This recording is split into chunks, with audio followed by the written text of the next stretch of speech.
by our heart with the higher mind, with higher thought, thoughts that are not selfish, thoughts that are not egotistical. In the mental plane, there are three subplanes. We have higher mental plane, lower, middle mental plane, and lower mental plane.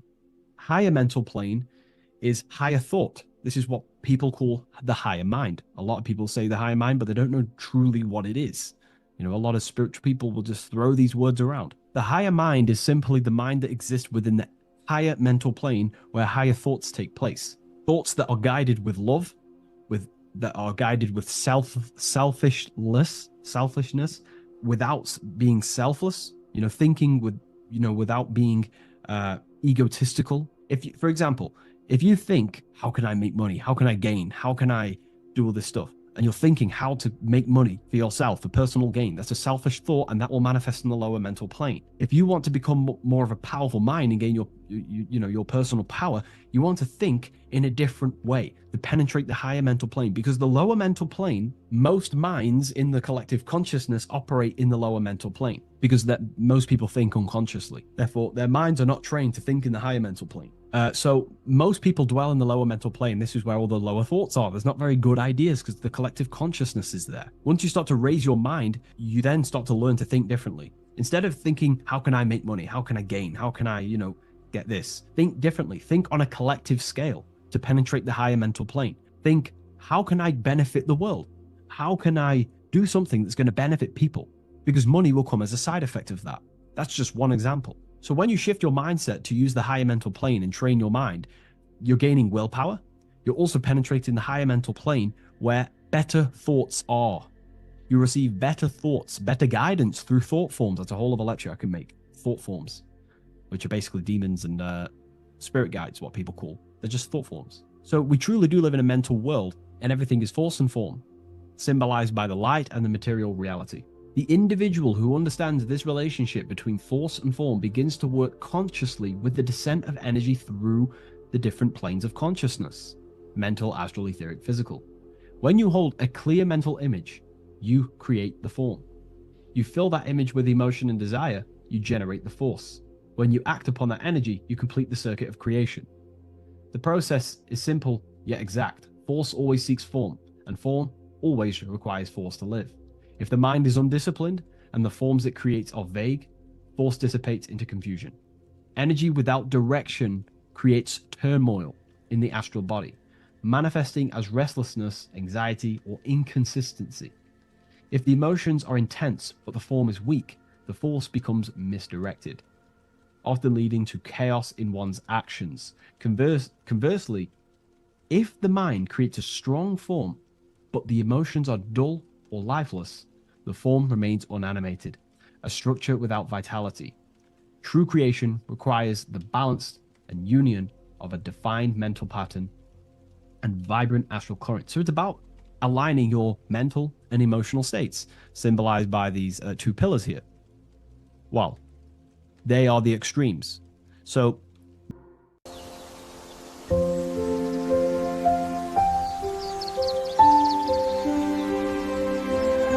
bookofwisdom.com. Visit today.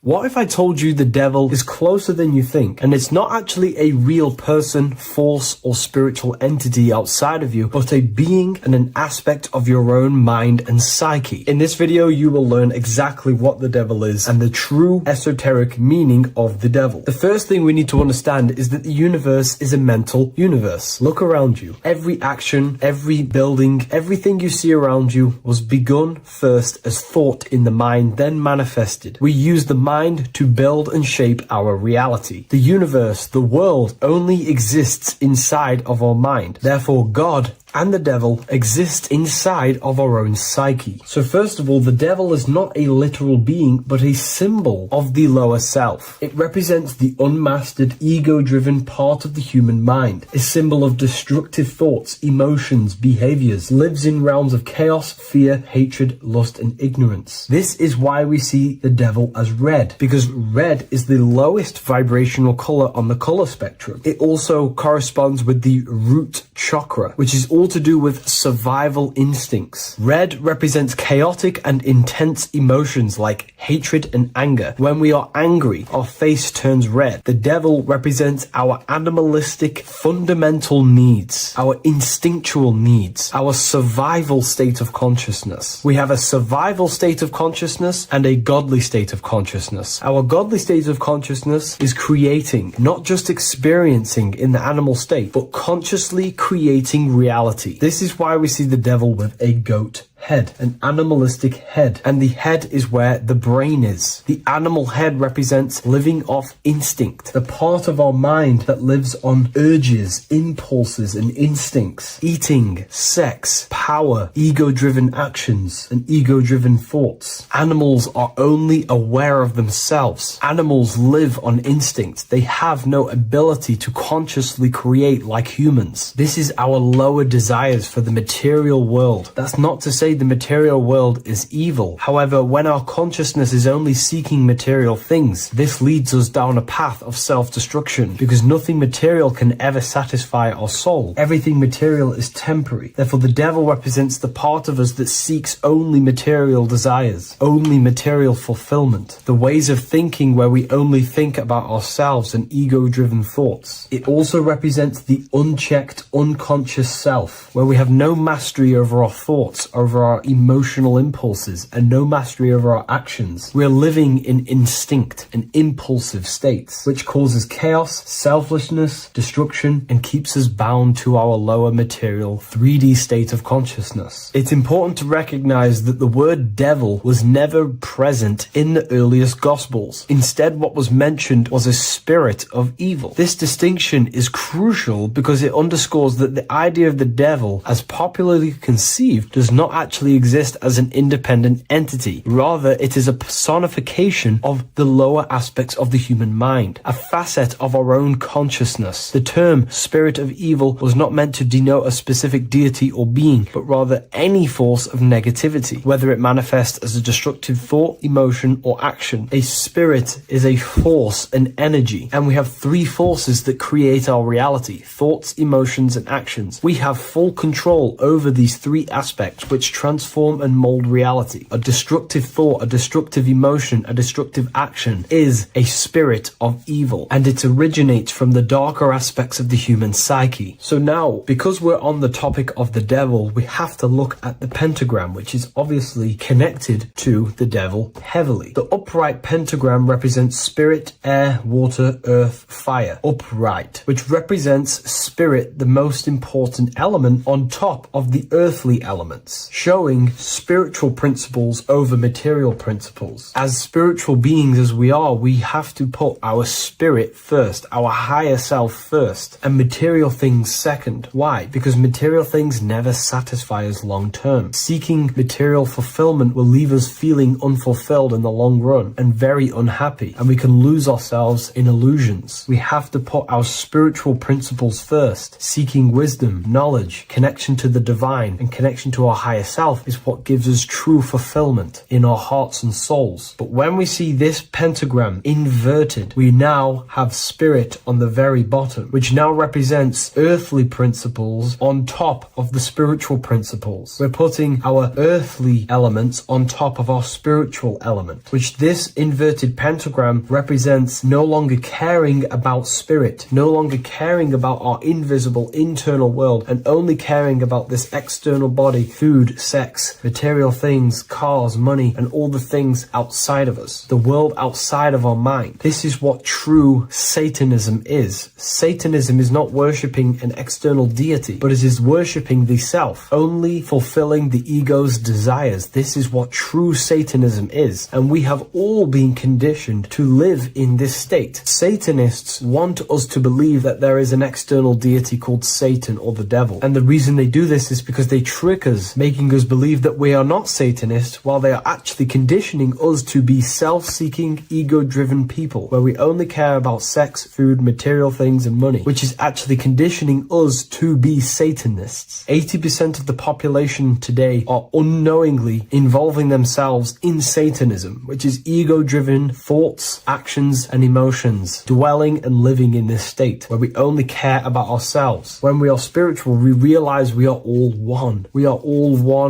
consciousness family, and we need to do things that help and contribute towards our collective experience, helping others, instead of seeking to serve only the self. The angel is depicted with wings, which represents elevation, higher self. The devil is represented with an animal horns, which is on the ground. A goat is on the ground, which represents the lower self. This is the elevated mind and the lower material mind. Horus, the bird, higher self. Set, the ground animal, lower self. Jesus and Satan. These are two forces, two characters that exist within the human psyche, not real entities. They are forces of our minds, and there is a battle between our higher self and lower self all the time within our own minds. There's always a part of us that's telling to do one thing and another thing, to do something bad and to do something good. There is this battle inside of our own consciousness. Here we have the human spinal column. The human spinal column is showing you the higher and the lower self. The higher self represents the head. The head is where the mind is. This is the creative essence of the universe. This is where all material things begin as a thought in the mind. We create with the skull, with the brain. This is our higher self, the heavens, connected to the heavens, the sky. And the lower end of the spinal column is where our reproductive organs are, where our gut is. Our reproductive organs and our gut is all to do with survival. The lower end of the spinal column, lower instinctual 3D based consciousness. The lower end of the spinal column is where our lower self dwells. Eating, consumption, power, and sex, lust. These are all emotional forces and instinctual based organs that are not inherently evil, but when we dwell and live off this lower end of the spinal cord, it keeps us in low states of consciousness. Our goal to raise to our higher mind is to balance this, not to overeat, not to abuse power, not to abuse sex and lust, but to master these organs and gain the ability to say no to these organs so that we can raise to our creative side of consciousness. Instead of dwelling in our instinctual nature, we can turn to our creative nature and consciously become a builder and constructor of reality. This is the true way of raising consciousness. This is the stairway to heaven, out of the animal consciousness to the higher consciousness. To wrap all of this up, it's all about gaining control over our instinctual lower nature and allowing our spirit to rule over our body and not our body ruling over our spirit or mind. The moment you let a thought become instantly an action is the moment you are an impulsive person. We are all trained to be this way. It is okay if you are in this state. The moment you let a thought turn straight into an action without questioning, that is the mind controlling you and you not controlling the mind. We need to gain control over the mind, and we do this through many different ways, through meditations,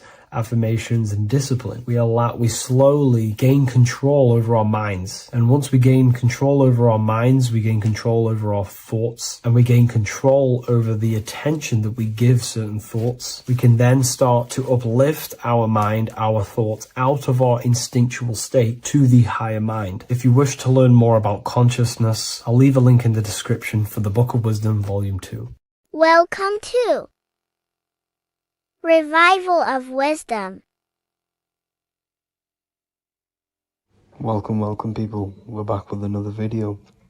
Please make sure to hit the like, the subscribe button, and turn on notifications to never miss a video.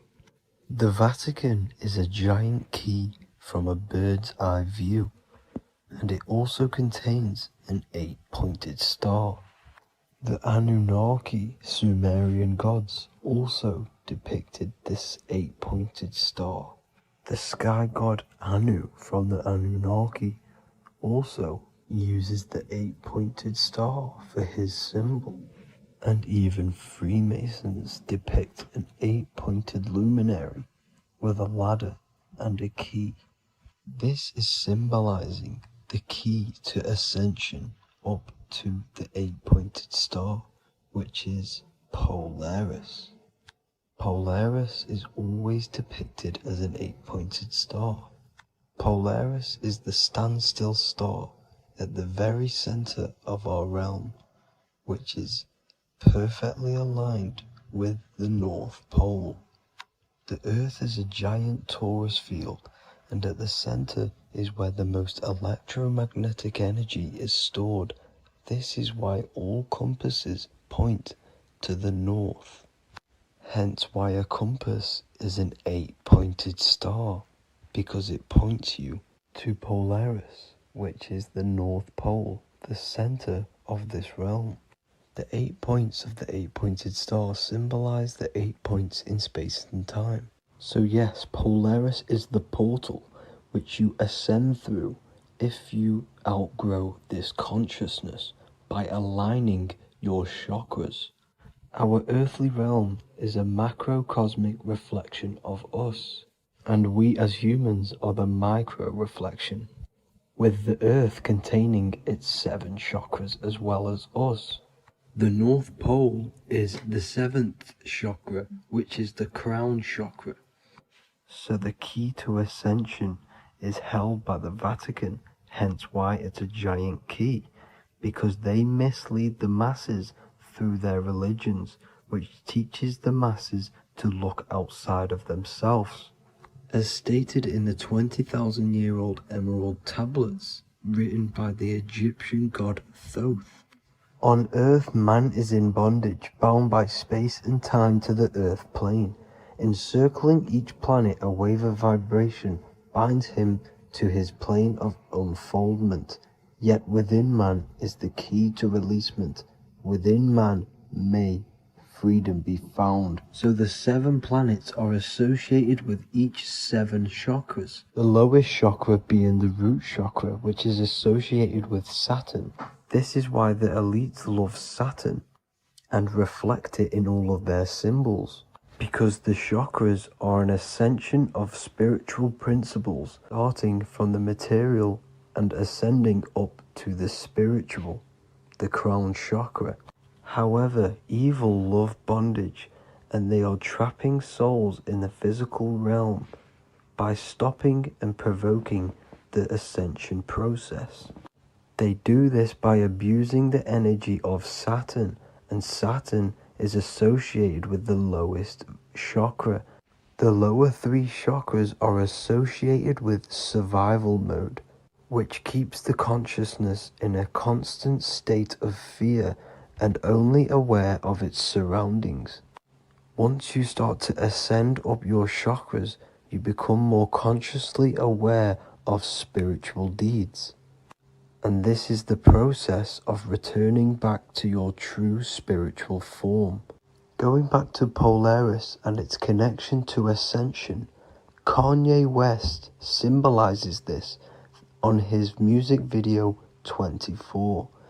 As you see him rise up into the sky, you see an 8-pointed shape around him, which symbolizes the 8-pointed star, as you see the beam of light.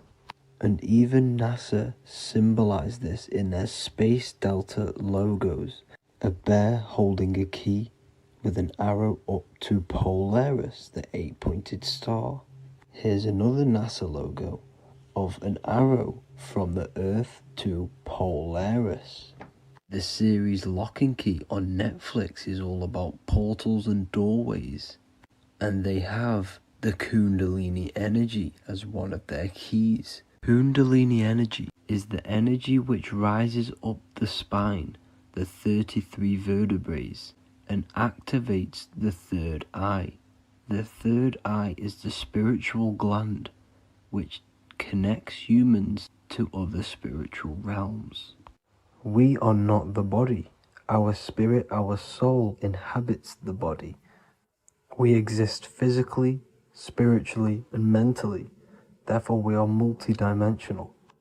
The intellectual and spiritual inhabit the body. Therefore, this is just an avatar within this timeline. However, within each and every one of us, we all have the key to releasement, as says in the Emerald Tablets.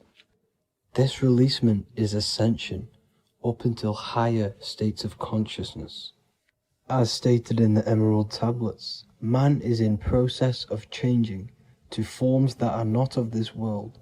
Grows he in time to the formless, a plane on a cycle above, and another one saying, man is a flame bound to a mountain, but we in our cycle shall ever be free.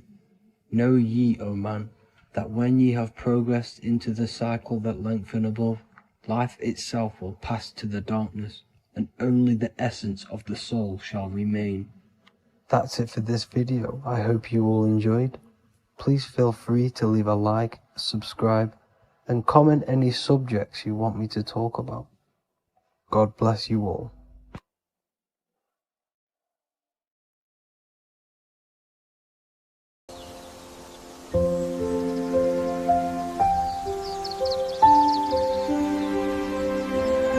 bookofwisdom.com. Visit today.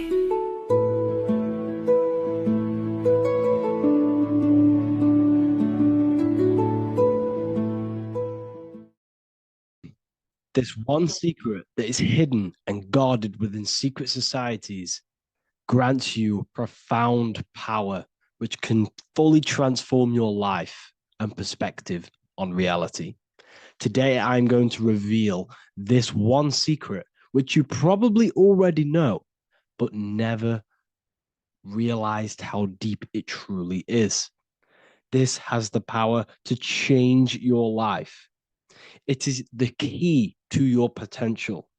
And if you stay with me, this power may be yours, and you could transform your life with this hidden secret that is guarded within secret societies and esoteric orders.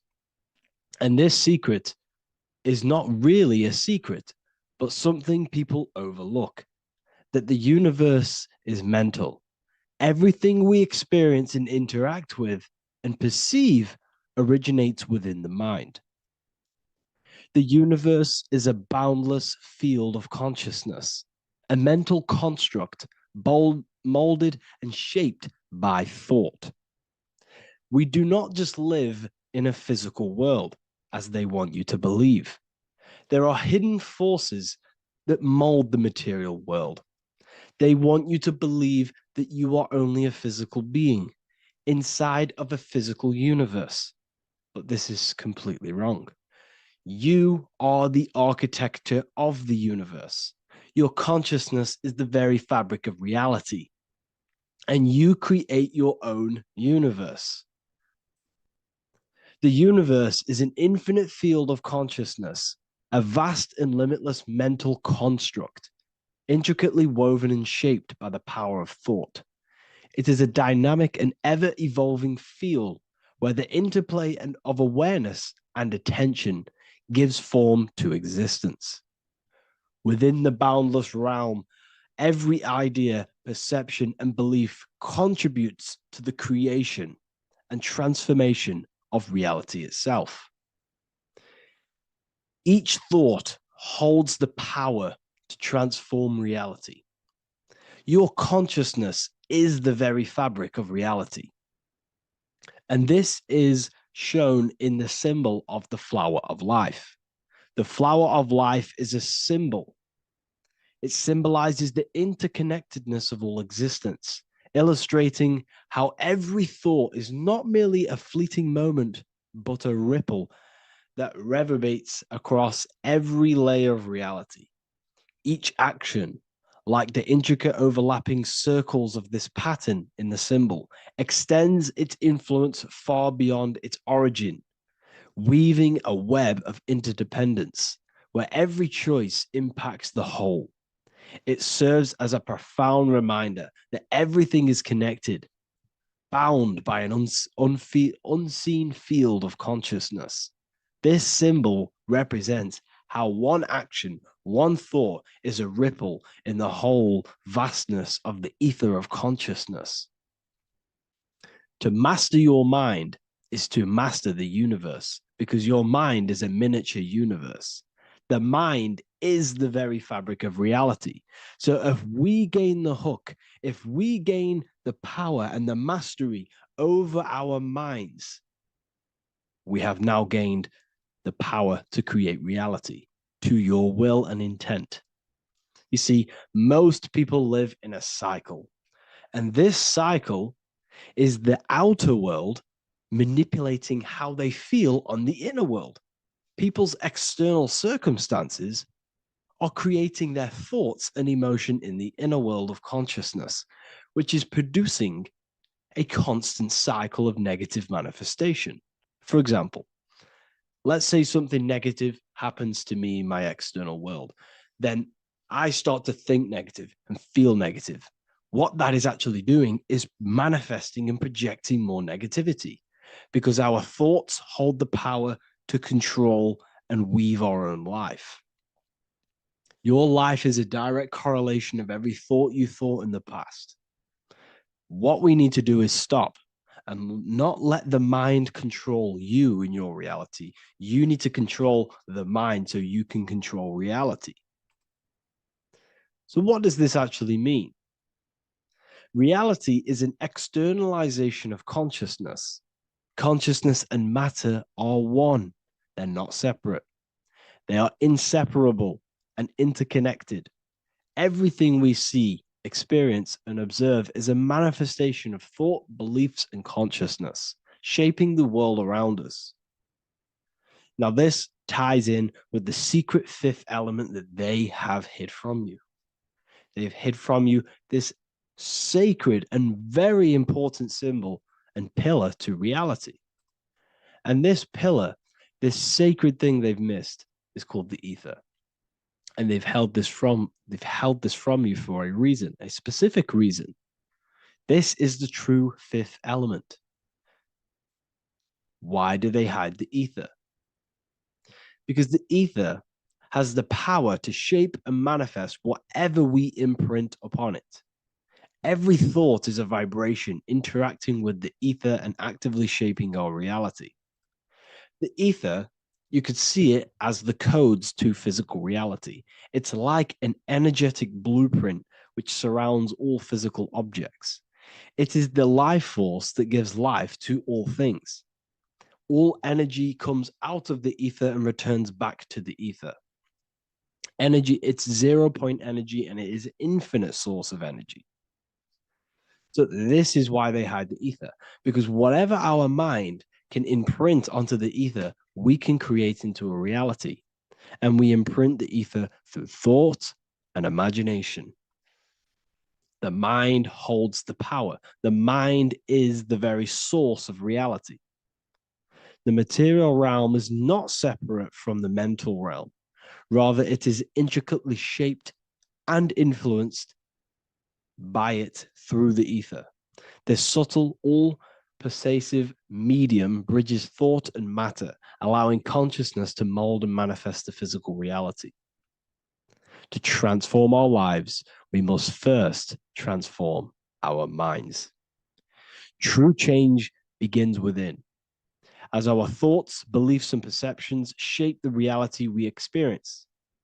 By shifting our mindset, we unlock the power to reshape our world and recreate the life we desire. This is the power of the mind, and this is the power that's been hidden from you.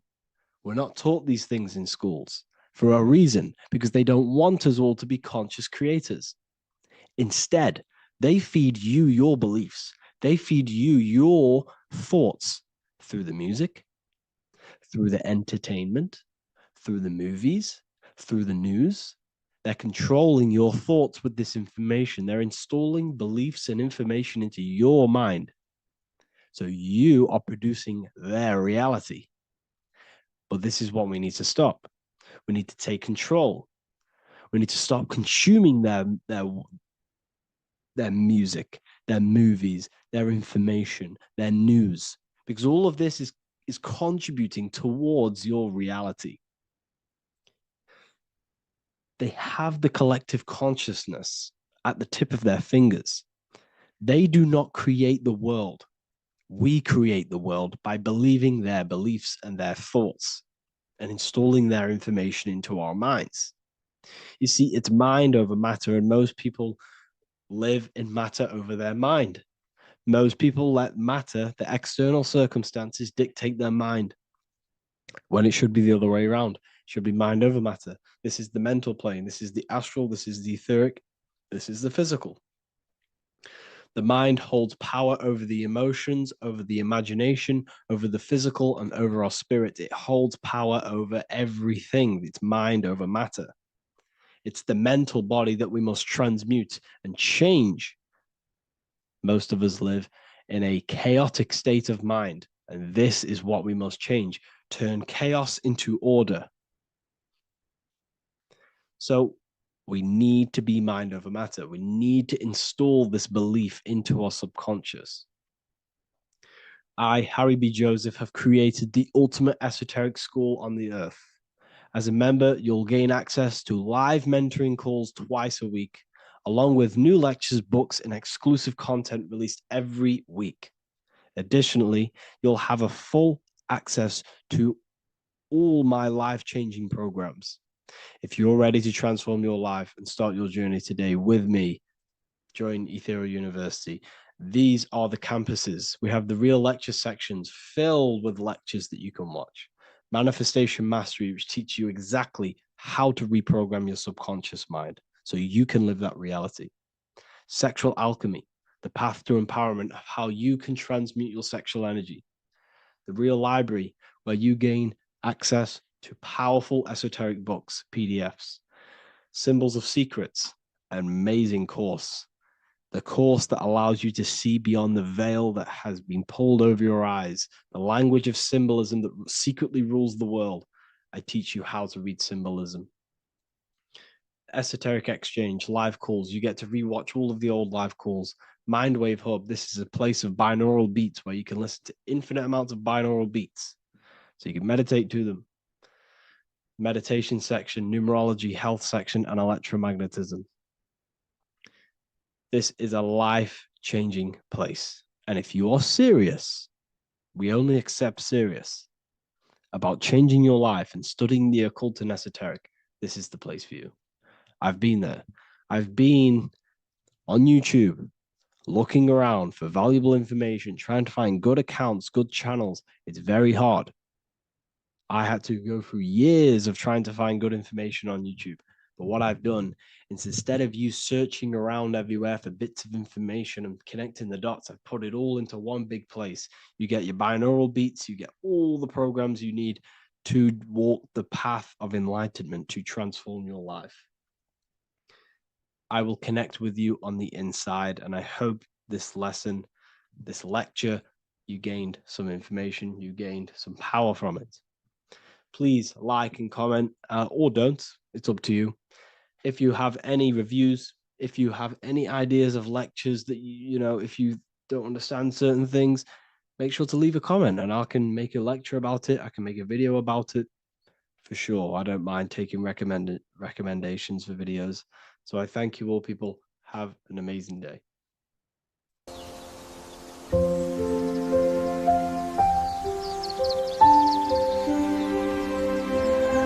bookofwisdom.com. Visit today.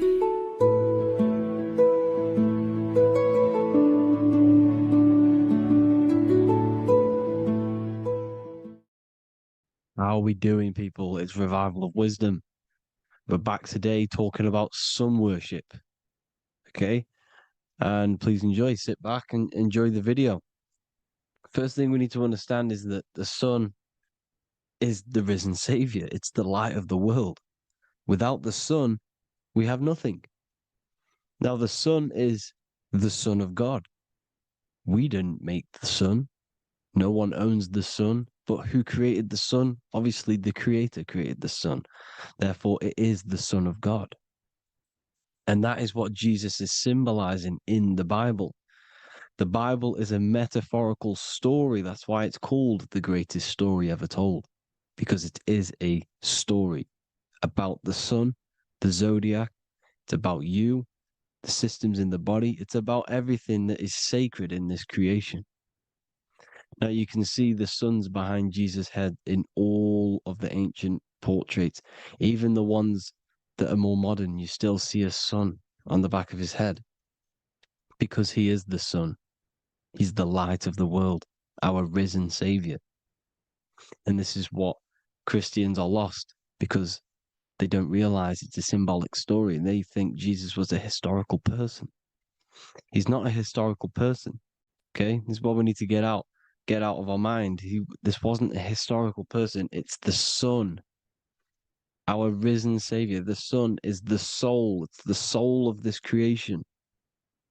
Because what is a soul? A soul is pure life force, pure energy. Whatever a soul inhabits, it gives life to. Like our soul feeds our body. The sun feeds the earth because the sun is a soul, and that's why the ancients called it Sol. Because it's the soul and it's in you and it's the light of the world. It's the light of everything. It gives life to all things. Here's Jesus and his 12 disciples. The 12 disciples symbolize the 12 zodiac signs. Aries, it rules the head region because the 12 zodiac constellations rule specific regions of your body. Aries, the ram, you have a cerebrum in your head. This is Aries on the head of the table. His Gemini rules the arms and the lungs. The two twins, Gemini. He's holding up two hands for the two hands and arms. The twins. Cancer has a knife in his hand. It's not so clear, but he has a knife in his hand. Cancer is the crab. Crabs have claws. And he's pointing at Virgo's Adam's apple, saying there's no Adam's apple there. It's a woman. Who's the sixth sign? The sixth sign is Virgo, the Virgin, the only woman in the painting. Now notice how there are 3 people in 4 groups for the 4 seasons and for the 3 months and 3 zodiac signs in each season: spring, summer, fall, winter. Matthew, Mark, Luke, and John with the suns on the back of their heads because it's the 4 states of the sun. The 4 states of the sun. Now, 6th sign, Virgo, the Virgin, the only woman in the painting with no Adam's apple. Then we have the sun, Jesus, red and blue, red shift, blue shift. Electromagnetism.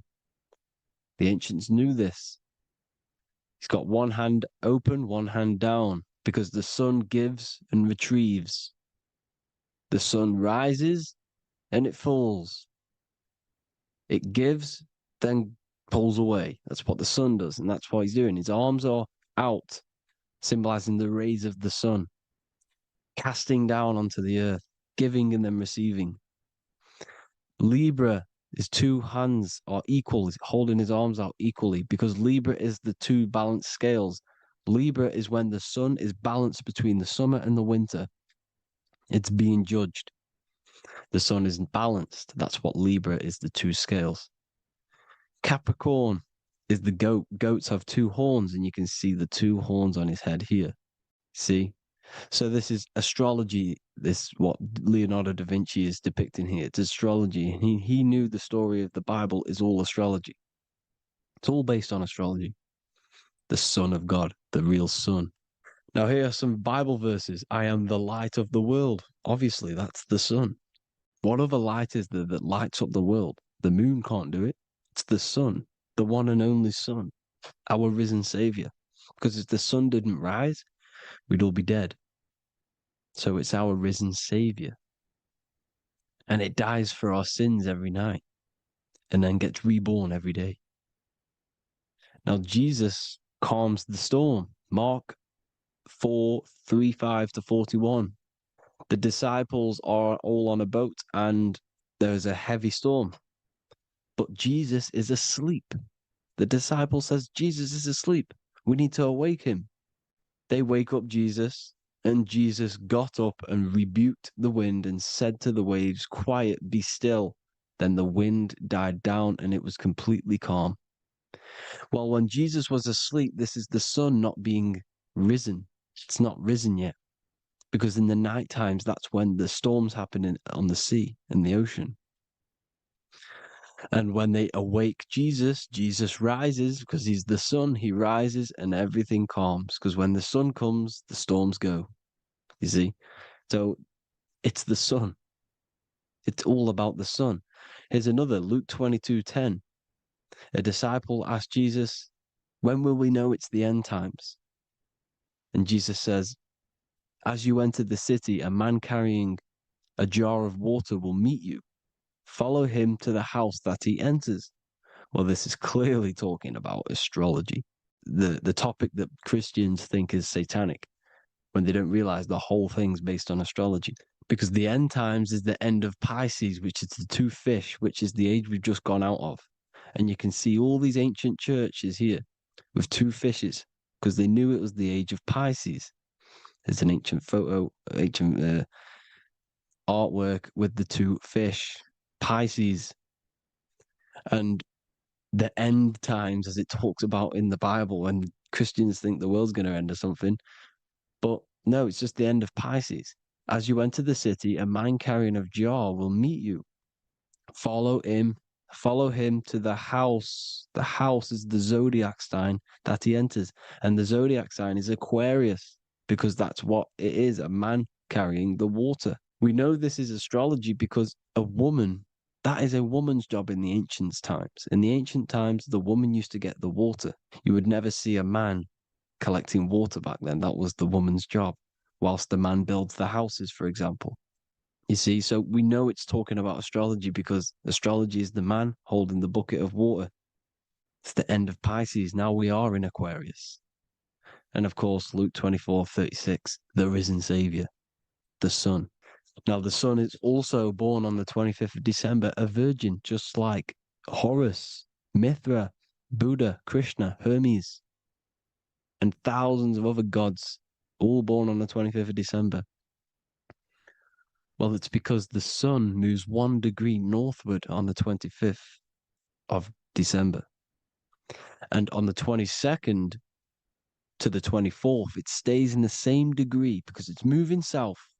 But then on the 22nd, it stays in the same degree on the Southern Crux constellation. And the ancients called this the sun dies on a cross, because the cross is the Crux constellation, the Southern Cross. And it stays on that same degree for 3 days on the cross. The sun dies on a cross, and then on the 25th, moves 1 degree northward, bringing back the summer, the light, the warmth, the growth of crops. And this is the sun being reborn again, a virgin, because it's pure. And here's Mithra, another sun god before Jesus was around, before Christianity. It was Mithraism, and Mithra, Ra is Ra, the sun god, Egypt. It's all about Ra, the sun. You see the crown of thorns on Jesus' head, symbolizing the rays of the sun. And here are the rays of the sun on the back of Mithra's head. Krishna, the sun. Buddha, the sun. Horus, horizon. All born virgins, all did miracles, all resurrected. Dead for 3 days. Well, here he is, dead for 3 days on the cross.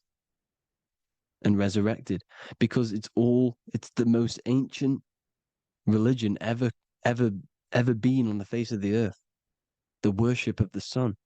And we should worship the sun, because without the sun we are nothing. The sun feeds us, feeds the earth, feeds everything. Without the sun we are nothing. It's been reversed, and now we're worshiping man. When we're worshiping a man called Jesus, was never real. It's all about the sun, the most high, the most powerful, potent, celestial body in the sky, the orb that feeds us every day. It dies for our sins and rises every day. It's the sun. Now on the Holy Communion Day, it's the worship of the sun. They give out mini suns. It's Jesus holding a sun. And they raise the sun on Sunday, because they go to worship their sun god on Sunday. Not Saturn Day, not Moon Day, Monday, but on Sunday when the sun is exalting. And they hold suns up above their heads because the sun rises. They're symbolizing the sun rising above their heads as savior.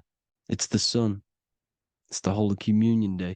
And here's Jesus giving a piece of himself to the children. It's the sun, the light. Judas was known as a backbiter, a backstabber, because he stabbed Jesus in the back. He betrayed Jesus. Well, this is just another astrological story about the constellation Scorpio, because the Scorpio is the J, looks like a J. J for Judas, the scorpion, the backbiter. Scorpions backbite, they bite with their back. And what does Judas do? He betrays Jesus by kissing him to let the warriors know who they need to get. So he kisses Jesus, and Jesus gets stabbed in the back. Well, when you get stung or bit by a scorpion, they leave like a kiss. So Judas kisses him and gets betrayed. Well, this is because the sun, when it hits Libra, it's balanced. The sun is balanced because it comes through summer. Now the sun's starting to die. The sun's starting to die. It hits Libra. And then as soon as it hits the scorpion, the Scorpio, it gets betrayed because now the sun has to fall to winter, and Saturn is there waiting to take over the darkness of the winter. So he gets stabbed in the back by Scorpio, Judas, the scorpion, the backstabber. You see, it's an astrological story. Here's Mary. Mary means marry, which means pure. The sun is pure. No one gave birth to the sun but the God. And it's born every day. It's born every day on every year. It's born pure. There was no controversy. There was no, activity for the sun to be born. It's pure. Now, the 7 metals come from the 7 planets. The sun gives you gold, and this is why the sun is golden. It looks gold. And this is why the banks are backed by gold, because gold is the most valuable metal, because it's the sun, the most valuable celestial orb in the sky, in the heavens. Well, here's Jesus, another ancient symbol of him being crucified on the cross with the big sun, the Southern Cross constellation. The sun dies on the cross constellation. And if you go to the old etymology dictionaries, you will see sun and son is the same word. They come from the same etymology roots. You can use them for no matter what, but they've been confused today. But if you go back to the old dictionaries of etymology, they are interchangeable. You can use them. Son, sun, sol, it's all the same thing. The 12 disciples, 12 brothers of Joseph, 12 tribes of Israel, 12 breastplates on the stones, because it's all the 12 astrological signs. They could have used any other number, but there's 12. Because 12 is the mind, which is God. 7 is the number of matter, which is man. 7 energy centers in the body. 12 cranial nerves in the brain, because it's the mind. 12 is the 12ness. The zodiac is literally the mind of God, the signs of God. Now here we see here, Job 38, 31 to 33. Can you lead forth a constellation in the season? He's asking you, can you read the sky? Can you read the heavens? Canst thou bring forth the Mazzaroth in its season? Mazzaroth means 12 signs, the zodiac. Why did they translated every single Hebrew word in the Bible into English, but they decided to leave out Mazzaroth? Why? It's because if that said zodiac, Christians would have a different view on the Bible, but they leave that out. But Mazzaroth actually means the 12 signs, the zodiac, and the stars means sign. The word stars means sign because the stars are signs, things to come, which is off in Hebrew, which means sign, things to come. You see a sign on the road, it's something coming. But God is saying, what does he say? To qualify as a director, a judge of man's life on earth, one must be able to govern the heavenly bodies that rule the earth. It's telling you to read the heavens. We need to read the heavens. Astrology, the 12 zodiac signs, the mind of God. It's telling you, read the Mazzaroth, read the zodiac, because they are things to come in your life. They are signs. It's not satanic, it's made by God. God said, let there be lights in the firmament of the heavens to divide the day from the night, and let them be for signs. Signs are things to come. the 12 zodiac signs. It's all about astrology. Here's Mary holding the sun. His son, her son. It's the sun in the sky, the one and only, the most high, the soul, the solo because it's on its own, the most powerful, Ra, radiance. Here's the Pope holding the sun. All three popes holding the sun because they're sun worshippers and they know the true meaning and origins behind Christianity. Sun worship. Here's the Vatican. The Vatican is a sundial. Yes, this is literally a clock. Your clock, your watch is a sundial. It's got 12 sections on it for the 12 zodiac signs. 12 hours, 12 Horuses. Now here you see Jesus walking on water. Well, it's the sun, and here's the beard of the sun. Here's the pyramid of the sun, the illuminated one, the all-seeing eye, the sun. Here's the Ankh. The sun creates these symbols. The ancients knew this. Now, when you see these headdresses, these are actually the days of procession of the sun. Aries, Cancer, Libra. It's all about the sun. Here's some more sun worship going back to Egypt. Ra, Horus, Osiris, and Set. Jesus and Satan is Horus and Set. The sun and Saturn. Saturn rules the winter, Satan. Jesus, the sun, the light of the world, rules the summer, rules the day. Satan's the night, Saturn's the night, the sun is the day. The evil brother, Satan. Well, Horus comes, well, this is where we get the word hours from. There are 12 Horuses. The sun moves in 12 Horuses, 12 hours. Where's Horus? What hour is it? Where's Horus? His Ra, 12 noon, Ra, radiates, powerful, the most high sun. That's why he has a sun on the top of his head. These are the four states of the sun. Set, sunset. This is why we say sunset, because the sun is setting. His sunset, his Horus, horizon, the Horus is rising, Ra radiating, and the sunset. Then midnight is Osiris. Here's another ancient symbol for the sun, the scarab. Ra, the sun, scarab. It's got the word Ra in it because it's the sun. And here's the sun on top of the scarab with the wings. Because scarabs roll dung up hills and then they'll let it fall down the hill to gain more matter. To gain more bigger, like a snowball effect. And this is, the ancients saw this as a process of the sun because the sun climbs up the hill and then it falls. So they used the scarab to symbolize the process of the sun. The sun climbs and falls. Here's an ancient Egyptian cat cutting off the head of the serpent. Well, the cat is cutting off the head of the serpent, symbolizes the sun cutting off the nighttime. When the sun rises, it cuts off the nighttime. It cuts off the serpent.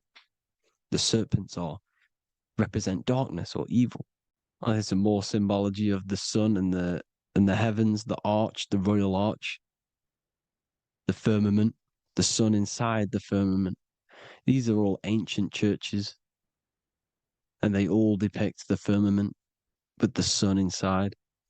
Is the ancient cosmology, you see, because it's all about the sun. Everything's about the sun because the sun is our orb made for us to sustain life in this, inside of this creation, inside of this firmament, the royal arch of heaven. Here's the Freemasons depicting it. Here's the Masonic royal arch.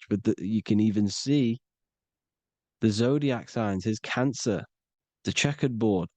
It's the royal arch of the firmament. Obviously, they don't want to tell you that. You live in space, apparently.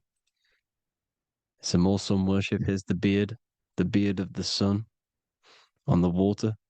They all have this long beard. And why do they say amen? Amen at the end of every prayer. Amen is a sun god, a creator god. It's all about the sun. So thank you all, people. Hope you all enjoyed. Hope you all gained some knowledge and insight. Please Give me a follow, drop a comment, drop a like. Have a good day. Love you all.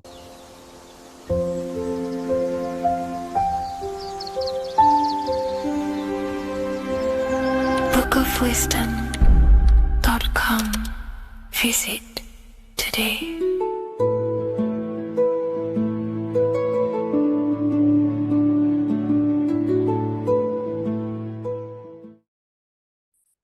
The Pope is supposedly opening 5 portals on Christmas Day. Now, I know this video is a bit late, but I'm going to be commenting on what I think this symbolism and this ritual truly means and what they are trying to do to society with this symbolic ritual. So the first thing we must understand is that everything these people do on a mass scale, all of these major events that they take place on, are all symbolic. They're all ritual. They all have purpose. Okay? So when we look at the locations of these 5 doors that are in Rome, we actually see the sigil of Lucifer when we connect the dots of all of the 5 door locations. This is the sigil of Lucifer. Lucifer is not what you think. Lucifer, sigil of Lucifer, represents the outline of the human brain and our visual perception field.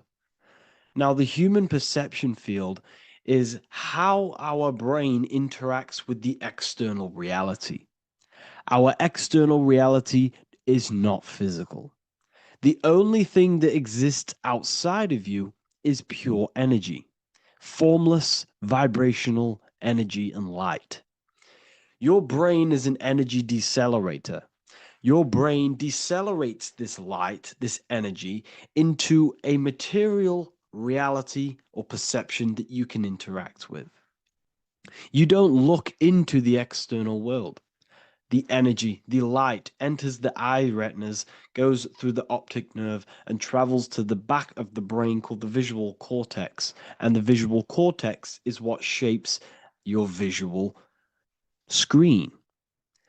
Now, if you are seeing the screen, this means that you are not the body, you are not the brain, you are the perception observing the screen that you are seeing. You are the eye behind that, you are the person behind that.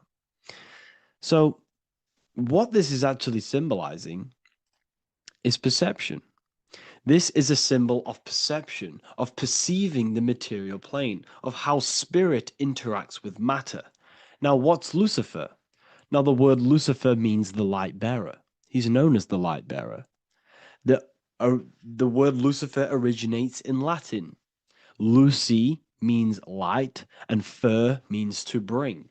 It's the light bringer. The eyes, the visual perception of the light bringer to your reality. You see, everything outside of you is light. You are made of light. The word hue man means light. Hue means color, which is a form of light. And man means manifest. We're light manifested into material form. Every single one of us is Lucifer. When we fall for the material world, the external world, is an illusion. It is the false world. It can elude you. It can make you fall in love with the material things, material pleasures, lust, money, fame. These things make you fall. This is the fall of Lucifer. This is the mythological story. This is the symbolism behind Lucifer. It's you. Are you falling for material pleasure because you are a divine spiritual being from the higher planes, not from this plane? Now, if you let your divine being fall for this material plane and fall for the evil that can take place in this plane, then you are Lucifer.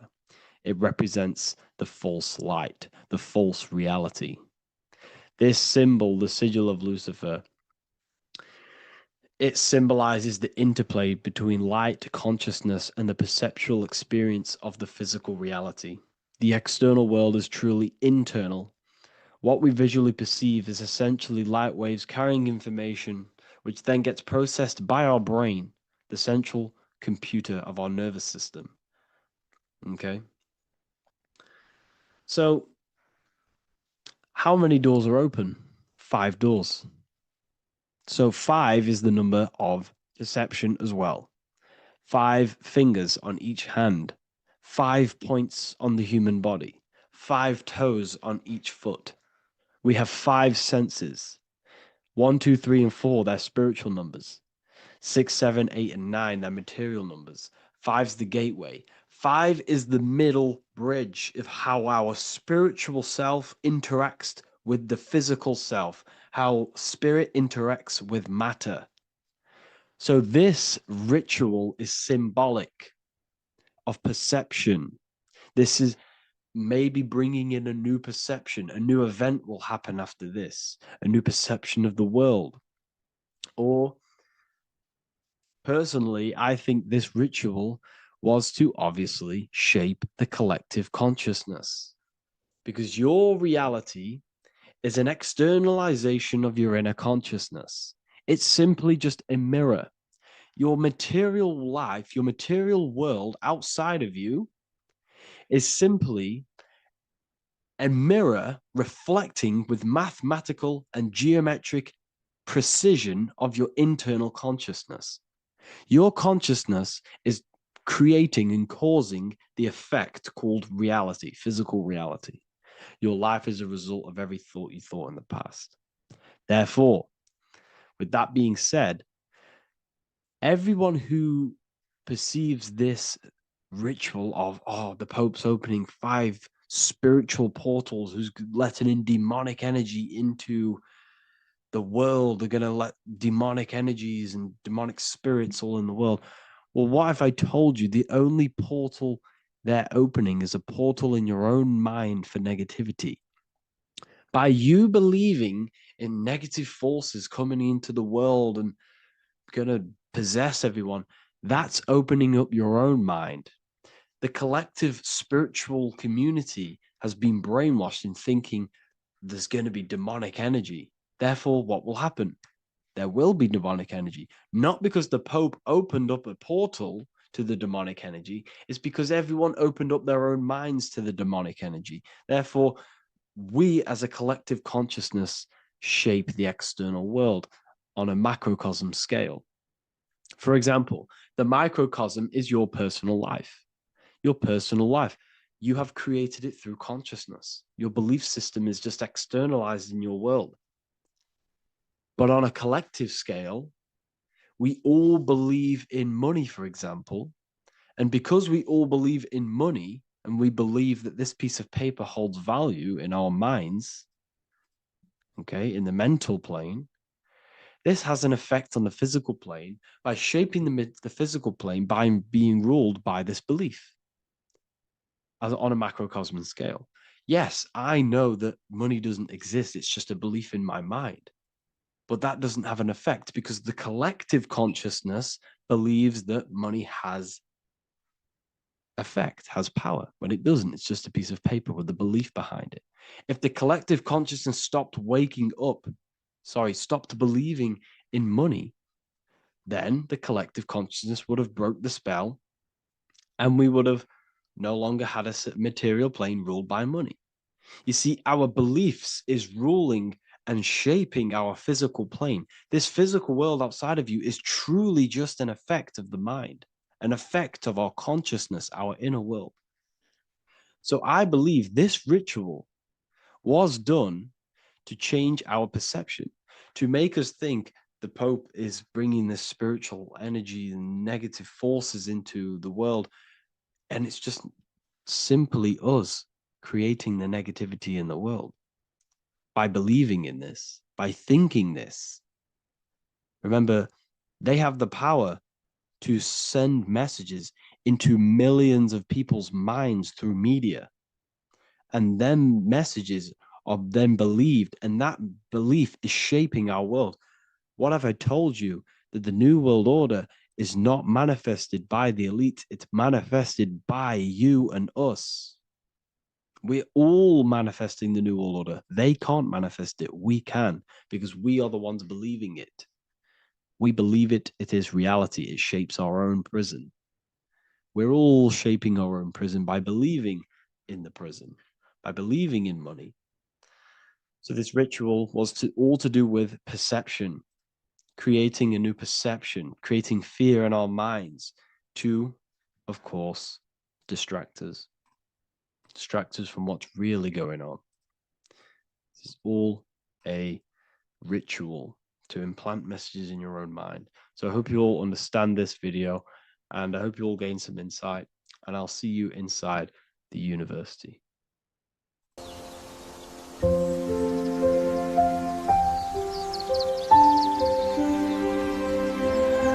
bookofwisdom.com. Visit today.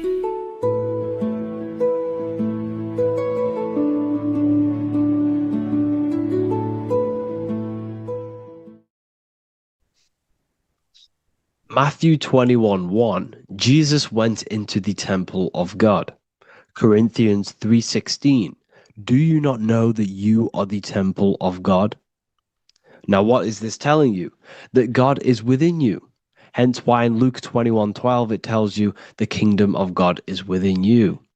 And the side of your head region is called a temple for a reason. Because the brain encapsulates the mind. The brain is a physical manifestation of the mind. The heart is a physical manifestation of emotion.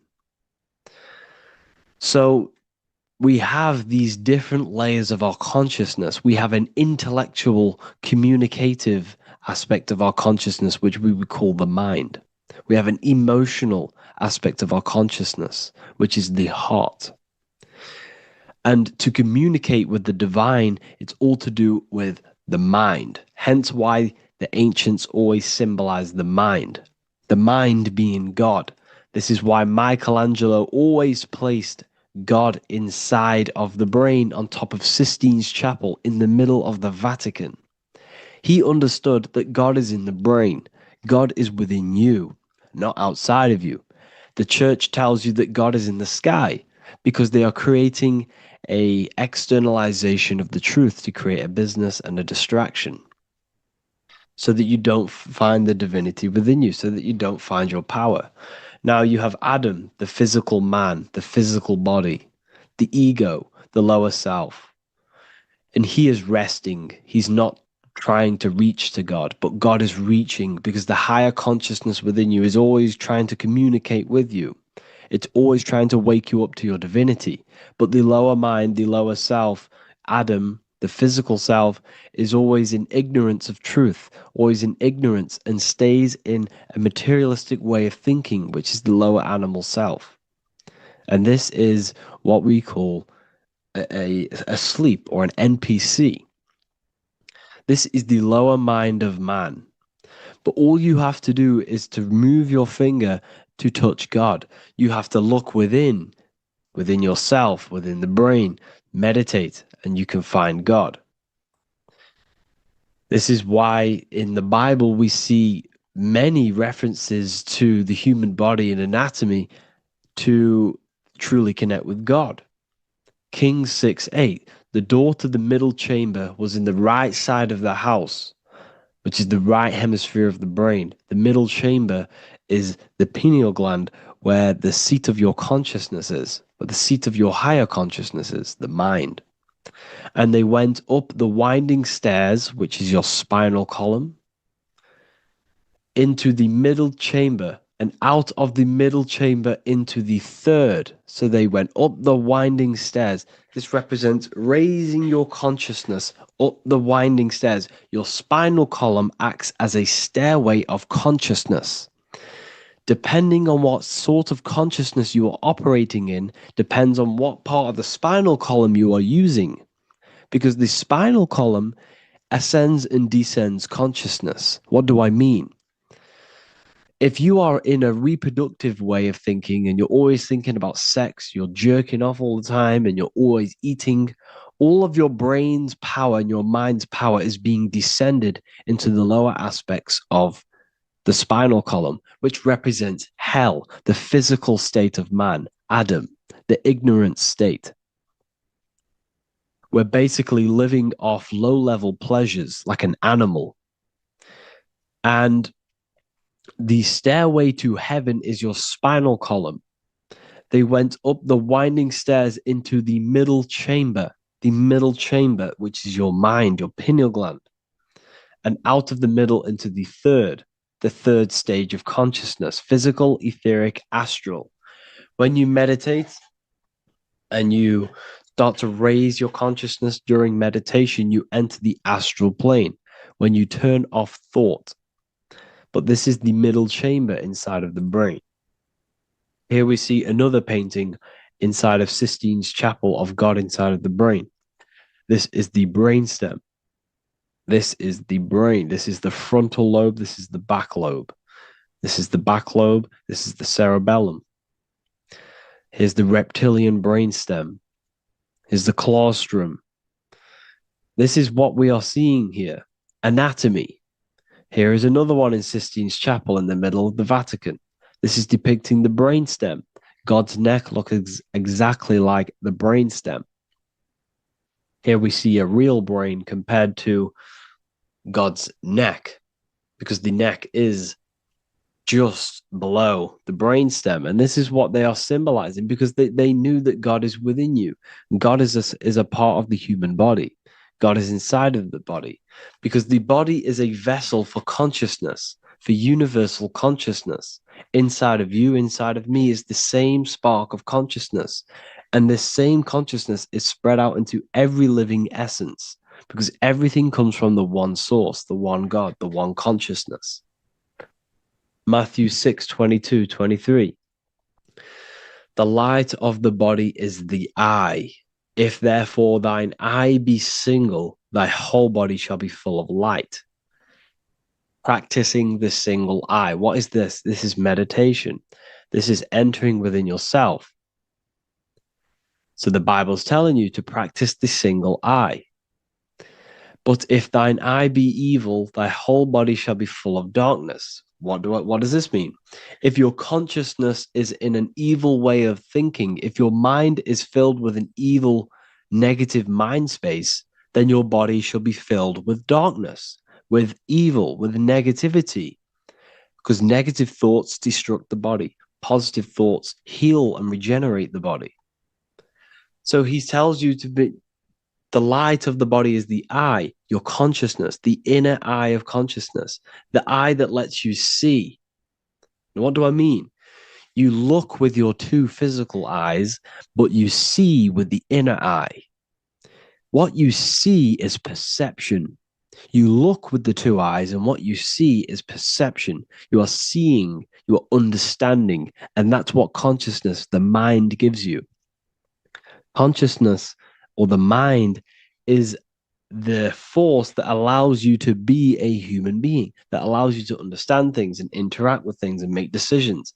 It's an infinite intelligence. See, the mind is not the brain. This is a big confusion with people.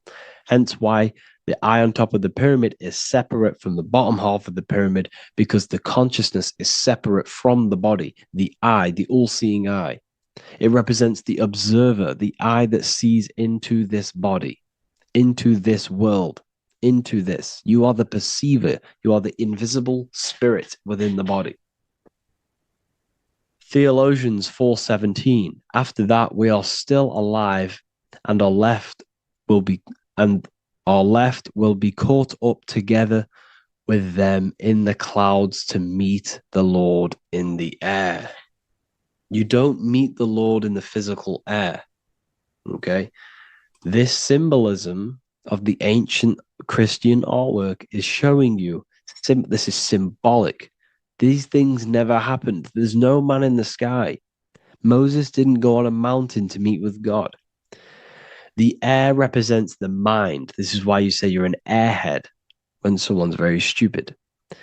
Earth is your body. Water is your emotions. Fire is your spirit. Air is your mind, the invisible mind. So Anton Mengs, an ancient Christian art worker, is showing you anatomy of God in the clouds. But this is the anatomy of the human body, raising yourself to the mind and turning the mind inwards on itself during meditation. And that's how you meet the Lord in the air. You meet the Lord in an elevated state of consciousness. The air represents an elevated state of consciousness because the air is up. You have to raise your consciousness to meet the Lord in the air. This is why Moses went on a mountain to meet with God. The mountain represents elevation of consciousness, raising the mind up the spinal column, taking all of the mind's attention away from the reproduction and the physical aspects of self and raising it to the brain and turning off the brain and going inward into the air. It's talking about raising consciousness. It's allegorical. It's a spiritual, metaphorical text. The side of your head's called a temple because inside that where that temple is, right in the middle of where you call the temple, is the inner chamber, the open room, the holies of holies in the Bible, or the land flowing with milk and honey, or Mount Zion. There's so many different names for the brain, or the upper room where Jesus meets his 12 disciples, the 12 cranial nerves in your brain. This is the temple of God. Your body is a temple of consciousness. It encapsulates the consciousness. It encapsulates the mind and soul. John 10:30, Jesus states, I and the Father are one. Psalms 46:10, be still and know that I am God. He's talking about the I am within you, not within Jesus. Everyone refers to ourselves as I. I am God. When you say I, you're referring to the highest aspect of yourself, the aspect that is above all thought, above all emotion, and above all things. When you say I, you're referring to your pure awareness, your pure consciousness, the highest aspect of yourself. And anything after I is egotistical. I is God. The letter I is the Roman numerals for one, because there is one God, one consciousness. The letter I is one line, just like the number one. Matthew 6:3-4, take no thought. Therefore, take no thought. Take no thought. He says this 5 times because you must turn off the 5 senses and take no thought to connect with God. Be still. This is telling you to meditate and know that I am God. The I am within you. I and the Father are one. I and God are one. You, who you think you are, is a completely wrong. The body is matter. Your name isn't you. Your job isn't you. Your reputation, your trauma, your memories, your friends, family, worries, bills, interests, dislikes, goals, passions, anything to do with the thinking mind is not you. Who you think you are is a part of your thinking aspect of consciousness. But once you remove thought, you are no longer your name. You are no longer your body. You're no longer your reputation. You are the I. You are pure awareness, pure consciousness. Pure consciousness. And this pure consciousness has latched on to this name, this job, the body, and your traumas. Your pure consciousness has attached itself to this character who you're playing in the physical world. And this is essentially who you think you are, but you are not. You are the I, you are the self, you are pure awareness. So in order for you to detach from these things, you must learn how to detach from your name, your job, your reputation. And you do this through meditation by turning off the thinking mind. Turning off the thinking mind allows other aspects of your consciousness to open up. What do I mean? Your whole life you've been thinking, and all of these thoughts has attached you to this physical body. You haven't allowed your consciousness to open up. And you can only do this by taking no thought. That's why Jesus tells you, take no thought. When you turn off the thinking mind, other aspects of your consciousness starts to open up. Other aspects of your being can open up. And this is how you astral project. This is how you do all these mystical things and things to do with consciousness. It's taking no thought. Imagination, emotions, thought, and memory are all to do with consciousness. These things are not physical. You can't touch thought. You can't touch emotions. You can't touch these things because they are not a physical thing. So you must turn off these things for other aspects of your consciousness to open up. Okay? So essentially, the Bible is a metaphorical, astrological, numerological, metaphysical, spiritual, encoded text that talks about human anatomy, spirituality, and the true nature of the human experience. Everything they would teach you in school is to make you think that you are this body. Everything they teach you in church is the externalization of the true teachings of Jesus. Jesus was telling you to meditate. Jesus was telling you to practice the single eye.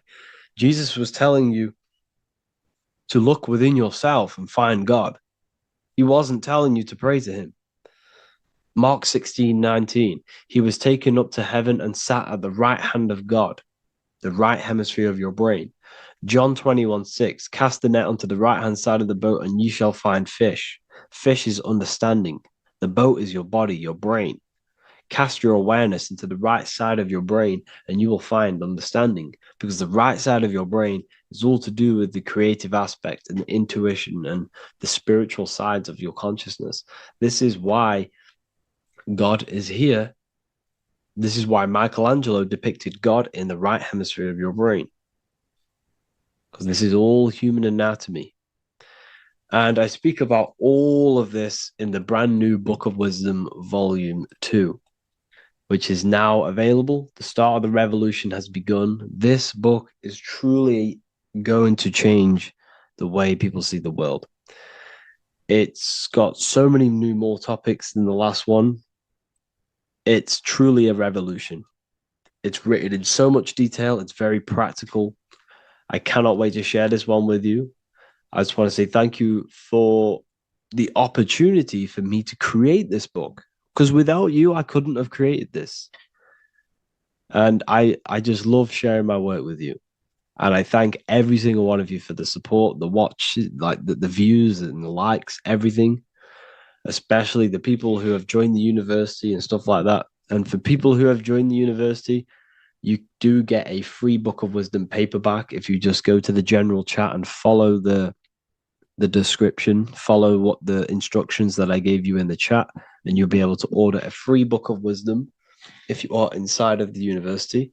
Plus, you get all of my other books, 2 books, and over 45 occult books on occult and esoteric things. You get lectures, live calls, a community, a manifestation mastery course, and a whole library and reoccurring updates every month, every week. So yeah, I hope you all enjoyed this video. Thank you all. Please leave a comment to help the algorithm, and leave a comment on what videos I should make. And yeah, I'll get to uploading on the YouTube a lot more now. The second book is now released. I have a lot more time on my hands. No longer using my energy to create the book. I'm now going to redirect this mental energy into the YouTube. So there will be a lot more content coming. So I need some content ideas. So feel free to comment some ideas, some YouTube videos that I can create. Thank you all, people. Have an amazing day.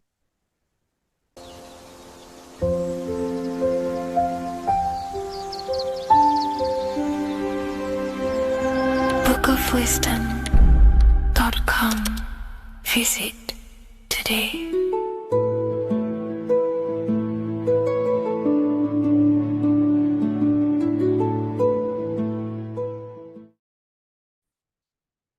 Hello and welcome to another lecture from Harry B. Joseph, also known as Revival of Wisdom, the author of the Book of Wisdom series from revivalofwisdom.com. In this lecture, you will learn how to decode Freemasonic symbolism, gain a deeper understanding of yourself, expand your awareness of consciousness and reality, and receive guidance to navigate life with greater clarity. So today we're going to be breaking down this particular piece of artwork, this Freemasonic artwork, and how this relates to you and reaching a higher consciousness. Because ultimately, this is what it's about, okay? Freemasonry is considered a craft, and this craft is crafting a better brain and heart, crafting a higher consciousness, crafting a better self. Why? So we can operate in the world at a higher degree, operate in the world more efficiently, live a better experience in the world, and getting to know thyself. Okay? So we're going to start from bottom to top because this is important. Every placement of this symbolism is on purpose, has meaning, especially the placements of the symbols. Okay? So we're going to start from the very bottom of the artwork, which represents lower down. When we're looking at symbolism, especially occult symbolism, that's what the word occult means. The word occult means hidden, hidden from the eyes. It has its roots in the word oculus. I'm pretty sure that's Latin, which means eye. So the word occult comes from oculus, which means eye. And the word occult means hidden, from the eye, the unseen, studying the unseen aspects of self. We're studying the brain, we're studying consciousness, we're studying the body, the heart, we're studying the self, the hidden aspects of the human psyche and the hidden aspects of self. Okay? Because ultimately, this is what gives you power in the world, depending on how you use that power, whether for good or bad, depending on the consciousness wielding that power. This is why we say knowledge is power. But I would actually say knowledge of self is power. Because when you know how you function, you gain power. You gain personal power. You gain mastery. Ultimately, this is what Masonry is about. Self-mastery. Crafting a higher consciousness. So at the very bottom of this artwork, we have a checkered board with a coffin. The coffin is the beginning of the artwork, the very base. This is the foundation of consciousness. The coffin symbolizes unconsciousness, the state that myself was in, maybe yourself, before we woke up and before we came conscious of our spirit, before we came conscious of ourselves. That ignorant state of acting without purpose, acting unconsciously, experiencing the world and not actively living in the world, simply reacting to external circumstances. This is an unconscious state where one is ignorant. 80% of the world is in this unconscious state. And this is symbolized as the darkness, the tomb. Look at how the tomb is fully blacked out, representing dull, no emotion, it's dark. This represents the darkness of self. The spirit is buried. The spirit is in the tomb. They're not even aware that they possess consciousness. They think they're the material body flying on a ball millions of miles per hour through space, and the sun is, they think they're a monkey evoluted. They've never questioned themselves. They stay in ignorance. They're in the spiritual darkness, okay? And they're furthest away from the light. Look at the top. This is the light sources. They're in the darkness, okay? They're in spiritual darkness. They're in ignorance. And they're in division. Their mind has no power. Their thoughts contradict themselves. They say they're going to do something, but then their mind tells them, oh, I'm going to fail. Or I want to do this, but my mind says this, and I believe this about myself. They want to, they want to write a book, but their actions are scrolling on TikTok, and their emotions about, feeling about their past person in their life. That's division between the self. That's divided consciousness. They also have a divided brain hemisphere. They do not see reality through a true lens, because the brain acts as like a lens on how we perceive things. And if the brain hemispheres are not aligned, then we cannot see reality the way it actually is and truly presents itself, neutral. If we're left hemisphere dominated, we see everything as divided. Nothing's interconnected, nothing's a whole. But if they're, right hemisphere dominated, they see everything as a whole. We need to look in the middle of that, okay? So we'll go into that a bit later. But ultimately, they're in a divided state of consciousness. They're in ignorance. But the tomb is symbolic of that. The tomb is, you're not even aware they are divided. They think everything's right in that state. I was like that. My family is like that. They're not even aware of themselves, and you try and say something to them, and they don't even know they're in division. They don't even recognize that they're in a bad, low earth base consciousness. Okay? So when we get out of the tomb, which is representing by a spiritual awakening, we get out of the tomb, we realize, wow, I possess consciousness. I've woken up. You're waking up to the things in the world, and you wake up and start to see the world for what it truly is. When you become aware and you rise out the tomb, you're born again. You start to actually start looking within. You start to become conscious of your thoughts. You start to become conscious of your actions. You start to become conscious of the evil in the world. You start to become conscious of the things. You rise out the tomb. You start to become conscious of your intuition. You then step on the checkered board. The checkered board is now you realizing you're in a divided state. Okay, so you're now putting down the ego, because remember, when you're in the tomb, the ego is fully in domination over consciousness, over your consciousness. It doesn't allow you to say that you are wrong. It doesn't allow you to think that there's evil in the world. It doesn't allow you to believe you have a spirit. It doesn't allow you to see that there is maniacs running the world and trying to control you. The ego is so stuck. But when we start to realize this is part of our awakening, we start to realize that the ego is trying to keep us safe at all times and keep us locked in that state of thinking and believing that we were in before. It's always seeking safety. Okay? So when we come out the tomb, we start to put down the ego and start to, how do I say this? We start to acknowledge that we were wrong about the world. And that is a lot about awakening. You have to acknowledge that you do not know everything. There are people with such higher knowledge. Okay? So when we come out the tomb, we put down the ego. We start to actually say, I was wrong about the world. I was a victim of mind control. I was in ignorance. I was in darkness. Spiritual, I'm divided. My thoughts, emotions, and actions are not aligned. My intuition and my action are not aligned. I'm not taking action on what I know is good. I'm taking actions against what I know is good. That's a sin. That's a sin against the spirit. Okay?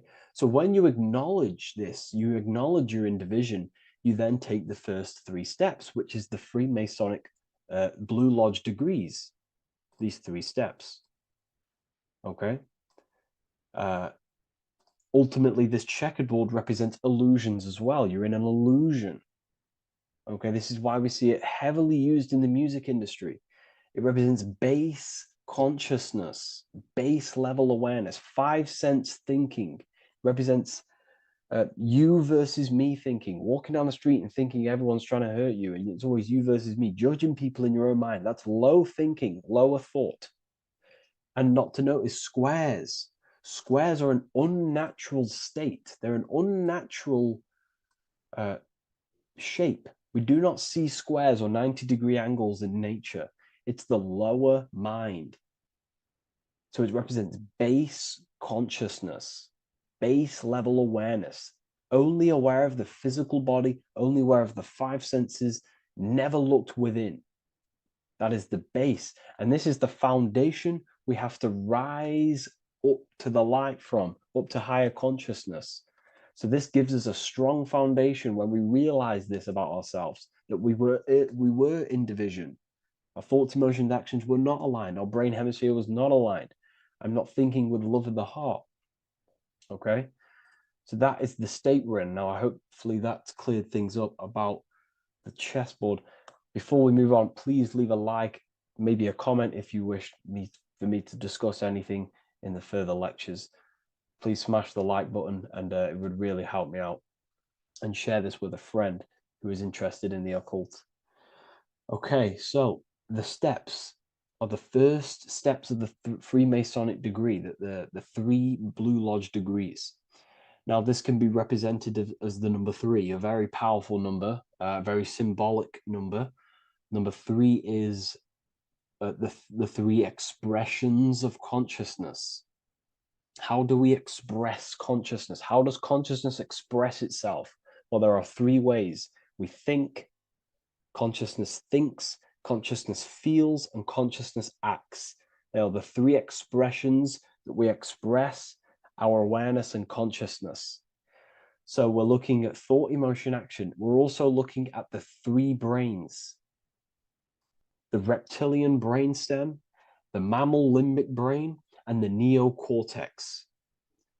The reptilian brain governs basic functions of the human body: breathing, surviving, scanning the environment for threats, automatic responses, eating, scanning for food.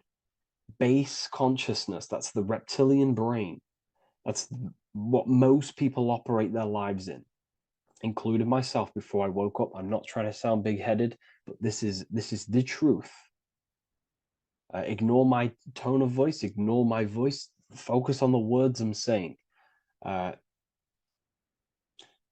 If you're judging, that means you have divided thinking. It's always you versus me. So we need to get out of that thinking of you versus me all the time. That's lower consciousness. That's animal thinking. That's earth thinking. We're unified. We need to reach a higher consciousness and do not waste our mind's potential on low-level earth divided thinking. Okay? So we're looking at the reptilian brain, the mammal brain, and the neocortex. Now, the neocortex is ultimately what makes us human. It allows consciousness to operate on a higher degree. Okay? This is what makes you human. The neocortex. The neocortex. The reptilian brain, like I just said, governs natural survival instincts and the respiratory system, things along them lines of basic awareness, basic functions to operate and survive in the world, in the physical plane. And the neocortex is what allows us to critically think. Okay, it's what allows us to be human, be aware of ourselves. Okay, not. I don't think animals have neocortexes.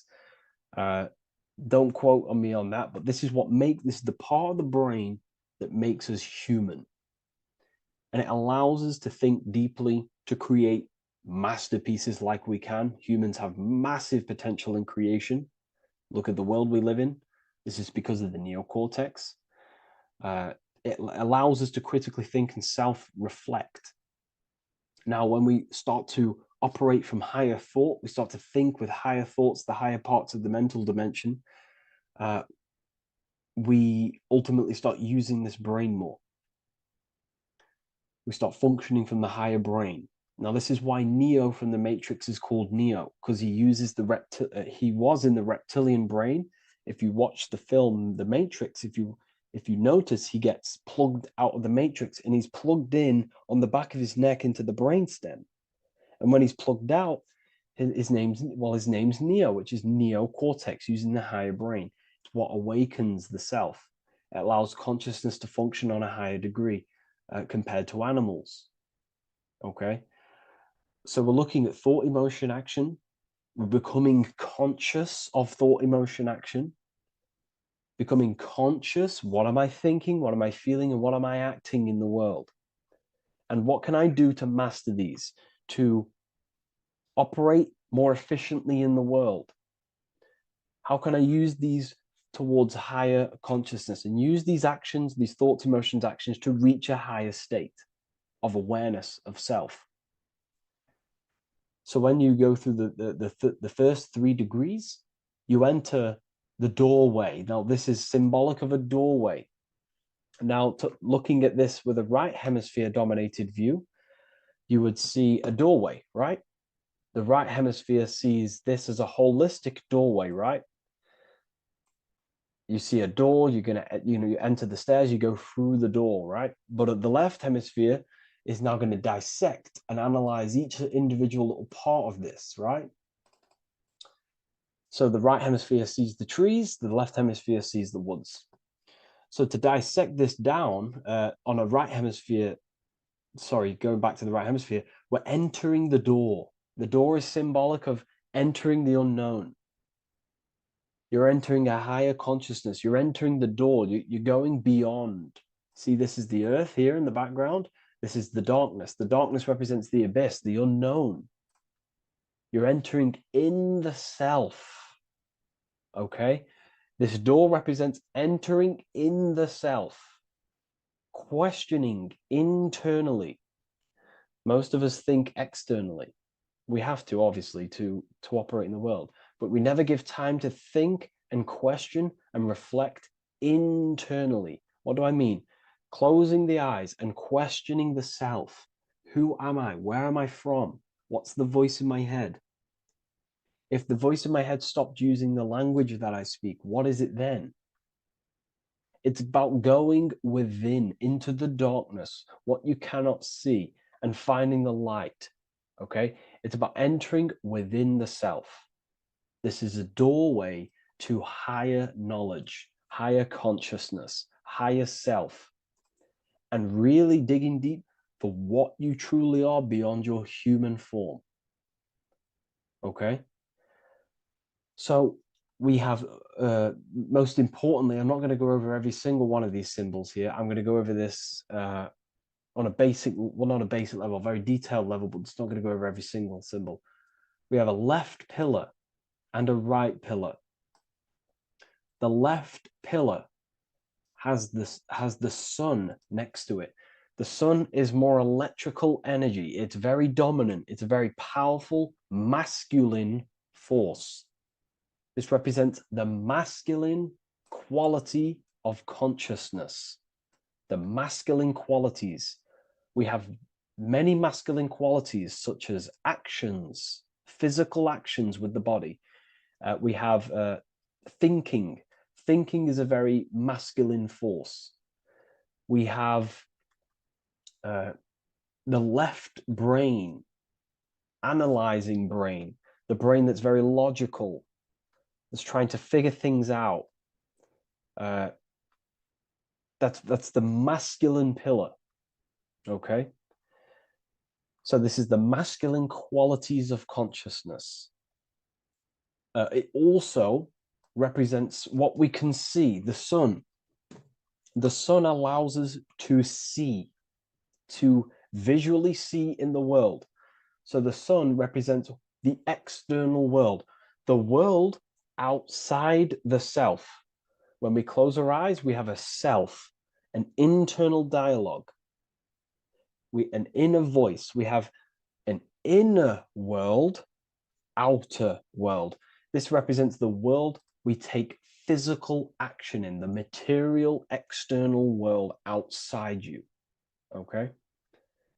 The world we can see. And then on the right pillar, we have the moon, which is associated with feminine qualities of consciousness. Now, the moon is in the night, what we cannot see. The moon is the nighttime. The darkness symbolizes what we can't see. So it's representing the internal world, the world of the self, the immortal world. Okay, the self in the mind is immortal. When you close your mind, you go in the mind, that self inside you is immortal. In the mind, you are immortal. Outside the mind, you are mortal. You will die. This body will die. Okay? So this is representing the internal world on a holistic understanding. It's also representing the right brain, the feminine brain. It's also representing intuition, emotion. They're linked. Intuition and emotion. They're a feminine force. Also, we're looking at the heart, the right pillar. So everything that is feminine falls under this right pillar. Now, don't get confused. I know a lot of people can get confused about what I've just said. So this represents the inner world, the outer world. It also represents everything masculine and feminine. So thought is, although it's an internal quality, it would fall under the left pillar, because thought is a masculine force. It's a penetrating force. So try not to get misunderstood with that. On a holistic scale, it's also represented inner world, outer world, and how they are reflections of each other. Now, these pillars, they're the same height, they're the same structure, but just different in sun and moon, which represents their reflections of each other. Their reflections, the inner world reflects in my outer world. My external world, what I see outside of me, is a reflection of my thoughts and my internal world.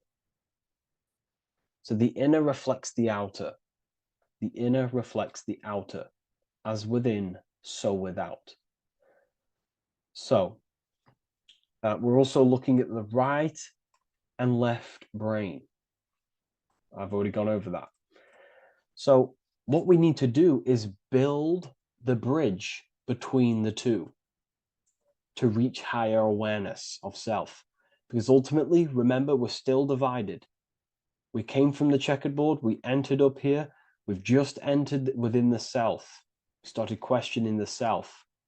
We're still divided. We need to build the bridge. And this is what they're crafting in Freemasonry. The bridge, the arc, the agreement, the great work. This is the crafting of aligning the left and right brain. We're also aligning intuition, feminine, with the actions. Because ultimately, the higher self is always guiding us. That's our true spirit guide. Our true spirit guide is our higher self. And the higher self ultimately exists in a higher dimension. This is going to sound crazy to some people, okay? But who you are is not your human body. And your higher self does not communicate through the language of the human material world. It doesn't communicate through English, doesn't communicate through thoughts. It communicates through intuition and communicates through dreams and symbolism. So it's all associated with the right pillar. This is the things we can't see. The higher self is always guiding us to awakening and to our purpose on the earth. Okay, so this left pillar also can symbolize what we're born into the world with, our circumstances, our external world. What are we born into? You know, our family, our current financial situation, where you're located in the world.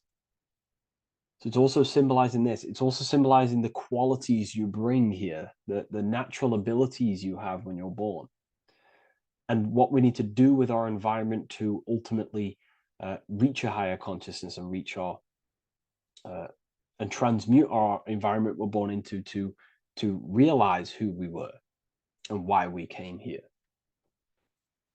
Okay, so we need to build the bridge between intuition and action, and always take action on what we know and feeling is right at all times. That's unity consciousness.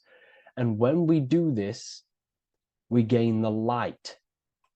We gain more light, symbolic of more information of the self. Because the higher self is always guiding. It's always watching over.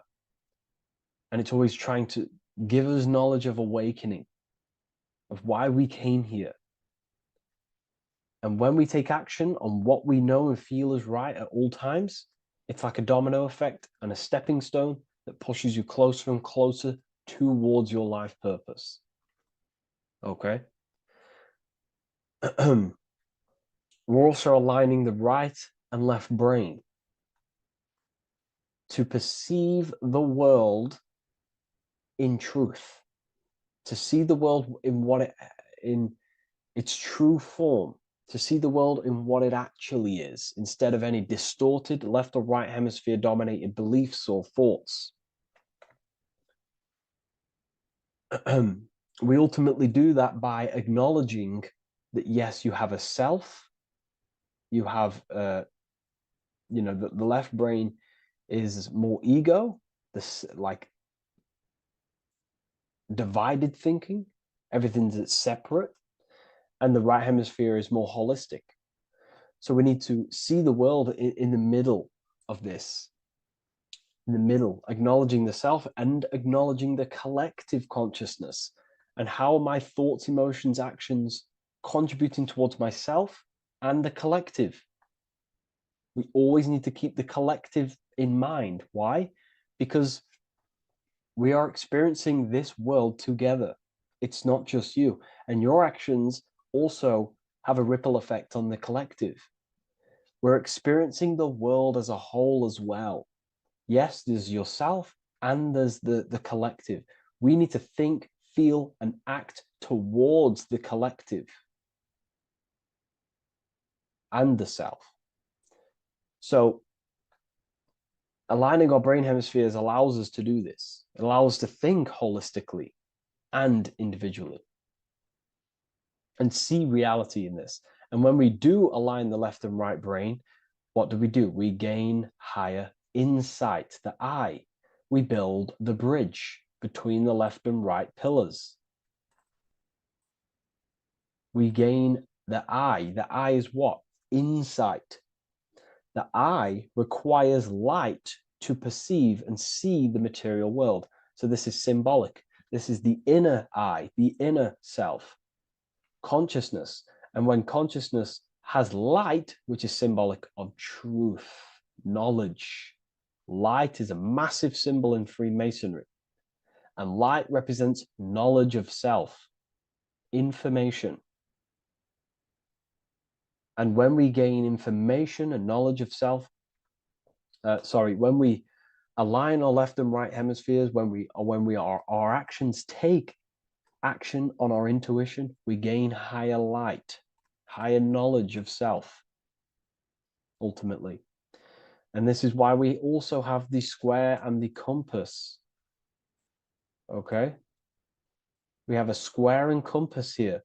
The square and the bottom, base consciousness, also representing masculine qualities. This is the masculine qualities because squares are masculine. And the compass creates circles. So we have the circle on top of a square. Circles are divine. This is oneness. The circle is one line. The square is 4 lines. It's divided. So we need oneness over division. We need to unify the masculine and feminine qualities. Masculine, feminine qualities, okay? This is in the middle because the compass would fall on the right pillar and the square would fall on the left pillar.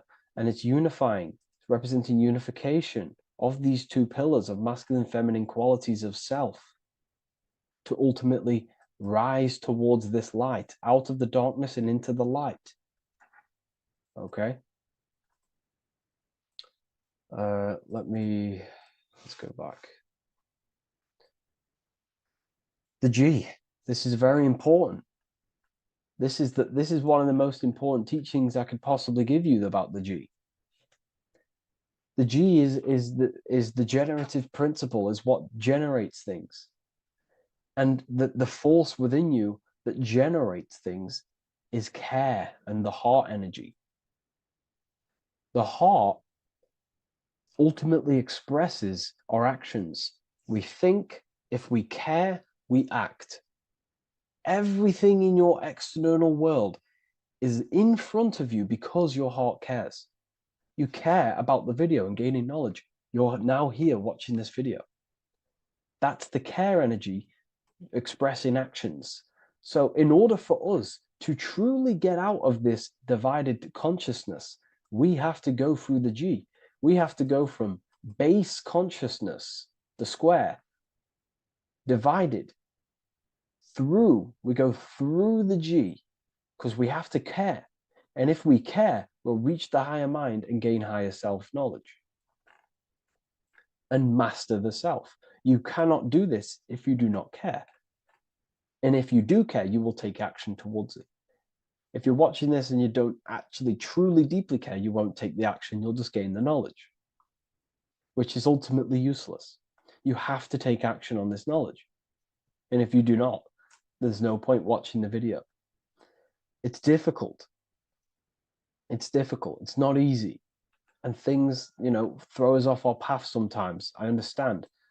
I'm not saying I'm perfect, but we ultimately have to give care towards reaching higher knowledge.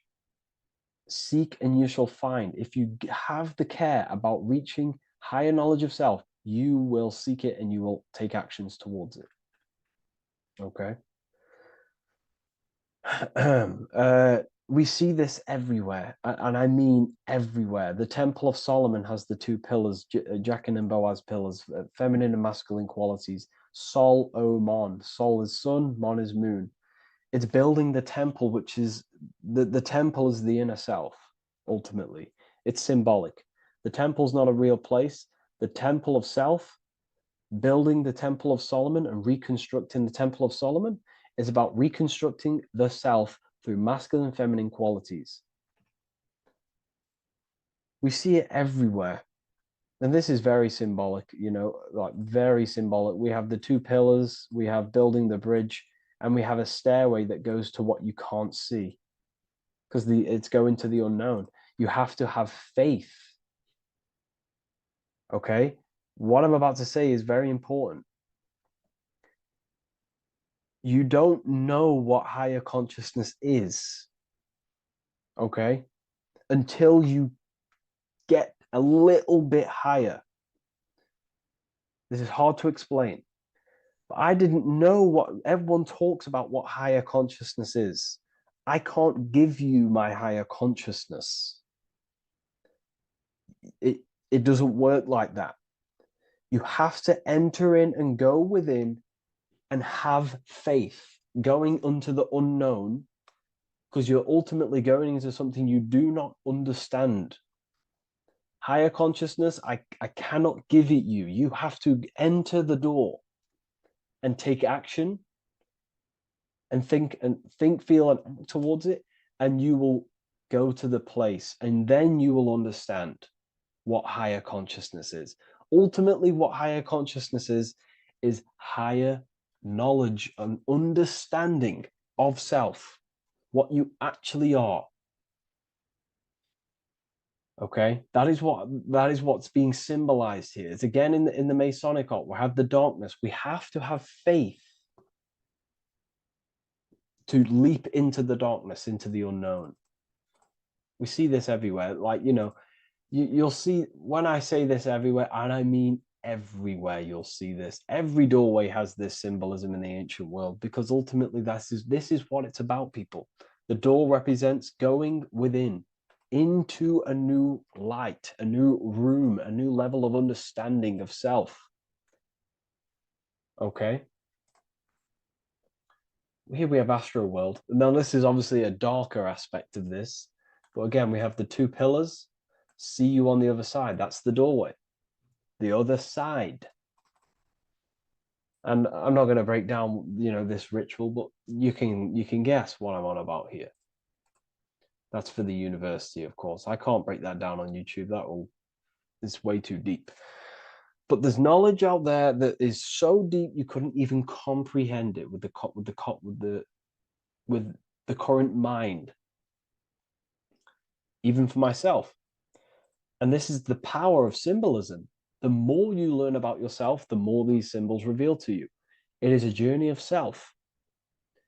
And I can't give you these understandings. You have to go within and question and meditate on these symbols yourself and have thinking exercises of meditating on a symbol and seeing what your mind does with the symbol, what it lets you think about that symbol, and you'll unlock deeper meanings.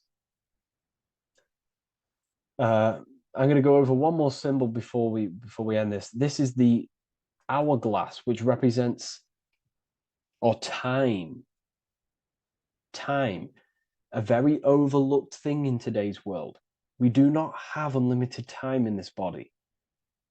You have limited time. You will die. You will die. You have limited time in the external world. This is why it's on the left pillar, located on the left side, the external world. You are limited. The scythe represents you will be harvested. Your body will die. It'll be harvested. You will die, and you need to fulfill your mission here. You came with a purpose. You have to find that purpose by going within the self and questioning and taking action on what you know and feel is right. Unity consciousness, aligning thought, emotion, action. So if you wish to learn deeper insights, gain exclusive lectures, astral projection, self-mastery, I've just started a new section on mind control methods and how people are using this in society and becoming conscious of it. I've now opened 5 spots at a limited special price for Ethereal University. Use the code MIND, all capital letters, MIND, all capital letters at the checkout. And there's only 5 of these codes. Whoever uses them gets them.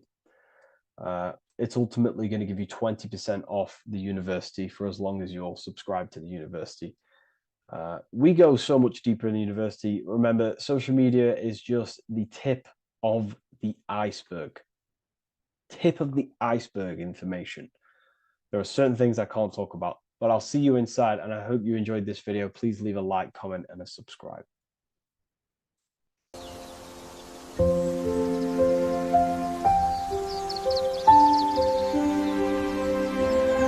bookofwisdom.com. Visit today.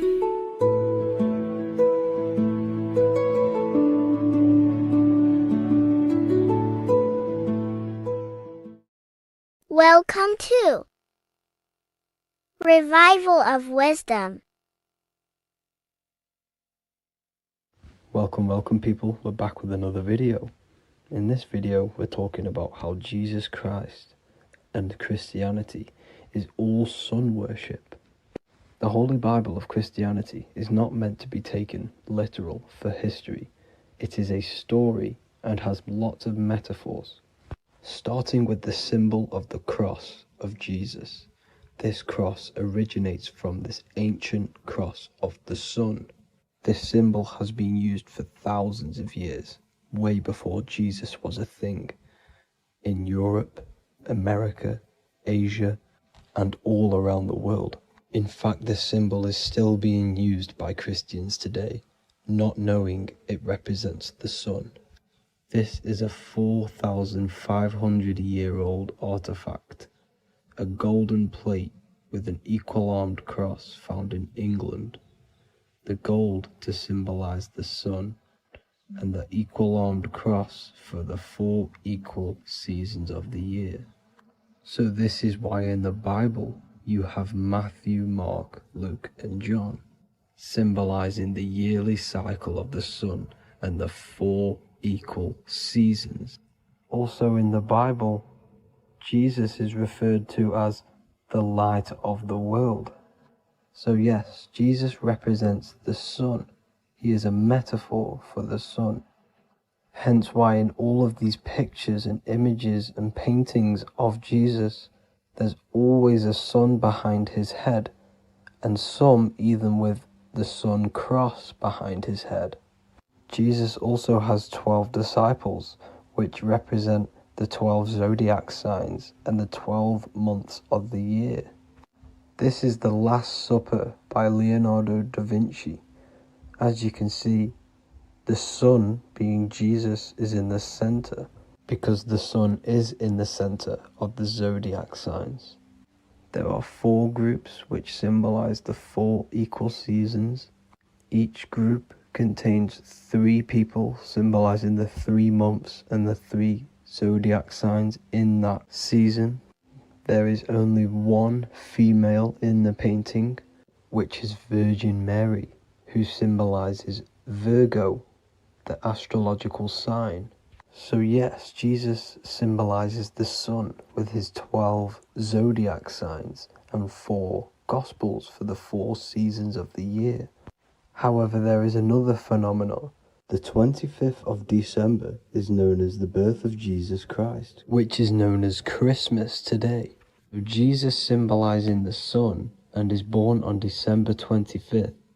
This is the day the sun moves 1 degree northward, bringing back the warmth, the growth of crops, the life and light back to the northern hemisphere. Everything is springing back to life, as we call it, spring. So it is said that the sun is born again on the 25th of December, and Jesus is known as the risen Saviour, because the sun is our risen Saviour, because it gives life to the whole of this realm, the warmth, the crops, and without the sun rising in the morning, we'd all die in about 2 weeks. And we all know how Jesus died on a cross. The sun also dies on a cross in the southern hemisphere. It dies on the Southern Crux constellation. And on December the 22nd, 23rd, and 24th, the sun remains in the same position. So the sun dies for 3 days, and it is born again on December 25th. When it moves 1 degree northward. And this is when the sun is born again, or resurrected, just like Jesus. Constellation Virgo is prominent in the spring sky in the northern hemisphere. So therefore, the sun is born a virgin, Virgo. And as you see in this image, you see Virgin Mary holding the sun. Us as humans do not own the sun, so therefore God owns the sun. So yes, the sun is the Son of God, and this is what Jesus is symbolizing. And just how Jesus sacrifices himself for humanity, that's what the sun does. The sun gives out all of its energy so we can live. There are many other Bible verses which represent Jesus as the sun. Now in Matthew 8:23-27, his disciples are in a boat and there is a massive storm. Jesus is asleep, meaning the sun has not arose. And the disciples say, "Save us, Lord, we are perishing." Quote, "Then he rose and rebuked the winds and the sea, and there was a great calm." End quote.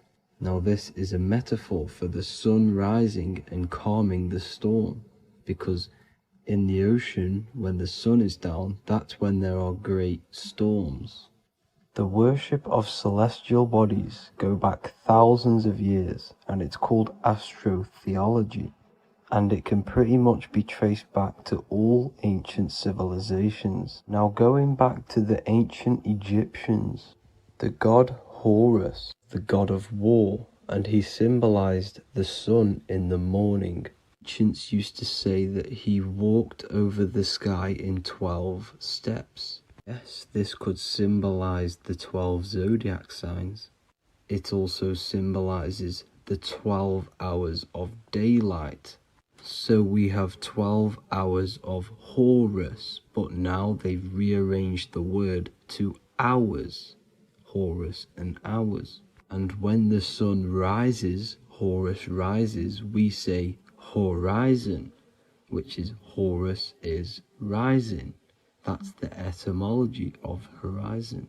Another Egyptian god called Amun-Ra was known as the god of all creation. He was the first god of them all. Amun was also a sun god. Therefore, after every Christian's prayer, they say Amen, sending their prayer through the sun to God. So this all goes back to the worshipping of the sun. Sun worship was around way before the Romans. However, in the Roman times, their sun god was called Mithra. Mithraism was the main religion before Christianity came into play. Mithra was the son of God. He died on a cross, and he was dead for 3 days and resurrected, just like Jesus. So the Catholic Church was not made in heaven, it was made by the Roman Empire. They mixed all the sun religions of Judaism, Mithraism, and other Arabic religions, and combined it into one, so Caesar, the Roman emperor, could gain his own religion. So yes, Christianity was a political move to gain more control over the masses, because it was a worldwide government at this point in time. So here is a Sumerian helmet with the rising sun symbol. And then the Romans also used this rising sun symbol on their armor. So sun worship has been going on for thousands of years, and it still goes on today. However, with all the programming and the low IQs, today we do not get the full interpretation of the Bible and these stories from the past. And Christians and other religions are all brainwashed to not question their religion and not realize their true origins and where they come from. I do advise you all to do your own research and come to your own conclusions. However, I'm just pointing out the facts and connecting dots for you all to see. That's it for this video, guys and girls. Thank you all for tapping in. God bless.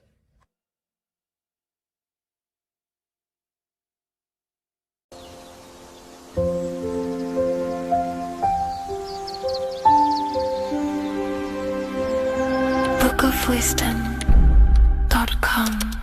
Visit today.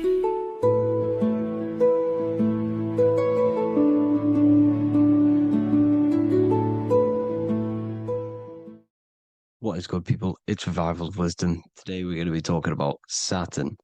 I've done this video in the past. However, this video is going to contain a lot more in-depth explanation of Saturn. So the 33rd degree Mason, Manly P. Hall, said, Saturn is the key to crystallization, physical matter. Light is matter, matter is light. They are interchangeable. Low vibrating light turns into matter, high vibrating matter turns into light. And Saturn is the god of this world, this physical world. He crystallizes light into matter. This is symbolized as the Masonic checkered board, matter and spirit, matter and light, light and matter. He's also the god of time, destruction, justice. He creates and destroys, because all things in time die. He creates and destroys you. So, because we live in this physical world, which is the electric world, this is why we say electricity, because it comes from the root word of El, Saturn. They used to call Saturn El, E-L. This is why we used to say Elohim is God. The real God of this world is Saturn, but it's being hid. This is being hid. Jesus is Saturn. All of this is Saturn. It's all Saturn worship. It's the real God of this world, So, Physical matter is a result of two opposing forces equalized on the plane of inertia, because everything is created out of electromagnetic toroidal fields. And these two poles equalize on the plane of inertia, which gives you planet Earth, plane of inertia. The plane of inertia is what Saturn is. It's the ring around the center of the plane of inertia. Thank you to Walter Russell saying, physical matter is a result of two opposing forces on the plane of inertia. This is what Walter Russell says, so please check out his work. He's got many books, many books on light and electromagnetism and stuff like that. So I advise you to check him out. So the torus field gives you the binary code 0 and 1, the female vagina and the male phallus. This is the code for this world. Saturn crystallizes physical matter.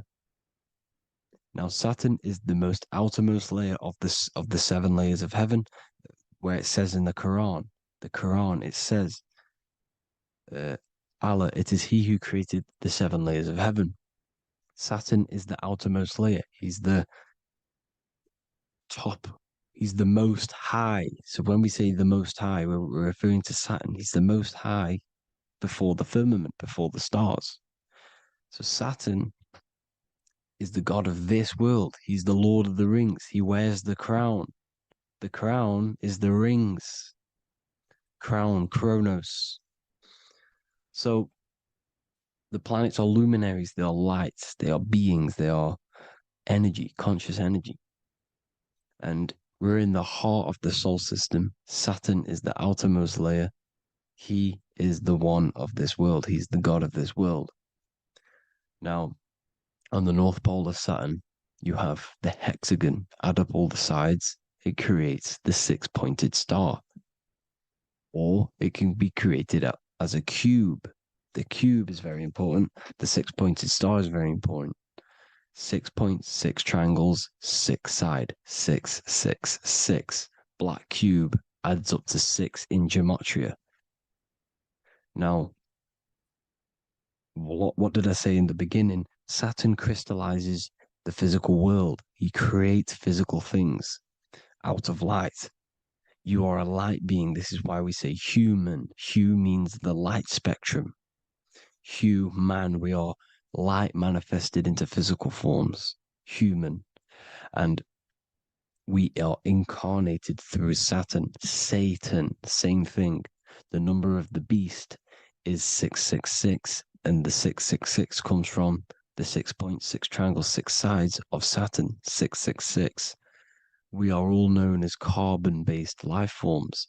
Carbon, the atomic structure of carbon, is 666, 6 protons, 6 electrons, 6 neutrons. We are materialized into our physical bodies through Saturn, through the number of the beast. These bodies are the beast, it's the animal. The divine, the Christ, is the consciousness within, because you're a physical, spiritual being combined into one, hexed into one. Hexagram. This is a hexagram. You're hexed into physical matter, spirit and matter, light and dark, combined into one. Now you contain of the mark of the beast, the mark of your body. Your body's the beast. It says in the Bible, Satan, who is the god of this world. This world. There are many different worlds, but this world is run by Saturn, and it says that in the Bible. Saturn is Satan. It's the same thing. And look at the crown of thorns are wrapped around the heart. The soul is in the heart. The mind is in the brain. The soul is wrapped around the rings of Saturn. You're wrapped in physical matter. This is what it's showing you. This is symbolizing the rings of Saturn wrapping you. And the cross on top is the cross of the cube. The cube, the black cube of Saturn, unfolds into a cross. So Satan, who is the god of this world, Corinthians 4:4 in the Bible, Satan, who is the god of this world, has blinded the minds of those who don't believe. Saturn blinds your mind because the God of this world materializes you and he blinds your mind when you incarnate into physical matter. When you enter this soul system, not the solar system, you hit Saturn first. He materializes you. And look at the symbol for Saturn. This is the symbol for Saturn. All of the planet symbols are created out of the Holy Trinity. The Earth, Moon, and Sun. Body, mind, and soul. The sun is your soul, the moon is your mind, the earth is your body. Your body's made out of the 5 elements. The sun is your soul because the sun is life force, gives life to everything. Your sun is a soul. Your soul is the sun of your body. The moon is the mind. The moon is the moon of your body, the mind of your body. Intelligence. So all of the symbols of the planets are created out of these. The Saturn symbol is created out of the Earth cross, matter, and the moon crescent, moon, mind, matter over mind. This is why Satan, who is the God of this world, has blinded the minds of those who don't believe. He blinds your mind. Look at the symbol, it's showing you. The Saturn symbol is matter over mind when it should be mind over matter. So we descend into a soul system, into our 666 Saturn carbon suit bodies, and we are matter over mind. Then we have to move up the spine to go back up to spirit, to mind over matter, where you manipulate your own reality.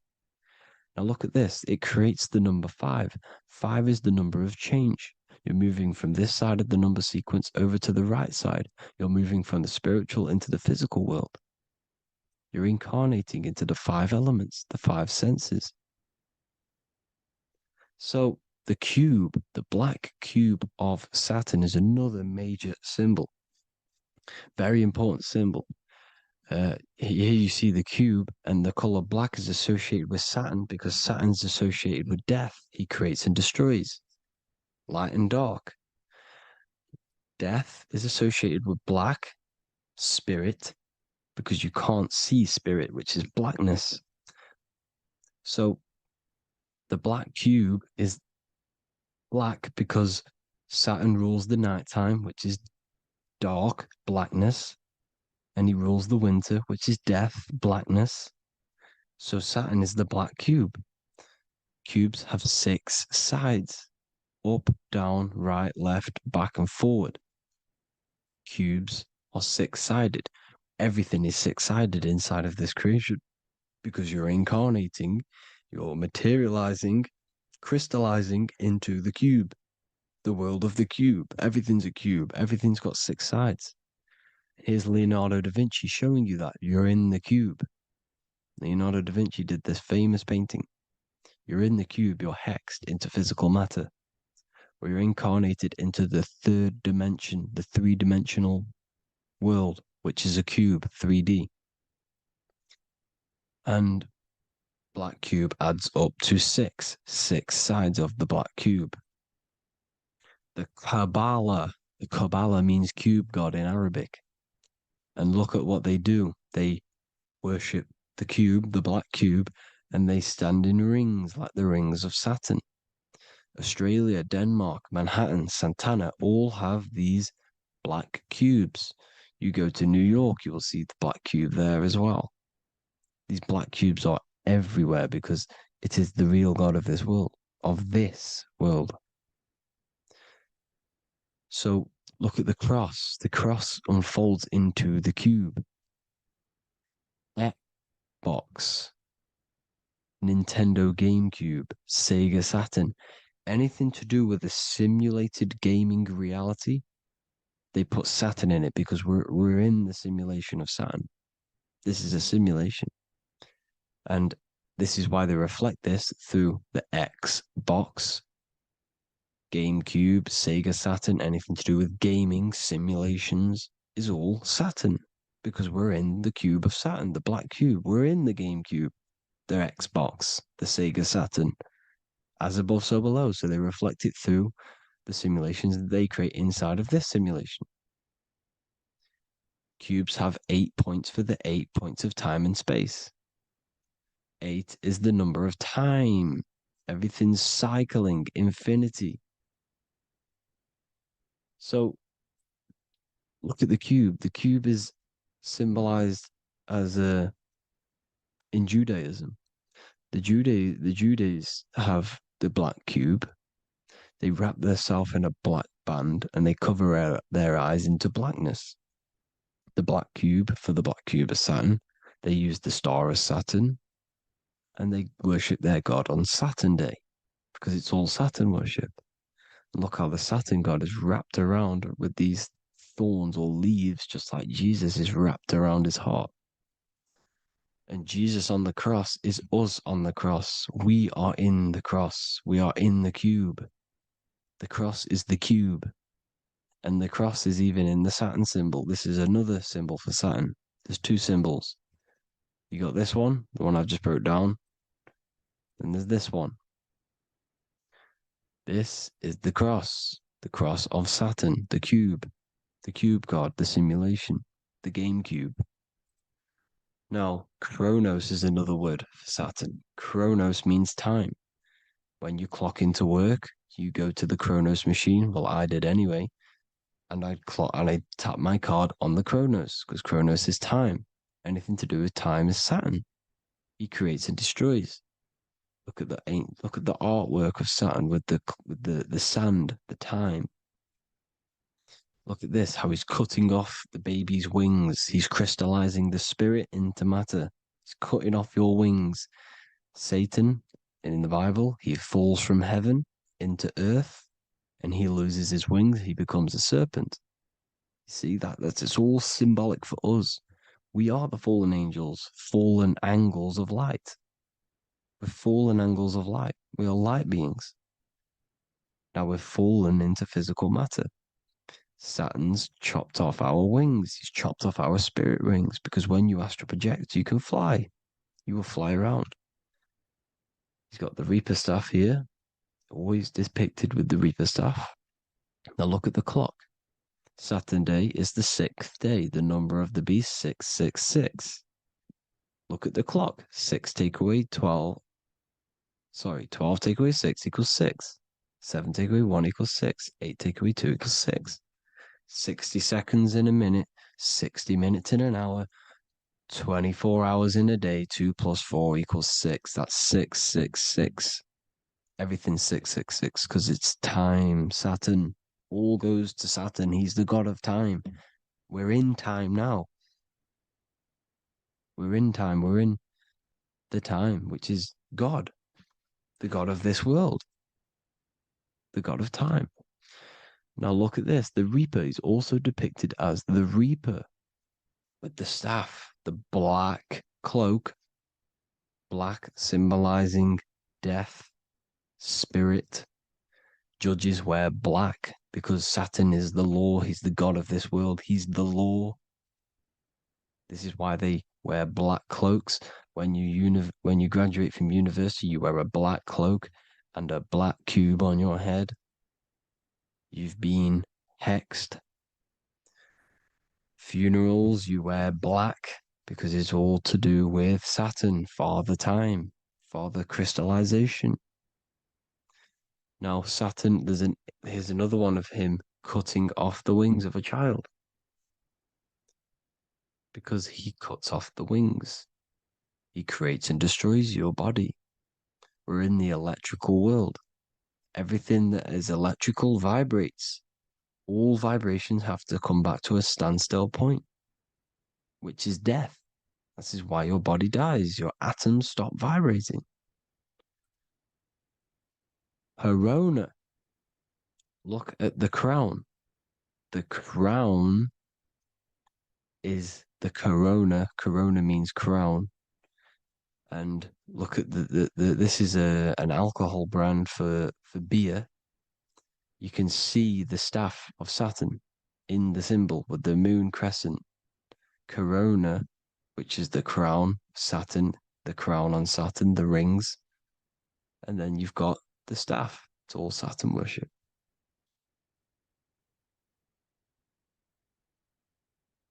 Is the black cubes of 9/11. 2 black cubes. This was a ritual for Saturn. It's all ritualistic.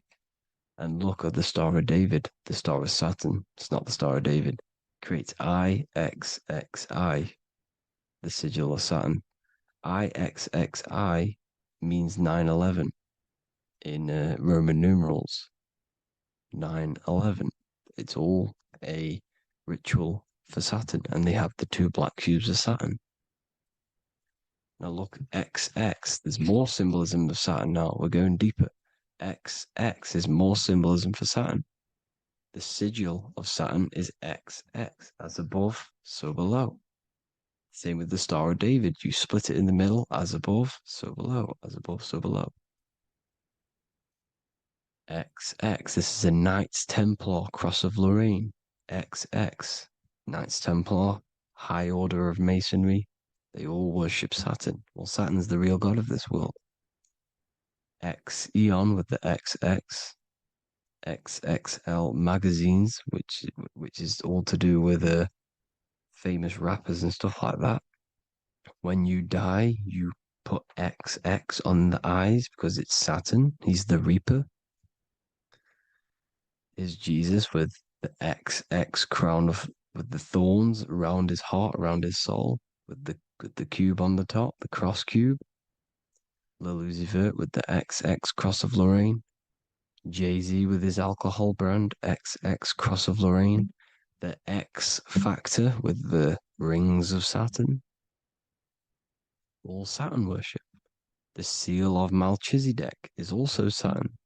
This is the cube. This symbolizes the cube with the 8 points for the 8 points of space and time. And this is the cube. It's another ancient symbol for Saturn. Here you see the star of Saturn with the Melchizedek symbol around it, which is all to do with Saturn. Here you see an altar, the Holy Grail, the Melchizedek symbol on it, and they're worshipping it. This is why we wear rings, wedding rings for the rings of Saturn. It all goes back to Saturn. Earrings. The 8-pointed star of the ancient Sumerians is all Saturn. It's all Saturn. So the ancients, the symbols of Saturn goes on forever. It's in all of the major corporations. You can see it everywhere, the rings of Saturn. Toyota is an obvious one. Internet, Nike, Target, Sega, Saturn. It's all Saturn worship. All Saturn worship. Because he is the real god of this world.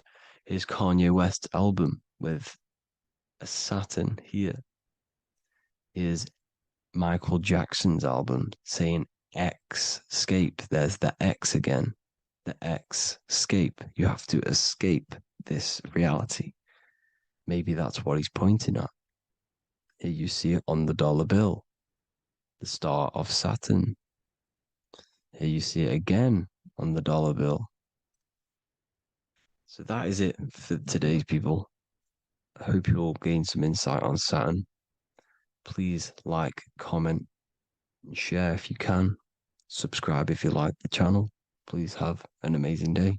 God bless.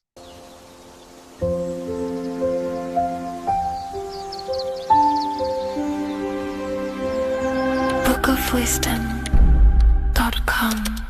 Visit today.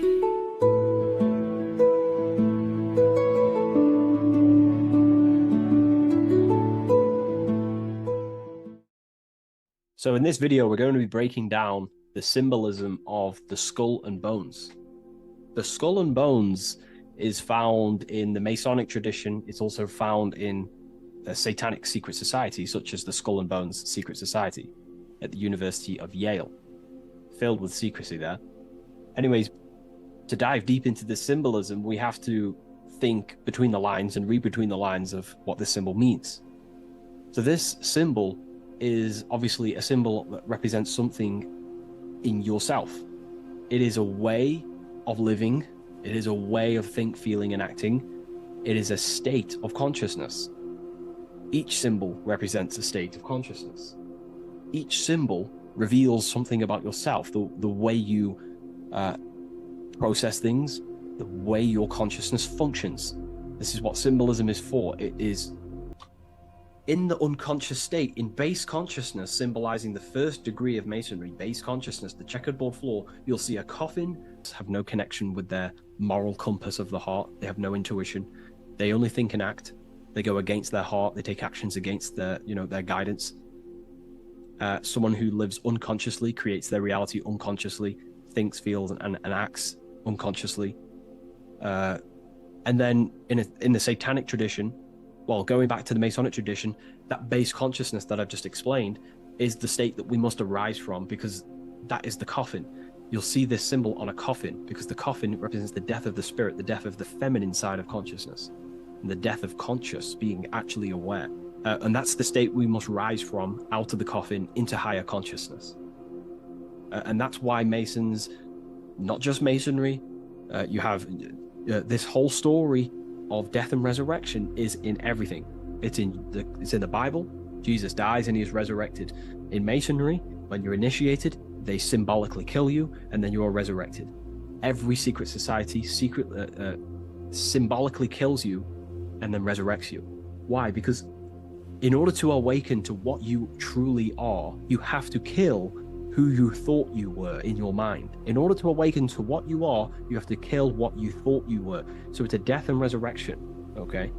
So this is the state we arise from, but in the satanic tradition, this is glorified, this state of consciousness. They are conscious, they have high consciousness, but they only have intelligence and action. Their intelligence and action are one, they think and act instantly, but they think and act at the expense of others because they have no connection with their heart. There's no heart symbolism here. It's a symbol of intelligence and action, the mind and the body. So the satanic tradition, they think and act at the expense of others. They seek to control other people because they have no connection with their heart. They have no connection with empathy, love, or care. They only care about themselves and the brotherhood of their secret society. This is what true Satanism is. It's not about worshiping Satan. It's about serving Satan, which is your ego, the egoic force that tells you not to go with your heart. So yeah, I hope that clears some things up about this symbol.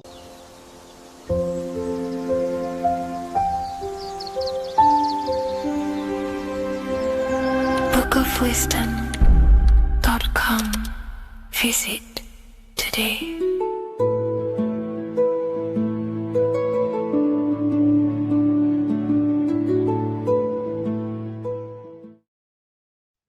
Hello, everyone. Today we're going to be discussing the esoteric and occult meaning behind the story inside of Genesis, the story of Adam and Eve. This is a widely known story, but not many people know the true esoteric meaning behind it. Okay, so today we're going to be breaking this symbolism down.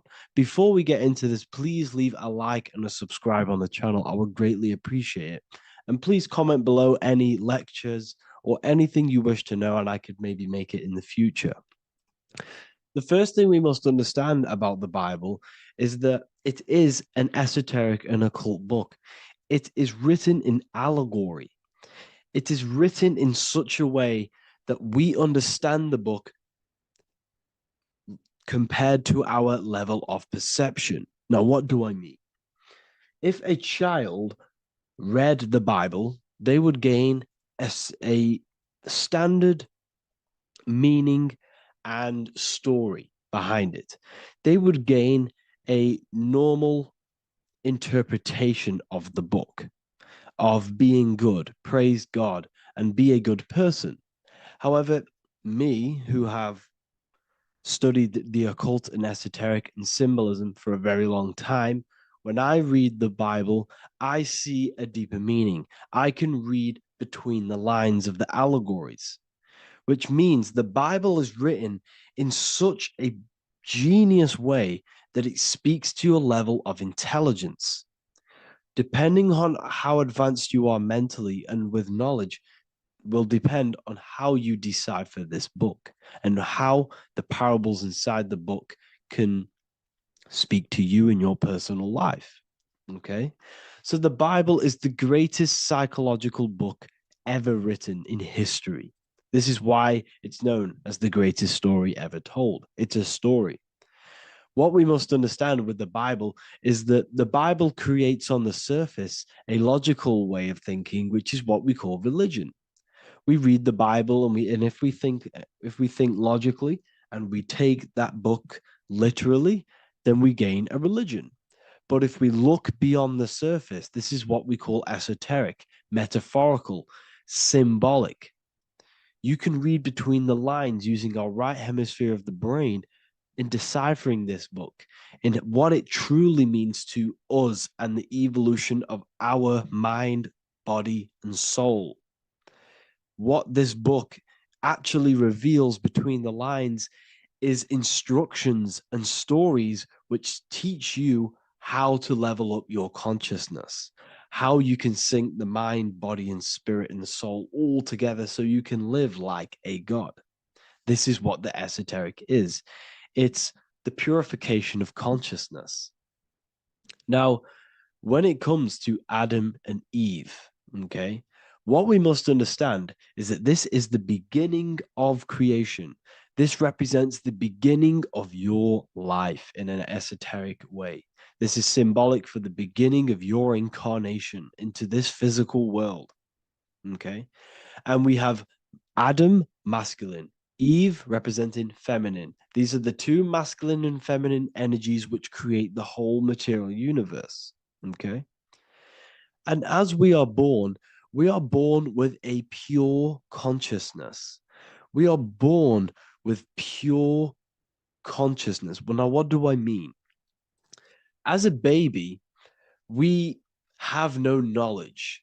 We are pure essence of the soul. You know, we don't gain the knowledge of good and evil. We are pure.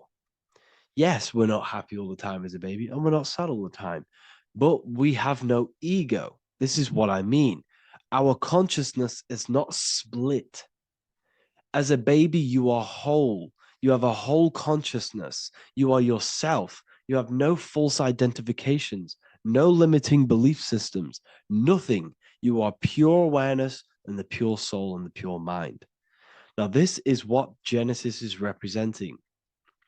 As we grow older, the more experiences we gain, the more thoughts we start to think, the more knowledge we gain of this world, the more impure our mind, our heart, our soul, our spirit becomes, the more impure our body becomes.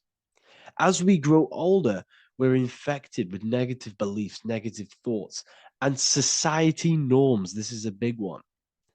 As we grow older, we are molded by society.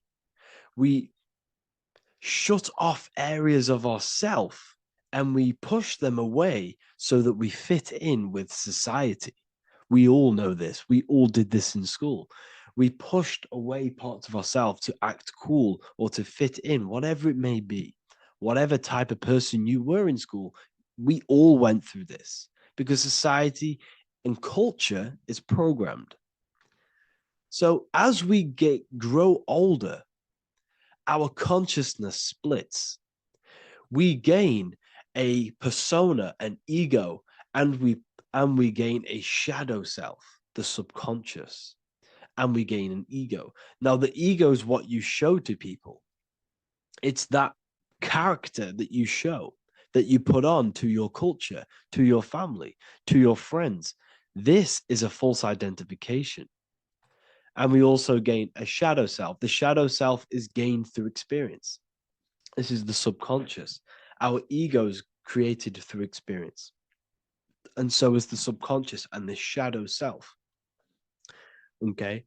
So as we gain age in this material body, we fall from the Garden of Eden. We gain the knowledge of good and evil. This is what the symbolism represents of us leaving the garden, us eating from the fruit. Now, the fruit represents the knowledge, it represents the insight, the experience, which splits our pure consciousness. Our soul splits. Okay? We lose connection with the divine. We lose connection with our pure self. through material experiences. We may lose ourselves in material experiences. We may lose ourselves in lust and material gain, wealth, and all of these lovely things that the material world offers. We lose ourselves in this, okay? And not only that, there's another symbolic thing that we're missing with being a child. There's another symbolic meaning behind this tree in this story of Adam and Eve. And this is sexual energy. Okay? As we are a baby, we have no ability to create another human life. We have no sexual urges. We have no desire for the material things as a baby. Nothing. As we grow older, our sexual energy cultivates around the age of, it's like 10, maybe earlier for some people or later for some people. This is what we call puberty, when our sexual energy activates. This is when the masculine and feminine energies are present within the body. And we are now given the ability to create human life. We're now given the ability to bring in a soul into the material world. Now, this is what we believe and know in the esoteric world. That is what sex is. You're bringing a soul from the astral into the physical. Okay? So, as you grow older, you gain this ability to use the power of creation. You gain this force within you that allows you to open a portal in the astral and bring in a soul to the material. Now, this power can be misused. This power is very powerful and it should not be misused. In occult and esoteric teachings, we teach and learn sexual transmutation, how we transmute sexual energy into different areas of our life so we can grow and create. Because sexual energy is creative energy. It creates a whole new human being. So if we retain it, we can transmute it into creativity. So this energy is kind of corrupting us as well. And now I'm not saying growing up is evil, all this thing is evil. This is a natural cycle that we must go through. The soul of us must go through this cycle so that we learn, so that we overcome it, so that we gain mastery over ourselves, so that we expand ourselves. I recommend you watch the Evolution of Consciousness lecture that I did on my YouTube. An amazing lecture. Talks about the evolution of consciousness and how we're on a never-ending cycle of life and death and expansion. So leaving the Garden of Eden is symbolic. You see, Eve represents emotion. She's feminine. Adam represents action. That's why he bit the apple. You see, Eve takes the apple and tempts Adam because she's the emotion. She's the sexual desire. And Adam eats it.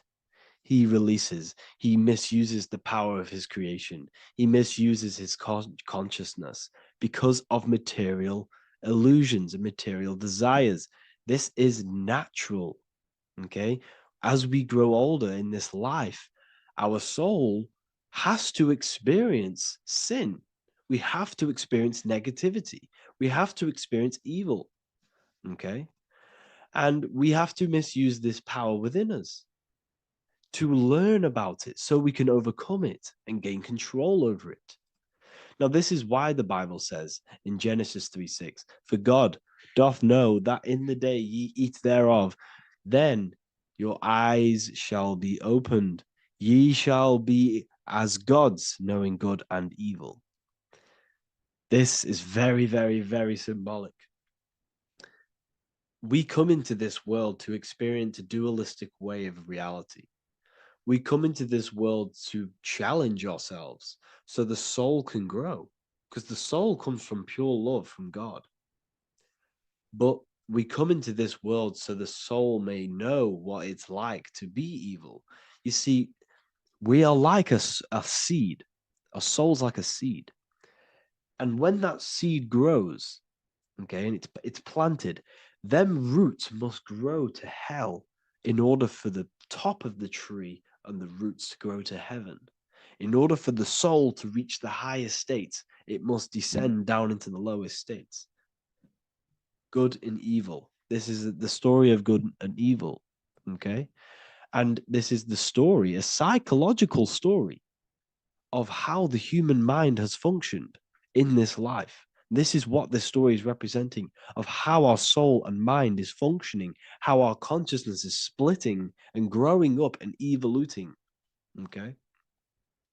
Like I said, snakes represent sexual energy. They represent, snake, when you've been snaked. This is why we say you've been snaked, because it represents a temptation of sexual energy. This is why the Kundalini is symbolized as a snake. This is the serpent within us that we can rise to activate dormant brain cells in our brain. Now that's called the Kundalini awakening. I'm not going to get into that into this video, but this is what it symbolizes, the tree and the knowledge of good and evil, because our body is the tree. Our central nervous system is the tree.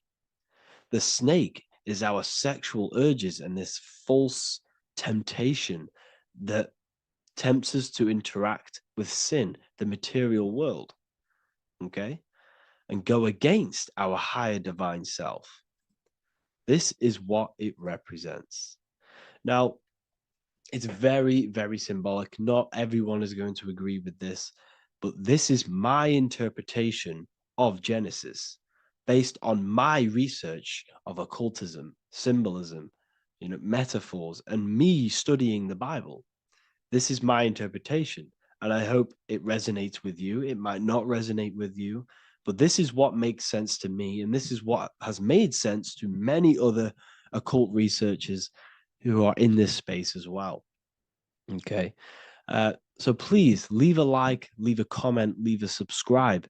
I'd greatly appreciate if you could, just give me some support on this channel. We're nearly at 100,000 subscribers, which is insane. I just want to say thank you all. And yeah, I will see you inside the university. If you join, I'll look forward to mentoring you, connecting with you on the live calls. There's a new symbolism course, which is going to be available very, very soon. And yeah, if you join the university, you also get a 30% discount on all of my products, astrology readings, one-on-one calls, all of my books. Yeah, so I hope you gain some insight on this video, and I'll see you in the next video, and I'll see you inside the university. Have an amazing day.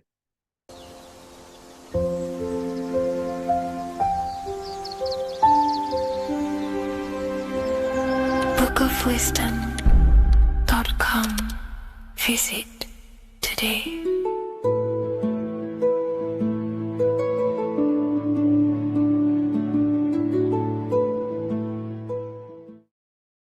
What is up, people? How are we all doing? Today, we're talking about the flat earth cosmology. So let's jump straight into this. Please drop a follow and leave a like to help the algorithm. So we live in a torus field. Everything's made out of torus fields. And every torus field has motion. It's what it is. It's the motion of energy. And every torus field has a center, which is the black hole. It's a womb of creation. It's counter space. Now, this is why the North Pole is magnetic, because the center of this torus field is the most magnetic part, the strongest part of the field. So this is why all compasses will point you to the center. And the Earth's magnetic field is spread across the whole of the Earth. And it's spinning, as you can see here. It's like a tornado at the center. And this tornado is the force which is spinning the sun and the moon around us. You got the sun, the moon, Polaris, just like in the Masonic cosmos here. The sun, the moon, Polaris, the all-seeing eye. Now we'll get into Polaris a bit later, but the sun is the magnetic force. Sorry, is the electric force, because every field is electromagnetic. Now, the sun is electric. It's positively charged. It's going to give you energy. It's feeding energy. The moon is more magnetic energy, which is taking your energy away from you. And this is why you become sleepy when the moon comes out, because it's taking away your energy. So these two forces is the balance. It's the yin and yang. It's the balance. Everything in this creation is balanced because the torus field is the earth is the plane of inertia, the 0 point within the field. Because physical matter is a result of two opposing forces equalized on the plane of inertia. And that is where matter crystallizes into physical results. And this physical plane is the plane of inertia, planet Earth. And at the center of this plane is the black hole, the womb of creation. And outside of this black hole gives birth to light. So the torus field is constantly rotating, going into counter space, the black hole, and then out of counter space gives birth to the white hole, white light. You see? So it's going around, black hole, birth again, black hole, birth again. And it just keeps going around. It's an infinite cycle of energy. And this is where the infinity sign comes from. This is the motion, this is the force which is creating everything to spin inside of this circle.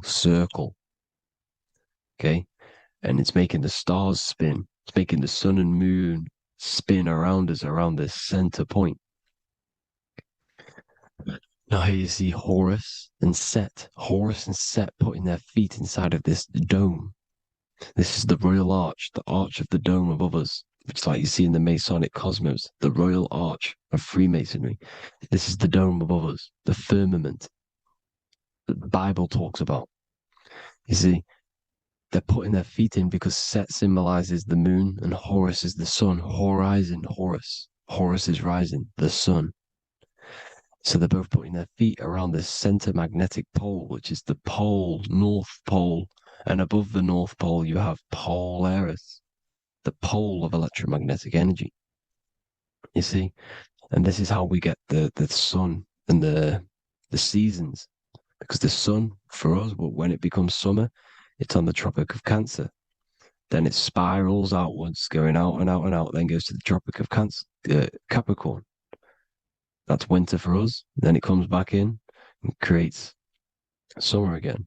So it's constantly spiraling around this center magnetic North Pole. You see? So this roof above our heads is the firmament. And this is what they've taken off of us. They haven't physically taken it, but mentally they have taken this away from you. It's a female energy. And this is what the Egyptians called Nut, the sky god Nut.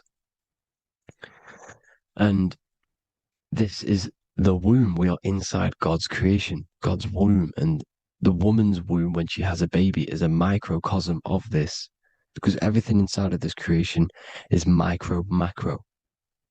It's a reflection of the bigger things, as above, so below. So the dome above our heads is the dome we are in when we are a baby. And you can see the sacred geometry of it is the exact same. It's the dome. And when we are inside of the womb, the woman, the sacred maker, which is the M, the Masonic M, this is the Gmail symbol. The Masonic M is maker, mason, matter, male. She delivers the male, you see. She delivers the male because it's the maker, the female, the magnetic. The woman is magnetic in nature. The male is electric in nature. So when we are in this womb, the female, we are being fed by the center umbilical cord, by the center of the mother's stomach. We're connected to the center of the woman's stomach, just like we are when we are in the earth. The center is where the aurora borealis is being emitted from, the electromagnetic aurora borealis, the northern lights. This is our spiritual umbilical cord, connecting us to counter space, connecting us to the realms beyond this world. Because at the center of every torus field is counter space. And at the center of the earth is our spiritual umbilical cord. And this is the earth's belly button, as you see. As above, so below. We had a physical umbilical cord. We have a spiritual umbilical cord. And this gets cut when we die, when we're cut away from the physical reality. You see, here's the ancient Egyptian tablet showing this female. You can see the hair, it's a female above us, because the female energy is nurturing, helping, looking after. And that's exactly what the dome is. It's protecting us. It's the Ark of the Covenant, the Ark covering us, you see? And this is what they've taken away from us. By you believing in space, it completely destroys the idea of this being a sacred creation. They've taken the roof off your head, whether if you believe in space, you believe that there's chaos, there's planets, there's asteroids about that could kill us at any moment. But this isn't true. They've made you fear your own creation that you're inside of. They've made you fear what's above you. You see, and it's to hide the power of astrology, the power of the lights in the firmament, which are constantly flowing through the ether. These powers which are above us are sending rays down to the earth, which are influencing our psychology and how we behave. And this is what astrology is. It affects human consciousness. It interacts with our consciousness. And there's a different energy every day because the planets are in different houses, different alignments. And this is, we'll go into this a bit deeper later on. So the world tree, this magnetic north pole, the pole of electromagnetic energy, was symbolized as a tree, the great tree at the center of the earth. You see? And this tree is symbolized everywhere. You can see here how the center person, this Egyptian person, is holding up the sky. This is the North Pole, the hyperboloid, at the center of every torus field. And this tree was in the Mayan cosmology. This is an ancient depiction. This is the torus field. There's the plane of inertia. Here's the center tree. Here's the tree in the center, the magnetic North Pole, the woman holding the stars. Here's the Hindu with the two birds symbolizing the sun and the moon revolving around this center tree. The Mayan tree, his Horus and Set around the North Pole. They all knew this flat earth cosmology. They knew these secrets. It's so sacred you understand the creation that you're inside of. Because if you don't, you'll be led astray. You don't know where you are. You're lost. You see? And here's the Masonic art with the rays of the stars coming down with the tree in the center. So it was personified as a tree. And we are in Asgard, Midgard, the middle garden, where there's good and evil. So the 7 layers of heaven, which is talked about in the Quran. Each planet has a different layer of the firmament, and this is the 7 layers of heaven, and these are our 7 layers of the energy centers in our body. So we start in the stars, so we are stars in a physical body. And this is why we say Mr., Sister, Fraudster, Sinister. Stir is star, and we are in the stars, and our star descends into the soul system, not solar system. And as we descend into the soul system, we enter Satan's kingdom, Satan's world. As it says in the Bible, Satan is the god of this world. Well, if you've been into my research for a while, you know Satan is Saturn. Saturn's world, because Saturn's the outermost ring. He's the Lord of the Rings. And you enter his kingdom, the kingdom of time. And this is why Saturn's the time god. As soon as you go past the rings of Saturn, you're now in the soul system. You're now in time. You're now bound by space and time. And you're bound to the earth plane, the heart. Earth is heart. It's a rearrangement, it's an anagram for heart. And the heart of the electromagnetic color spectrum is green, and that's why the earth is green. And above green is blue, and this is why the sky is blue. In order to go to heaven on the macro scale, you have to go through the blue sky, through the 7 layers of heaven. In order to reach heaven in your body, whilst you're here, you have to go through the blue chakra to your head, which is heaven. It's micro, macro. Everything is micro, macro inside of this creation. It's an ancient. I think this is a French image, piece of art from the ancient French, with obviously the 7 layers of heaven, which they all depict. And notice how it's like a dome. We'll go into this dome symbolization, the Royal Arch of Masonry, which is next. But these 7 layers of heaven give us the 7 metals, the 7 days of the week, the 7 diatonic tones, the 7 chakras, the 7 everything. It's God's favorite number. And this is why the Masons use the G inside of the compass, because the G is the 7th letter, and God starts with G. You see? So it's 7. God is 7. Here's another depiction of the heart, the soul system, the 7 layers of heaven. La fermente, la fermette. You see, la firmament, with the stars on the outermost layer. Here are the 7 planets: Jupiter, Mars, la Sophie, the sun, la luna, the moon. So Saturn. So we are in the heart of this soul system. In order to ascend, we need to ascend up our chakra system, reach 144,000 hertz, God consciousness, the God man. You have to unfold God man, master of the mind, mastery of the mind. So what are the stars? The stars make everything unique. The stars are constantly rotating around the center, magnetic North Pole, the tornado at the center, which is stirring everything. It's stirring the ether. The center is the ether, and the 4 elements are born out of this ether. There's 5 elements: ether, spirit, water, air, and earth. The ether gives birth to the 4 other physical elements, which the whole of creation are made out of. About them 4 elements. 4 is the number of stability. You know, a chair, a table has 4 legs. It stables things. It's a foundation, and these 4 elements are the foundation of this creation. You see, and this magnetic North Pole is stirring this, and the 4 vibrational states of the ether are the 4 elements. Now let me get back to the stars. I just wanted to give you that. The stars are being stirred around this center point. Center. It's stirring everything. And they're always in different alignments. Every millisecond they're moving in different placements of the stars. And the planets are called the 7 wanderers because they're not fixed. The stars are fixed. But the planets they're called the 7 wanderers, the 7 layers of heaven, because they move faster and slower than each other. Each planet is slower and faster, has a different rate of speed it's moving. So these alignments are mixing in with the energies of the different 12 constellations.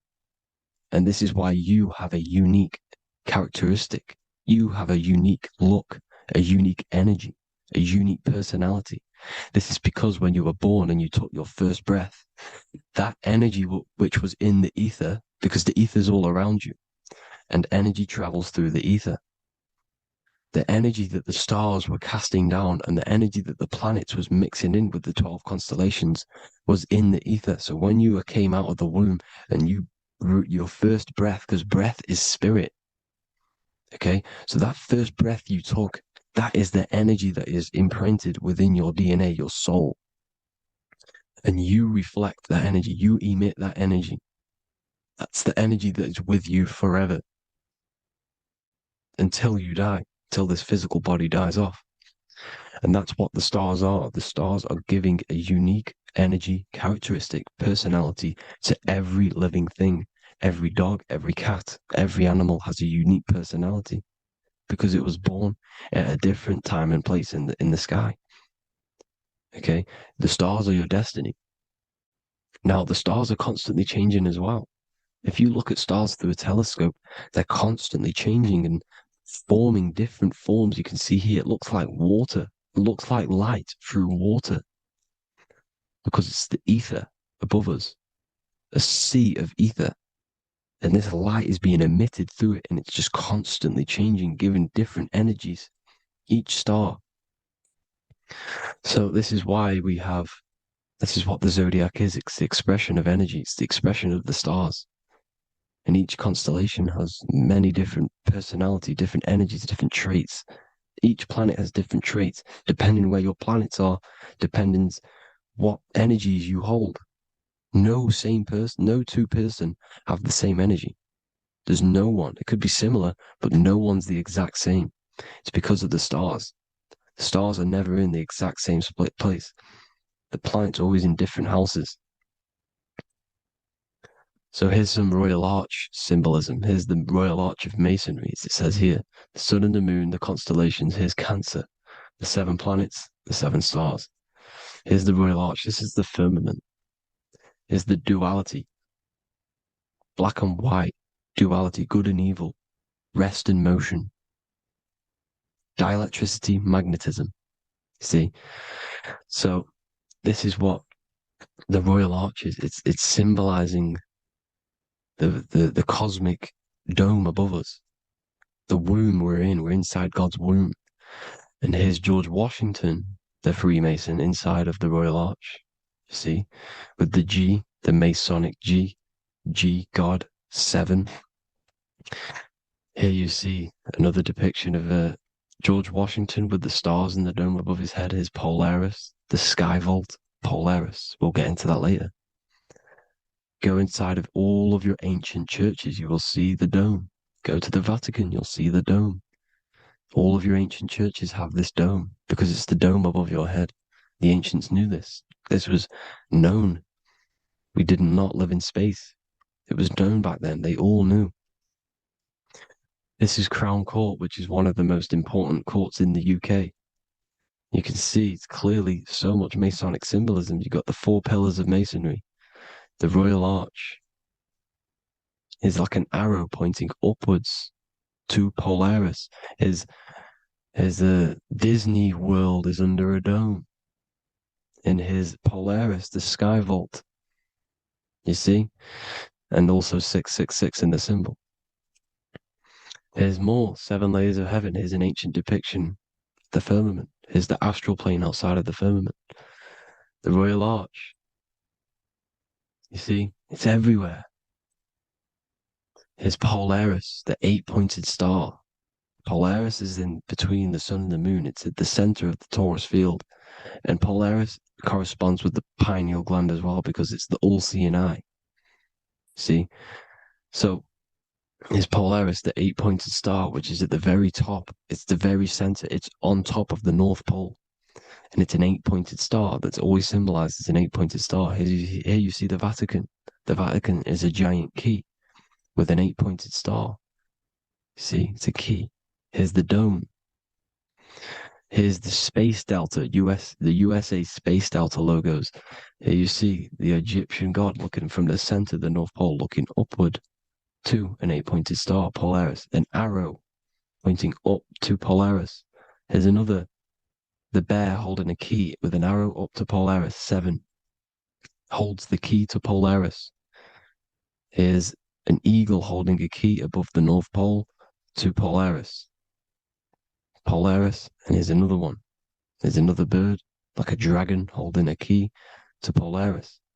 Because Polaris is definitely something to do with leaving this creation. Okay, maybe, I can't say for sure, but maybe it's to do with ascension, and this is why the Vatican hold the key to the 8-pointed star.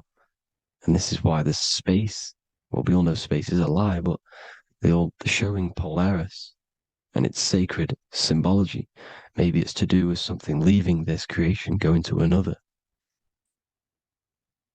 Here's some North Pole symbolism. As above, so below. You see the four seasons of the Big Dipper constellation going around Polaris. This is Polaris, this is the Big Dipper constellation, and this is the swastika. This image gives us the swastika, because all the symbols we use are created in nature. They're created somehow in nature. This is how we get them. As above, so below. This is the map of the North Pole with the 4 rivers, looking like the Big Dipper constellation. It's the Masonic, there's the ancient cosmology with the 4, you see the 4 islands, Mayan cosmology, 4 islands. This is the alchemical symbol for Earth, 4 sections. The windows, because the center of the North Pole is a window to another dimension. The 4 lucky 4-leaf clover, which is supposed to be lucky. It's truth in plain sight. And here's Hitler looking at 2 flat Earth maps. So this swastika has been used for thousands of years, thousands and thousands of years. And it's symbolic for the most sacred land on this plane, the North Pole. Shambhala. Do some research on Shambhala, people. It's a it's a Hindu mythology about the sacred lands at the center of the earth. And it's known to be full of enlightened beings And it's all symbolized at the center. You can see their paintings of Shambhala. It's all at the center, the North Pole. And it's known to be the most godly place ever because it takes you to a portal to the higher places. And maybe this is something to do with Polaris, connecting you to this sacred land at the very center. But anyways, people, thank you all for tapping in. Hope you all learned something. Have an amazing day. Please follow, subscribe, like, all the links in the description for the courses, the PDF. Please have an amazing day. God bless.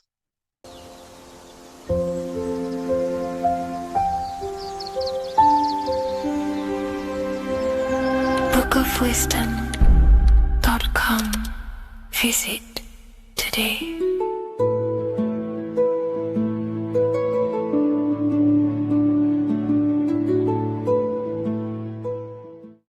Neo is plugged into the matrix on the back of his neck. And if we look at the human brain, the back of the neck is the reptilian brain stem. And when one operates their life out of the reptilian brain stem, they are unaware, unconscious. They are consciously dead because the reptilian brain does not really critically think. It acts on instinct, fight or flight mode. This is considered in the occult spiritually dead. When one is taking actions without intention, simply very reactive to life. They're not living, they're simply experiencing. When you're walking down the street and you see someone, and in your mind you think me versus them versus me, that is an animalistic way of thinking. I used to be trapped in this way of thinking, always thinking of fight or flight, always judging people, always reacting to the world, never consciously creating and commanding with intention in the world. This could be considered the matrix, when one lives unconsciously, simply surviving in the world. Another symptom of living in the reptilian brain could be obsession, a constant need to assert your power over others to feel safe or superior. Views relationships as power hierarchies, not as mutual connections. It could be a conquest for sex, lust, seeking validation through sexual activity. Sex becomes a tool for dominance, escape, and self-worth. Intimacy is avoided. Pleasure is pursued without emotional depth. Seeking pleasure all the time. This is all to do with the reptilian brain. Seeking safety. It could be compulsive eating or food hoarding, driven by craving and not actual hunger. Eats to soothe fear or emotional discomfort, often unconsciously. This is the unconscious. Fear-based decision-making. Every choice is shaped by perceived threat or insecurity or fear within the subconscious mind. Long-term vision is sacrificed for immediate safety and gratification. All the reptilian brain. Territorial behavior overacts when personal space, possessions, or status is threatened. Acts as though survival depends on ownership or status. Addiction repeats patterns to feel safe, even if they are harmful. Avoids anything unfamiliar or unpredictable. Low empathy. No empathy or emotional care for one another and for fellow beings in the world. Sees people as threats, tools, or competitors. This is all to do with the reptilian brain. Intense jealousy or possessiveness. Sees others as rivals or objects to control. Cannot tolerate perceived threats to loyalty or status. Quick to be angry. Slow to reflect. Reacts with rage, withdrawal when challenged. Lacks emotional regulation or deep self-awareness. So this is considered, this brain could be considered the matrix, hence why Neo is plugged into this brain. He's operating the life out of this brain,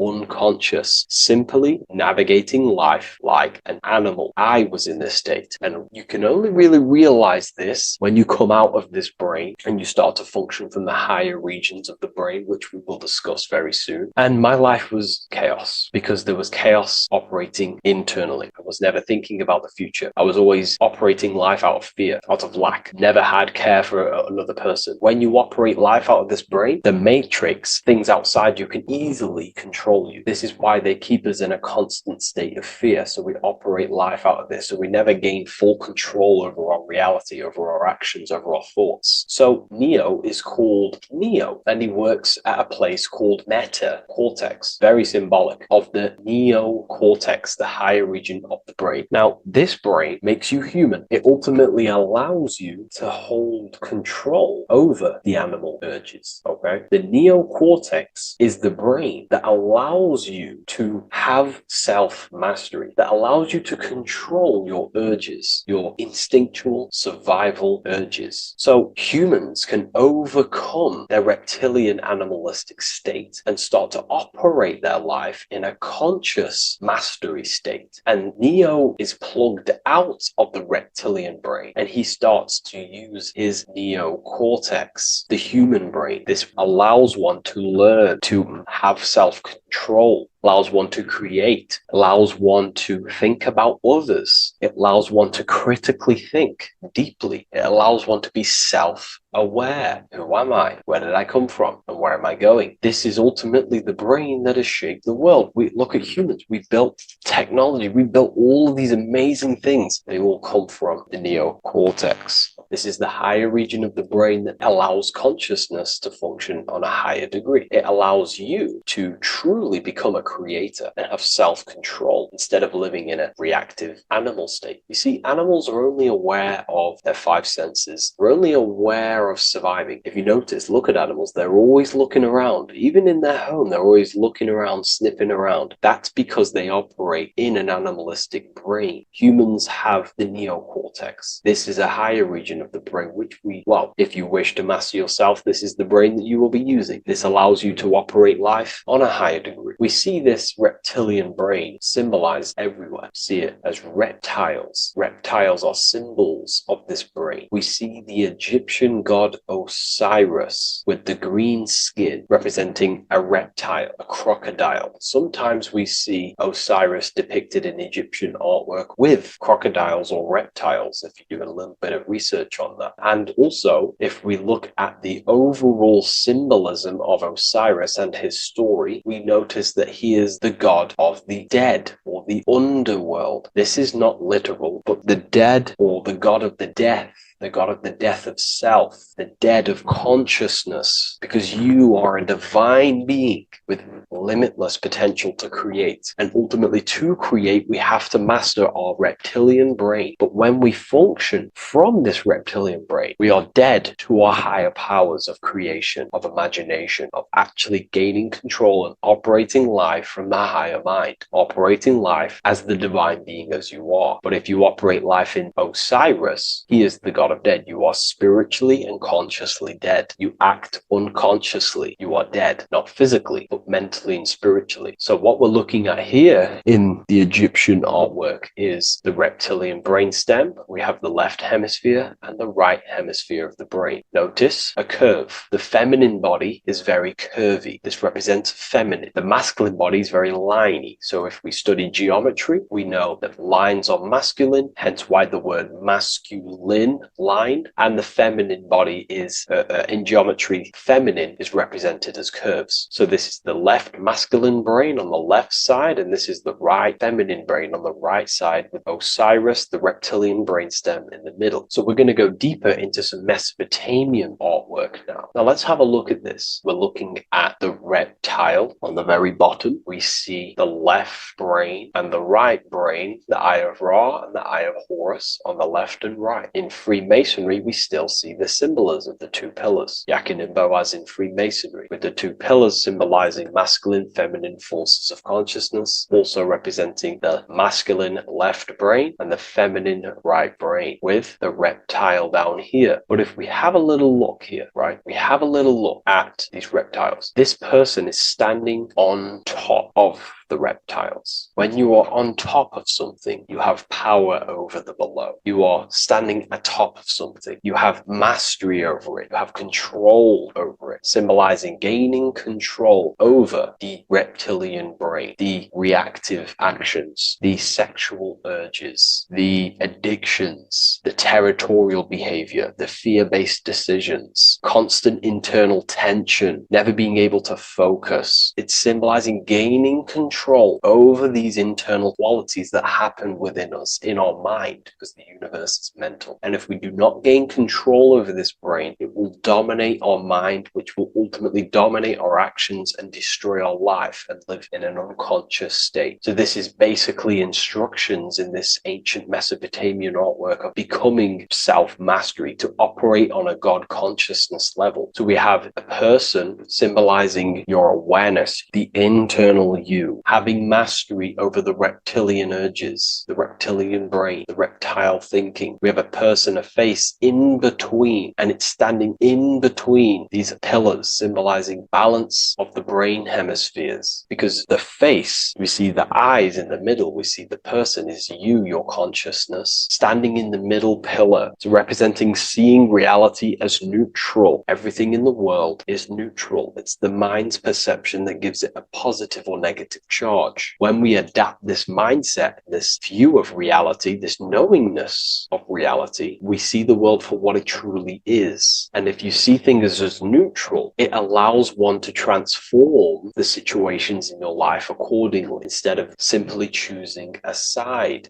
This is a major problem in society, and this was a problem within myself also. We like to choose sides, and choosing sides can keep your consciousness locked in a certain mindset, in a certain belief. And belief is what is ultimately destroying humanity. It's about knowingness, and knowingness is in the middle. We want to seek to know things. Knowing things allows you to go out there, directly experience it, and know it for yourself. For example, I know I'm not on a spinning global ball flying through space. Why? Because my senses tell me I'm not doing that. My senses tell me I'm not going 1,000 miles per hour and 360,000 miles per hour through space while spinning around the sun. I know that because I know myself. I know I'm not my body because I've had direct mystical experiences beyond the physical body. So we should seek to know things, and that's what we call gnosis, direct knowledge obtained through direct experience, knowingness. And that is a middle pillar quality. So in Freemasonry, we see the middle pillar. The matrix is designed to give you two wings all the time: Democrats, Republicans, feminism, and then there's another side. There's always two sides that they're giving you because they want you locked in either way, which is seek the middle pillar, seeing things as neutral, seeing things as the middle pillar, seeking direct experience, gnosis. And this aligns with the brain because the brain gives us these two perceptions also. The right brain sees the woods, the whole woods, but the left brain sees the individual trees and branches and leaves. If we're too left hemisphered, we're going to see everything as divided. If you're too left hemisphered, you're only going to see yourself. You're only going to think about me, myself, my ego, my consciousness, my life. And I'm only going to operate in the world, take actions only towards me without considering the collective, which is the right hemisphere quality. The right hemisphere allows you to see the bigger picture, how we're all connected. We're all one family of consciousness. We're all one being separated in different bodies, one consciousness operating in different bodies. So it's about aligning these perceptions of the brain and standing in the middle, and also conquering the reptilian brain. This allows us to operate in the world and see the world for what it truly is and operate from a place of balance. We also see some more symbolism in Egypt of the ram sphinx in Egypt. Ram sphinx. Please leave a comment, and please leave a like and a subscribe onto the YouTube if you like my content. Smash that like button and we'll get straight to this. So this is the ram sphinx in Egypt, also symbolizing the brain. This is my research. These are my conclusions. You can take this with a pinch of salt and go out and do your own research. This is what makes sense to me based off my information I've gained, my symbolism that I can read. So take what you can from it. I'm not here to obstruct anything. I'm not here to place anything in your mind. I'm simply here expressing my research. Never take anything off anyone as solid truth. I've never have said everything I say is solid truth. This is my research. If the research aligns with you, that's great. Maybe it doesn't with some people, that's fine. Simply take things with a pinch of salt, go out and collect as much research and information from many different sources and place together your own understanding of symbolism and your own perspective on reality. But like I say, seek to know and not believe.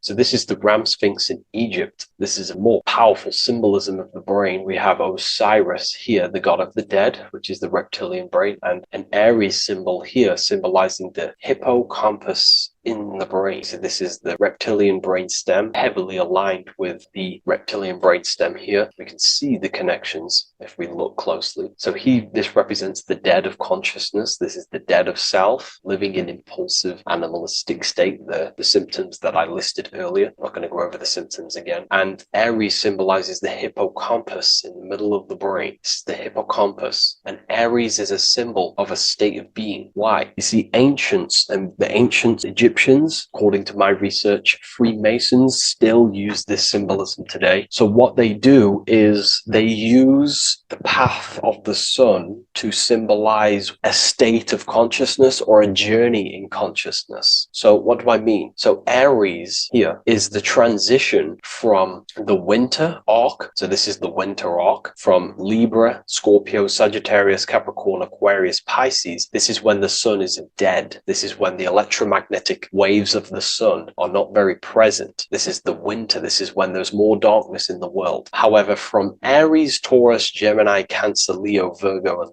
to Libra, this is when the sun is giving more electromagnetic rays. Everything grows. Everything is reborn again. Everything's growing. There's more light. There's more warmth. You can grow crops. So this is very symbolic as a state of consciousness. Aries is used heavily to represent the rebirth of the sun, but internally as an esoteric interpretation of Aries, it symbolizes the resurrection of awakening of the self. It is the rebirth of the sun, of the soul, the rebirth of becoming aware out of the darkness into the light, living in the reptilian unconscious state, the unconscious, not being aware that I possess consciousness, not being aware of my thought, emotion, actions. And Aries is that symbol of the rebirth of the spirit, the rebirth of the self, becoming self-aware. So that's what we're looking at here with the Ram Sphinx. We're looking at Osiris, dead, the reptilian brain, operating life in an unconscious state, not really thinking, not self-aware of thought, emotion, actions, not aware of the soul, not aware of good and evil, not aware of the laws that are in the heart of love, not aware that there's always an intelligence in the heart telling us what's the right thing to do at all times, not aware of anything, just simply reacting to the world. But then we have a symbol of Aries above, which is the resurrection of self. So again, this is symbolizing by the Egyptians to me and my research going from darkness to light. This is the resurrection of consciousness when we start to deepen our self-awareness, which is ultimately what I'm doing to you in these videos. Hopefully I can awaken some people's minds and make people think deeper. And that process of internally what's happening within you that's what Aries represents when you're starting to say, wow, my mind's going deeper and deeper into the self and I'm realizing more. That is what Aries symbolizes. When the sun returns, it's also a symbol of a sacrifice, because obviously when the sun returns back to Aries, we're sacrificing the winter, when we're transitioning, and all transitions require sacrifice. So in Aries, the Jews celebrate the Passover. It's the Passover of the sun. And what do? They eat lambs in the Passover Aries, because it's all symbolic of this internal process. In Aries, Christians celebrate with the Easter, which is the resurrection of Jesus, the resurrection of the sun. Remember, it goes deeper. There's deeper layers to this. It's the resurrection of the self and the mind deepening into a deeper awakening. So again, we're going from the lower regions of the brain, and when we start to critically think and become self-aware, we're starting to use the mid part of the brain, and the mid part of the brain then expands into the neocortex, which is the resurrection of the self. The mind is no longer functioning in just the reptilian brain, but then it's going into the light of the higher brain, the neocortex. And this is the reptilian brain. This is the midbrain, what we're looking at here with the ram sphinx here. So this is the resurrection. It's the transition point of going from the reptilian brain into the midbrain, into the neocortex. We're now resurrecting ourselves. Now, this is not putting anything negative on the reptilian brain. Without the reptilian brain, we wouldn't be able to live. We need the reptilian brain, but it's an abuse of the reptilian brain that can keep us in a very low state. It keeps us stuck in an unconscious state. But the reptilian brain is what's allowing you to breathe, to eat, to scan the environment for any threats. If there are threats, we do need the reptilian brain. That's not to say it's evil, but what I'm saying is an abuse of this brain, which is what most people are stuck in. They're operating their life out of this brain. And this is what the Egyptians, I think, are symbolizing, trying to tell us to resurrect ourselves, to become self-mastered, to become the highest version of yourself, to actively create in the world. Because when we are only operating from this brain, we're unconscious, well, then other people can use you as a vessel to create their reality. This is how the world is at the moment. The ones who know how to use the mind are controlling the other ones who do not know how to control the mind. So I hope this makes sense to you. Let me know if you have any video recommendations, and I'll see you inside Ethereum University. If you wish to take your research to the next level, I have things inside of there that are very powerful. We happily invite you. I'll see you inside of Join. If not, I'll see you in the next YouTube video.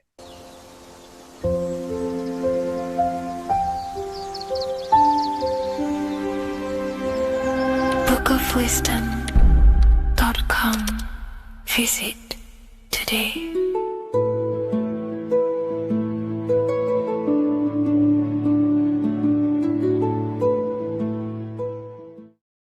Welcome to Revival of Wisdom. Today we're going to be breaking down Saturn worship and how the occult are linked in with Saturn. Okay, so first of all, let's start with the celebrities. All these celebrities are doing 666.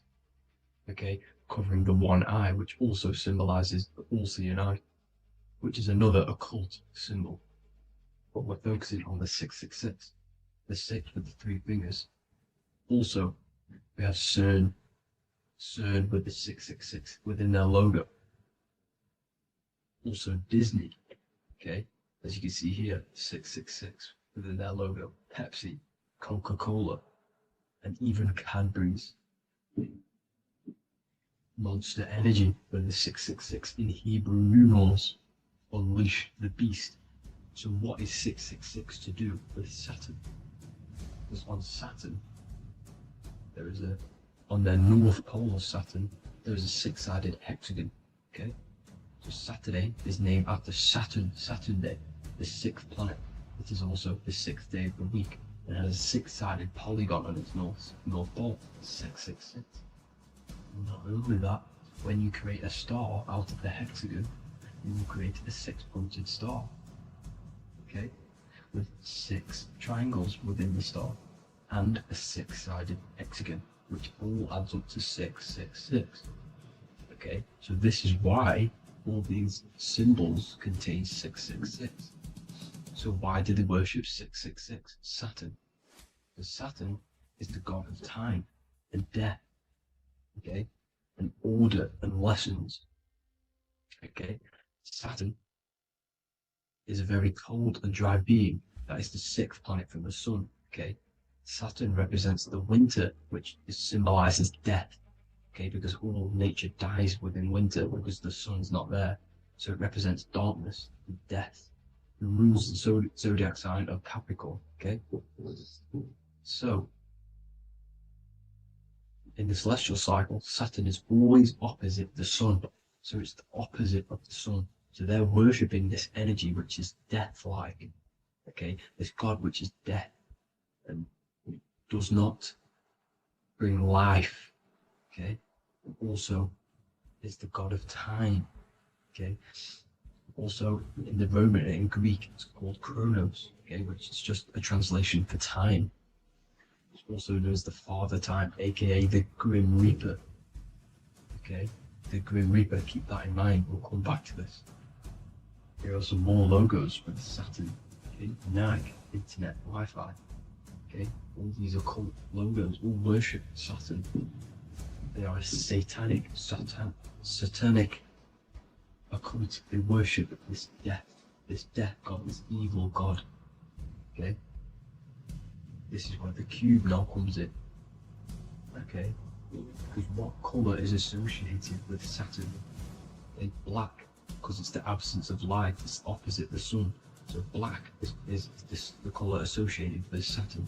Each planet has its own colour associated with it. Okay, so when you make the cube, okay, as you can see here, the cube out of the polygon, it creates what? A black cube. Okay, and the Kabbalah, okay, Kabbalah means cube, Allah means the God, the cube God.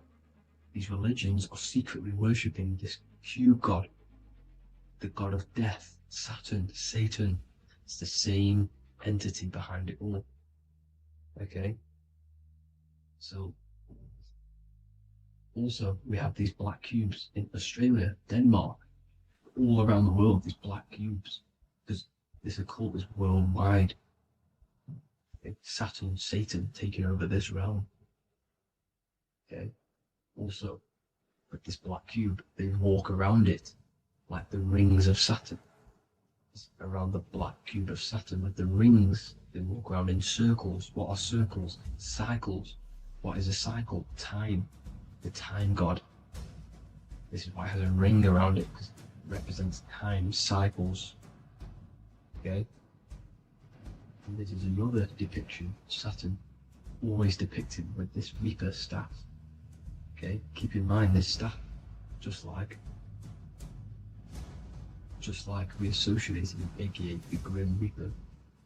The Grim Reaper also wears a black robe, representing Saturn with the same staff. Can you see it? This is where it comes in. Okay, the same thing, look, the same staff. With the black robe, black representing Saturn, the god of death. Okay, the Grim Reaper, Satan. Okay. Also, when you graduate from university, what do? You wear a cube on your head, a black cube with a black robe. This is Saturn worship. See, this is how Saturn, Satan, has tricked the world into worshipping him, not God, the sun, which represents God. So what is a corona? Because a corona is a crown, a circle, okay? A set of concentric circles of light seen around a luminous body. So Saturn, so this is why they used to worship Saturn by wearing crowns in ancient days. And we still do to this day. The king or queen has a crown, a corona. Also, corona, the drink. Corona adds up to 666, just like Saturn is 666. But like you see in the corona, you see the staff. You see this staff, just like the staff of Saturn, the Saturn god, like the Grim Reaper, with the black robe and the staff, just like the Saturn god. What is the Grim Reaper? It's a killer, it represents death, just like Saturn, the god of death and time. So all these occults and secret societies all worship the 666 god, which is Saturn, Satan. All of our energy is being put into Saturn. Okay, and Saturn, Satan, is harnessing all of this energy. So gradually, this is what the mark of the beast is. Like it says in the Bible, the mark of the beast, or the name of the beast. Here is wisdom. Let it know that you have to understand and count the number of the beast, for it is 6. It is the number 6 of a man, and is 6. 600, 666, 666. So this is what the mark of the beast is. They are going to eventually put green chips, just like Neuralink, which is what Elon Musk is pushing. Okay, so this chip is the mark of the beast, and it's going to be implanted to our our hands or brains, okay? And they will manipulate our consciousness, and it will manipulate our DNA, and it will directly connect us to AI. And AI is linked in with Saturn, Satan, as the demons and the people who rule this world are in love with AI. They want to connect humans to AI. And this will control our consciousness completely and give all of our energy back to Saturn, Satan, this deity that they all worship.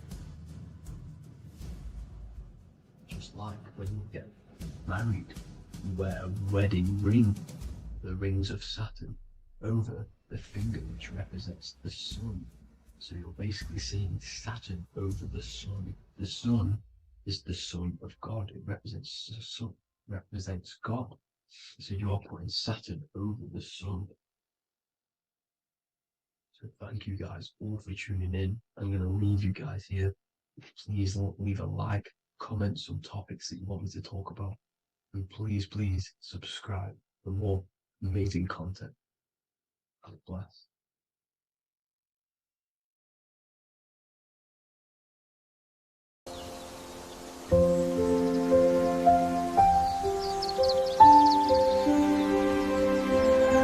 bookofwisdom.com. Visit today.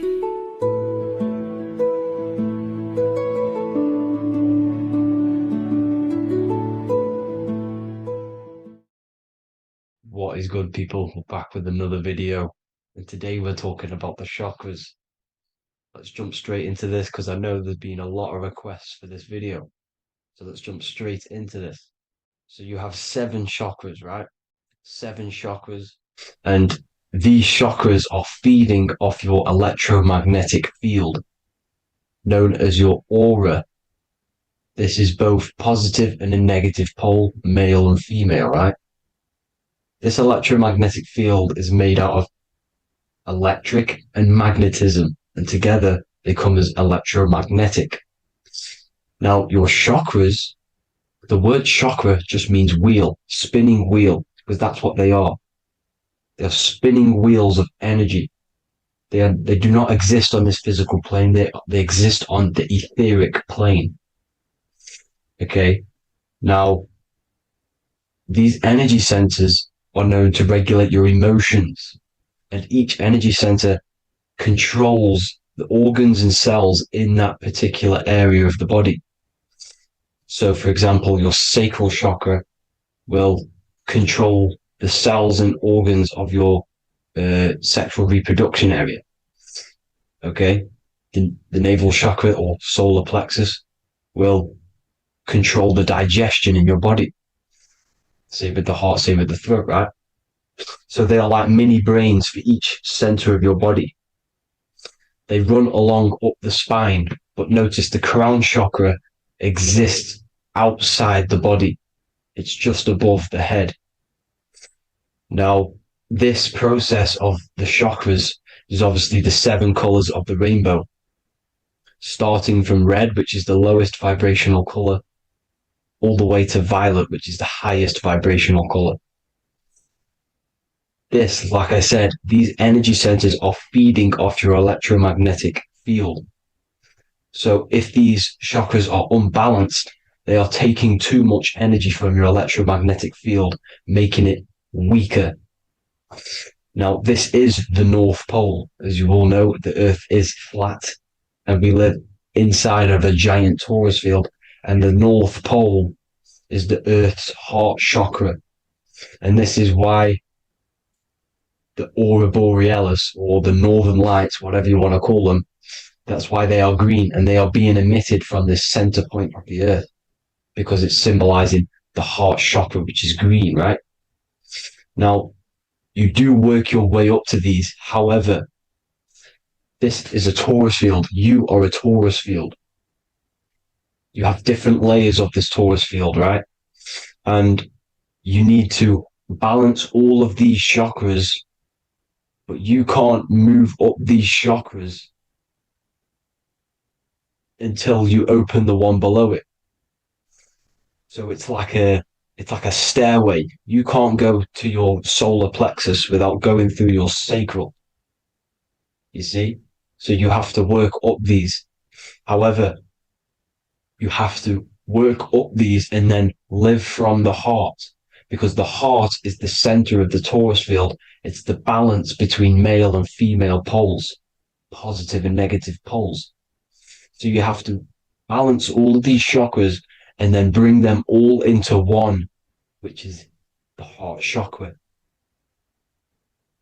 Now, they exist on the etheric plane. They exist on the etheric plane, and the etheric plane is a layer of the material plane. It's the one higher than the material plane. And then after the etheric plane, it melts into the astral plane. So they exist just between the physical and the astral aspect. Now, this is the yin and yang matter, which is the lowest root chakra, physical matter, and then to spirit, because high vibrational matter turns into spirit, low vibrational spirit turns into matter. So they're interchangeable. This is the yin and yang. Now, when you see ancient paintings with the halos, you see this is like a toroidal field coming out the top of his head, you see, with a halo. This was symbolizing in the old days, in the ancient days, that they've aligned their chakra, they've reached Christ consciousness, which is God consciousness, right? Now, this electromagnetic field is the apple that we bit out of in the Bible, because you see that apple is a torus field. So they were metaphorically or personifying the torus field. That's what the Bible is. It's a massive personification. It's all metaphors. You have to read it properly. It's got a greater meaning behind it. Now, when we bit from the apple, we ate from the tree of knowledge, which is good and evil. Our lower mind took over, so we materialized to feed our physical bodies. We materialized through Saturn. That's what Saturn does. Now, if you don't understand that, go and watch the video previous to this one called Occult Secrets of Saturn. And that will show you how Saturn is the materializer. Now, this is one of the secrets behind the Masonic compass, electric and magnetic, male and female, duality, positive and negative.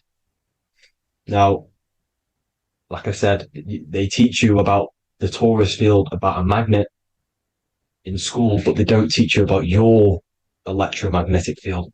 Everything alive has a torus field. It is the building block of this creation. Absolutely everything has a torus field. There's not one thing without it. And as you can see here at the center of the apple, that's where the seed is. That's where the life is. The reproduction of that organism. As you see, this is where the most electromagnetic energy is stored, in the center, because this is where the two duality, this is where the field meets at the very center. This is why the seed is at the very center. Now, your spine is a elongation of the brain. The brain is heaven, and the bottom of the spine is hell. So this is Saturn, which is the root chakra. The 7 planets are associated with each chakra. Moon equals mind. Okay. Now, Saturn is physical matter, as I've just explained. This is the lowest vibrational color. And they want you trapped down here, which is your hell state, your animal nature, your physical nature. They want you to identify as the physical body. They don't want you to reach these higher states of consciousness. Okay? Now, in the brain, you have 12 convolutions. Now, this is what they were symbolizing in the Bible with the 12 disciples. And obviously in the Bible, it says the upper room where Jesus met with his disciples. This is heaven, the brain, the higher states of consciousness. Now, this is your North Pole. This is Jacob's ladder. Okay. This is why you have 33 levels of Freemasonry, because it's symbolizing the 33 vertebrae, which are these little things here on the back of your spine. Because once the Kundalini energy from the bottom of your spine rises to the top, this is when you get enlightenment and opens your third eye. Spiritual enlightenment. As you can see here, this is Jacob's ladder. This is the Kundalini symbol, right? And they're even showing you this in the medical symbol. They're putting it in your face. The serpents are wrapped around the spine. Now, the serpents symbolize how the energy moves around the spine because it's a torus field, you see? At the center of the torus field, it wraps around the center pole. It wraps around it, and this is how the energy moves up. So they're symbolizing it with the serpents. Okay? Now, every religion has a sacred river. For the Egyptians, it's the River Nile. For Christianity, it's the Jordan River, right? This river is the canal, the energy canal at the center of your spine, all the way leading to heaven, to the Holy Land. This is the chamber which the energy rises up, right? Now, they used to say the gods descended from heaven to man. This is just heaven. This is the mind state. And they said the gods were connected by a rainbow bridge. That's the chakra system, the rainbow bridge. Okay. Now, the ancients called this place Midgard, Earth, where both evil and good live, right? Midgard. But you can go to heaven, which is a pure mind state, because once you're in heaven, nothing negative can ever bother you. That's completeness, pure Christ consciousness. Now, this is why Jesus dies at 33. He didn't actually die, but it's symbolizing the death of the physical body. Not the death of the physical body, but his consciousness rising above the physical body to, as I said here, matter to spirit. Matter died off and he came spirit consciousness. This is symbolized by the 33 vertebrae, which is obviously the 33 levels of Freemasonry. And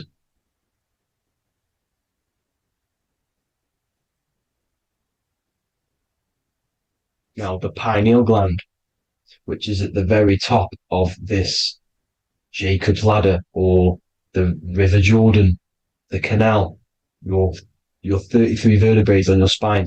This is where the pineal gland sits, right? At the very top, at the center of your brain. Now, there's multiple ways this was symbolized. The Eye of Ra, which is used by the Egyptians. Now, this pineal gland is the seat of consciousness. This is where your consciousness is stored, right? And the ancient Sumerians used the pine cone, hence why it's got the word pineal gland, the seat of the soul consciousness. It produces DMT, dimethyltryptamine, which is known as the spirit molecule. And the pineal gland is wrapped in microcrystals, and we all know crystals transfer frequency and energy. Now, radios use crystals. A radio is a frequency transmitter, turning a frequency into a frequency that we can hear with our ears, right? Because all the radios are actually playing right now in your ears. However, our ears can't pick it up, so the radio transmits it into a frequency that we can hear using crystals. So this is the power of crystals, and this is what our third eye is wrapped in, crystals. Now, this third eye is not actually your third eye, it's your first eye. When you're being materialized in your mother's womb, this is the first gland that is produced, and everything's built around it, because it is the consciousness. It is your consciousness. Your consciousness never dies, ever. It's an eternal essence. It lives forever. You never actually die. Only the mortal body dies. Now that's what we call life. Life is abided by time, and time is change. And change is what we call life, because everything's constantly moving and transforming into different things, right? Now let's not get off track. The pine cone is obviously, this is in the Vatican here. The pine cone is symbolized as the pineal gland, pine. And this is the opened pine cone. The opened pine cone means or symbolizes the awakened man, the awakened third eye. But the ones here, which the Sumerian gods are holding, these are shut pine cones, symbolizing the unawakened man. But let's not get confused, people. These gods were not gods. They are human beings just like you. They reached Christ consciousness. They are nothing more special than you. They just had the ability to reach Christ consciousness. And obviously their knowledge was far more intelligent than ours, far more advanced than ours. They knew the truth about this reality to the depths. Now, the ancient Hindus had a goddess called Kundalini, which is said that she descended by the means of a ladder or a cord from heaven, which is symbolizing the spinal cord. Now, this is what Hickory Hickory Dock, the mouse went up the clock and came back down. This is all these stories like Santa as well. Santa comes up and then down the chimney. This is symbolizing the Christ oil. There's an oil which is produced in your pineal gland, right? And this oil travels down the spine. And once it's down on the spine, you must have to raise your consciousness, just like I said, with the chakras. You have to raise your consciousness, raise your vibration to heat up this oil and turn it into a gas. And it travels back up the spine through like the serpents up the spine, and this awakens the third eye once it's coming back up the spine and hits the pineal gland.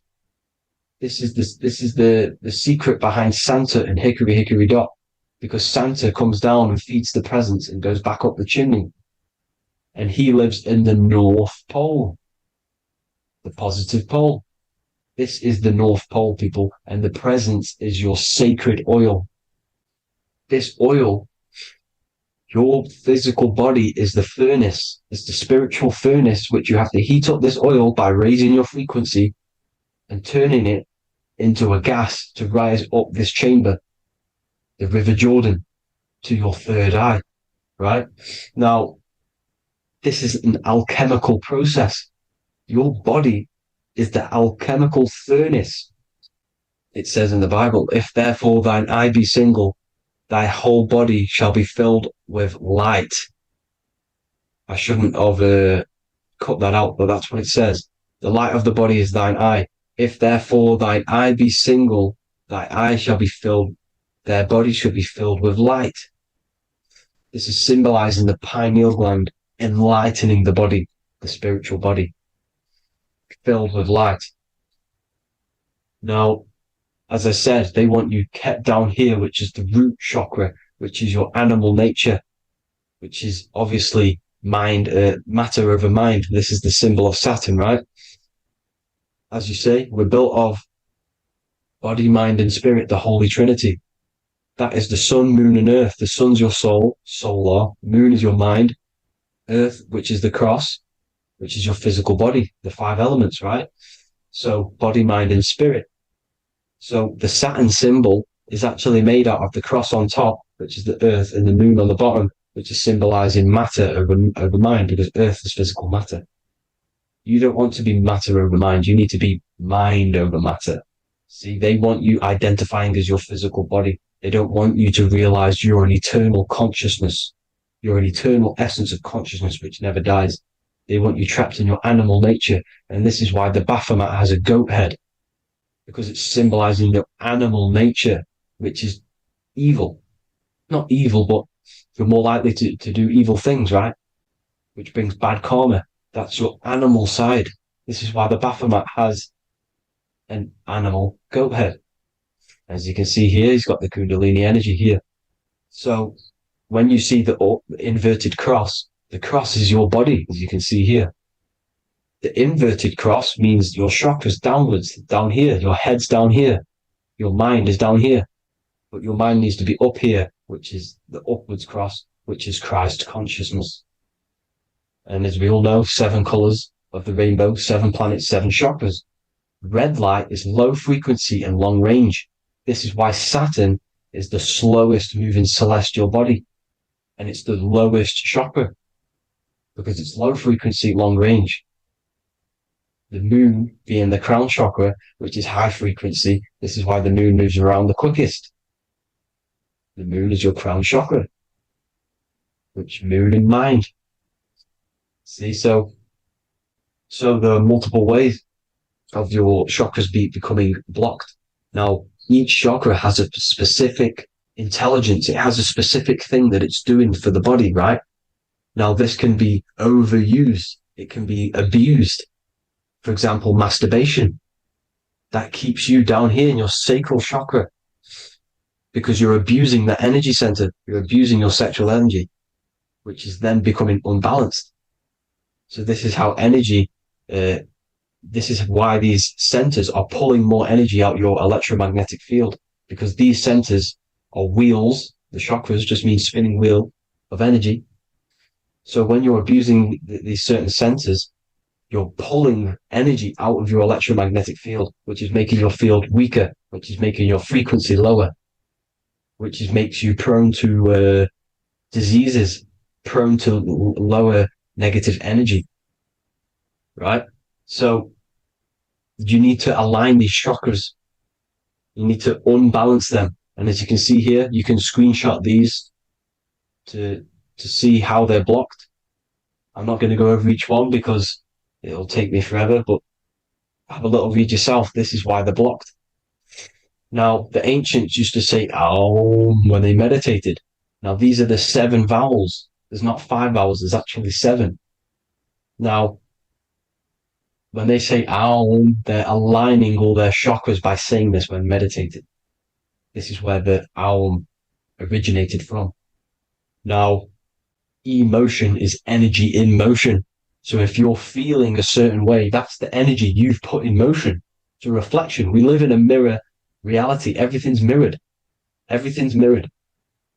As within, so without, as above, so below. Everything's a reflection of some sort.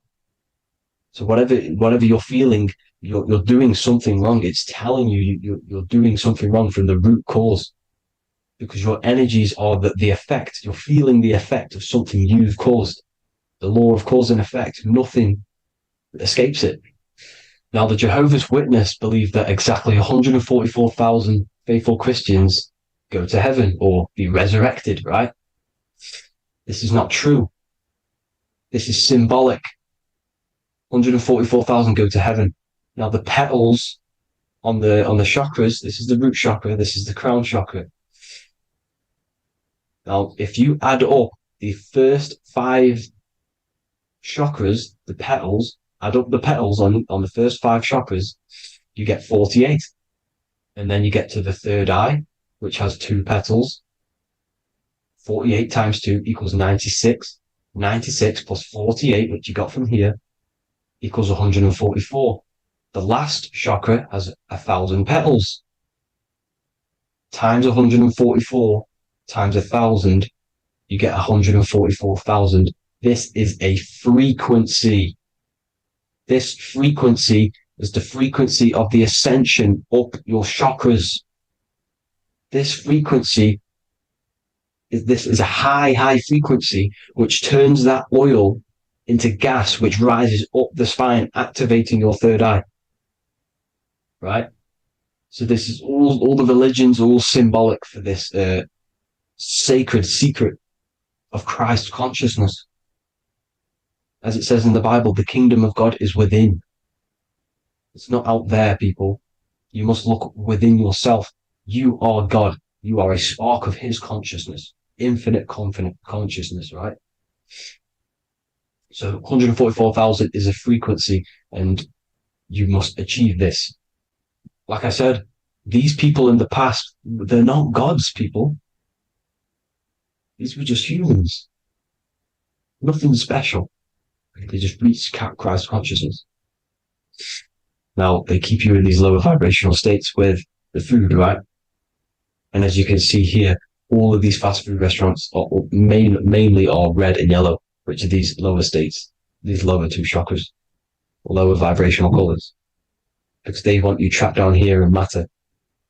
And these foods are so low vibrational It will keep you down here because your gut produces, I think it's like 80% of melatonin. Melatonin is your feel-good hormone. These foods will not make you feel good. This is very low vibrational. Meat. It's not meat. It's raw flesh. These animals are stripped from their family, put on a conveyor belt, watch their friends be tortured, and then get slaughtered in a slaughterhouse. Think of all the fear that's running through their blood, all the hormones, all the fear, and you're going to go and eat that very low vibrational energy. As you can see here, this is the light photons within fruit.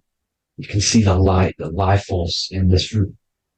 You must think, feel, and do positive to raise your vibration. As you can see, earth equals heart. If you rearrange it, everything in nature is green, right? The aurora borealis is green. You must align all these chakras and then live from the heart, because the heart's the center of the Taurus field. You must become the consciousness in the center. So that's it for this video, people. Thank you all. God bless.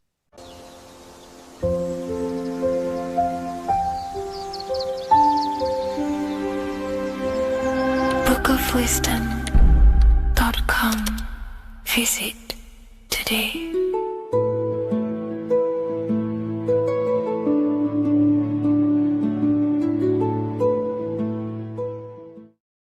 There is a massive mystery around the Freemasonic G, and in this video we're going to be discussing it. Some people call it geometry, God, gnosis, genesis, generation, but in fact it's all of these things, and all of these things relate back to one concept that links them all. And in this video, you will be discovering this secret force, which pretty much creates everything in your reality, in your life, and has done unconsciously, whether you are aware of it or not. The Freemasonic G is the 7th letter in the English alphabet. This is important because the number 7 has many mysteries inside the esoteric and occult traditions. Some people say the number 7 represents the 7 colors of light, the 7 major planets, or the 7 musical tones, 7 days of creation. The number 7 is a massive mystery. But what we have to understand is that in the context of Masonry, Freemasonry is all about building the self. Every day we wake up, we are either building our prison of our mind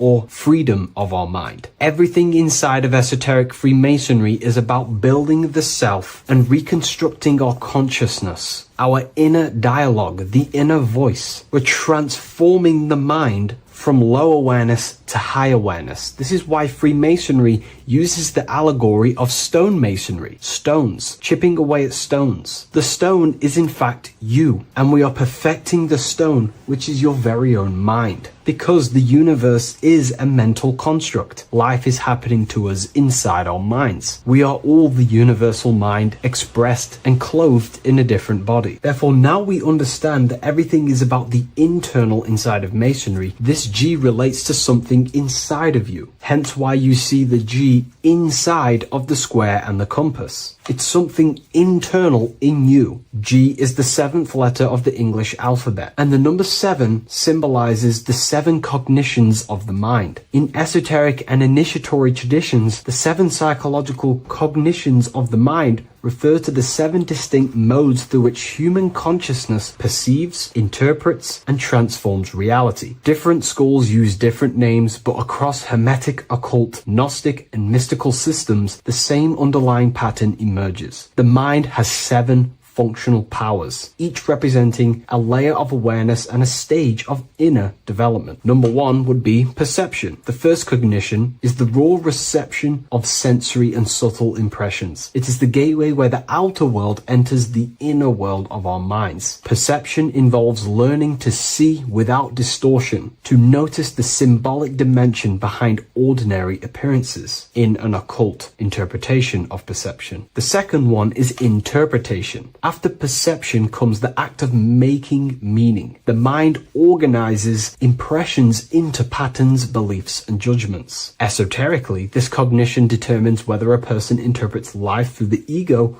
or through the higher insight of their higher consciousness. The goal is to purify interpretations so that the intuition can speak through it, to clear our minds of the clutter, master it, and let our higher consciousness shine through it. Number 3 is the imagination. This is the creative faculty that produces images, symbols, and visions in the mind's eye. This is associated with the astral plane. We live in a mental universe of thought. Thought wraps itself inside of imagination. The thought alone has no true form, but then the thought wraps itself in a vehicle of consciousness, what we call imagination, and we give form to the thought. Imagination becomes active. Imagination becomes active imagination, the foundation for rituals, alchemy, meditation, and visionary insights inside of occult traditions. Working on your imagination is a key part on developing your consciousness, as it is literally the sight into the astral plane, your internal vision of the mind. The 4th cognition of the mind is emotion.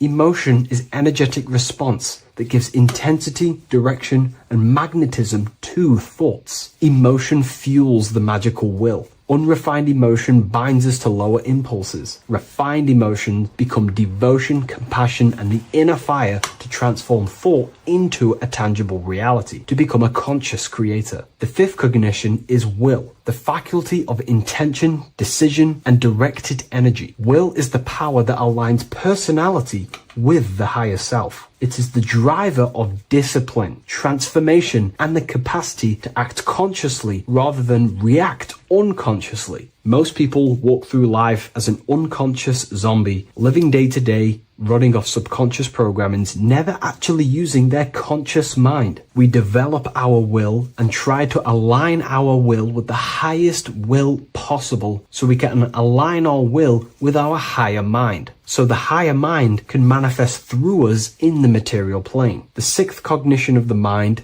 is memory, the storehouse of experience, impressions, and archetypes. It shapes identity, determines how one repeats and transcends past patterns. Memory includes not only personal memory, but also a deep strata of the subconscious and the collective subconscious field, what we call the Akashic records. Memory is a massive quality that you must work on inside the Masonic system. You are required to remember certain rituals and certain things so that you can regurgitate them to pass on along the degrees. Based off my research, I myself personally am not a Mason. The 7th cognition of the mind is intuition, the highest cognition possible. It's direct knowing. It bypasses the linear reasoning and reveals truth as the inner illumination. Intuition is the voice of the soul. It is the guiding force, guiding our physical vehicle of consciousness through this physical experience, providing revelations, insights, and even sometimes gnosis and higher understandings.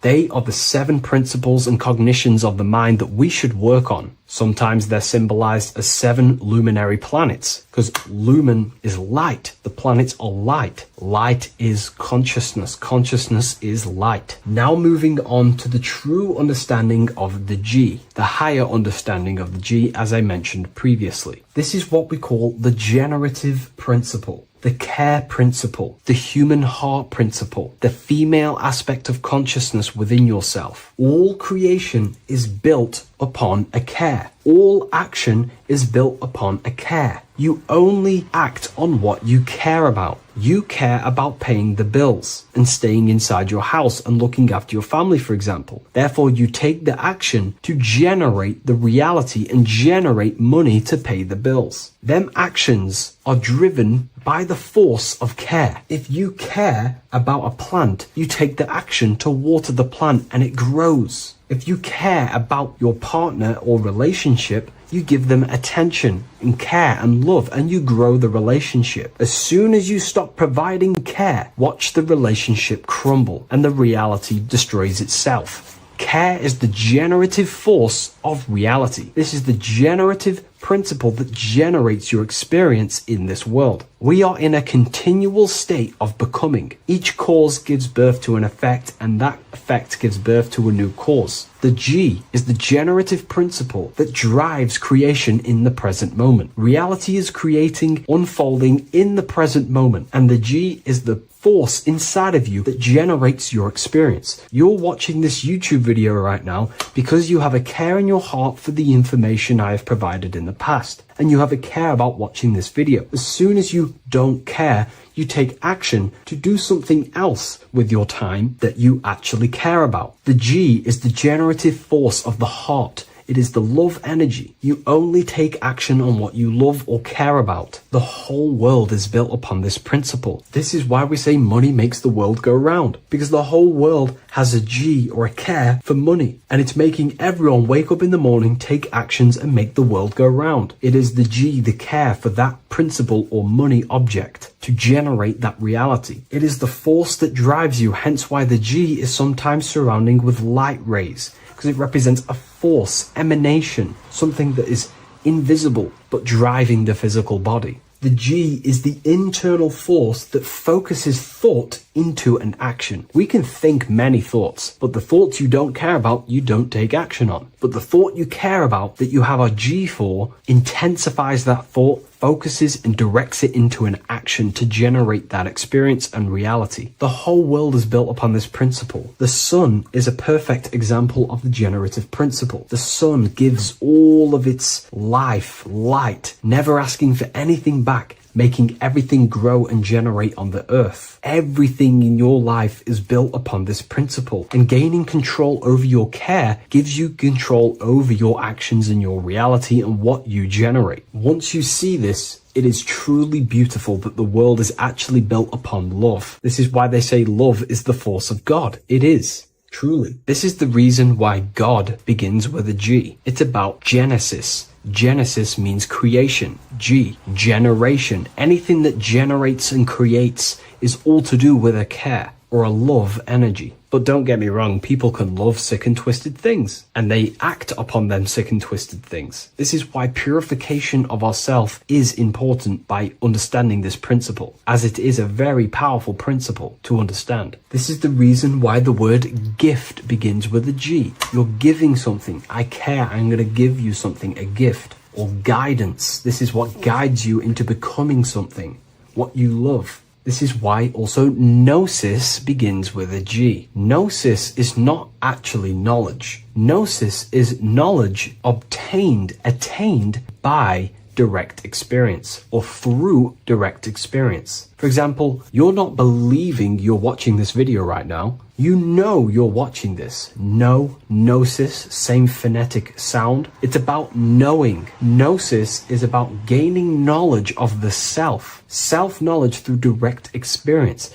Instead of believing in God, I seek to know God through direct experience by altered states of consciousness, transcendent meditations, understanding human anatomy, understanding the laws that govern my mind, understanding creation. That is direct gnosis, knowing that God exists instead of believing he exists. By going within the self, questioning the self, and gaining a deeper relationship with the inner observer, you start to gain gnosis, self-knowledge through direct experience. And in order to gain gnosis, you have to care, because gnosis requires action. It requires you to meditate and go within yourself. It requires you to study yourself. It requires you to go within yourself. And in order to do that, you have to care. If you don't care about knowing yourself, you won't take the action to generate the gnosis. If we take a look at this piece of Freemasonic artwork, we can see a whole lot going on here. But if we focus down here with the temple with the letter G on, and when you walk through the temple, there is a pathway leading up a hill towards the light. The light reveals things. If something is in darkness, you can't see it, but the light reveals something. It's symbolizing truth, the light of gnosis, knowingness. And in order to walk this path, you have to go through the temple, which means entering in yourself. This is symbolic of the path. The Masonic path is about the the self, reconstructing and learning about the self. In order to walk up that hill, it takes a lot of effort. It's not easy walking up a hill. You're going to be tired. It's not easy. It's horrible. Who likes walking up a hill? I know I don't, but people like hiking and stuff. I understand that, but it's symbolizing this is hard work working on yourself, because the labor of working on your mind is the hardest labor you will ever do. It's called the great work, or the Masonic work. And in order to climb that mountain, you go through the G. You have to have the care. If you do not have the care, you will not walk up that mountain. You will not generate the gnosis. You will not get close to the light. You have to have the G to walk that path of self-mastery and working on your mind. This is very, very important. If you want to gain the light, you have to have the G inside of you. You have to have the care to generate a higher consciousness. If you want to earn more money, you have to have the care, or else you will not take the action necessary to generate that reality. This is why we have to master ourselves and write down everything you love. It could be even the bad things. It could be lust. It could be anything you're wasting your care energy on. Try and remove them one by one. Master them and become disciplined. And then you'll have more G energy, care energy to direct towards something else in your life to generate and grow that experience or reality. Again, the word grow, G. It is a growing force. What you place your love and care into grows and expands. What you have a G for is what you spend your time and attention on, your two spiritual currencies. So this is the Masonic G, and I hope you gain a deeper understanding of this. So that is pretty much everything about the Masonic G that you need to know, and hopefully this has helped you. If you wish to learn more and gain guidance through your life and understand yourself on a deeper level, the book I've used today is called The Book of Symbolism. I'll leave a link in the description. What if God is not watching you every move, not judging every mistake that we make, not deciding in real time who goes to heaven or hell? What if reality does not work through God micromanaging everyone in his creation, but through a law? And what if you are not separate from those laws, but an active expression of them? Once you understand this, everything in your reality will shift. The idea that God micromanages everything and does everything by himself to hold up his creation is illogical. It makes no sense. There are billions of souls and living people in this world. There are plants. There's no way there is an intelligence out there micromanaging everything. If you die and pass on, there's no one waiting in a queue to be judged by God. This is totally, just religion creating up their own version of the Bible or whatever holy book it is. We have to remove that system out of our mind that's being heavily implanted into us. If God were personally judging every soul the moment they died, there would be an endless queue of people waiting to proceed, punish, or rewarded. Reality does not operate like a courtroom with a single judge overseeing every case. Instead, reality operates through systems, through structure, through law. God does not intervene moment by moment. God sets laws into place, and creation unfolds by obeying them laws automatically. Think of like a video game. Reality works like a code, not a control. When someone creates a video game, they do not sit there creating and controlling every character, every movement, every outcome. They write a code. They define rules, gravity, collision, cause and effect. Once the code is set, the game runs on its own. Reality functions the same way. God is not micromanaging existence. There are laws that were written into the fabric of reality itself, and everything operates through them. And these laws are not just in the fabric of reality, like I just said. They're literally ingrained into your own mind. Your mind cannot escape these laws, are pretty much creating everything you call life. We see some of these laws in nature. This is where geometry comes important. Geometry is not random decoration in nature. It is a law made visible. Spirals, symmetry, ratio, structure appears everywhere because geometry follows rules. These rules govern how plants grow, how crystals form, how cells divide, how planets rotate around the Earth, never ever falling off track. The sun rotates around the Earth. The moon rotates around the Earth. What is the order? What is the law that these intelligences are following? Why do they never distort? Why do they do the exact same thing every day and never fall off path? There is an order. And in fact, the word cosmos comes from Greek, and the word cosmos in Greek means order. This is why we call cosmology or the cosmos, the universe. It is order. It is an ordered, structured creation which contains and recycles and regenerates itself. For example, if we look at the Fibonacci sequence, this sequence is a code written into nature. It's not just decoration. It is an instruction into plants, into everywhere you see the Fibonacci, which is right there in your hand, the Fibonacci sequence. The pattern governs how things grow in the most efficient and sustainable way possible. Leaves, flowers, shells, trees, hurricanes, and even galaxies follow this sequence because it allows growth without collapse, overlap, or waste. The reason the Fibonacci appears everywhere is because it's the law of balance. Each stage of growth builds the one before it. Nothing is forced. Nothing is micromanaged. Growth unfolds naturally because the rule already exists. Without this law, nature would not sustain itself. Plants would block their own light. Branches would compete instead of expand. They would all be fighting for space. Systems would collapse under their own complexity. The Fibonacci solves this by allowing infinite expansions while maintaining order. This is what an actual law looks like in action. A single principle set once, creating harmony across all scales of existence. Nature does not think about how to grow. It follows the code on a subconscious level. And because the code is perfect, growth appears intelligent. This is the same principle that governs reality itself. Without the Fibonacci sequence, plants would be fighting for space, fighting for light, that it would be pure chaos. The reason why there are laws in place is because it allows everything to self-sustain itself, to grow infinitely. These laws, such as the Fibonacci sequence, is pretty much a code to ensure that plants, nature, are eternal and they keep recycling themselves without a being micromanaging these things. Just like how your body works. Your body is running off subconscious programs. You don't tell your heart to beat, you never have. You don't tell yourself to breathe, you never really have. You don't tell your digestive system to digest food. These laws are already in place before you even become conscious as a baby. Who is the one telling your body to grow, to regenerate itself when it cuts? Who is this intelligence? What is this intelligence? Well, this is what we call the universal subconscious mind. The universal subconscious mind, the same power that is making the planets rotate around the earth, the same power that's telling the seed to grow into a plant, the same power that turns your cut into a scab, then into skin, is the same power that is running your heart, that is telling your lungs to breathe. We're all interconnected with this universal subconscious blueprint which sustains reality and creation itself. It's a self-containing system. Now that we've gone over some of the basic stuff, but you see where I'm trying to come from now. There are laws you cannot escape, and one of them laws would be cause and effect. It's impossible to escape this law. It is too powerful for your consciousness to actually escape cause and effect.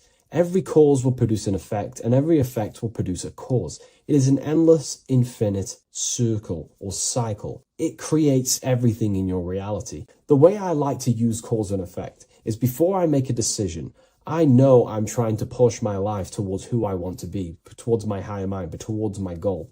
So every decision I make, let's say my friends contact me and say, do you want to come out? Let's do this.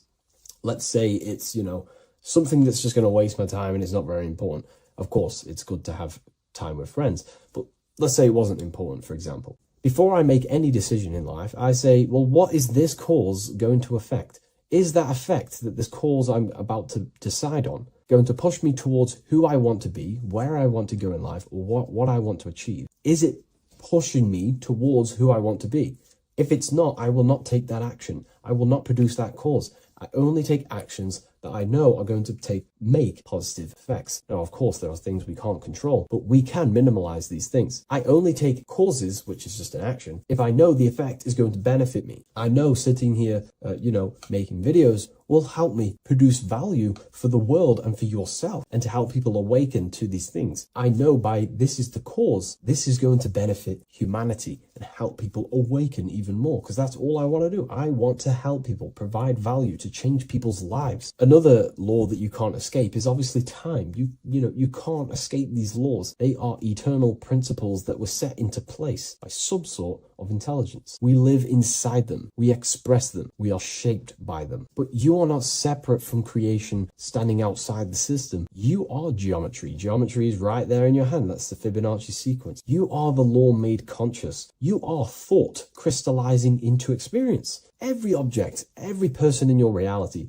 is pretty much an externalization of your mind. The friends that you have a similar thought process to you, or they maybe have similar thoughts to you, or similar things that you both like. Your friends are mirrors of yourself. Reality responds to you because you are part of the same structure that governs everything else. Thought becomes action, and action becomes consequence. Consciousness shapes your environment. This is not punishment or reward. It's simply just reflection. It's either punishment or reward depending on how you perceive things in your belief system. Everything you experience is neutral. It's just your mind's perception on whether it's labeled good or bad, because that's what the mind likes to do. It likes to think it's in control. But in truth, if you just observed it without the mind, just with pure awareness, it's neutral. So there are mainly 8 laws that govern your reality, and I've talked about these before in a previous video on my YouTube. This is what creates the seed of life. The seed of life is 8 circles, and each circle represents a law, and these individual circles come together to create a geometric form, which is a flower. So it's symbolic of how nothingness turns into something. When geometry comes together, it creates physical matter. And the reason why they're circles is because circles represent something that is invisible, something that cannot be measured, such as a thought or a law. Anything that is considered spiritual or unseen by the human eyes is symbolized as a circle inside the occult traditions. The reason for that is because circles' surface area cannot be calculated. You can't find the exact surface area of a circle, which means it symbolizes something that you can't actually measure or see or tangibly touch. Therefore, the seed of life represents the 8 laws that come together to create a flower, the 8 laws that come together to form matter, the 8 laws that crystallize mind into a physical experience. These laws would be the first one, mentalism, the big circle around the seed of life, the big circle. So mentalism just reveals everything is mind. Without mind, there is no existence. Mind is reality, pretty much. You experience life not just outside of you, but mainly inside of yourself. Therefore, all of the laws that come after mind correspond to the mind, because mind is the first law. The second law will be vibration. Every thought has its own vibration, and you attract to you the thoughts that you put out based on the vibration. If you think negative, low vibrational thoughts, you will receive back to yourself more negative thoughts. If you think positive, you will receive more thoughts. If you think about football, you will receive more thoughts based on that vibration that you put out into the mental field. The third law would be correspondence. Everything corresponds, which means everything is just a reflection of something. Your reality is an externalization and a reflection of your mind. The things that you possess, the things that you've achieved, all comes from the internal mind. Everything corresponds to everything. As above, so below. Your reality is just an externalization of the thought loop that you live in every day, because thoughts work in cycles.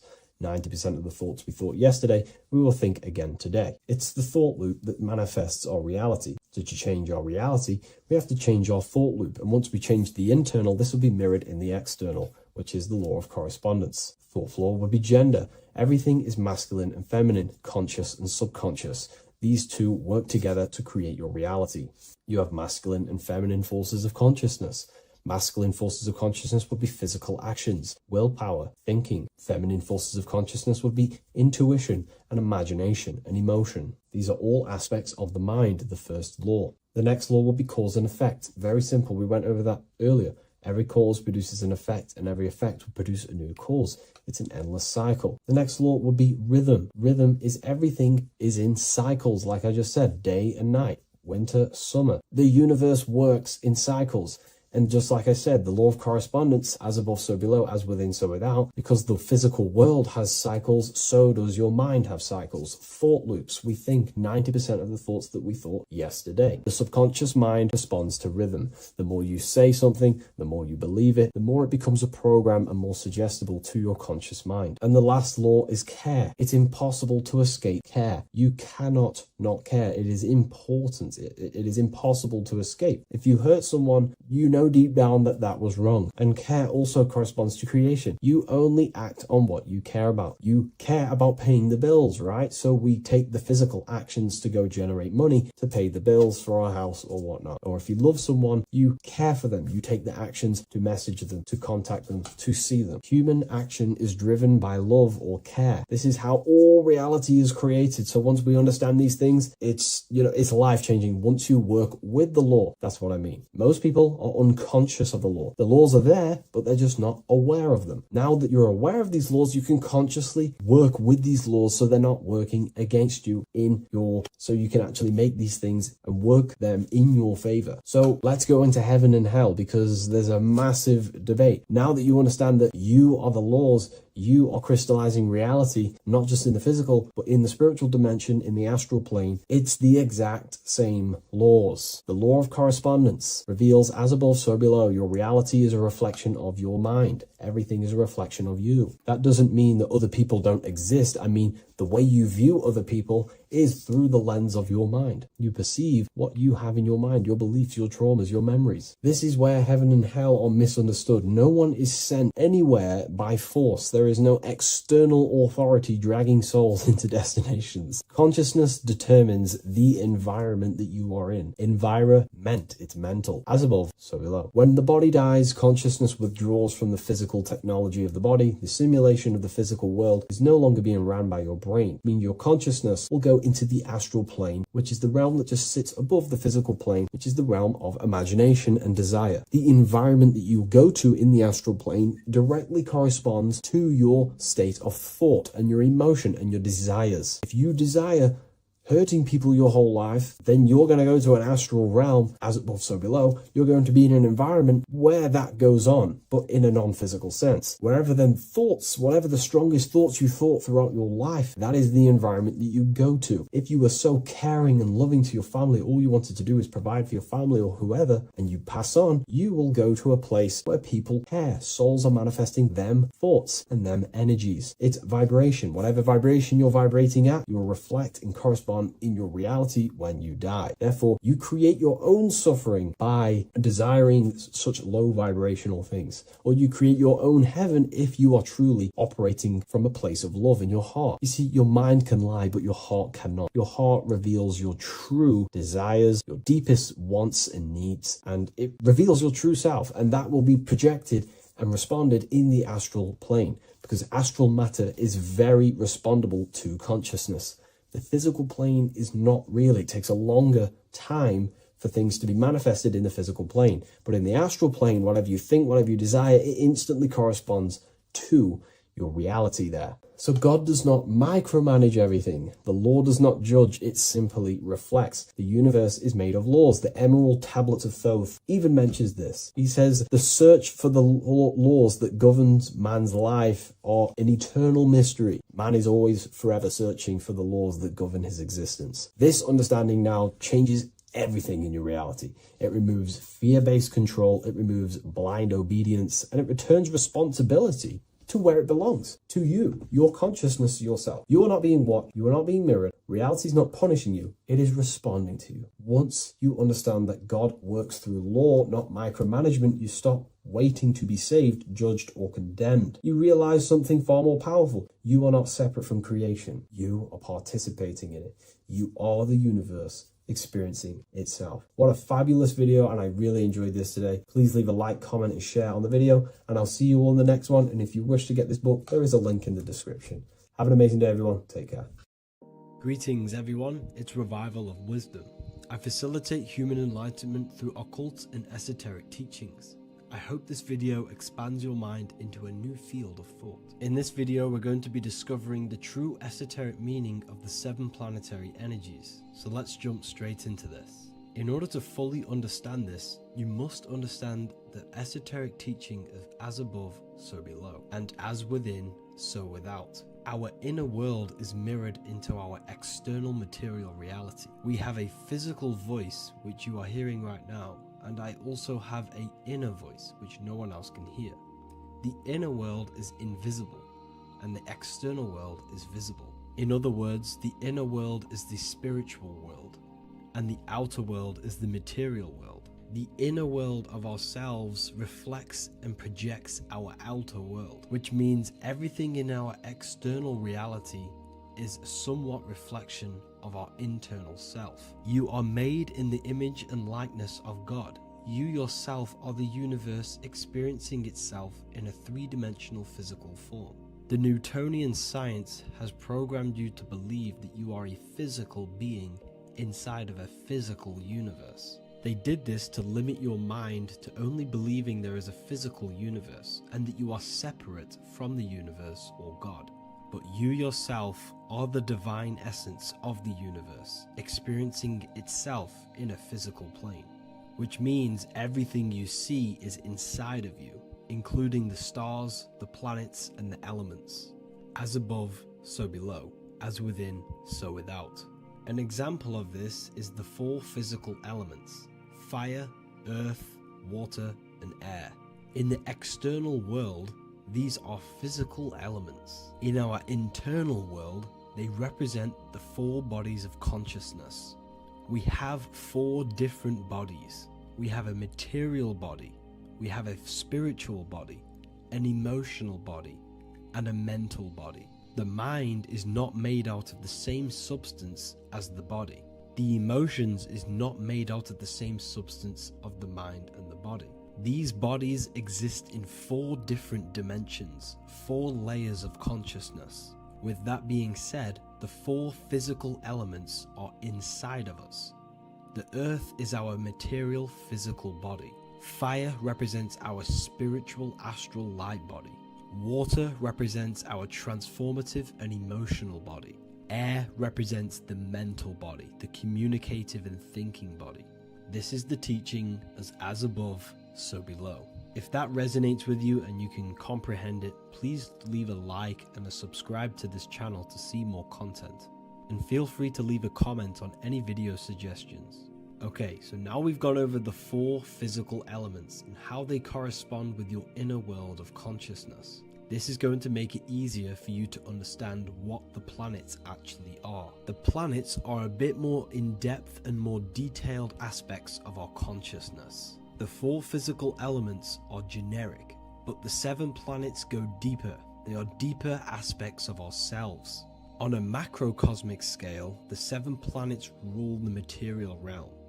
Every object, every animal, every plant, every stone, everything we see in this plane is governed and created under one of the 7 planets. I don't really like calling them planets. They are energies. They are spiritual forces that drive things into existence. An example of this is if we look at a tree. The roots of the tree are governed by Saturn. The stem of the tree is governed by the sun. The leaves of the tree are governed by the moon. Any offspring or fruit of the tree is governed by Jupiter. Any defense mechanisms of the tree is governed by Mars. The communication and networking of the tree is governed by Mercury. The smell and the look of the tree is governed by Venus. Everything we see in this material plane is governed by one of these specific energies. Everything material has a spiritual force that brings it into physical existence. This is the reason why we have 7 days of creation in the Bible.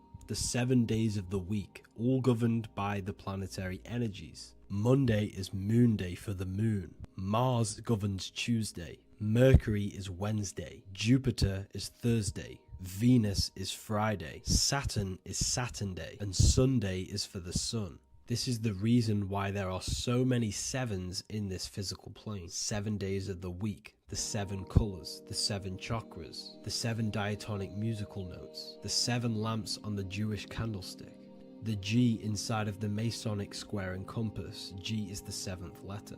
Now let's go a little bit deeper into every planetary energy. Saturn in the external material plane governs the foundational and enduring aspects of existence, such as roots of plants, the bones of our body, and even the insects that dwell beneath the ground. Saturn represents the dull, hard, and unyielding forces of life, symbolizing structure, limitation, and conditioning. Under Saturn's influence, things become rigid, bound by restrictions and boundaries.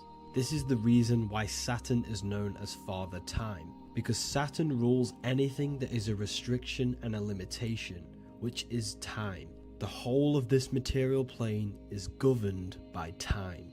You will be born and you will die. This explains why there is so much Saturn symbology in this material plane. Saturn is one of the most important planetary energies. You are a spiritual being in a physical body. Your light, your consciousness is bound to the physical body until you learn how to escape the physical body. The body is a limitation for our infinite minds and spiritual bodies. Our infinite mind is stuck in this material body, governed by Saturn's limitation of time, matter, and space. Now let's dive into what Saturn means to our consciousness within our internal world. We've gone over what Saturn means in the external world. What does it mean to our consciousness? Internally, Saturn embodies the conditioning within our consciousness. When the Saturnian aspect of our consciousness dominates, we become overly rigid, fixated, and restricted in our thinking and actions. For example, Saturn's influence is strongly felt in today's world, where many people's minds are confined to societal norms and conditioned responses. Saturn is the aspect of our consciousness, our minds, such as limiting belief systems and limiting thoughts and emotions. This is the negative thought that you can't get rid of, that's holding you back. This is a Saturn aspect of our consciousness. However, this is not a negative thing. The Saturnian aspect of our consciousness is a great teacher, guiding us through difficult life lessons that ultimately lead us to growth and expansion. Saturn's energy allows us to experience and overcome fears and limitations so our minds can expand into new fields of thought, into new life. Although Saturn's energy is harsh and often challenging, it helps us develop resilience, discipline, and wisdom. However, in the modern day, this Saturnian energy has overpowered the minds of the masses, fostering excessive rigidity and limitation. This is why we see so much Saturn symbolism. It's literally everywhere because our minds are being dominated by the Saturnian limiting aspect of our consciousness. Now, let's move on to the moon. The moon, or lunar energy, in the external material macrocosm plane governs the elements of water, influencing the natural cycles such as the ocean tides, which rise and fall in harmony with the moon's phases. Beyond water, the moon also guides instinctual behaviors such as animal migrations.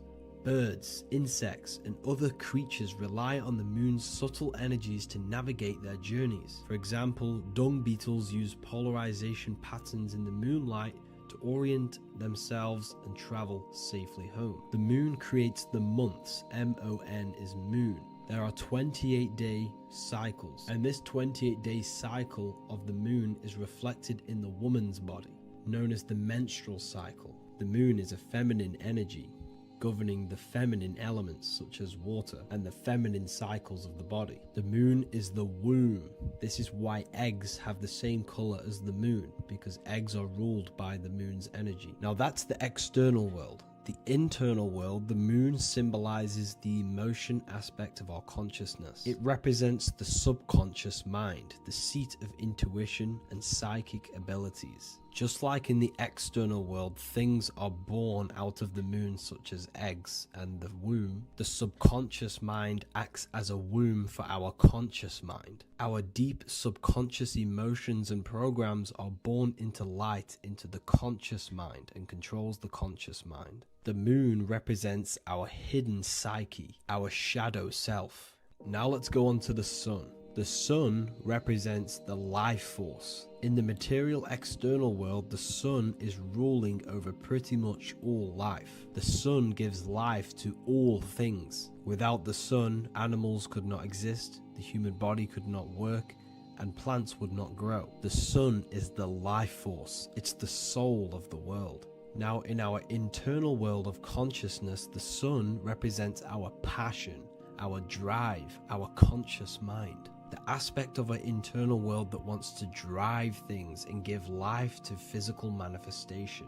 Now we go on to Mars energy. Mars is well known for being the god of war. Mars energy manifests into the material plane through anything that seeks to protect or defend itself. For example, the holly tree. The holly tree leaves are very sharp and they defend itself. Anything that is protective in the material world has Mars energy and is governed by this specific aspect of consciousness.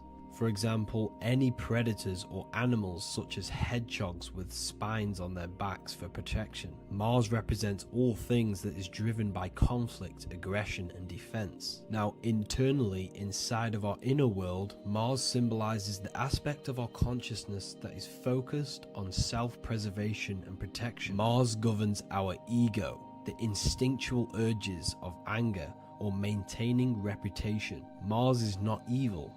It's necessary. Sometimes it's necessary for us to protect ourselves. Mars is the aspect of our consciousness that is anger, rage, the desire to fight or conquer. When this energy is activated within our consciousness, we become defensive, assertive, and even combative, ready to dominate others and destroy obstacles in our way.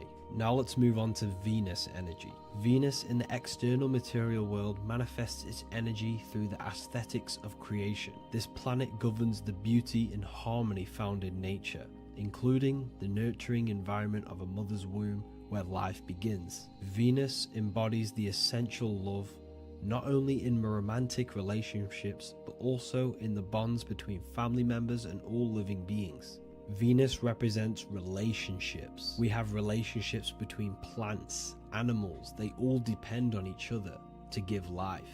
Plants provide food and medicine, while living creatures contribute to their own growth and pollination. Internally, Venus represents the aspect of our consciousness that yearns for relationships and connections with others. This is an aspect of our consciousness that encourages to care for our physical appearance and embracing beauty. Aesthetics play a role in our interactions and self-expression. This is why there is a beauty brand called Venus. Now let's move to Jupiter energy. Jupiter in the material plane manifests its energy as forces of fortune, abundance, and wealth. This energy manifests itself as plants, as fruits that we can consume and eat in abundance. Anything that is nourishing and cultivated by the earth for humanity and animals. Jupiter embodies the giving energy that provides for and sustains life, fostering growth and ensuring that resources are available to all. Its influence is seen in the natural cycles of abundance, where fruits must grow and ripen before they are enjoyed, symbolizing the importance of effort and patience. Internally, in our spiritual world, Jupiter represents the aspect of our consciousness that yearns for abundance and seeks growth in various aspects of our lives, including wealth, knowledge, and personal development of the mind, spirit, and the soul. This is the aspect of our consciousness that wants to gain wealth, that wants to gain expansion and abundance in our lives. However, when Jupiter's energy dominates our consciousness excessively, it can lead to feelings of stinginess and greed. It represents material possession. The last planet is Mercury. Mercury in the external world governs the vital elements such as seeds, air, communication, education, and electricity. Known as the messenger of the gods, Mercury rules over intellect, communication, and the transmission of knowledge. Mercury's states of consciousness manifests itself in the material plane as the network between trees and plants, how they all communicate together. It represents the intelligence behind all physical things. It's the intelligence behind the seed that allows it to grow into a plant. Mercury's creative energy is manifested in the nervous system of the human body and all living animals. The intricate messenger that transmits signals from the body to the brain and then to the mind. This intelligence within us allows us to facilitate thought and movement. Internally, in our spiritual aspects of consciousness, Mercury is the state of consciousness that seeks knowledge, understanding, and intellectual growth and expansion. This part of us is curious, eager to learn, and driven to communicate ideas and information. It represents our mental body. The Roman god Mercury is often depicting flying because this symbolizes the air. Air represents our mental body. When the Mercury aspect of our consciousness dominates, we become highly intellectual, constantly seeking information, analyzing situation, and communicating our ideas. While this can enhance our understanding and ability to interact with the world, an excess of Mercury's influence can lead to overthinking, excessive analysis, and focus on intellect over emotions or intuition.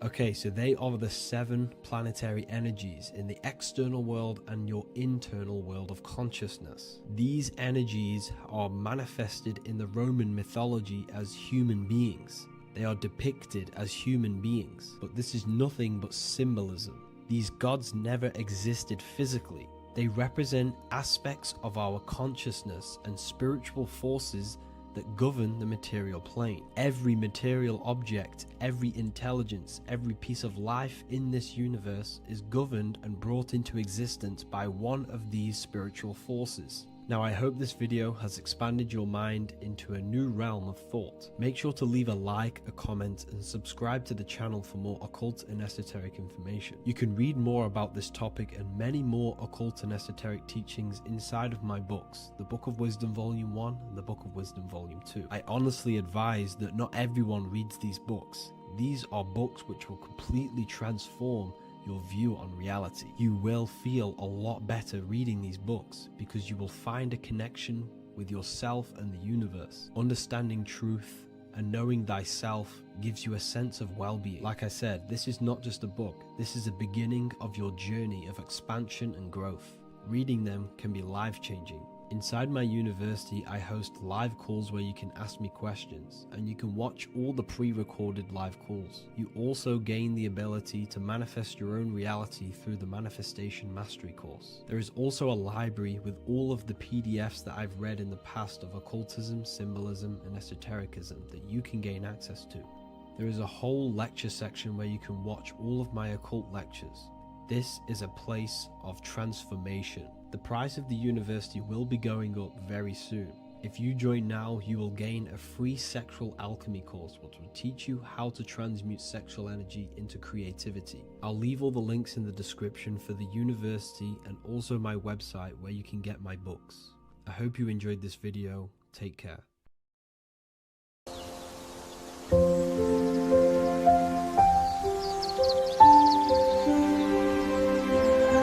bookofwisdom.com. Visit today.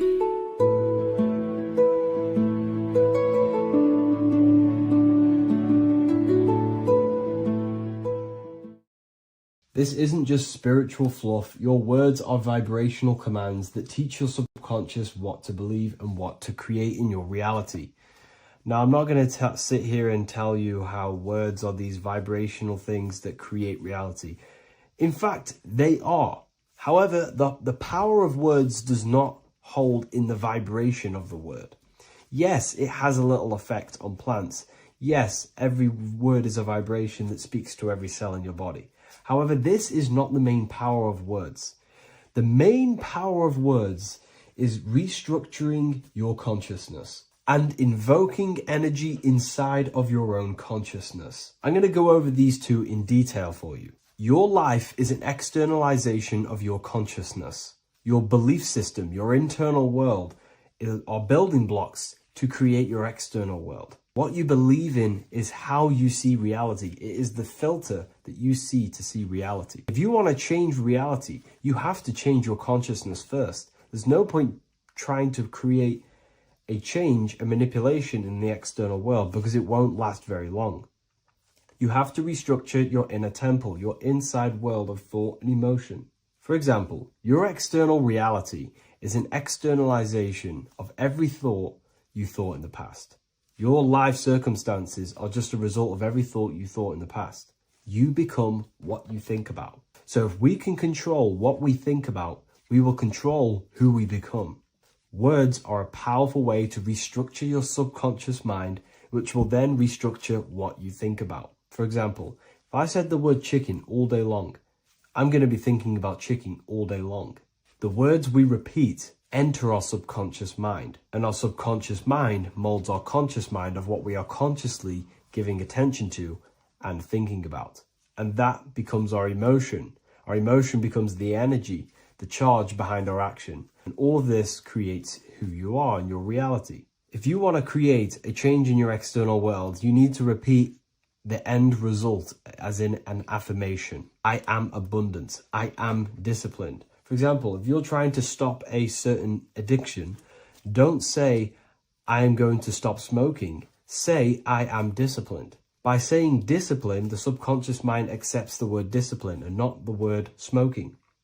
If you repeat smoking, I am not smoking, your subconscious mind will just pick up smoking and then do more smoking. So if you are trying to create discipline in your life and trying to stop something, say, I am disciplined. The reason for this is powerful because you're conditioning your consciousness. You're conditioning your subconscious mind and filling it with the word discipline. And I'm not going to say do this a certain amount of times a day or do this in the mornings. I want you to do this as much as possible. I did this as much as possible. Whenever I had free time, whenever I had a free minute, I would say these words either physically or mentally, just to condition your consciousness. Words are the most powerful way to restructure your belief system and restructure your inner world, which will then mirror in your outer world. Words are also a powerful way to invoke energy. This is why when you see these magic occult rituals, you see people chanting and doing these things. It's because if you slowly chant a word, you can actually invoke the emotion. There are three aspects of creation: thought, emotion, action. Emotion is energy in motion. By repeating a word over and over again, you can actually begin to invoke that energy, that emotion inside your heart. And you can start to feel the reality as if you are already living it. And this is just another powerful way to condition your consciousness to become a certain thing before you have it. This is what magic is. Magic is all to do with reprogramming the subconscious mind, aligning the subconscious with a certain belief or reality, which will then produce an effect in our thoughts, our emotions, and our actions, which will then create that reality. So if you want to create something in your life, literally just repeat, I am something. I am is referring to your consciousness. I am is the highest aspect of you. It is the true self. Whatever you condition your consciousness will be mirrored in your external reality. I am abundant will condition your consciousness to feel and believe you are abundant, which will then seep into your thinking. And then you will start to act more on this because you are thinking about it, which will then change your external reality. Words are vibration, and vibration is powerful. However, if you truly want to change your reality, you have to change your inner world of consciousness. And words are the best way to invoke feelings to become the reality you want. And words are the best way to condition your consciousness to a certain belief or a thought. And by doing this, you're actually creating a root cause. The cause is your consciousness, your mind, and you have to restructure the mind to create that reality. Words are a great way to restructure your consciousness and create reality.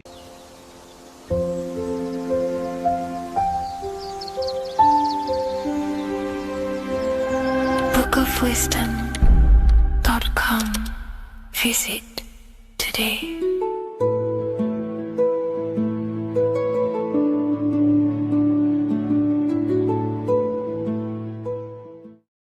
The Freemasonic square and compass is not just a symbol that represents Freemasonry, a lodge, or a secret society. It is a symbol of gaining your own personal power. Now, in this video, I'm going to be breaking down this symbol in the most detail I can possibly go into. Most people live in a state of illusion. They live their life impulsively, acting based on their five senses, tasting. They want to feel a certain thing like an orgasm, or they're basically just slaves to external things and their five senses, which leads to a very dark path where you'll never actually become a conscious creator and you'll never actually be internally happy. The Freemasonic square and compass reveals some deep wisdom about this. Now let me break this down. If you want to gain your personal power, listen up. The Freemasonic square and compass is a compass which is used to create circles. Now, if you notice something about the circle, they have no beginning, no end. You can't tell where it begins and ends. It's eternal, which means this represents consciousness. Now, if you don't know What consciousness is? If you close your eyes, you have an internal world. You have thoughts, emotion, visualization. This is all consciousness, spiritual. Then we have the square. The square creates squares or lines, which represents matter. It has a beginning and an end. You can quite see where the beginning of the end is, right? So we can even link this to Leonardo da Vinci, the Vitruvian Man. We see the man in the square with the circle. The circle is the eternal consciousness, and the man is the square, limited to the physical world. But consciousness is not limited, that's why it's outside the square. This is eternal, the body is mortal. The body will die, consciousness will never die. If we look even closer at the symbol, we notice in this particular symbol, we have the compass overlapping the square. This is very, very symbolic. This represents spirit over matter, also known as mind over matter, consciousness over matter, the circle over the square. Like I mentioned earlier, most people are slaves to their senses. They go through their day and all they do is chase validation and feelings. They eat all day to feel good, which means they're a slave to their taste. They're slaves to their feeling. They masturbate, which means they're a slave to orgasms and external things. They're literally being governed by the external world controlling their internal world. They're literally living life on autopilot. And don't get me wrong, I was guilty of this too. We're all guilty of this when we join this world because we're not taught this sacred knowledge. Until you actually stop and recognize this, you'll be living life on autopilot, literally not even living. You'll be running off subconscious programs, seeking external validation and being ruled by these five senses. The square underneath the compass represents consciousness on top of matter, which means the internal world is controlling the external world. It is the mind controlling matter and not matter manipulating the mind. In the occult and esoteric world, it's very important that you are conscious of every action that you are taking in your day-to-day life. Never act subconsciously. Always be conscious. What are you thinking? What are you acting? What are you giving your attention? All of this is contributing towards creating because you are a creator. Consciousness is a creative force. You need to make sure that the compass is on top of the square, that your inner world is controlling the outer world and not the outer world controlling the inner. As I've mentioned in many videos before, the internal world of consciousness is what's producing the external world. Your life is just a result of every thought and emotion that you felt in the past. Everything you own, everything you possess, your friends are all reflections of your consciousness. They're all reflections of what you are thinking about. When you change your thinking, your external world starts to rearrange itself. On a basic level, this symbol represents the combination of spirit and matter. You are a spiritual being and a material being. You are heaven, the sky, and earth, the ground. You are heaven and earth, spirit and matter infused into one. You are a bridge between the divine and the earthly worlds. And you can bring down these higher realms of consciousness, thought, imagination, and emotions into a physical, tangible reality. To do this consciously, we need to make sure the external world is not manipulating the inner world.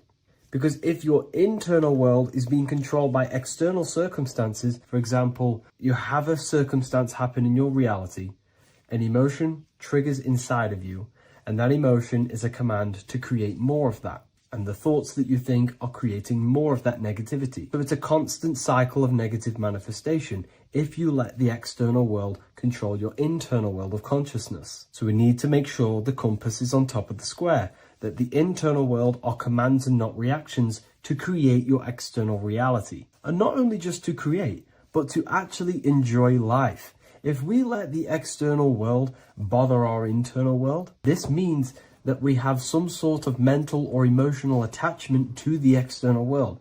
We need to detach from the external world. Why do I say that? Because it's temporary. It's an illusion. We are going to die one day, and none of this will matter. You need to understand that everything in this world is temporary. You have to be okay with losing things, losing family, losing things in this world, because it's guaranteed to be temporary. We need to make sure the internal world is order and not chaos. commands and not reactions. Now, at the back of the Book of Wisdom, Volume 2, the book that I've wrote here, I go over the different meanings of the different arrangements of the square and compass. Sometimes we see the square overlapping the compass, which is the opposite of what we've just broken down. Or sometimes we see one leg of the compass on top of the square and one leg of the square on top of the compass. These are all highly symbolic. When we see the square overlapping the compass, this pretty much represents the beginning of the Freemasons' journey, when their internal world is being controlled by the external. They have a lot of spiritual growth and a lot of learning and inner work to do. Now, when we see half and half, one leg of the square on top and one leg of the compass on top, this represents the Masons' gradual emergence from the material realm into the spiritual. This interplay of symbols reflects the process of gaining greater light and knowledge as the Masons ascend from material concerns towards spiritual enlightenment. And of course, we've just broken down what this means. This represents spirit over matter. They're not chasing external physical things anymore. They're actually chasing and gaining validation and happiness from spiritual growth, more knowledge, and deeper understanding of consciousness and themselves. Most people chase external material things, which actually don't make you happy in the long run. You could be given £1 million today. In a week's time, you would be back to the same original state of consciousness and actually chasing more and more millions of pounds. It's because nothing physical in this tangible world will ever satisfy your internal world of consciousness. So through spiritual growth, we can actually become happy and seek higher understanding, higher consciousness, which actually satisfies us eternally. So when we see the compass on top of the square, it symbolizes the triumph of spirit over matter. This arrangement not only signifies the mastery of spirit over the material realm, but also represents the resurrection, ascent, and dominion of spiritual principles over all earthly conditions. It's all about gaining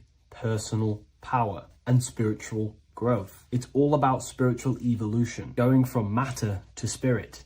The external world controlling the internal world, to the internal world ruling over the external world, where the mind becomes a powerful tool to actually create and command reality. The mind cannot create and command reality if it's being governed and tossed all over the place by external circumstances and thoughts. Here's a quick tip on how to know if your mind is controlling you. If your phone notification goes off and you're working on something, and you instantly go to reach and pick up the phone as soon as the notification goes off, that is an indication that your mind is controlling you and you are not controlling it. The mind is the direction of consciousness, the direction. It directs the flow of your attention, your energy, your consciousness. So to practice to gain mind over matter is simply just meditation, allowing the mind to sit still and focus on one thing for long periods of time. And over time, this will gain mastery over your attention and your mind. If you are on your spiritual path, this should be your goal. Your internal world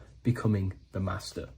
The mind becoming a vessel for you and not a vessel controlling you. It needs to become a command center and not a reaction. Please like, share this with a friend, and subscribe to the channel if you're new. Leave a link in the description for the Book of Wisdom Volume 2.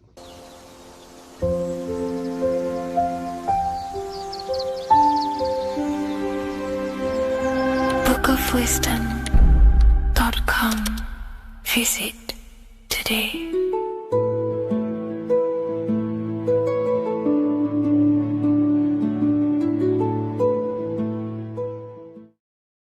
So depression doesn't actually exist, and in this video I'm going to show you how depression is actually a choice.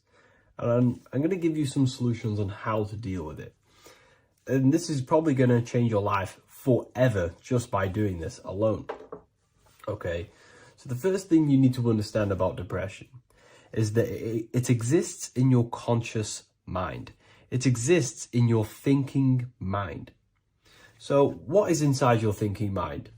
You have your body, your name, your reputation, your trauma, your memories, your family, your worries, your interests, your bills, your passion, dislikes, goals, right? Most people identify their lives with this. They identify their lives with their thinking mind. They think they're their name, their job, their reputation, their memories. But this is not who you actually are. Who you actually are is the observer of that. What happens if you stop thinking? What is left? You're left with unconditioned consciousness. You're left with the self, which is what we refer to as I. We are the consciousness, not the thinking consciousness. You are not these labels. You are not your thoughts. You are not your job, your name, your reputation. Okay? And the reason why I'm telling you this is because it's very important, is that we are something beyond this body, beyond this name, beyond our thoughts. We are the consciousness. So depression exists inside of the thinking mind, the conscious mind. Okay? So if you want to get rid of depression, you must learn how to escape the thinking mind. And not only just escape, but that's step one. In meditation, you do meditations, right? We sit still and we have to learn how to control the mind and turn off the thoughts. And when we turn off the thoughts, depression goes out the window because there's no thought present in your mental field of consciousness to be depressed. Okay? You must understand, who is the one suffering from the negative thoughts? Who is the one suffering? Your mind is not suffering because the mind is producing the thoughts. Your body's not suffering from the negative thoughts. You are suffering. And who is you? You are a soul. You are that feeling. You are that person beyond the thoughts, beyond the feelings, beyond that. You are the one experiencing. You are that. Meditation gives us the ability to turn off the thinking mind. This allows us to escape our thoughts. Okay? And it gives us, over a long period of time after meditation, you'll be able to turn this switch. And this switch will be able to turn off your thoughts. And by doing this, we will be able to control our conscious mind directly by the hand. So when you notice yourself gaining them negative thoughts, we can then turn off the switch of turning off the conscious mind and rising to our authentic self and knowing the thoughts are just illusions. Now, let me tell you something that's very powerful. Most of your thoughts are coming from beliefs. Most of your feelings are coming from beliefs. So if you have a feeling of lack, this is coming from a belief that you don't have much. If you are feeling alone, this is coming from a belief that you are alone. So what we must do is restructure ourselves. We must restructure the subconscious mind. And we do this in many different ways. We can do this with meditation. We can do this with visualization, visualizing our desired reality as if we are living it. We can do this with affirmation. Now, a lot of people think, oh, I'm trying to speak something into existence with affirmation. No, you're not using vibration to try and change reality with what a lot of these new age people will teach you. Vibration, your words will not have much an impact on reality. That's the truth. But what they do have an impact on is reprogramming and recrafting and refining your mind. If you repeat, I am wealthy all day long, your subconscious mind, that word will be lingering inside your subconscious and you will start to mold that into your conscious. You'll start to be consciously thinking about this. Most of your thoughts are coming from your subconscious. So if you want to get rid of depression, you got to figure out the trigger. What are you depressed about? What are you feeling? What are the beliefs that are making you feeling and thinking this way? And that's what you must restructure. You must restructure your subconscious mind through visualization, meditation, and affirmation. You do these all the time. You do these every single day, and you will slowly, if not surely, restructure your subconscious mind. While by doing the practice of meditation, you'll gain the off switch as well. Sometimes depression comes from not living in your authentic self. You're not doing the things that your soul is telling you to do. We all know what we should be doing at all times. I don't care what you have on. We all know we should be doing something. We all know that we have there's a higher aspect of our mind that tells us, oh, we need to be doing this, but I'm actually sat here on my phone. Oh, I shouldn't be eating this, but I'm doing it anyway. There's always that higher voice. And that is the voice that has to be connected to. And when there is not when that voice, when your body's not acting out the voice of the soul, then the soul becomes sadder, sadder, and suffers more and more and more. There has to be a connection between the soul, the mind, and the body. They have to work in unison. Okay? So I hope this video helps with depression, with whatever you're going through mentally. Hello, everyone, and welcome to another lecture inside Ethereal University. In this lecture, you will learn about the death process and how to prepare for it, and why that preparation is so important. So let's get straight into this. You must understand, as a spiritual creature that you are, you have a visible nature and an invisible nature. You never truly die. You are an eternal soul experiencing a temporary physical world. The inner world of thought and emotion is eternal, while the outer world of matter is mortal. Everything that is seen is mortal. Everything that is unseen by the eyes is immortal. When you die, your external physical world will be stripped away, leaving only your pure consciousness in its raw form, drifting within the astral plane. So here you see your physical external body and your internal world. And your internal world is your state of consciousness. It's your state of consciousness. Your thought and emotion is one overall state. Okay? So you must understand these planes. You have the physical body, the etheric double, an astral body, a mental body, and the Buddhic body. When you die, you leave the physical plane. Then you will more than likely leave the etheric plane, because the ether acts as like a portal. Everything comes out of the ether and returns back to the ether. I can break that down in another video in electromagnetism. But electromagnetism is ether, energy coming in and out of the ether. You will, every single day you die, every single day. There's a cycle of life and death occurring all the time. Every single day, you go to sleep, you go back, your consciousness slips back through the ether. And then when you wake up, your consciousness comes back through the ether into the physical plane. Death is just a bigger macrocosm of the microcosm cycle of life and death.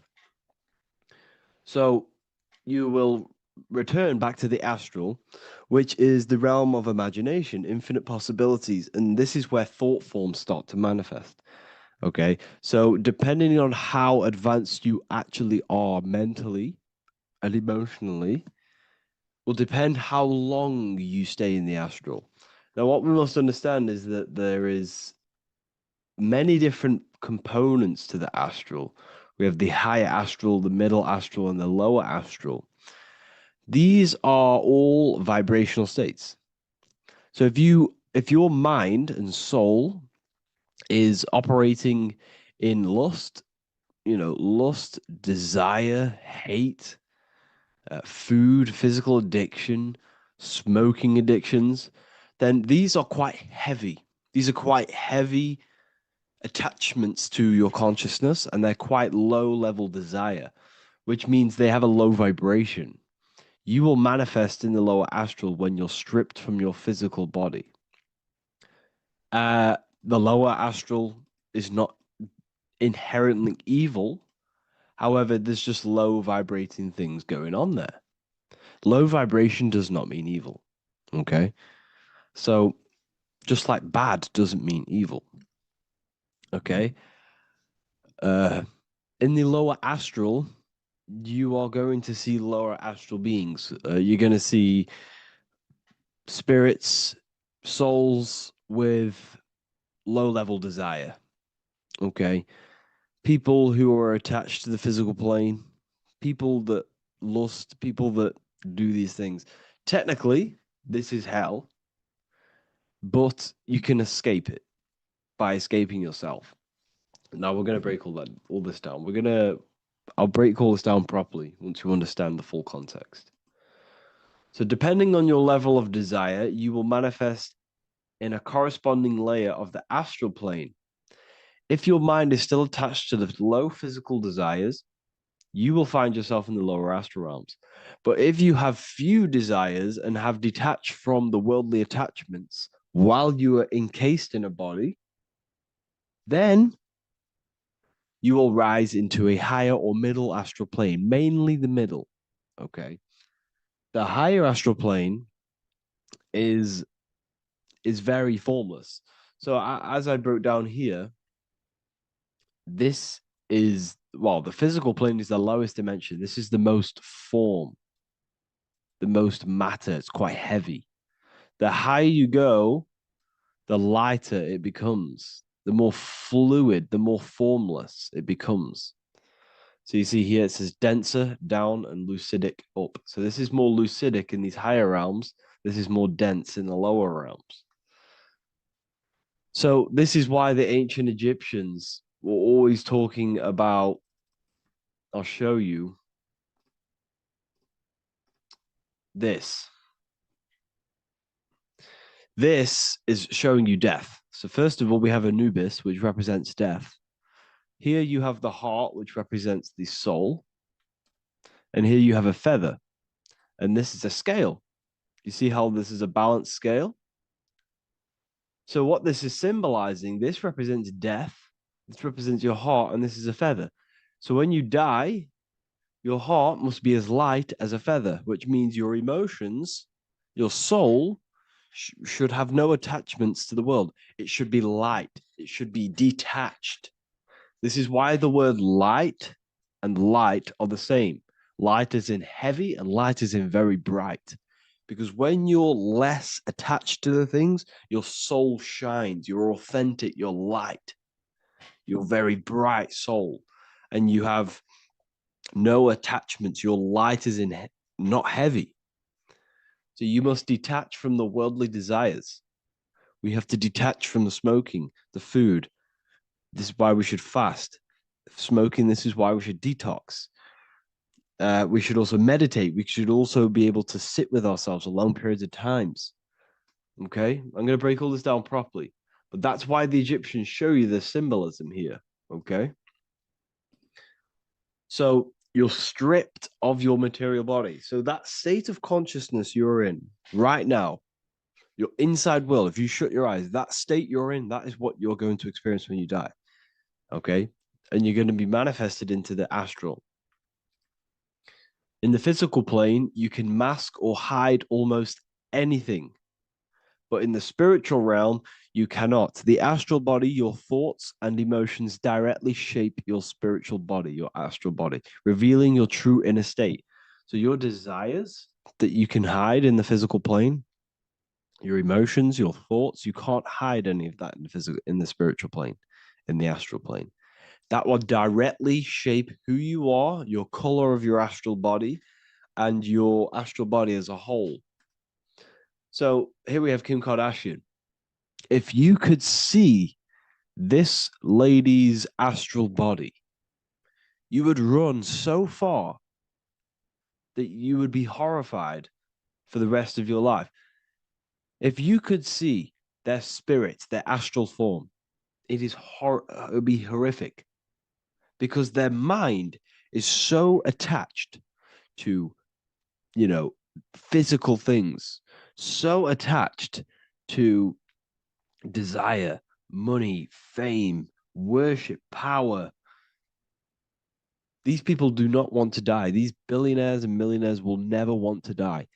They will do whatever they can to stay alive because they understand what when they die, they have to face themselves. They have to face their inner world.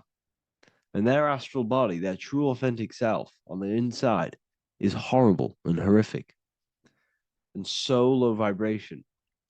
So this is where it comes in. You must be as light as a feather. This is what the Egyptians are showing you in their artwork. Your soul must be as light as a feather. In order for the soul to ascend to a higher plane and not look at that physical plane and say, I want to go back or I want to desire things down there, you must detach now and prepare for death. Hell is not a place. It's your own personal suffering born from within. If your mind and soul are deeply attached to mental fixations, emotional wounds, and physical addictions tied to the material world, that pain will follow you into the astral. This is your true judgment day. You judge yourself when you die. You see your authentic self. There's no hiding. You know, right. Imagine right now that you that everything you cling to was stripped away.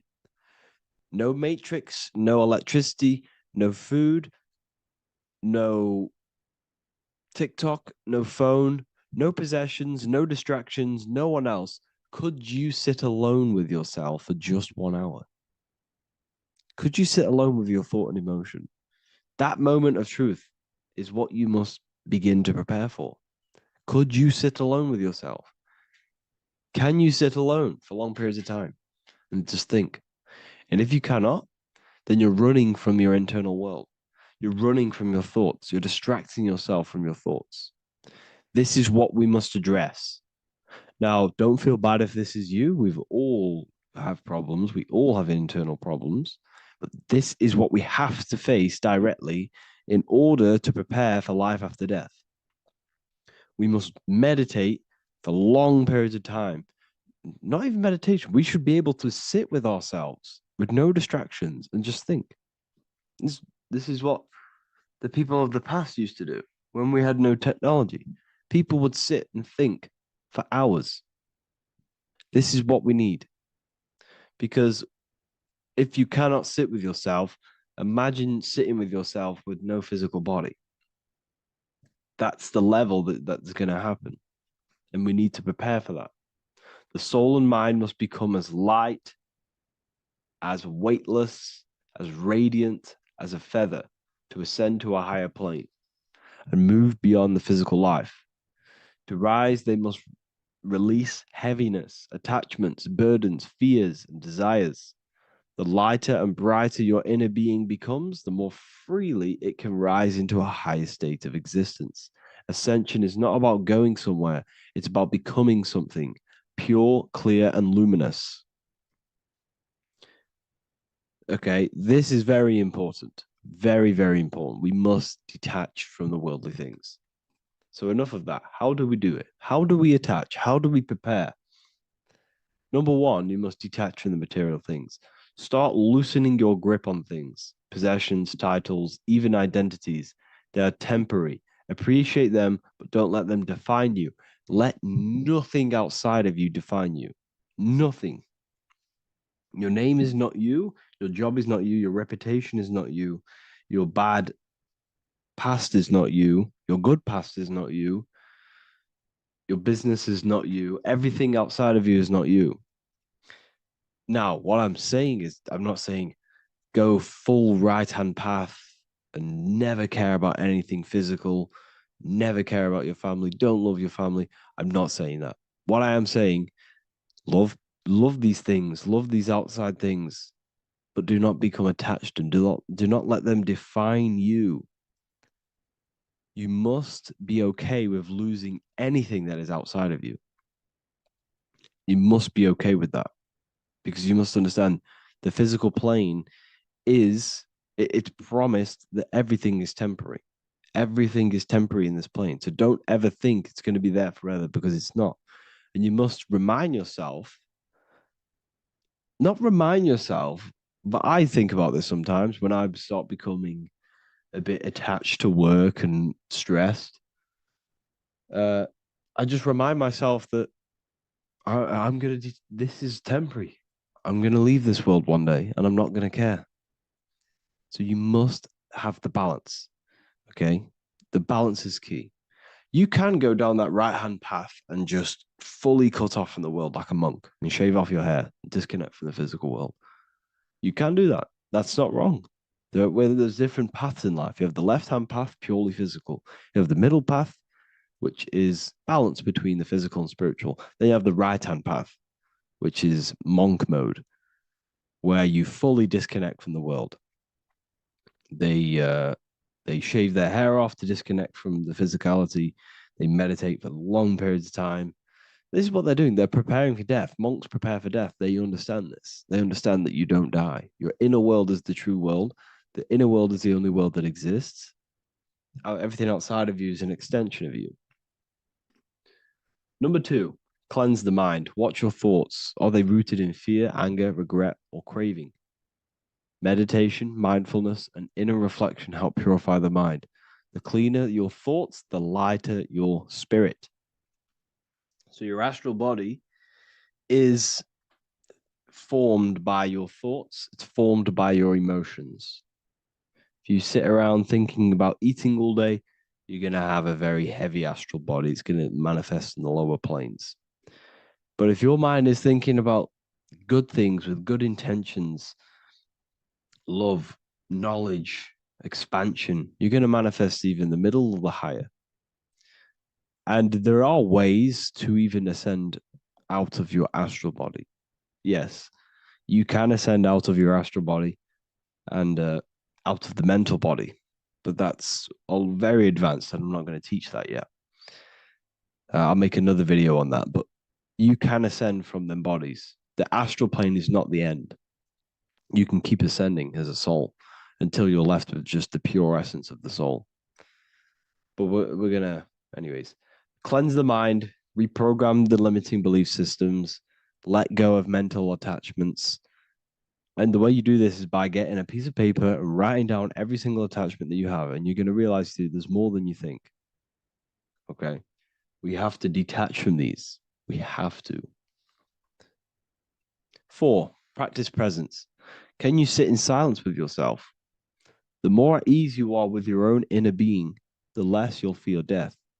The afterlife is just an extension of your inner world. It's so important. This is so, so important. Can you sit with yourself? If you cannot sit with yourself, you have some inner work to do. You have some thoughts to address, some beliefs to address, and some feelings to address.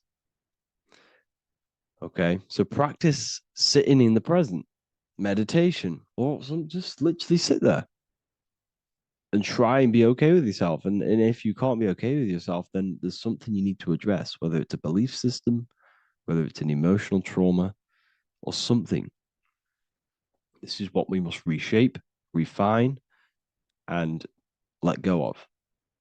Live truthfully, speak and act from your soul, not from fear or ego. The more authentic you are, the more aligned you become with your true self, which carries beyond this life. The ego is your mind's perception of itself while being incarnated in this world. It's been shaped by your experiences, your thoughts, your beliefs, and your emotions. So your ego is basically this false thought form that you've created. It's a false layer of yourself that sits on top of your true authentic self. It's basically your physical character. When you were young, you had no ego. You were pure. You had a pure consciousness. But then as you grew older, your ego started to grow, and it still is growing because it was shaped by experiences, things you've gone through, things you said, things you believe, things you think.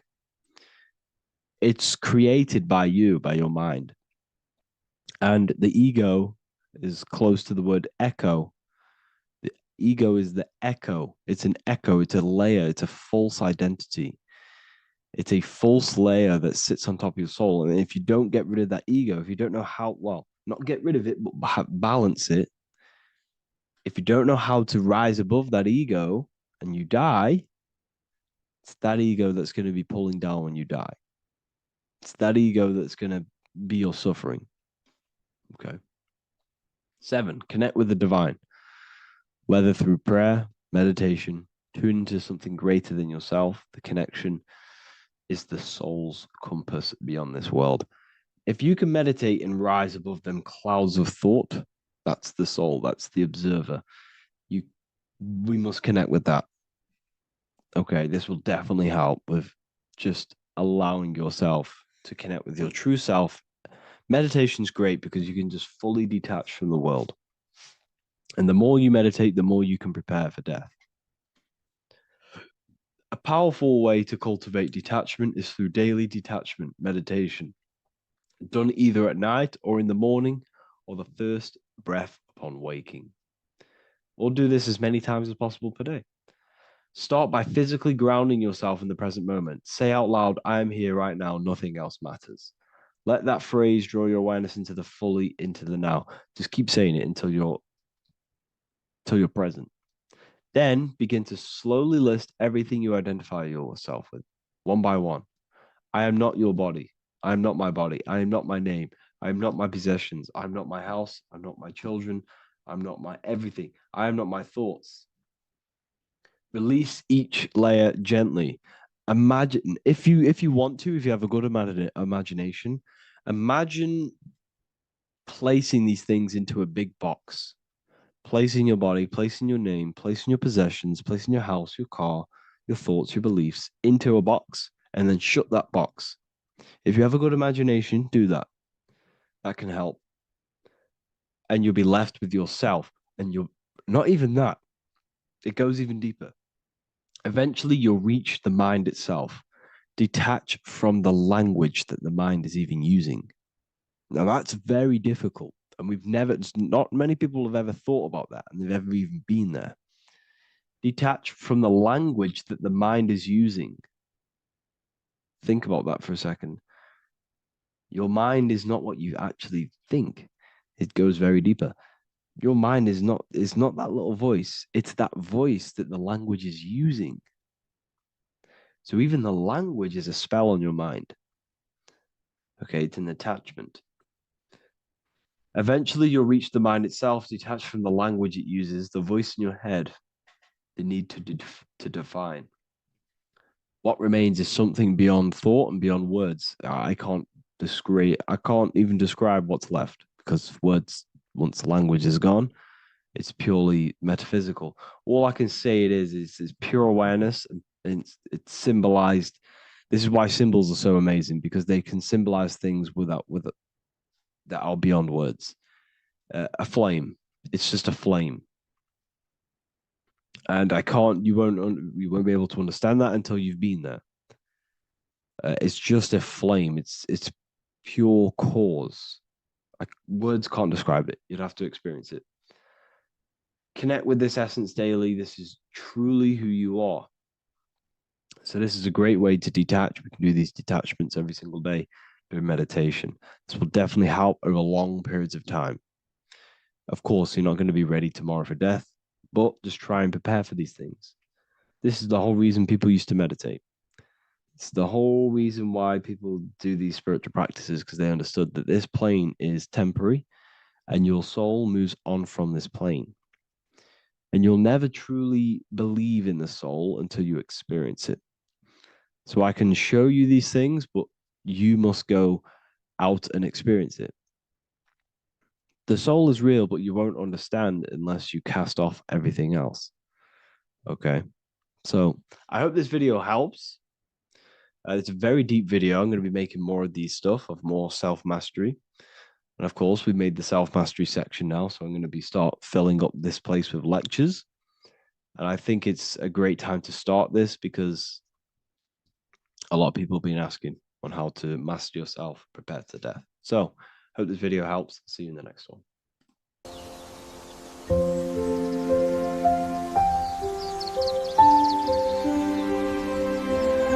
bookofwisdom.com. Visit today.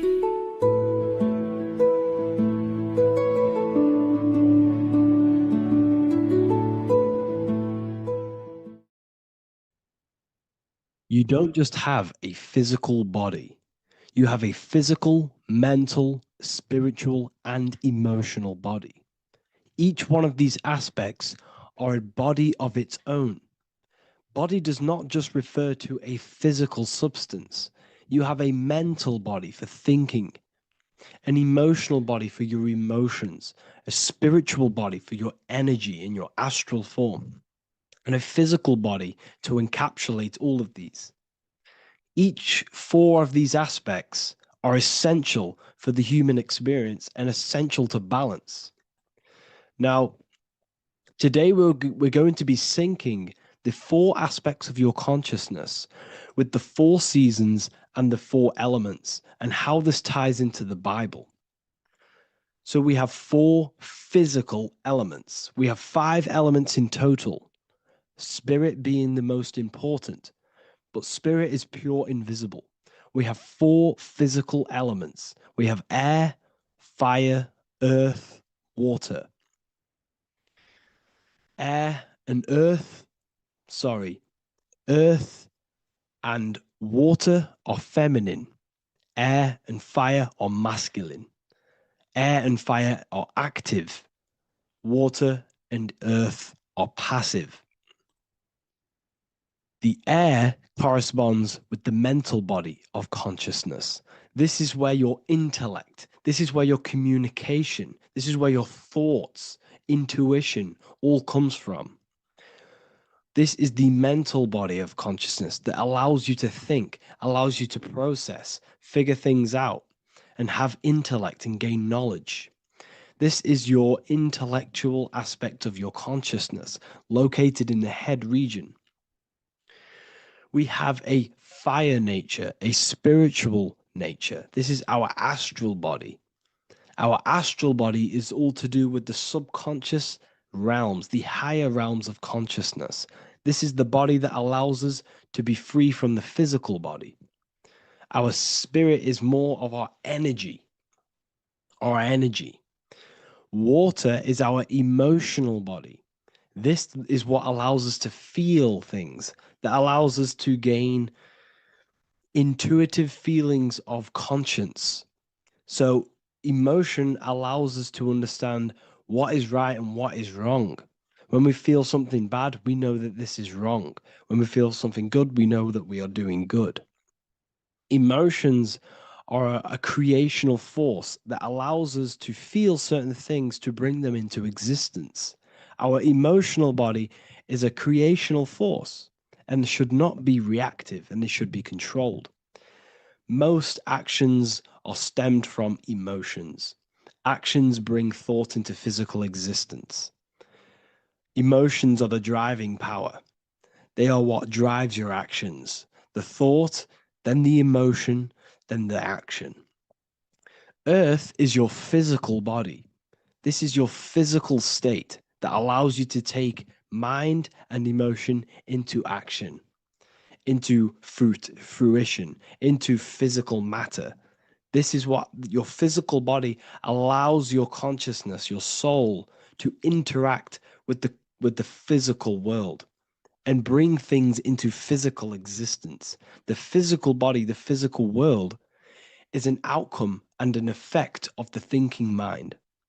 All physical substance comes from the thinking mind. The pen, the phone you're holding, the microphone I'm speaking into, all began as a thought in the thinking mind, then it was brought into physical reality. Earth is the most dense. So it goes in this order: body, emotions, spirit, mind. The higher you go up, the more lucid and fluidic it becomes. The lower you go down, the more dense and dull it becomes. Air is the mind, fire is the spirit, water is the emotion, earth is the physical body. So this is why you are a microcosm. You have these four things within you.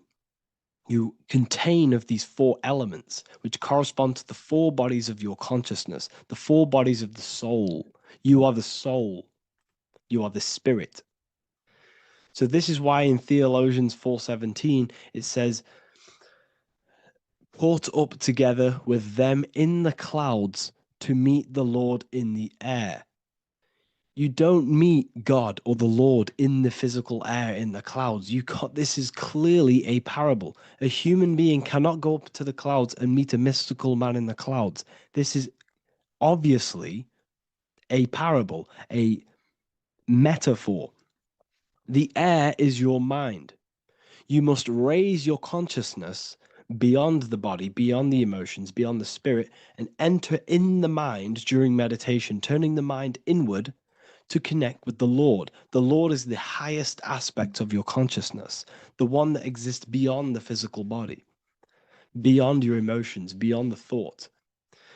So you meet the Lord in the air, in the mind. The mind represents the air. This is why in America there's a saying called an airhead. You're an airhead. This means that you are stupid, or you don't think, or you have nothing in your mind.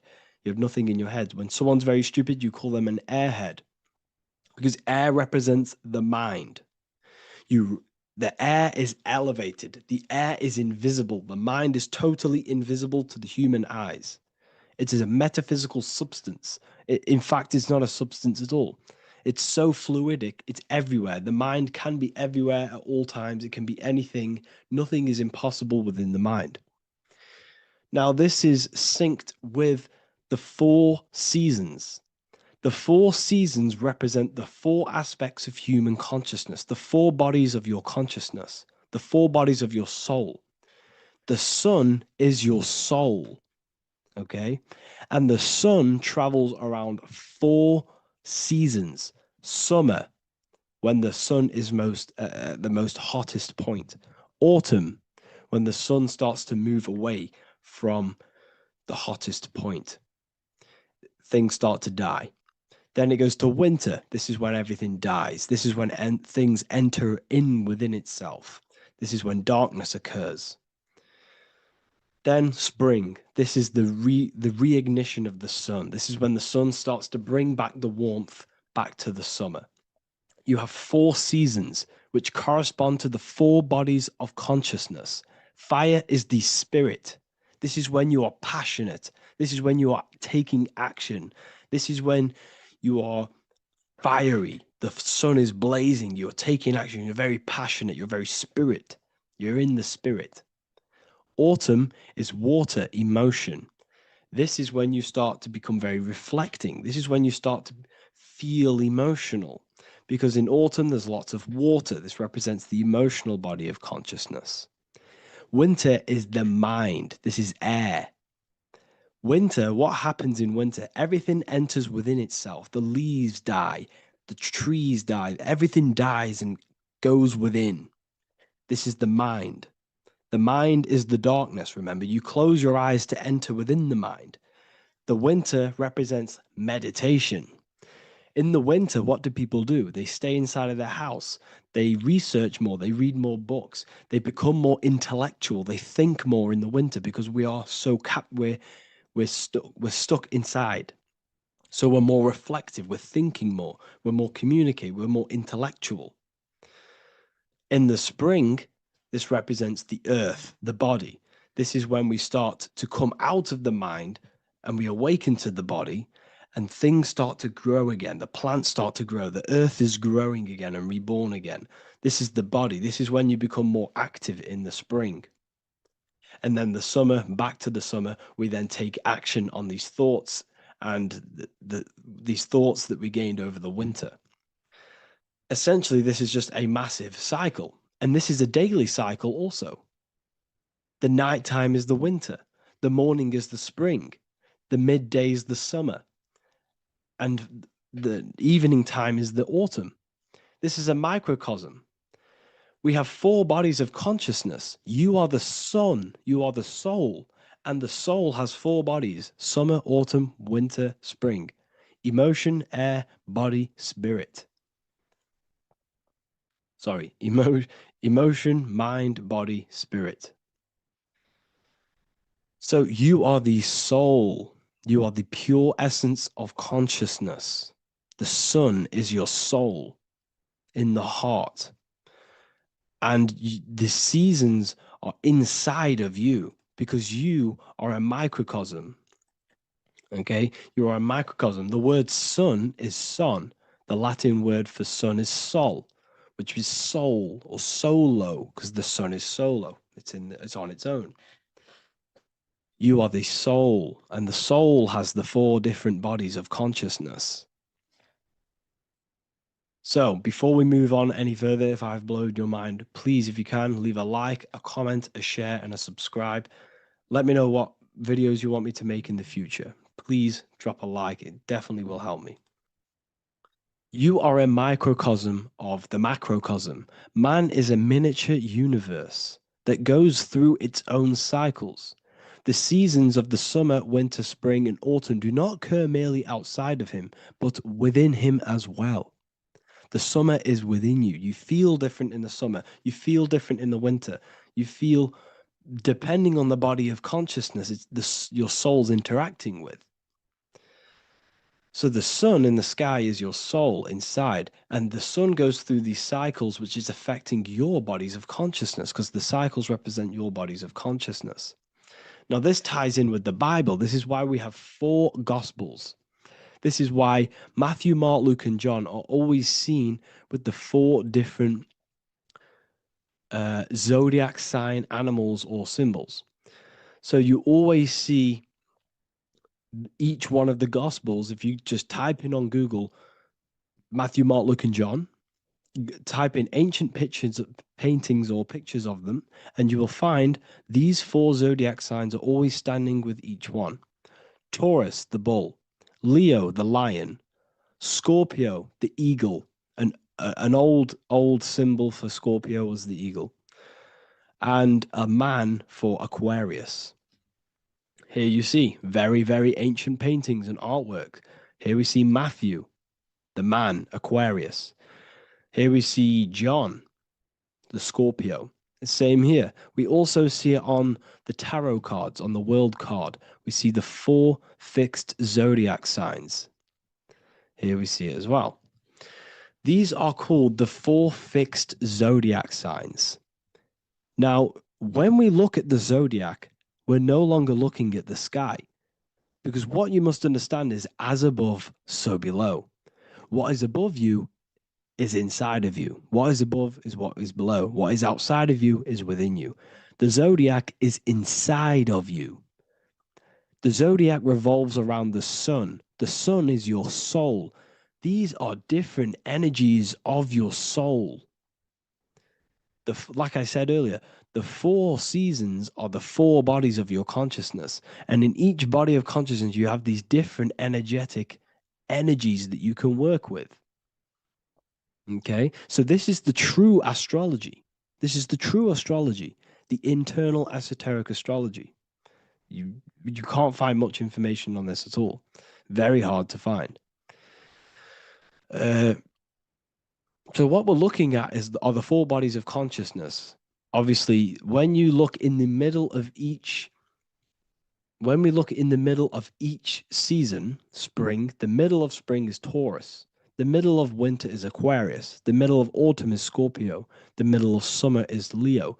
These 4 signs are known as the 4 fixed signs. Okay, Scorpio is fixed. It's the middle of autumn. Scorpio is a water sign, emotion. Aquarius is the air sign, the mind.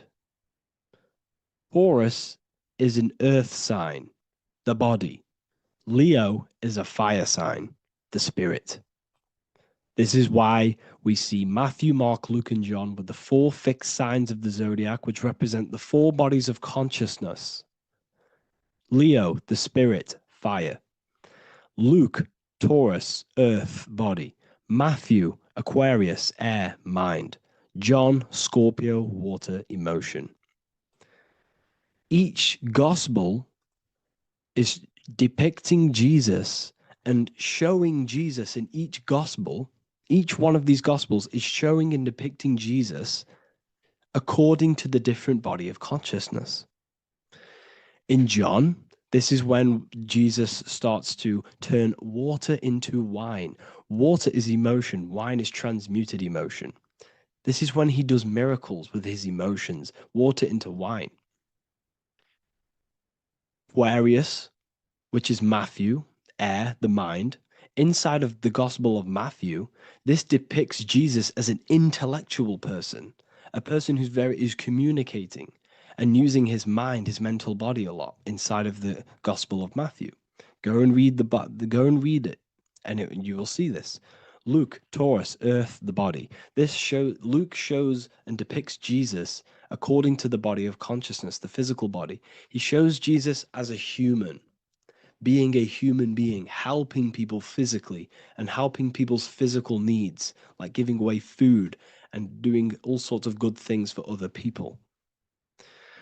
Leo, Mark, inside of the Gospel of Mark, this shows Jesus as a spiritual teacher, a passionate person who is taking action.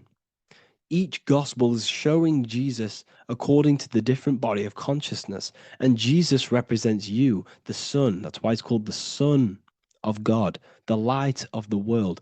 Jesus represents your soul, and your soul has these four gospels, the four bodies of consciousness, the four fixed signs, the four elements, and the four seasons. These things all correspond to your consciousness. So this is Leonardo da Vinci showing you the exact same thing. Jesus is the I am, the sun, the soul, in the middle, on his own. Luke, spring, earth, body. There are three people in each group. There are four groups, and there are three people in each group. 1, 2, 3. 1, 2, 3, 1, 2, 3, 1, 2, 3. Fall, winter, summer, spring. These are according to the four bodies of consciousness. Here we see Aries, which rules the head region. He's on the head of the table. Gemini, he's holding up the two hands because Gemini rules the two hands, the two arms. Gemini is the two twins, which is the two arms and two hands, and the two lungs. Here we see the beginning of summer, which is Cancer. You see the big knife here. Cancer, him here, this gray-haired guy, holding a knife for the crab. Cancer, they pinch. You have a knife, symbolizing the crab. Leo, the middle of summer, showing dominance. The sun is very dominant. He's got his elbow on the table, showing dominance. Virgo has no Adam's apple. Cancer here is pointing at this woman's neck, saying there's no Adam's apple. This is Virgo, the virgin, the only woman. Jesus, the sun. This is Libra, the balancing. He's holding his arms out balanced, showing the balancing of the sun, because when the sun enters Libra, the sun is balanced between winter and summer. So it's balanced. This is all astrology, but this is internal. Okay. This is Ezekiel's vision. Ezekiel had a vision in the Bible, and he saw the face of a man, the face of a lion, the face of an ox, and the face of an eagle.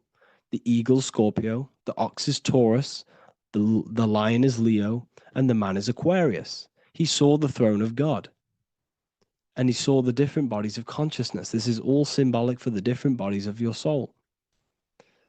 So when we look at the zodiac, we are actually looking at a map and the energies of our soul, and the energies of our bodies, and the energies of our consciousness. This is what we are looking at.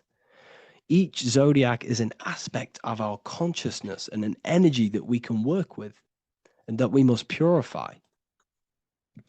Balance and purification is essential. Imagine playing a brand new video game. Let's say a brand new video game came out and you had to play it. What happens when you play that game?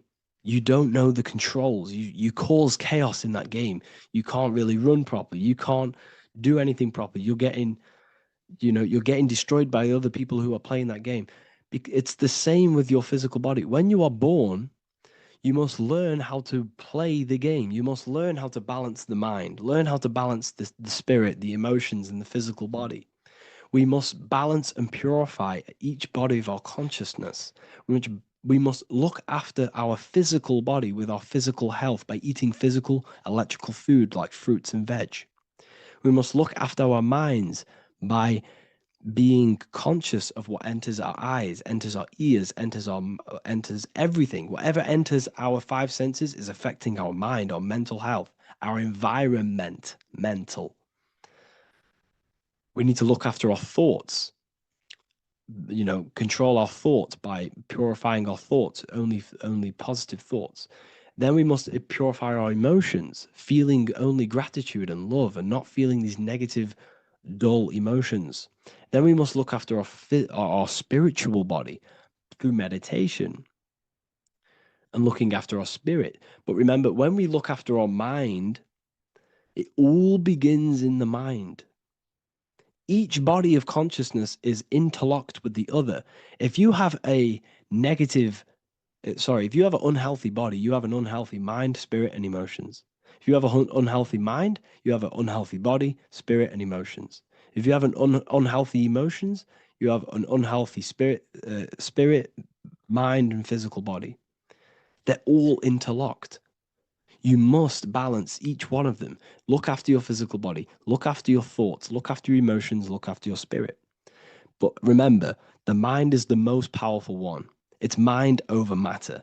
Once we look after the mind, because once we start to control our minds and control every thought we think, this will then turn into discipline in our physical body. Because once we learn how to discipline the mind, we learn how to discipline what we eat, we learn how to discipline what we feel, we learn how to discipline our spirit. This is all interlocked, but work on the mind first. Work on the mind first. All of this knowledge is inside of the brand new Book of Wisdom, Volume 2. This is a revolution of human consciousness. If you've read it, please leave a review down below. If you've read Volume 1, leave a review down below. This is the next revolution. I don't see this information anywhere. This is the next revolution of human consciousness. And of course, if you are serious about this and you truly want to gain enlightenment and join an amazing community where you can connect with me on live calls, lectures, the Manifestation Mastery course, you can gain access to my library of over 45 PDFs plus my books. And if you do join the university, you can order a Volume 2 free of charge. All you have to do is to pay for shipping. If you truly take your knowledge serious and you want to take advantage of life, join the university. This is where truth seekers belong. Just want to say thank you all. Please leave a comment. Please leave a like. It's going to help me a lot spread this knowledge to the world. And yeah, share this with a friend and subscribe. Thank you all.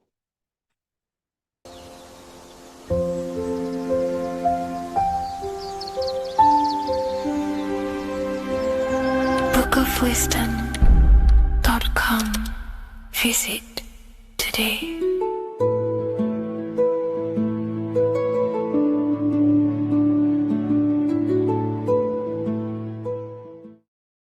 What is good, people? It's Revival of Wisdom. I hope you're all doing well. Now, this video is how to raise your holy oil or your kundalini. Let's get straight into this. So this is a monthly cycle. Every month, when the moon is in your zodiac sign, this oil is released. Now, the moon is in control of monthly cycles. For women, it's the menstrual cycle, and as well, this holy oil cycle. The moon changes sign every 2.5 days and passes through the zodiac signs in 27 days. So the moon tells the day, the sun tells the time, the stars tell the month. This reality is a massive clock, if you like to say. It's a cycle. Okay. The moon controls the night, emotions, water, fluids, and the mind. Okay. So this oil is produced in the claustrum. It's produced in the claustrum, which is here, right? This is where you get Santa Claus from. Now, the claustrum is at the center of the brain, and it is next to the pineal gland and the pituitary gland. Once it starts in the claustrum, this is the holy present. This is the present that Santa gives to us, Santa Claus. And it goes to the pituitary gland and the pineal gland. And what's connected to the pituitary gland and the pineal gland is the Ida and the Pingala. The Pingala is the pineal gland's nerve, which is the honey, which is the positive charge, electric. And the pituitary is the Ida nerve, which is the magnetic charge. This is the milk, the land flowing with milk and honey. This is the brain, the heaven, okay? And it travels down the spine using these two nerves, these electromagnetic charge.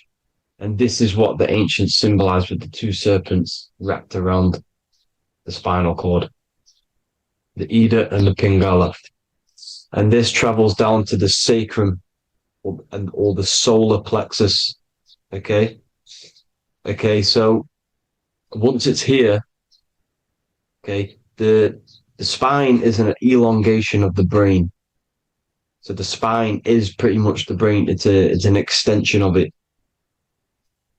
And it's kind of a microcosm of how we descended from heaven to physical reality, to physical matter, which is our consciousness has done. Our consciousness has descended from heaven into physical matter.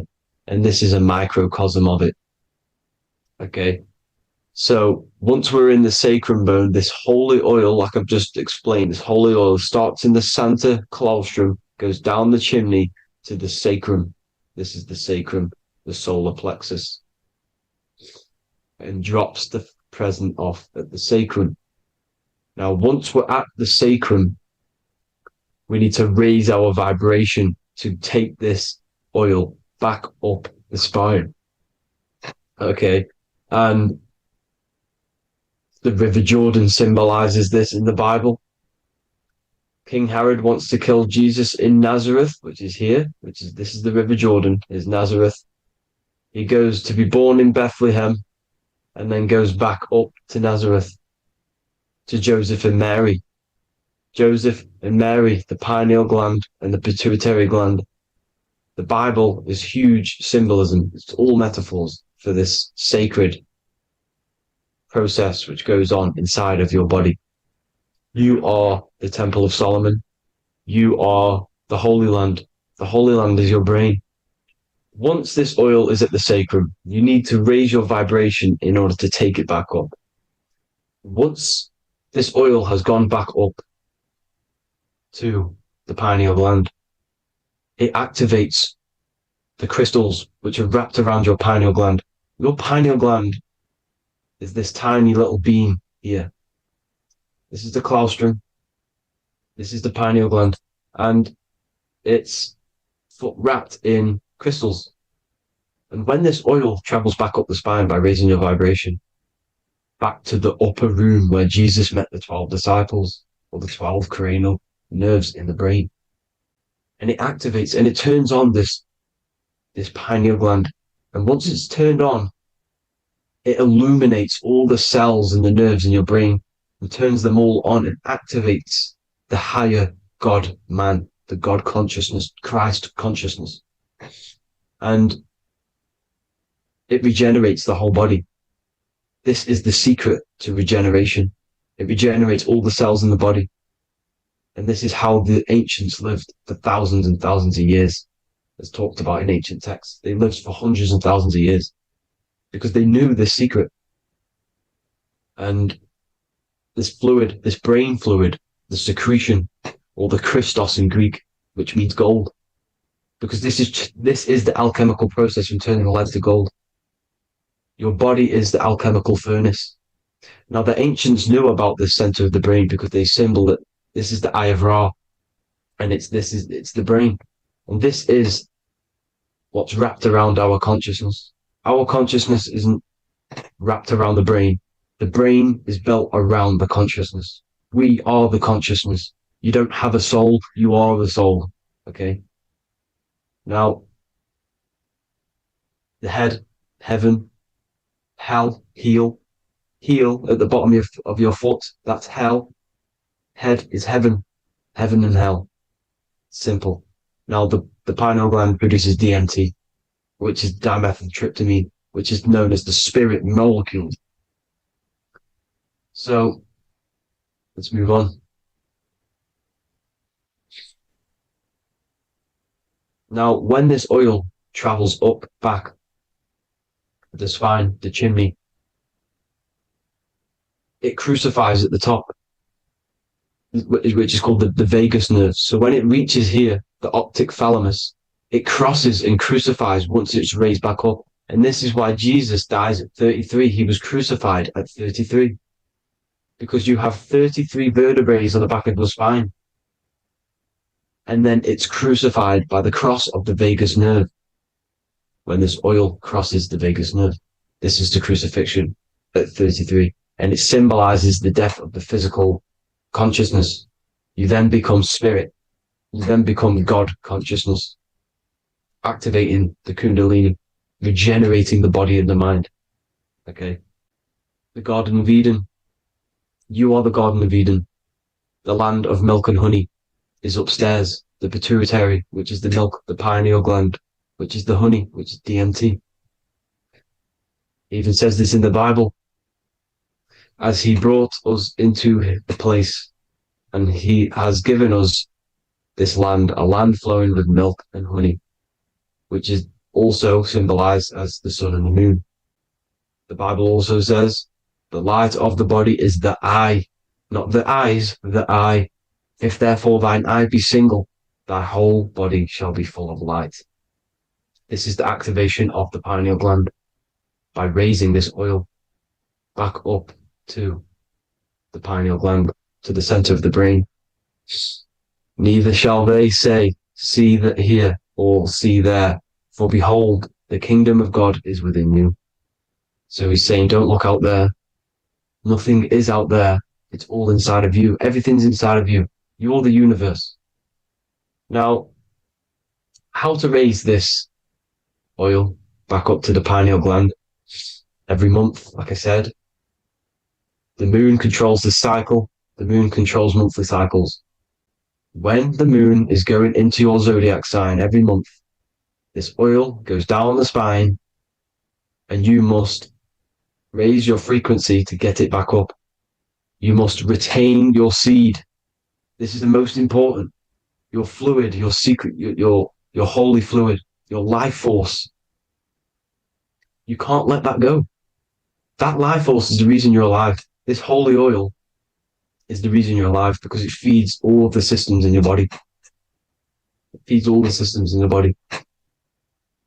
You have to retain your seed, alkaline diet, positive thinking, and meditation. Okay? When you retain your seed, you will live longer. The moment you release it, you're killing yourself. You're killing a piece of yourself every time you release your seed. Every single time. You're killing a part of yourself. Okay? Now, this could be why this could be the illumination, the single eye on the Illuminati's symbol, the Freemasonic symbol, the illuminated eye, the triangle, which could symbolize the body, mind, and spirit, but the eye illuminated. Now, in the Bible, it talks about the two trees, the tree of knowledge and the tree of life. The tree of knowledge is the tree of good and evil, which is the most important system in your body, which is the nervous system. The nervous system, the most important. The tree of good and evil. And the tree of life, which is the cardiovascular system. Now, this oil, when it's released every month, feeds these two systems, and these two systems feed everything. Now, it's important you understand that. Okay? The ancients knew all of this knowledge. The Bible's telling you this knowledge. But it's in a metaphorical way. You have to understand the context behind it so you can read it properly. Now, eating of the tree of life, which is when it talks about in the Bible, eating from the tree of life is actually symbolizing a bad diet, ejaculation. Because you're eating from these two systems. You're killing yourself with a bad diet. You're killing yourself with an ejaculation. Okay? So, that's important to understand. Now, this is Jacob's ladder in the Freemasons. Jacob's ladder, which is the spinal cord, it's the stairway to heaven. And this is Jack and the Beanstalk when he goes up the beanstalk and finds the golden egg in the grey clouds. The grey clouds symbolize the grey matter in your brain. Now, the Garden of Eden talks about the 4 different rivers in Garden of Eden. As we see here, the North Pole map, the ancient North Pole map, because the center of the earth is the center of the torus field. Everything's the torus field. Atoms are torus fields.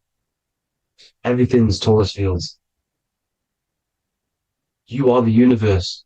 Everything is within you. The North Pole is your spinal cord. This is why they say Santa Claustrum comes from the North Pole. This is the North Pole. And the Santa Claustrum is the center of your brain. Now, there's 4 rivers which come from the Garden of Eden. There's the blood, the Christ oil, which is the oil we're talking about, urine and saliva. These are the four sacred oil, four sacred fluids in your body, and these are constantly abused in today's society. These secret societies are targeting these fluids. Okay, this is why porn is free. They sexualize society through Disney. Go and look at some of the Disney movies. There's so many subliminal messages which sexualize these children because they want you sexualized. So you release your seed, which is one of the holy fluids in your body, especially your semen, your sexual energy. So important you retain this. So important because it's your life force. It keeps you alive. Okay. Now, let's recap on this. If you want to raise your oil every month, you can't just retain your seed for the month. You have to retain your seed forever. Don't just do it for a couple of days. Have to do it. It's a lifestyle. You want to become God consciousness, you got to do what it takes. It's hard in this society because this society is made around, it's designed to kill you pretty much. It's designed to keep you in these lower states of consciousness with all the bad food, the chemicals in the food, the chemicals in the water, the sexualized TV programs, sexualized adverts, sexualized TikTok and apps, videos, subliminally stimulating you because that is your weakness, sex. It's a weakness. Now, you have to retain your seed, meditation, and an alkaline diet. Why alkaline? Because acidic is low vibrational. This is the color spectrum. And what's the highest vibrational color? Violet. It's the lowest, red. You have to have an alkaline body in order to raise this oil.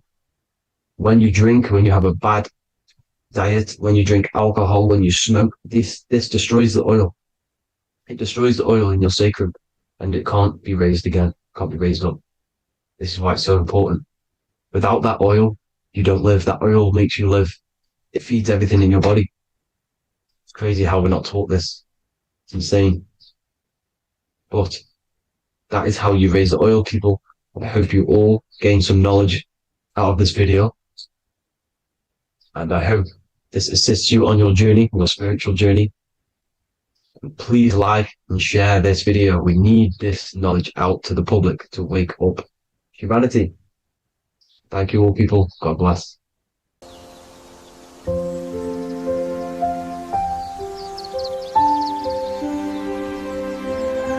bookofwisdom.com. Visit today.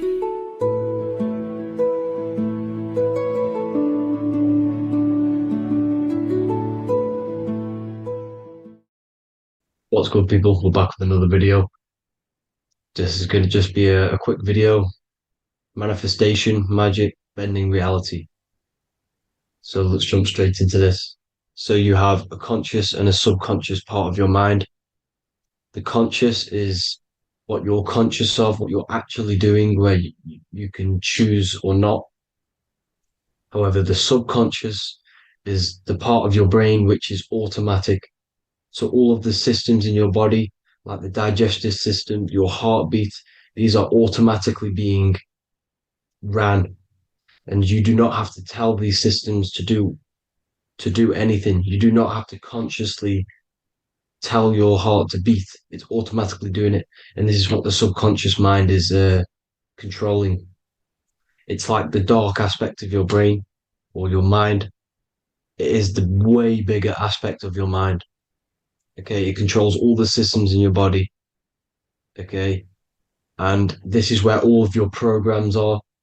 So when you're in it from your childhood, what you've learned in school, all of these things are being kept in your subconscious, maybe traumas and stuff like that. So the subconscious is the female aspect, and the conscious is the male aspect, because the male is all about action and doing, and the female is more about creation, creativity, intuition. So you have a right and a left hemisphere of your brain, and these are obviously male and female. The right side of your brain is your female. It's to do with creativity, imagination, intuition. insight. Okay. And this is one of the most important sides of the brain. This side of the brain is the most attacked by the elites, whatever you want to call them. This side is the most one of the most important because obviously your intuition is a massive part of reality. And if you don't have intuition, then you lose track of the things around you. You can't consciously feel if things are wrong or right. They don't want you to have intuition or creativity or imagination. They want you in the right, they want you in the left side of your brain, which is just reasoning, logic, and basic things. So they just want you to tell you what you want, tell you what to learn, and then that's it. They don't want you thinking for yourself, which is the right side of the brain. So whatever the conscious side of your mind impresses the subconscious side of your mind. So if you do affirmations, for example, if you consciously do affirmations every day, you're reprogramming your subconscious mind. You're impressing a vibration and a word into your subconscious mind, and therefore it will reprogram it. So the male and female aspect are symbolized by the Star of David as well.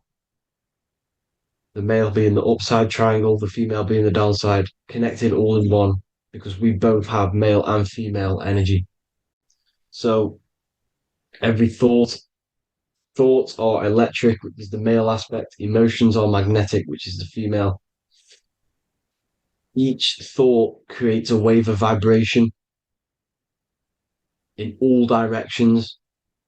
So think of it like a water drop in a pool, but it going out in every single direction. It's not just flat. And these thoughts have a certain frequency, well, has a certain vibration. That vibration has a certain frequency. And this affects your aura. Every thought, every emotion directly impacts your aura and the strength of your aura.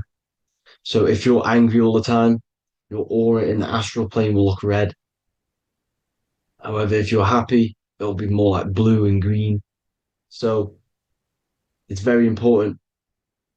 Your electromagnetic field is created out of your emotions and thoughts, and that affects reality because you're 60% water, and frequency and vibration create certain patterns and has a certain effect on water. We'll get into that after this slide. So each thought that people are thinking around you, you are actually subconsciously picking up these thoughts because it's emitting this vibration in all directions. So this is why you can pick up thoughts of other people on the odd occasion. However, when you're more in tune with your intuition, your right side of your brain, you can start to pick up on vibrations, thoughts, and other people's auras. You can pick up on the energy once your third eye is open, and you know whether you should be in that environment or not. This is what we call an atmosphere when we go into a room and you can feel the tension if someone's been arguing, for example. This is the atmosphere, this is the vibrations, these are people's auras emitting these certain frequencies and vibrations. Okay. So our aura is contained of multiple layers. Obviously, we have the physical body. This is the electromagnetic layer. However, you have the different planes of existence, the spirit, mental, astral, etheric, and then physical. The physical is the lowest plane of existence. And the physical plane is a product of all of the planes above. So the mental impresses on the astral impresses into the etheric, and then the etheric creates the physical object. So the mind is the root cause of reality. The mind is the cause of everything. Your consciousness is pure cause. There's no effect. Everything you see in this reality is the effect. Everything that you experience is the effect because the root cause was the mind. The decisions you made you experience that certain experience. And that decision was created on the mental plane. And this is just pure thoughts. And thoughts are things. If it exists in your mind, it is a thing. It's a certain frequency. So if you have a certain level of thoughts, if you're thinking positive, for example, you're going to have a strong aura, you're going to have a higher vibration, and that attracts like. Like attracts like when it comes to thoughts and vibrations and electromagnetism. So if you're thinking positive all the time, speaking positive, doing positive, you're then creating a higher vibration, and that's going to attract people on that similar frequency to you. Everything is electromagnetism, frequency, and vibration. Everything. You see, so this is why, for example, if I put my hand to a TV screen, if my finger was the same vibration as the TV screen, it would go straight through it. However, the particles in my hand and the particles on the TV screen are two separate vibrations, and this is what causes the friction to stop and not my finger to go straight through it. So, like I said, when you don't feel the vibe of someone, when you don't feel right, you don't really get along with someone, this is a vibration. Your vibrations are not matching, they're not similar, they're two complete different vibrations, and they're not aligning properly. So, music has a massive part on this. Music is a massive, massive tool for the elites because music is frequency. And in 1975, the musical instrument are all tuned to 440 hertz. So Spotify, Apple Music, most of the music on YouTube is all set to 440 hertz. And 440 hertz is not divisible by 3, 6, or 9. And when you can't divide a frequency by 3, 6, or 9, it's not a natural frequency. As you can see here, this is 432 hertz. This makes a nice geometric pattern. However, 440 hertz is a distorted pattern.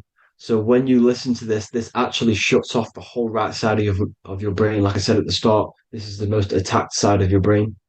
It's to do with creativity, imagination, intuition. When you listen to 440 hertz, it shuts off the whole right side of your brain.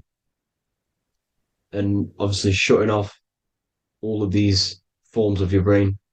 Music is very, very powerful tool for the elites because it's the only thing which can enter your soul or your ears without consent, your body without consent. Everything else has to be through consent. You choose whether to eat something, you choose whether to drink something, but frequency, you're going to hear it no matter what. This is why it's so powerful. And music influences the body in many different ways. It's the most powerful imitator of everything. It directly affects all listeners. It directly affects intentions, gestures, movements, and actions. It stimulates your mind, and certain songs, certain catchy songs, can reprogram your subconscious mind, invoking certain emotions. This is why when you listen to slow beat songs, it makes you feel more sad. When you listen to upbeat songs, you feel more energetic. This is because these frequencies have a profound influence on reality and on how you feel. Because, like I said, you are 60% water. And as you can see here, each frequency creates a different geometric pattern. And inside of you is 60% water. So, like I said, 440 hertz is going to make a distorted pattern in your water. And this is going to have a profound effect on your emotions and your reality.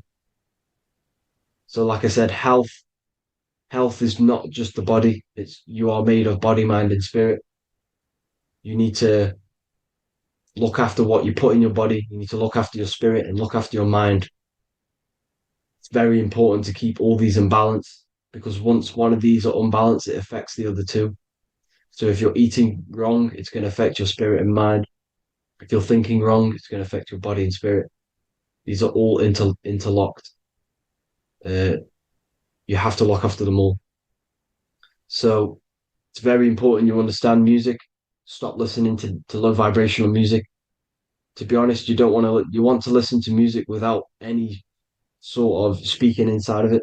You just want pure uh, frequencies, which are the solfeggio scale, like one of these, for example, 432, 528 hertz. These are all good frequencies. It's called the solfeggio scale. And these frequencies make you more in tune with nature. 528 hertz is what the earth vibrates at. So it's very important. And the Rockefellers are the one who changed this to 440 hertz. The Rockefellers, one of the elite families. So if you want to manipulate reality, it's very important to have your chakras aligned and having a high vibration, because the higher your vibration, the more powerful your words and your intentions are on reality. So the lower your vibration, the harder it is to affect reality because you're on a lower state of consciousness. You want, like I said, you have the mental, astral, etheric, and physical. Everything is a product of the one above. As above, so below. This is what Hermes Trismegistus was saying in the Egyptian days. This is where it comes from. As above, so below. If you affect above, it directly affects below. So, like I said, meditation helps on this, helps align your chakras. Think positive, feel positive. Like I said, your feelings are magnetic, your thoughts are electric. So once you combine these two together, you're then creating an electromagnetic frequency, and that will have profound effect on reality. So the law of cause and effect, every law, so the law of cause and effect, every effect has the root cause. Like I said, your mind is the root cause of everything. Every decision you make is having a different effect on reality. Everything happens for a reason due to the root cause, which is your mind. You choose everything that happens in your life. Okay. So it's very important you understand this and you constantly make the right decisions, the good decisions to have good effects on your reality. You have to be very conscious of this law because nothing escapes this law. This is the law of all consciousness. So think about it. Imagine a massive ball of consciousness. However, off this ball are different sparks, and each one of these sparks are in each and everyone's body. This spark is governed by these laws, the law of cause and effect, the law of correspondence, the seven hermetic principles. It's very important you understand this because this mass ball of consciousness is what is obeying these laws. And everyone has this spark of consciousness inside their third eye. And like I said, everyone is the same consciousness. This is why if you do bad unto someone else, that will directly affect your reality. So if you hurt someone, it's going to come back to you in one way or another because you are that same consciousness. This is like a mirror reality. As within, so without. Whatever you feel on the inside, you're gonna see that on the outside. You're gonna experience that reality, whatever you've impressed. So there's different ways to bend reality to your will. This is kind of a sort of magic. So obviously you have black magic, which is manipulating reality to harm and influence others, or to be very selfish. And yeah, then you have white magic, which is manipulating reality for the good of humanity. So you do have to be very careful with your intentions, people, when you're trying to manipulate reality, because this is nothing to be played with. If you are manipulating reality for the wrong reason, it's going to come and bite you in the ass in some way or another. Because everything is balanced. Everything balances out in this reality. Nothing escapes the laws. Not one thing escapes the laws. So if you're stealing from yourself because it's just going to come back in one way or another. Inside of everyone's heart, you know whether you're doing good or wrong. You can feel it when you do something wrong. You can feel it when you do something good. The heart is the center of the torus field. It's balance. And this is why you say follow your heart, because it's the center of the torus field. It's very important to listen to this inner voice inside of you because that is telling you the right things to do, the good decisions to make. And when you keep following that voice, that good voice inside of you, it takes you to your life path. Very important to follow that voice. However, don't let the ego get in the way of it. Don't care what your friends are going to say. It's very important to understand this. So you have different ways of manipulating reality. You have sigil magic. This is where you create your own sigil or symbol. You create your own sigil and symbol, and then you charge it. You behind that symbol, you have an intention.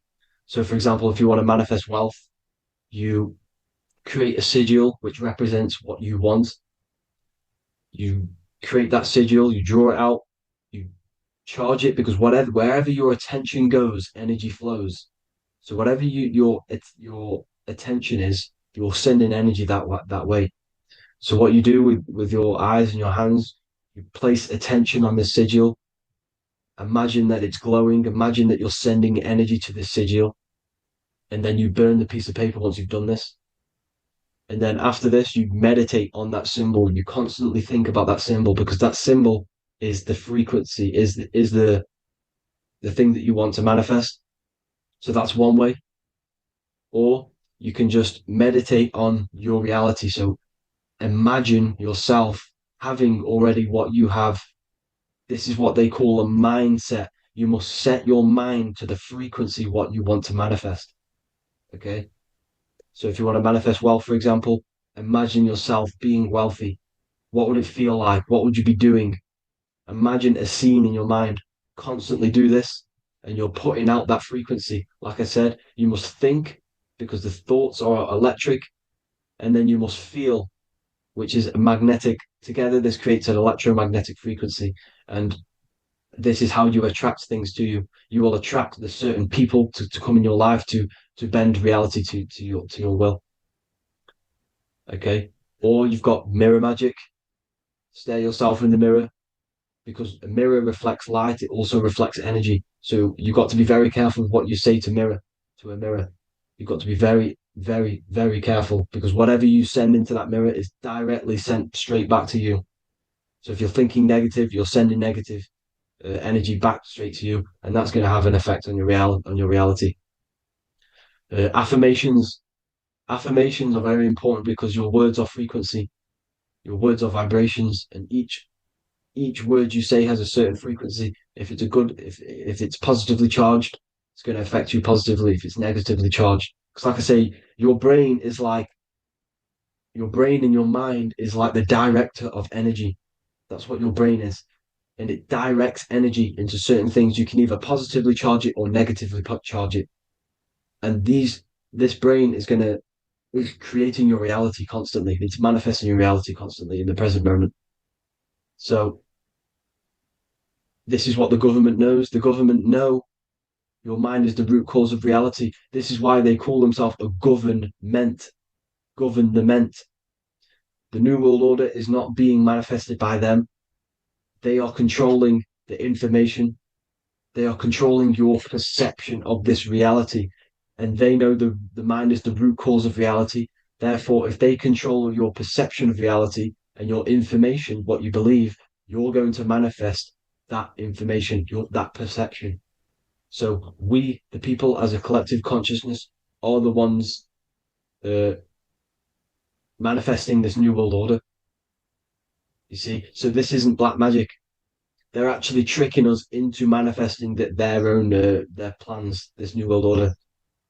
You see, this is how smart these people are. They know how to get around the laws of reality. They know how to bend reality to their will without facing the consequences. They're getting humanity to do it. You see, there is a collective consciousness. As like I said, we all have that same spark of consciousness, right? So as a collective consciousness, we are on a very low vibration at the moment. However, we are waking up rapidly.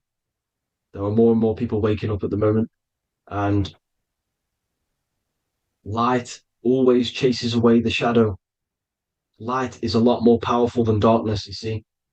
So one person waking up has a massive effect than one person being asleep. It has a profound effect. Because like I say, the light always chases away the darkness. It's more powerful. The light is always more powerful. High vibrations are more powerful than lower. So that's it for this, people. I hope you all enjoyed. This is a short, quick video. God bless you all.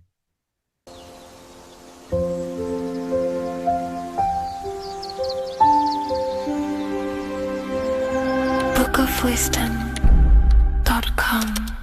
Visit today.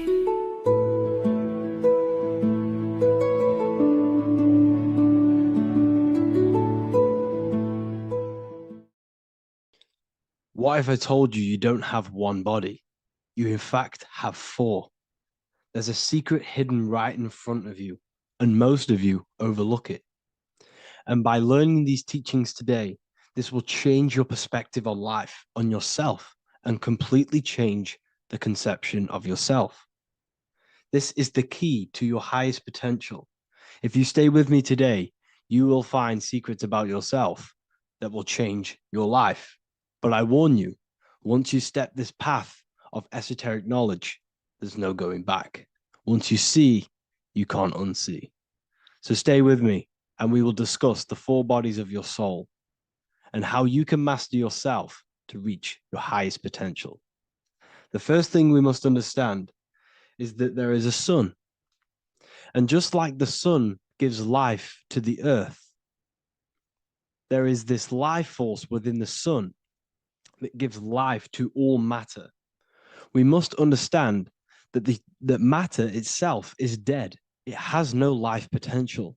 It has no ability to create or destruct anything. All of the life comes from above, from the sun, from the life-giving power of this infinite energy source we call the sun. No matter what model you believe, the sun still gives power to this physical realm, giving life to all of the crops, giving life to animals, giving life and growth to all things that the rays come in contact with. This is a macrocosm process. We must understand the teachings of as above, so below. This means that the macrocosm repeats itself in a microcosm form. Now, what do I mean? Humans are made in the image and likeness of God. You are a miniature version of God, a spark of the divine consciousness made in human form, in physical form. Just like the sun gives life to all physical matter and growth to all crops on the earth, your soul is a miniature sun. And your soul is giving life to the body. Your body is a miniature earth, which also goes through the cycles of the 4 seasons of the sun. We feel different in each one of these seasons. It's because our body does not only go through these cycles externally, but these cycles happen within ourselves, within consciousness. Your soul is the sun. The sun you see in the sky is an externalization of your soul. Your soul is the life force. You are the soul, not the body. And like the sun gives power to the earth, the soul gives power to your body. So first, let's look at the etymology of the word sun. The word sun comes from it's a Latin word solis or sol, which means the sun. Sol then became soul, sun, soul. And in fact, S-O-N and S-U-N in the old etymology dictionary mean the exact same thing. They are interchangeable.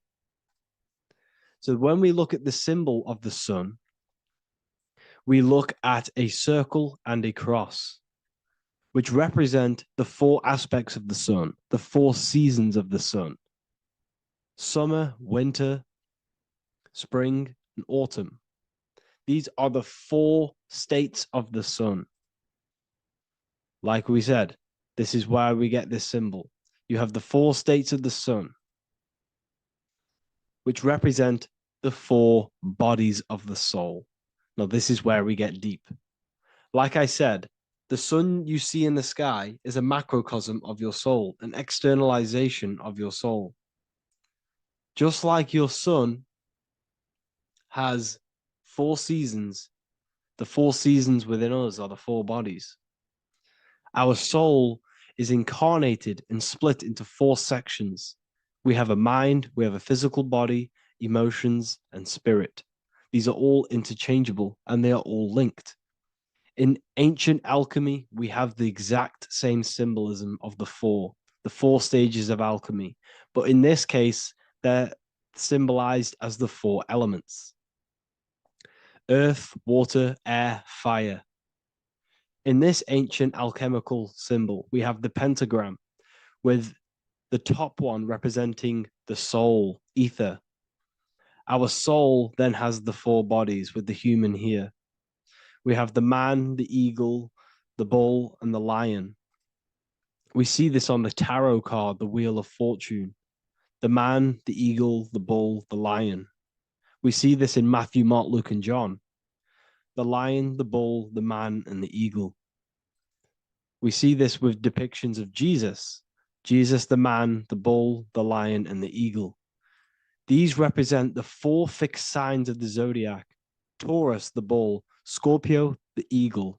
Scorpio was symbolized as an eagle. It's an ancient symbol. Now it's been changed to a scorpion, of course. Leo, the lion. Aquarius, the man.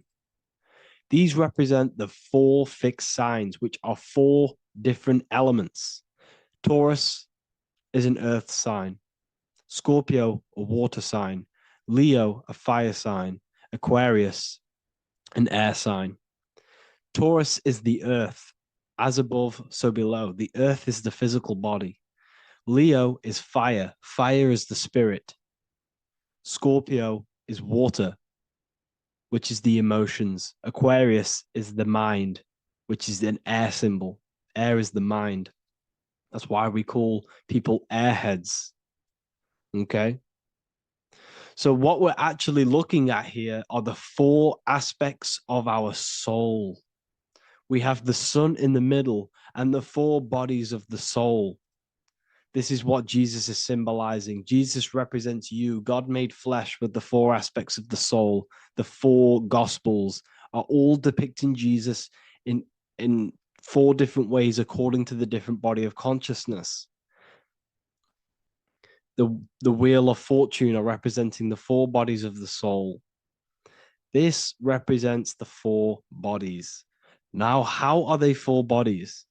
They are 4 dimensions of consciousness. The mind is not made of the same substance of the emotion. The emotion is not made of the same substance of the physical body. The spirit is not made of the same substance as the physical body also. They exist in 4 dimensions of consciousness. They are 4 bodies of our soul. And the most important teaching here is what I'm actually getting to, is the powerful one. This is what gives you power. Most of us live in chaos. Our mind is thinking of doing something. Our emotions are feeling something else. Our body is lusting and wanting to do something else. And our spirit's energy is completely off. Most people live in unbalance. None of these 4 bodies are working together. This is why we produce chaos in our lives. When these bodies are in balance, are not working together. So in alchemy, they symbolize the 4 elements, which are the 4 bodies of consciousness. These are the furnaces with the fire. They represent transmutation of each body. We have to sync these bodies. We have to sync the mind with our emotions, and our emotions with our actions, the physical body, and with our spirit. These 4 key bodies need to be in line in order for us to create consciously in our life. Because each one of us is a creator, a miniature version of God, creating our own earth, creating our own material reality. And in order for us to create consciously and with effect and power, we must have these bodies unified so that we can create consciously and not create chaos. So this is very, very important. And this is a secret teaching found in all ancient societies. But this is what the hidden symbolism of astrology actually is. The sun is our soul, and the 12 zodiacs are 12 aspects of our soul. And we have the 4 aspects of the 4 main bodies. This is what we're looking at. We're not looking at the sky. We're actually looking at aspects of ourselves, aspects of our soul that we must master and transmute in order to become our highest potential. So I hope this makes sense. And it may take a while for you to fully understand this, but the key knowledge in order for you to understand any of these teachings that I've gone through today is the major, major teaching of as above, so below. What is above is below. What is within is without. Your inner reality projects the outer reality. What is inside of you is outside of you in some form or way. Whatever trees, whatever roots that go down will always shoot up. When you throw a bouncing ball, you shoot it down, it will go up. As above, so below. As within, so without. God did not make a creation separate from himself. We are all extensions of the divine made in physical form. And we are incarnated into 4 sections Our soul is separated into 4 sections. These are the 4 corners of reality. These are the 4 pillars of reality that we must control. So in order to access our soul in meditation, we must turn off these 4 things. Turn off the mind, the emotion, the spirit, and the body. And then we access the soul. So I hope this video helps today. And you can learn all about this in the Book of Wisdom, Volume 2. This book is a revolution in consciousness. I do not recommend everyone reads this book. This book is only for people who are serious and want to transform their lives. This book is a book that will change the scope you see reality. It will change your perspective on yourself because you will resonate with this. This book does not just give you information, it gives you a sense of well-being. It gives you truth, and you will find your power from this information. This information is not just information, it's a key to your path of enlightenment and transformation. So you can find this book in the description of this video. And if you are part of the university, I will see you on the live calls. Thank you, everyone. Please leave a like, subscribe, and a comment, and let me know whatever videos you want me to make next. Anything that you fail to understand or have any confusion with, I can make a video on it. So let me know in the comment section any reviews or anything I should do. Thank you all, people. Have a great day.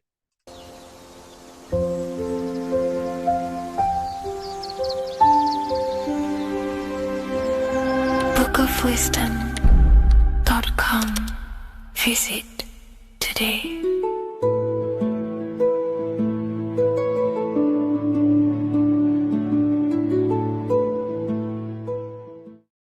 What is good, YouTube? Today we're going to be talking about the astral plane and how the cosmology fits into the astral plane. Okay, so first let's go over the astral plane and go over the different layers of reality so that you can understand reality more. You are a multi-dimensional being. You are not in these, you are in all of these realities at the same time. They all interweave into one big reality. But there are different planes. They are different vibrational dimensions. There are different dimensions of reality. The mind is the root cause of reality. We're living in the mind of God. Everything is being thought into existence from the root cause, from the universal mind. This is why the ancient Egyptians said, all is mind. We're living in the mind of God. And we are a microcosm of this mind. This is why we all have the same mind. This mind is the world of thoughts. Now, this world of thoughts is just the thought alone. For example, it is the thought of a chair. But then when you start to imagine this chair and you start to mentally see the chair, you're now manifesting the thought, the singular thought, into some sort of form. So now you're imagining the chair. You're imagining the form of this chair, which is then manifesting into the astral plane. The astral plane is the world of thought forms manifesting. So when you are imagining something, you are seeing into the astral plane. Okay? Your third eye, it is an eye because it sees the astral plane. It is seeing the other side through imagination, through dreaming. Well, we'll go over dreaming later. So the thought of a chair is a singular thought. The imagination of the chair is the manifestation of the chair. And in the astral plane, it's basically the world of all the chairs that could ever exist. So you're thinking of the chair as a singular thought, which is the mental plane. The astral plane is the imagination of that chair, is the thought, the manifestation of it. Depending on the vibrational state of the thought will depend what level of the astral plane it will go to. For example, if you're thinking about a chair to torture someone on it, it's going to go on the lower astral plane. Or if you're thinking and imagining happy things, it's going to go to the higher astral plane. So wherever your mindset is, that we call it a mindset because your mind is setting frequencies to certain things. Thoughts are frequencies. And a mindset is setting your frequency, setting your mind to a certain frequency. So when you set your mind to a certain frequency and you imagine something in that frequency, you're going to match everything in the astral plane that are on that similar frequency, just like you would in the physical world. Because we're all in these worlds right now as we speak, but we can't see them with the two physical eyes. We can feel it though.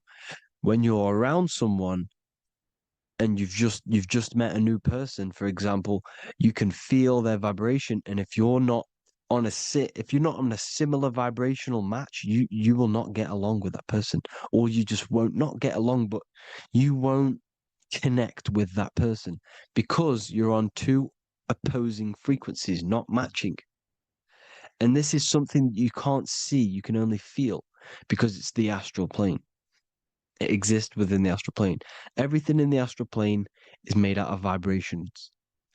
So if you do astral project, and if you already know how to astral project, you will see beings and people and things that are on the same frequency as you.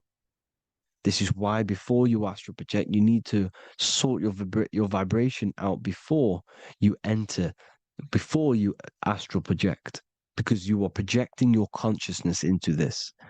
It's the mind. The mind is the bridge. It can move between realities. You are a observer. You are a observing soul which observes different realities. And the mind is the bridge between all of these different realities. The mind can choose. If you want to project into the astral, you set your mind to it, you can. Okay? So let's not get off track. The lower astral plane is where demons are. The higher astral plane is where heavenly beings are. Heaven and hell are kind of a real thing. The etheric plane is a powerful substance, the ether, the fifth element that they don't tell us about. If you type in on Google the 5 elements, they will try to remove it with wood or metal because they don't want you knowing about the ether. Ether is the energy double behind all physical objects. So the ether is very important. It is the 5th element. It is part of the physical world, but it's also part of the astral world. It is on either side. You see how they're showing you the truth in the language?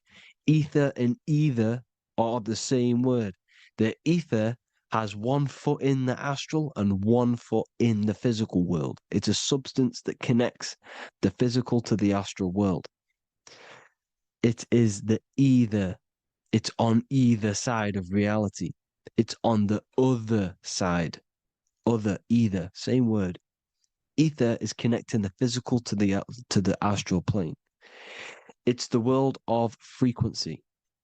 Frequencies, EMFs, torus fields are in the etheric plane. It is the energy plane. It's where energy moves through the ether. Okay? So then you have the physical world, the world of effect. Everything you see in the physical world is the effect of the higher planes. Each plane is a product of the plane above. So, and it melts into each plane. The physical plane is the lowest plane, it's the most densest, and the highest is the most fluid. This is the most fluid, this is the most dense. This is where we get the saying, as above, so below from. As above, so below comes from the different planes of reality. And magicians understand this. This is why magicians always say as above, so below. Because they understand if you manipulate the higher planes of reality, you manipulate the lower planes. Because the astral plane is a direct copy of the physical world, but in the astral plane. It is mirrored. The physical world is mirrored in the astral plane. They are both the same world, but just different vibrational states of the world. Kind of. It's hard to put this in words, people. So just try and understand. The astral plane is the double. It is whatever happens in the astral plane happens in the physical plane. This is why magic works. This is why demons work. This is why spirit communication works. Because if you manipulate the higher planes, you manipulate the lower planes. As above in the astral, so below. Leonardo da Vinci showing you to look up, pointing up. You got to look up. He's telling you to change the mind, you change the physical world. You change your emotions, you're on the astral plane, you change the physical world. You change your reality by changing the higher planes. This is the Masonic 11, the two pillars. This is the 11 also symbolizing the two hemispheres of the brain here. But the 11 symbolizes the two mirrors. 11. 11. 9, 11. 9, 11 adds to 11. 9 plus 1 equals 11. The Twin Towers were an 11. Flight 11 was hijacked because it's a mass ritual within the astral plane. Now, we're going to go deep into that later, and I'll show you these rituals they do in order to manipulate the astral plane. So, this is what the 11 is. It's the mirroring of reality. If you contact spirits and conjure spirits, you can either summon or attract demons and spirits. Summoning is creating a spirit. You create demons. Okay? Like I said here, the mind is the root cause of reality. If you think of if you think of a traumatic event that happened in your life over and over and over and over again for years and years and years, where attention goes, energy flows. The mind is the director of energy. If you are directing energy into the specific emotion, the specific thing that is torturing you in your mind, that will manifest as some sort of being in the astral plane, which is called an elemental. And this elemental being that you have created through your thought forms and emotions will latch onto you and feed off this energy. So it's important that you get your mind right, okay? It's important you sort that you file the mind and you discipline the mind. Make sure it's only entertaining positive things, because you are quite literally creating your own demons. The word demon has the word mon in it. And if you've watched my videos to know, mon means moon. The moon is your mind, the sun is your soul, the earth is your physical body. Demon is mon means mind, moon is mind. You create demons with your mind. Summoning. Now, this is where the rituals come in. 9/11 was a ritual because everyone was thinking about this big fearing, the death of 9/11. Everyone was thinking about it. And all of their minds thinking about this horrific thing will manifest and summon a negative energy spirit elemental within the astral plane. That's how all of this works. This is why it was a mass ritual. Okay, Chris Brown, new album name 11/11, release date on the 11/11. This will be my 11th album and contain 11 songs. All of these people know the occult. This is Hermes Trismegistus with the star of Saturn, the six-pointed star, as above, so below. The mirroring of reality, physical and astral, the two Masonic pillars. So as above, so below. What's above us? The stars.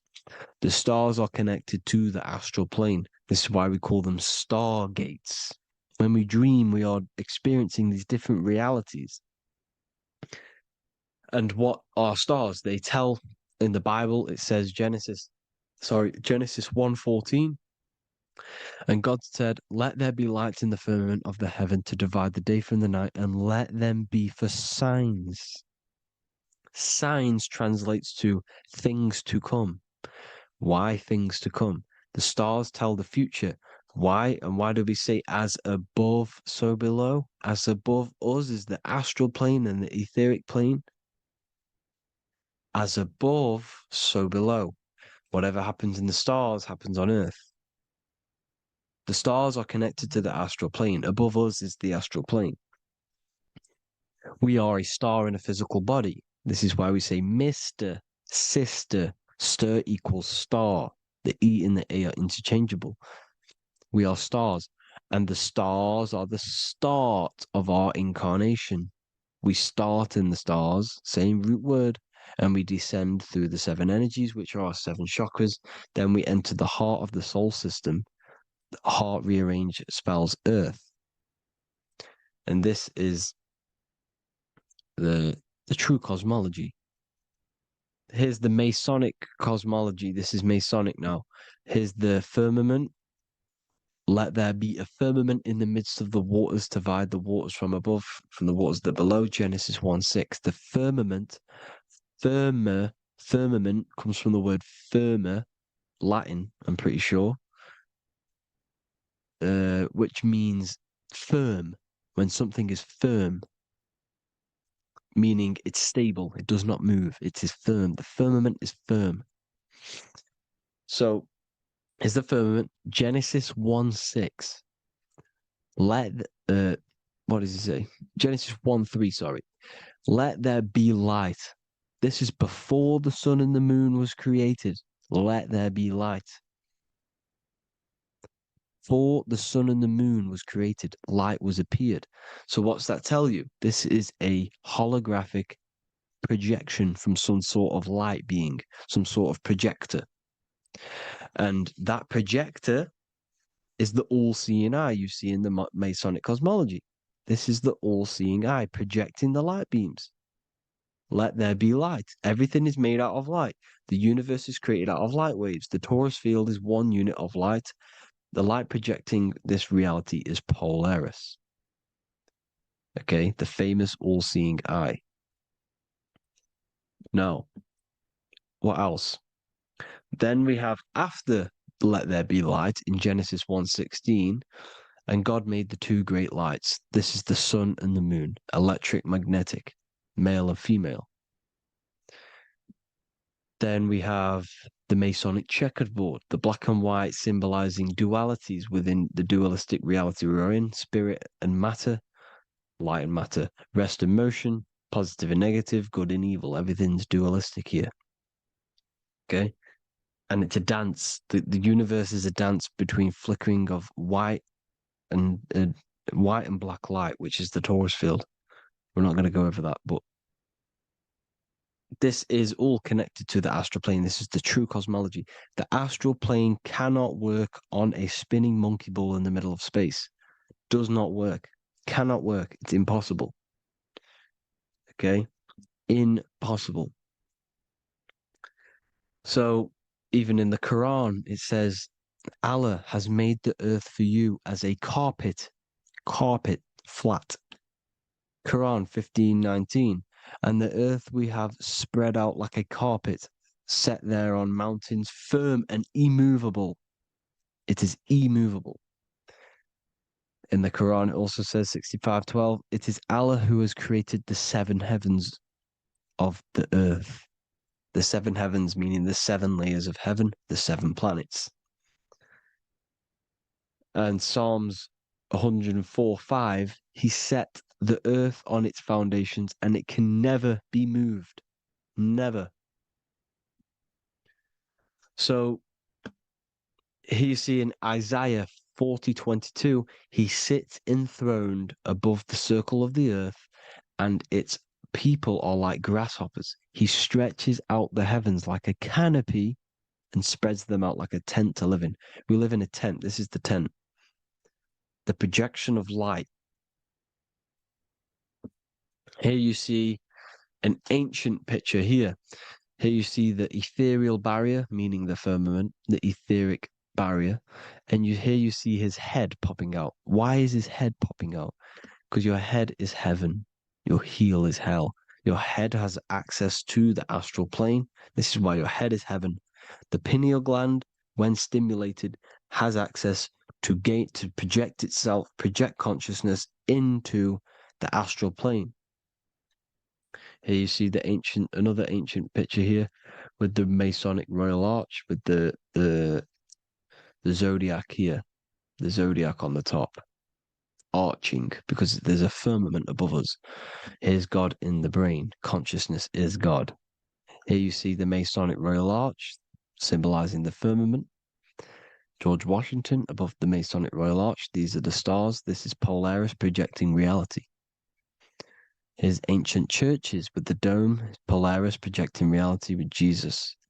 Disney World is under the dome.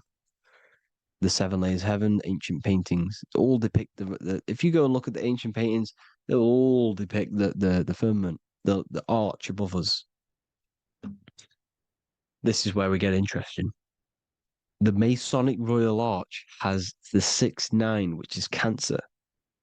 The constellation Cancer, which is 6-9 is associated with portals, because CERN is the 6-9.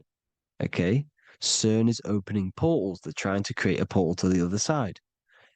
Cancer has the word CERN within it, so there's a link between Cancer and the opening, the firmament opening above us to ascension. Here you see the Masonic art with the Royal Arch and the light and the opening.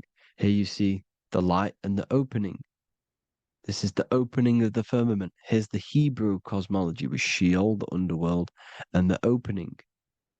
So Cancer is definitely some sort of portal in and out of this reality. I'm just connecting dots here. Now, we're going to go change a bit now. These celebrities that you are seeing they have not sold their soul to Satan, okay? They have not sold their soul to Satan. Satan is a demonic, low vibrational energy that has been summoned over the thousands and thousands and thousands of years of evil occult arts. So since Babylon was summoning this demonic energy, and this demonic energy in the astral plane will grow and grow and grow. It has no form. It has no physical form. Okay? But you can see it in the rappers. If your third eye is open, you can see clearly that these people are demonic. You can sense the energy that they're manifesting. Selling your soul is not what you've been told. It is gaining, because your soul is pure love, okay? Your soul does not want to do anything bad. So when you sell your soul, you're gaining physical gain. You're gaining physical wealth, for example, like for these rappers. They will be given millions of pounds because the people in control of the music industry, which is the dark occultists trying to brainwash the masses, the people in charge, they're dark occultists. They understand Satan and the energy. They are satanic energy, which has been summoned in the astral plane.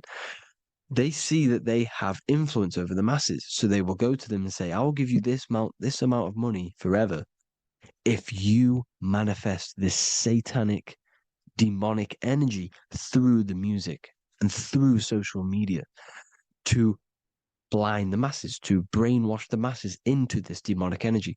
Because when you listen to music is frequency. Whatever you listen to, you become that frequency. So if you're listening to these people, they're throwing energy, this demonic, satanic energy that they sold out to. Sold, soul, same word.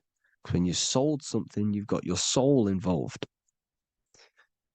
They have exchanged money, physical gain, so that they manifest this satanic energy within the astral plane and through the music, through the videos, through social media, to keep us in this vibrational frequency, in this low state of consciousness. This is what it actually is. It's not, you're not selling your soul to some sort of devil. This satanic energy has no physical form it is formless in the astral plane. It's a summoned energy.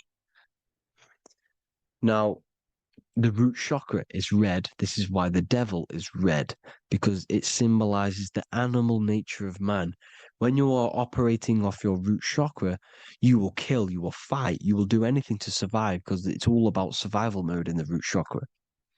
They want you keeping in that fighting mode, that surviving mode, so that you are manifesting this low vibrational frequency, this satanic energy, this demonic red energy. This is why the devil is red.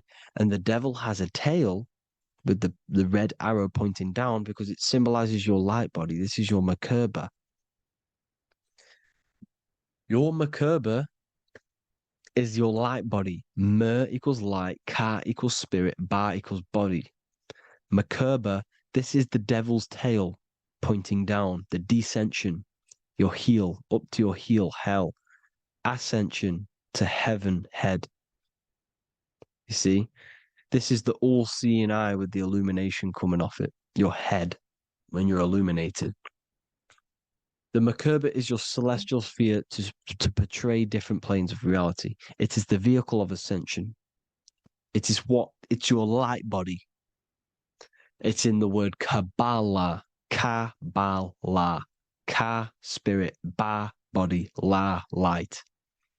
Same thing, Kabbalah, Merkaba. Same thing. It's all about the light body. This light body sees different realities. So when you see the goat in the music industry, it's this satanic summoned energy that's been summoning for thousands of years within the astral plane. When it becomes to the physical plane, it will manifest through different things. A goat, an owl, Satan, Moloch, Baal, same deity, same demonic energy that's been summoning in the astral plane. And this is why the Baphomet has a goat head.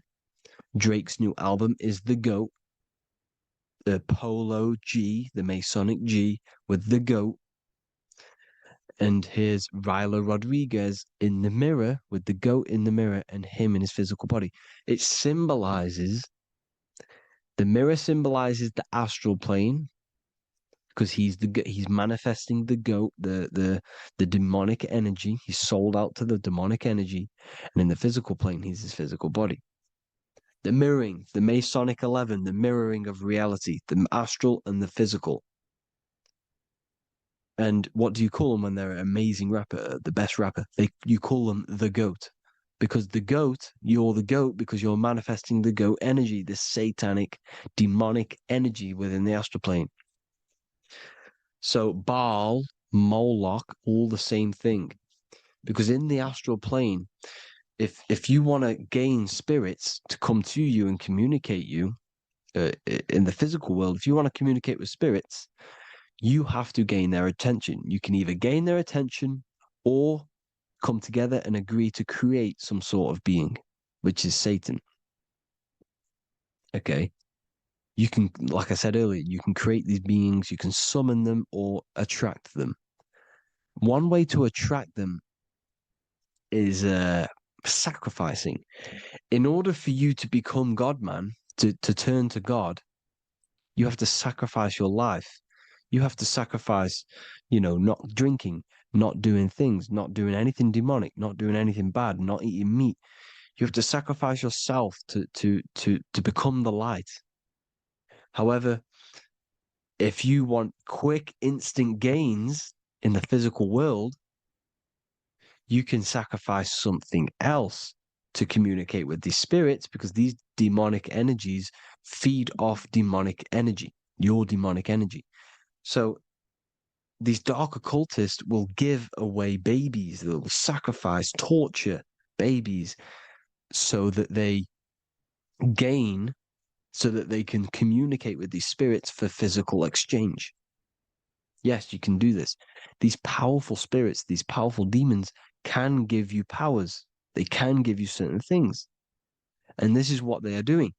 They're summoning and attracting these demonic energy. This is why, trafficking is one of the most, Balenciaga. Baal is the demonic energy in the astral plane, which requires child sacrifice for his presence. Balenciaga, and they were trafficking children. They were trafficking, killing them, and offering them to the spirits. This is what they are doing. Balenciaga. It's in the name.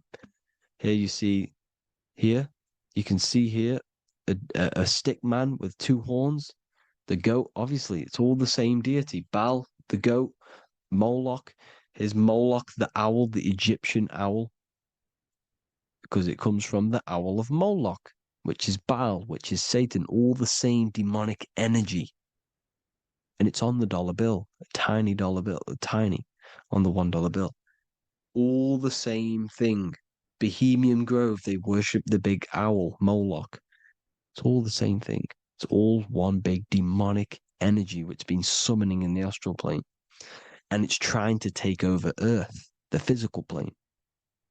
That's what it's doing. So I hope you all gained a deeper understanding of the astral plane and what's actually going on in the world. Please leave a comment if you can to help the algorithm. Drop a like if you like this content. And hope you all learned something today. And God bless you all. Thank you all.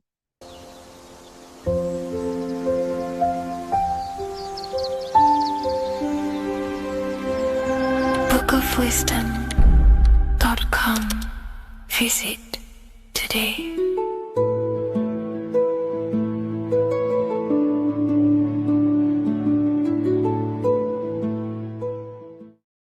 What if I told you that the Egyptians were trying to give you instructions on how to not reincarnate and come back to this material world and ascend your consciousness, your soul, to a higher plane that exists in the various dimensions of consciousness? This is Anubis, and this is his scales. You can find this image in the famous Book of the Dead, which is a famous Egyptian book and text talking about death, reincarnation, and the different things that go into death and how to prepare our mind, our souls for death. The Egyptians saw this as a massive thing in life. We must prepare our consciousness for the transition from a physical reality to a non-physical, tangible reality. The first thing we must understand in order to understand death is the term as above, so below. We die every single night. Consciousness goes to sleep, which is the withdrawal of consciousness from the material body into the inner realms of the mind. At nighttime becomes the darkness, and consciousness goes within itself. When the daytime comes around and the sun becomes more powerful, the rays of the sun increase the brain waves, and the body becomes active again, and consciousness manifests things externally. So the nighttime is the internal world, death or sleep, and the daytime is life, the external world. When we die, it's just a bigger version of sleep. We enter into our inner realms of consciousness. However, this transition needs some preparation. In order to understand the universe, understand what happens after we die, we have to understand that life is mental and the mind is not the brain. The brain is just a physical computer for the mind to operate the physical technology of the physical body. What you are seeing right now in your eyes is a simulation produced by your brain. Light waves entering in your eyes and the visual cortex at the back of the brain producing an image of what you call reality. Therefore, reality is not outside of you, it's a simulation produced by the body. The five senses are just electrical threads of light, all sending information back to your brain, and your brain is interpreting these electrical signals as senses: touch, taste, smell, and hear, and see. So everything you're experiencing right now is a simulation produced by the brain and the nervous system. But you are the observer of that reality, of that simulation produced by the technology of the body. So when you die, the technology, the simulation produced by the electrical system called the human body, is no longer running. Therefore, we don't actually leave anywhere, but the simulation stops running and we are dissolving one layer of ourself. So most people think they leave the body when they die, but we're not. We're simply just removing an aspect of ourself, a different dimension of ourself, and casting off that dimension,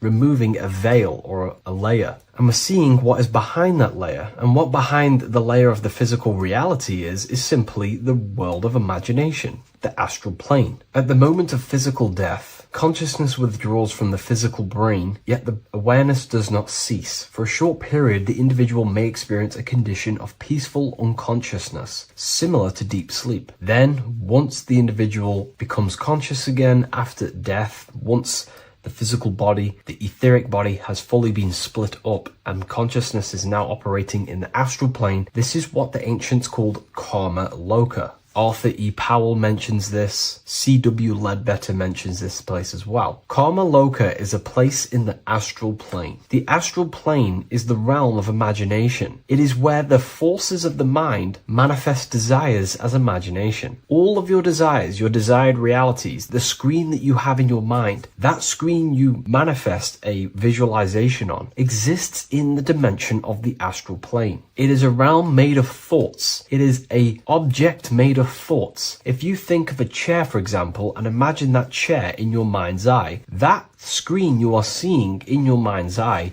is a thought animated. That thought is an animated desire, and that exists in the realm of the astral plane, a realm of subtle thought forms. Therefore, the physical world has an exact copy of this world, however, in the astral plane. Just like how if you remember the house that you grew up in as a child, if you could sit down right now, wherever you are, and you can imagine, walk around that house in your mind. You can imagine the layout of the street of the house. So in our minds, we have our own layout and map of our house, but then now connect all of the collective consciousness's minds and memories of places on the earth, come together to create a collective astral plane, a world made of thought forms, but it's an exact copy of the material world. To go into a bit more detail, this would exist on the lower astral plane. On the lower astral plane, there is an exact copy of the earth, made of everyone's memories, imaginations, and things along them lines. Karma Loka is where the word karma comes from. This is the region of desire and emotion and imagination. This place is not a place of reward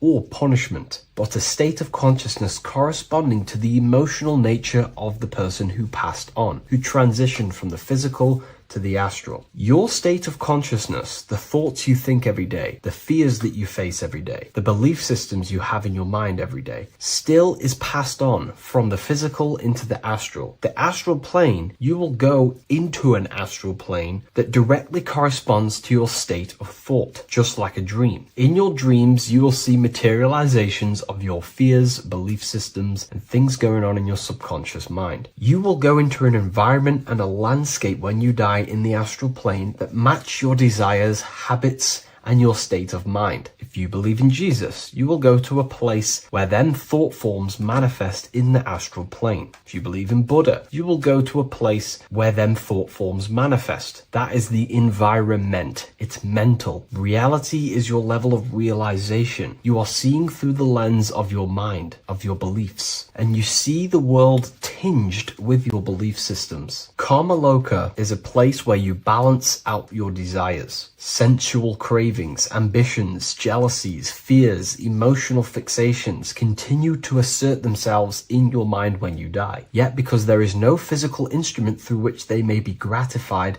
they gradually burn themselves out. These desires start to be balanced out again, and your mind becomes more balanced. The more refined the individual in physical life, the shorter and gentler this stage becomes. The more desires you have in material things, sex, whatever it is, the longer it will take to balance out the forces in your mind in Karma Loka. Desires weaken through repetition without fulfillment. Emotional attachments lose their magnetic hold. The astral body sheds its lower layers. It's like you're stripping away aspects of yourself. When that last personal desire dissolves eventually in the astral plane, consciousness can no longer maintain cohesion in the astral vehicle. The astral body disintegrates naturally and awareness withdraws into the mental body. The mental body is what the Christians call heaven. The mental plane is heaven, the realm of creative thought forms, the realm of pure mind, pure thought. The mental plane, also called the Devachanic plane, is a realm of blissful, creative, and luminous consciousness. The Devachanic plane is not an illusion, but subjective yet intensely real world, constructed by the individual's highest thoughts, ideas, loves, and aspirations. How does this link in with Anubis? Anubis is trying to give you instructions on how to prepare for life after death in this image. If we take a look at Anubis in this image, we have to understand this is symbolism. This is metaphorical. Anubis is known as the god of the underworld. He symbolizes the transition from awake to death. He's not a real god that you will meet when you die, but he represents the process of death, transitioning consciousness from physical to astral. He's giving you instructions in the Book of the Dead to make your heart as light as a feather, as this is a scale. So he represents death. Your heart needs to be as light and balanced as a feather. The heart is the emotional vehicle of consciousness, as I just explained that emotions are subjective to the astral plane or karma loka. We do not want a heavy heart before we die.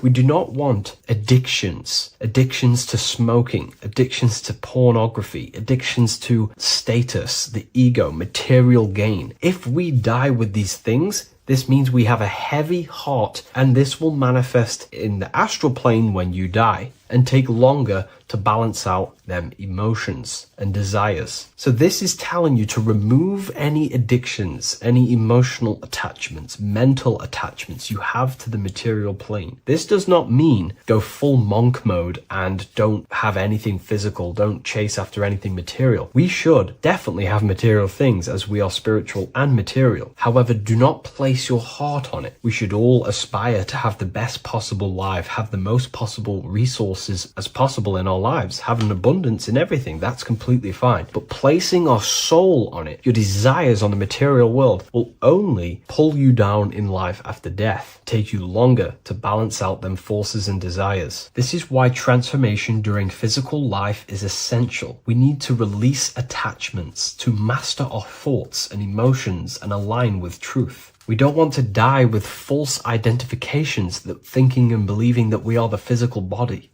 We need to balance out our heart. Yes, have material things. Yes, chase the best possible life for ourselves, but also have connection with the divine and practice detaching from the material world. Maybe even fasting from any addictions that you have, the phone and things along them lines. When this is achieved, when you are fully balanced and have no more addictions and attachments to your mind and consciousness, the scales are balanced. The soul becomes free and rises beyond the lower planes of existence when you die. It transcends the physical body and more than likely enters the mental body. We can't take anything physical after this life. The only thing we can take is spiritual things such as wisdom, understanding, and connection. We can only take internal things. So we have to master our internal world before we pass on to a world where we cannot fulfill our physical desires. Now, this is kind of what heaven and hell is. There is a hell realm in the astral plane. If you desire horrible things, you desire to kill people, or you desire to do horrible things, then you will manifest in a place where that is taking place, with people, with entities that assimilate with that vibration. You might have to watch this video a few times to get a full understanding of this, but Anubis is trying to teach you, make your desires as light as a feather, purify your heart, purify your soul, and place your heart on the spiritual things, knowledge, information,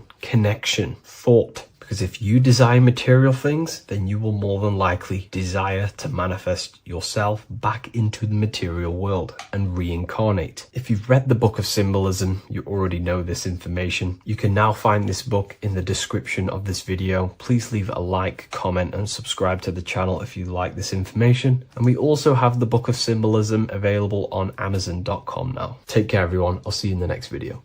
There is a secret meaning behind the number 666. 666 is 3 sixes. The number 3 in occult and esoteric numerology represents the 3 aspects of human consciousness.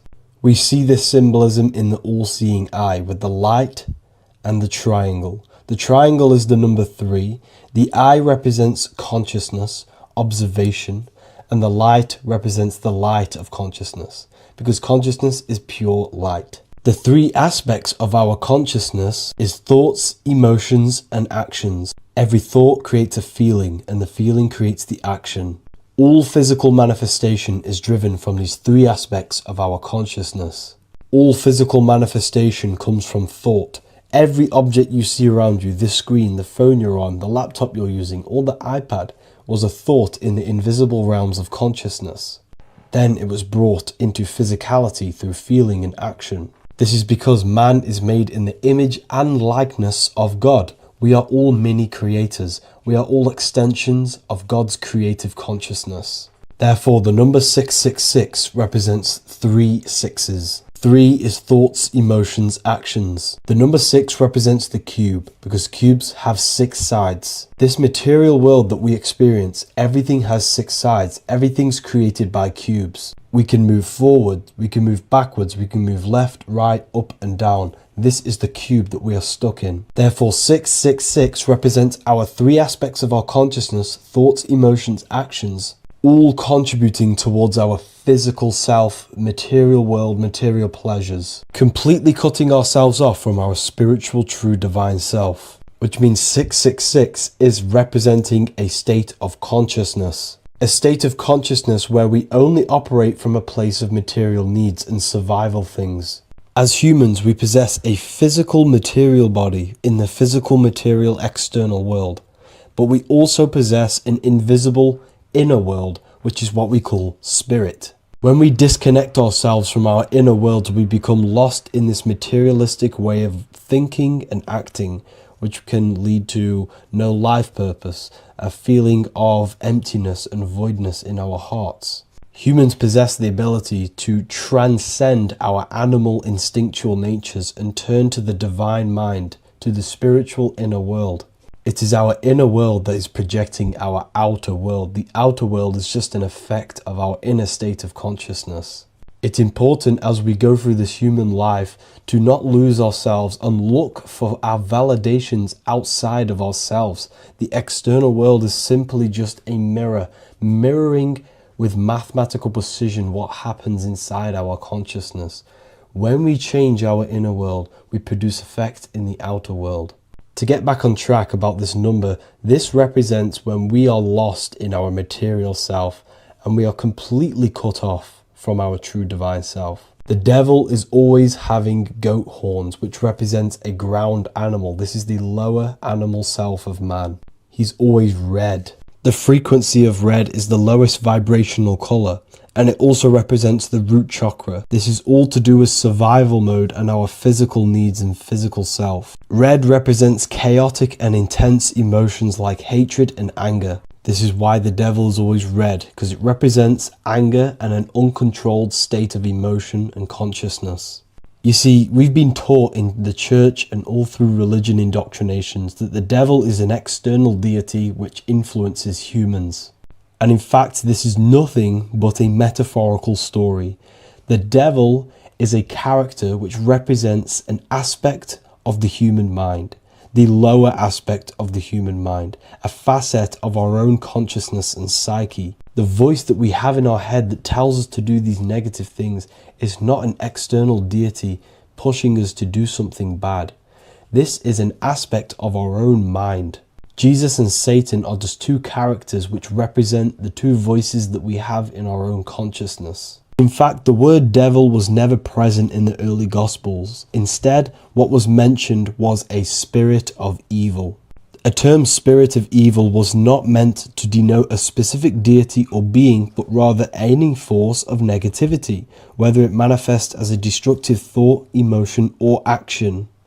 The spirit of evil represents the darker sides of our mind, the part that leads us astray and brings forth negativity in our lives. The reason why they want you to believe in a devil is because they don't want you taking responsibility for your creations. They don't want you to realize that the external world is truly a mirror of your inner state of consciousness.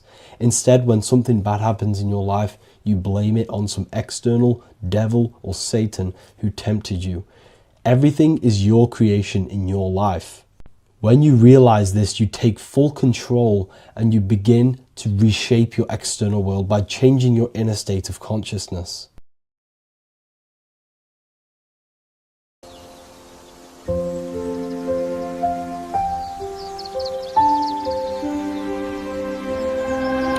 worldofwisdom.com.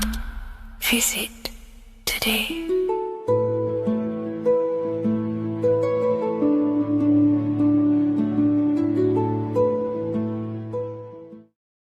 There is a massive mystery around the Freemasonic G, and in this video we're going to be discussing it. Some people call it geometry, God, gnosis, Genesis, generation, but in fact it's all of these things, and all of these things relate back to one concept that links them all. And in this video, you will be discovering this secret force, which pretty much creates everything in your reality, in your life, and has done unconsciously, whether you are aware of it or not. The Freemasonic G is the 7th letter in the English alphabet. This is important because the number 7 has many mysteries inside the esoteric and occult traditions. Some people say the number 7 represents the 7 colors of light, the 7 major planets, or the 7 musical tones, 7 days of creation. The number 7 is a massive mystery. But what we have to understand is that in the context of Masonry, Freemasonry is all about building the self. Every day we wake up, we are either building our prison of our mind or freedom of our mind. Everything inside of esoteric Freemasonry is about building the self and reconstructing our consciousness, our inner dialogue, the inner voice. We're transforming the mind from low awareness to high awareness. This is why Freemasonry uses the allegory of stonemasonry, stones, chipping away at stones. The stone is in fact you, and we are perfecting the stone, which is your very own mind. Because the universe is a mental construct. Life is happening to us inside our minds. We are all the universal mind expressed and clothed in a different body. Therefore, now we understand that everything is about the internal inside of Masonry. This G relates to something inside of you. Hence why you see the G inside of the square and the compass. It's something internal in you. G is the 7th letter of the English alphabet, and the number 7 symbolizes the 7 cognitions of the mind. In esoteric and initiatory traditions, the 7 psychological cognitions of the mind refer to the 7 distinct modes through which human consciousness perceives, interprets, and transforms reality. Different schools use different names, but across Hermetic, occult, Gnostic, and mystical systems, the same underlying pattern emerges. The mind has 7 functional powers, each representing a layer of awareness and a stage of inner development. Number 1 would be perception. The first cognition is the raw reception of sensory and subtle impressions. It is the gateway where the outer world enters the inner world of our minds. Perception involves learning to see without distortion, to notice the symbolic dimension behind ordinary appearances in an occult interpretation of perception. The second one is interpretation. After perception comes the act of making meaning. The mind organizes impressions into patterns, beliefs, and judgments. Esoterically, this cognition determines whether a person interprets life through the ego or through the higher insight of their higher consciousness. The goal is to purify interpretations so that the intuition can speak through it, to clear our minds of the clutter, master it, and let our higher consciousness shine through it. Number 3 is the imagination. This is the creative faculty that produces images, symbols, and visions in the mind's eye. This is associated with the astral plane. We live in a mental universe of thought. Thought wraps itself inside of imagination. The thought alone has no true form, but then the thought wraps itself in a vehicle of consciousness, what we call imagination, and we give form to the thought. Imagination becomes active. Imagination becomes active imagination, the foundation for rituals, alchemy, meditation, and visionary insights inside of occult traditions. Working on your imagination is a key part on developing your consciousness, as it is literally the sight into the astral plane, your internal vision of the mind. The fourth cognition of the mind is emotion.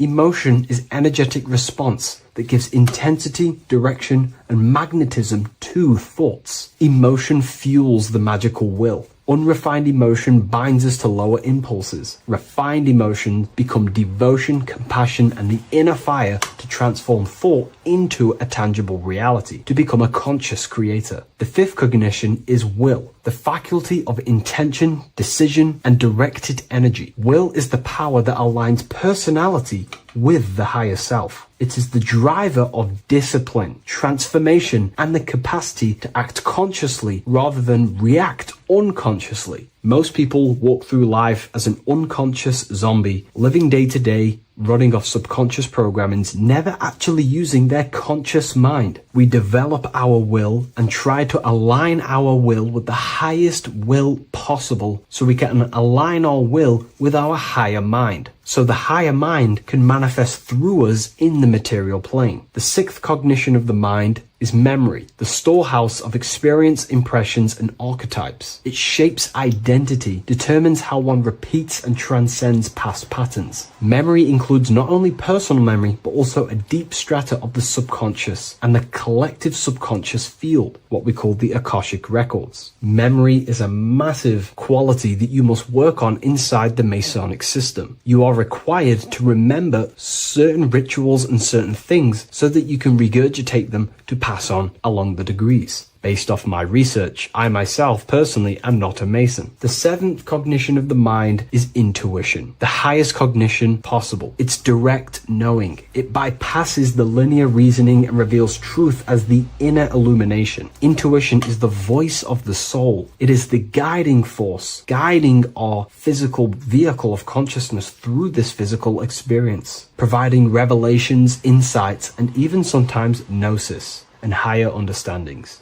They are the seven principles and cognitions of the mind that we should work on. Sometimes they're symbolized as seven luminary planets, because lumen is light. The planets are light. Light is consciousness. Consciousness is light. Now moving on to the true understanding of the G, the higher understanding of the G, as I mentioned previously. This is what we call the generative principle, the care principle, the human heart principle, the female aspect of consciousness within yourself. All creation is built upon a care. All action is built upon a care. You only act on what you care about. You care about paying the bills and staying inside your house and looking after your family, for example. Therefore, you take the action to generate the reality and generate money to pay the bills. Them actions are driven by the force of care. If you care about a plant, you take the action to water the plant and it grows. If you care about your partner or relationship,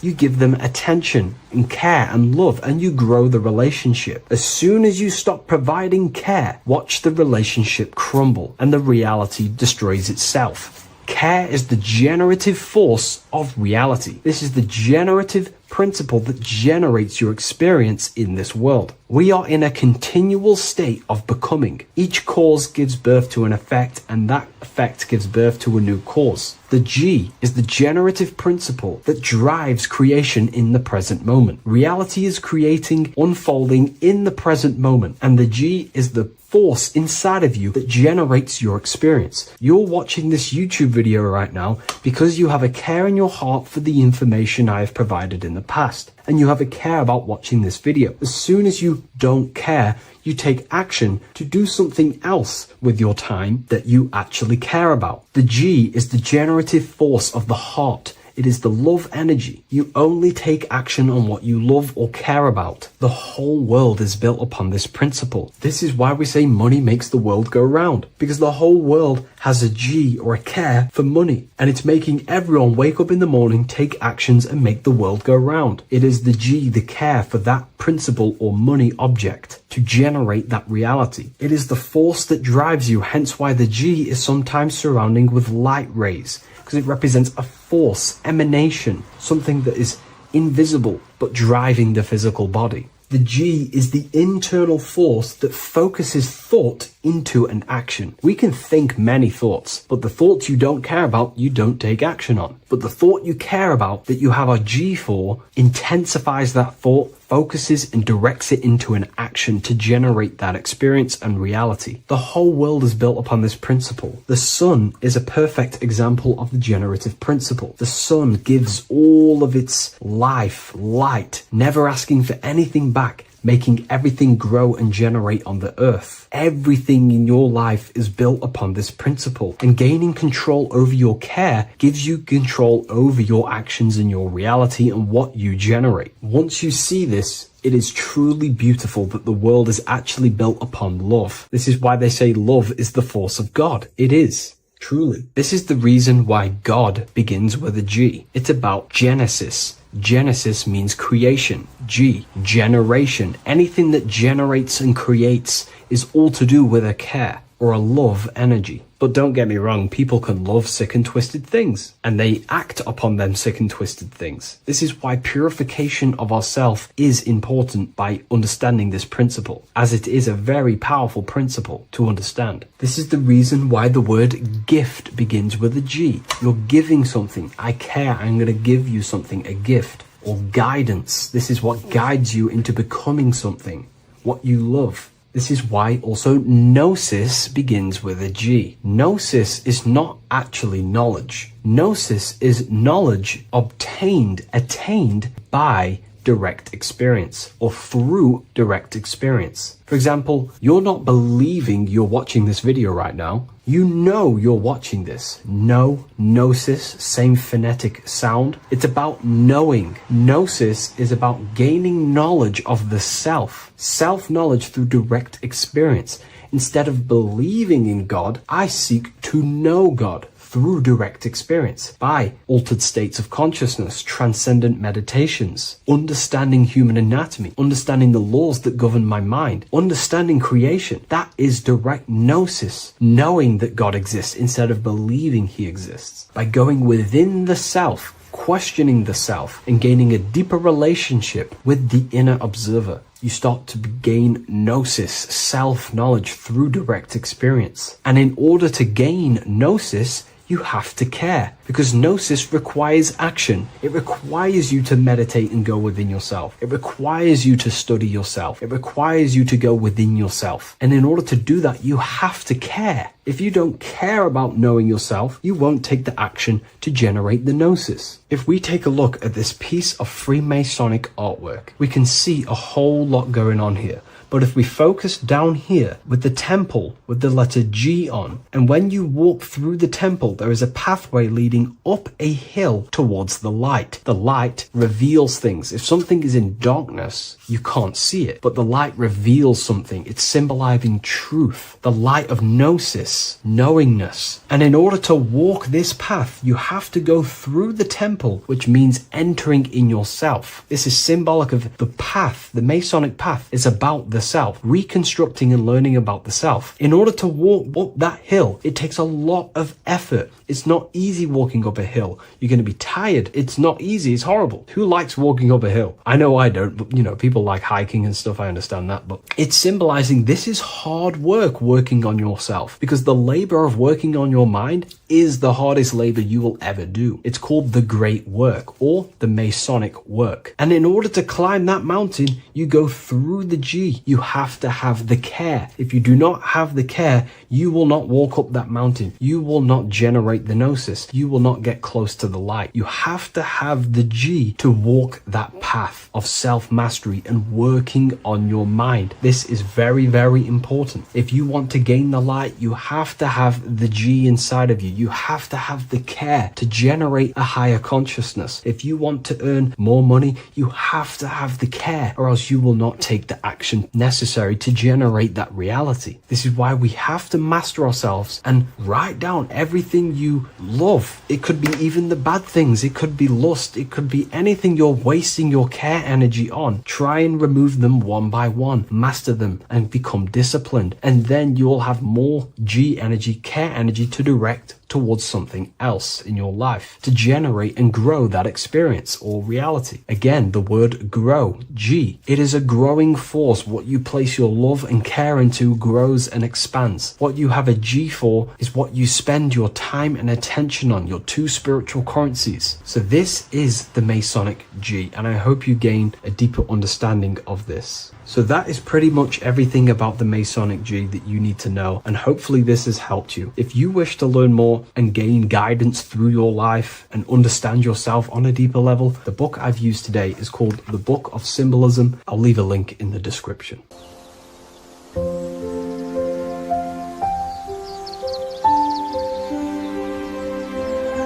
bookofwisdom.com. Visit today.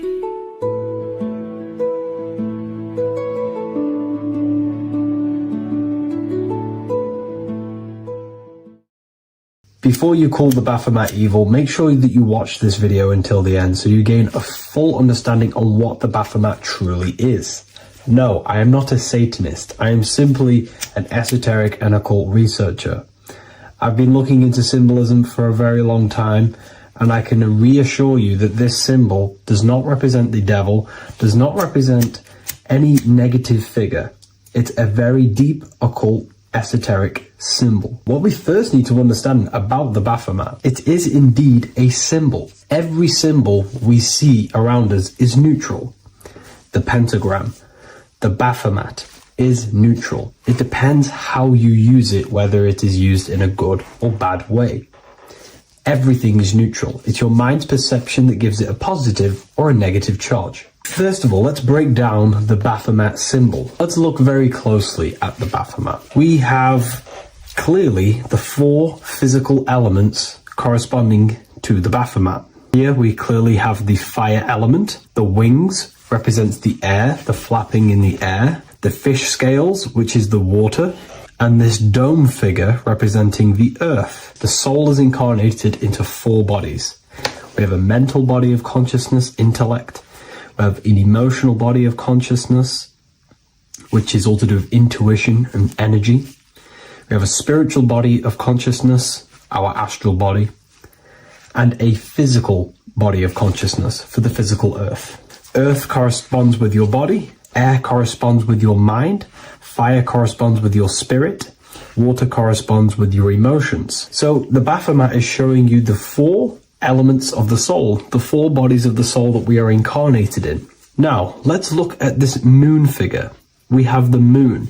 The moon represents the internal world. It represents what we cannot see. The sun represents our conscious mind, what we can see, what we're aware of, the physical world. The moon represents what we are not aware of. It represents our internal world. Remember, we have 2 worlds. You're an individual. You have a dual nature.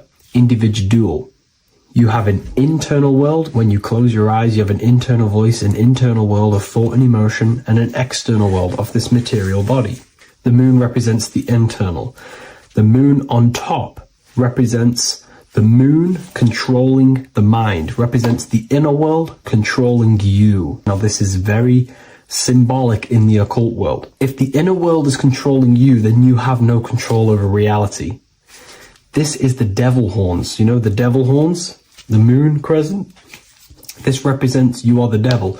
You're being controlled by your thoughts, by your emotions, by your psyche. Then we have the moon below, which represents control over the inner world. We have control over our thoughts, our emotions, our impulses.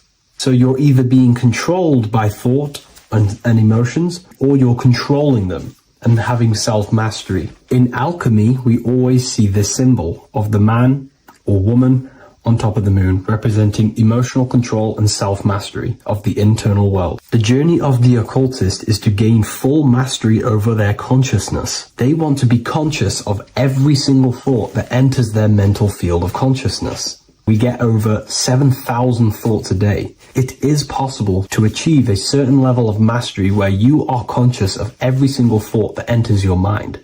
This is one of the end goals of self-mastery and occultism, as this gains your personal power. When one achieves this, they are then able to direct the mind in one place and one place only, becoming more effective in manifestation and creation, because we are microcosms of the divine. We are creators. This is the gesture of as above, so below. The inner world and the outer world are mirrors of each other. The inner produces the outer. Your physical life circumstances are a result of every thought you thought in the past. The inner projects the outer. If you want to produce a change in the outside world, you got to produce change in the inner world of consciousness first. As above, so below. As within, so without. This corresponds with absolutely everything in the universe. Now we have the goat head, which represents the animal self, which represents the lower carnal mind. Lower carnal mind, which is earthbound, because a goat is on the ground. It's not a bird, it's on the ground. It represents the lower self, the beastie nature, the one that tells us to hate, to steal, to eat all the time, to consume. It's the beast within us, the beastly side of our consciousness. It has a human body resembling this, the human in the beastie nature, or we have the spiritual nature, the higher self. In essence, this symbol of the Baphomet represents the higher and the lower self of human consciousness.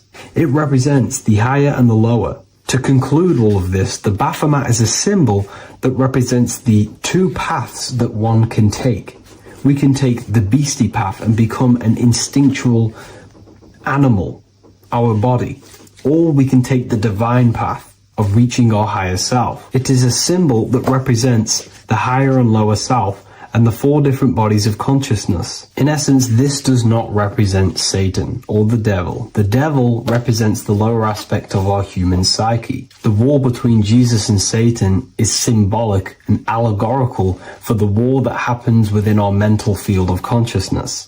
The internal war between good thoughts and bad thoughts, positive emotions and negative emotions. It is the constant war inside the battlefield of your own mind. Jesus, Satan are symbols, characters that are symbolic of aspects of your own consciousness, because the universe is mental. The only thing that truly exists is your mind. Therefore, all of these ancient spiritual texts like the Bible, the Bhagavad Gita, the Quran are all symbolic of what's happening inside of our mental body. It is the inner chaos that can destroy our life, or when we create structure and restructure our inner world, we can live a peaceful life. If you are struggling from the internal world and you want to gain mastery of yourself while learning the occult secrets, join Ethereal University, a community of like-minded individuals who are all striving for the best versions of themselves. We host live calls and we have an abundance of lectures that you can watch. Or check out the Book of Wisdom. This is volume 2. I'll leave all the links in the description. Have an amazing day.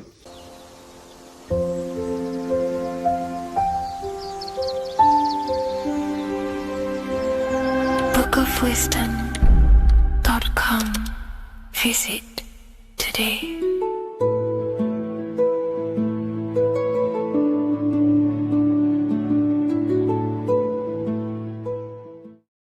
The scariest thing about having your first out-of-body experience and leaving your body is the realization that you have after. You realize everything you've been told about yourself, reality, the earth, what you're doing here on earth is a complete, utter lie. Your self-belief of what reality is and what you are is completely shattered. You now fully understand that you are more than your physical body that you inhabit. My first out-of-body experience happened a few years ago, but before all of that, I remember being a child, going to bed and closing my eyes, and I remember as a child feeling like I was floating above my body and moving. And maybe subconsciously this has led me into knowing intuitively that there is more to reality, and I've gone down this path of esotericism, occultism, consciousness. Maybe that has led me to this, I don't know, but I've always had this subconscious intuition in my mind that there's more to reality than what we've been told. And maybe it came from having these experiences as a child. And I'm pretty sure some people in the comments will also have that experience, feeling like you're floating when you close your eyes in bed as a child. I remember this very vividly. But a few years ago, I had my first out-of-body experience and it completely shattered everything. And it confirmed to me that I am eternal and there is so much more to the self, to consciousness. I then realized after my first out-of-body experience that our self is not just here in the physical dimension, it's existing in every dimension there is in the universe. However, our mind is focused primarily on this physical time space. When your mind is totally giving its attention and time to this particular time space, it locks in the mind or consciousness into that particular body of consciousness, such as the physical body, right? But for example, let's say you have a daydream and your full focus isn't in the present moment and your environment that you're in physically. Your mind kind of wanders off into a daydream, what we like to call it. That again is shifting time space. Your consciousness is 40% here in the physical plane because your body's there, but then the other 60% is in this daydream, this imagination. So you're shifting time space, and what an out-of-body experience does is allow your mind to reduce that attention to the physical body and access attention to this altered body or dimension of consciousness. So I'm going to give you the story of my first out-of-body experience, because I know when I was researching this, I was always looking for personal stories about someone's out-of-body experience, and there's not many out there, to be honest with you. Well, based off my research, I couldn't find many. You find a few, but I'm going to give you my experience of my first out-of-body experience that happened a few years ago. It was early in the morning. I kept on waking up and falling asleep to my alarms. I went back to sleep after waking up for like the third time in the morning. When I fell back to sleep, that is when I had my out-of-body experience. It's also good to mention that I have been listening before that about podcasts, books about our out-of-body experiences, astral projection, and things along them lines. So this was stored in my subconscious, this topic. And I had a desire in my heart to actually experience this for myself. Long story short, I went back to sleep early in the morning because I kept on waking up, and it began with this tingling sensation, a high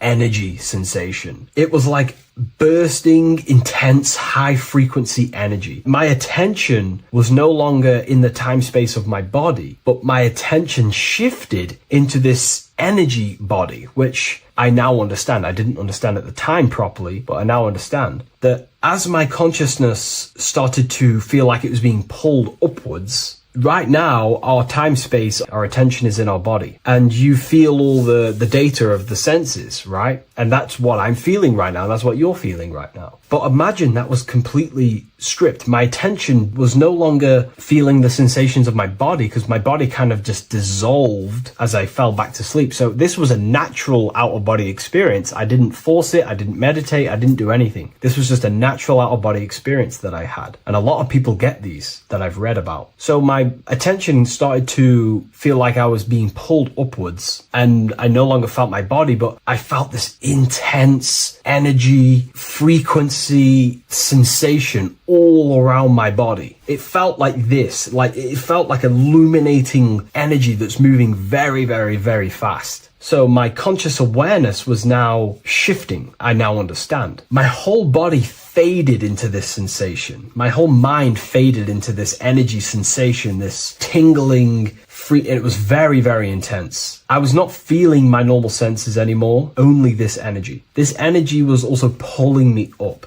The more I was lifted up, the more intense the frequency became. So think of it like just a frequency resonator, how it just goes up and down, up and down. But then imagine the frequency resonator just going higher and higher and higher frequencies, and it was just getting more and more and more intense. The energy was moving faster. This tingling was faster and faster and faster as I was being pulled up. Part of my mind began to fear this. My arms and legs grew very tense. I started to tense up because at this moment in time of the experience, I was very vaguely conscious. I was half there, half not. And as I was being pulled up, my physical body started to tense. And this is again when I started to feel my body again. But then I remembered what I heard out of body experiences is that you have to submit to the process. If you try and force an out-of-body experience, it will never happen, because an out-of-body experience is not truly out of body. What we're trying to do is trying to find a needle in a haystack. If you're trying to find a needle in a haystack, you don't go rummaging through the haystack to find the needle. What you do is you burn the haystack and then the needle reveals itself. It's the same with an out-of-body experience. We dissolve the senses of the body, so the body falls asleep, but the mind stays awake. As soon as I let go of this fear and I let go of the tensations in my body,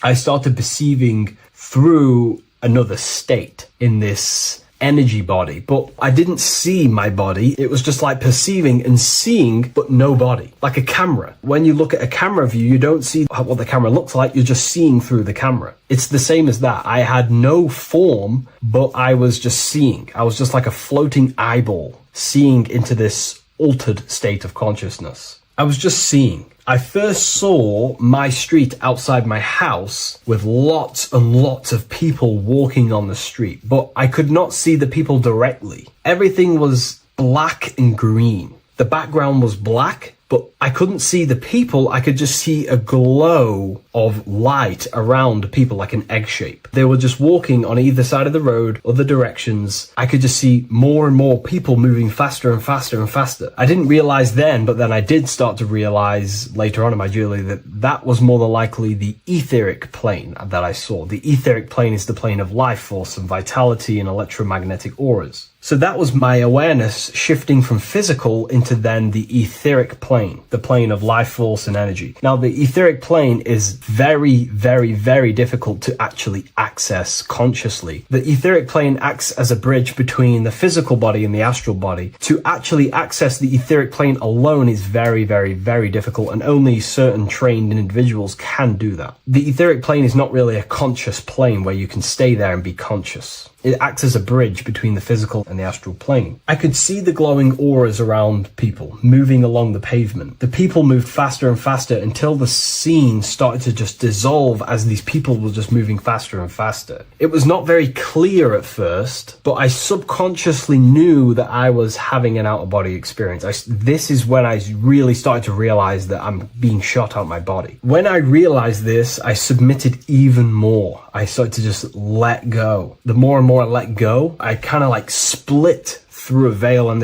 everything became super clear. Before, in the etheric plane, that I think it was, the ethereal plane, things weren't very clear. I could only just see glowing auras. However, as I split through the veil of the etheric, this bridge, this place that I was going to, I then split and everything just came super, super clear. I was floating in the sky. I subconsciously knew that I was having an out-of-body experience when I realized this. As I was still being lifted upwards, I then split through the layer where everything just suddenly became super clear. But then I was awake, fully conscious, but I was not in my body. I was just like a camera in the sky. I had no body, no form. I could just see. When I entered this plane, there was some sort of voice guiding me through this whole process. It was a male voice, and it was basically guiding me where I was going. It was telling me what I can do here. This voice was pretty much saying, you can fly, you can think things into reality, you can do this, you can do that. While he was saying this voice, there was no being around me, but I felt a presence of another being. But this voice was just speaking to me mentally. Like, you can't hear it, but I just knew what it was saying.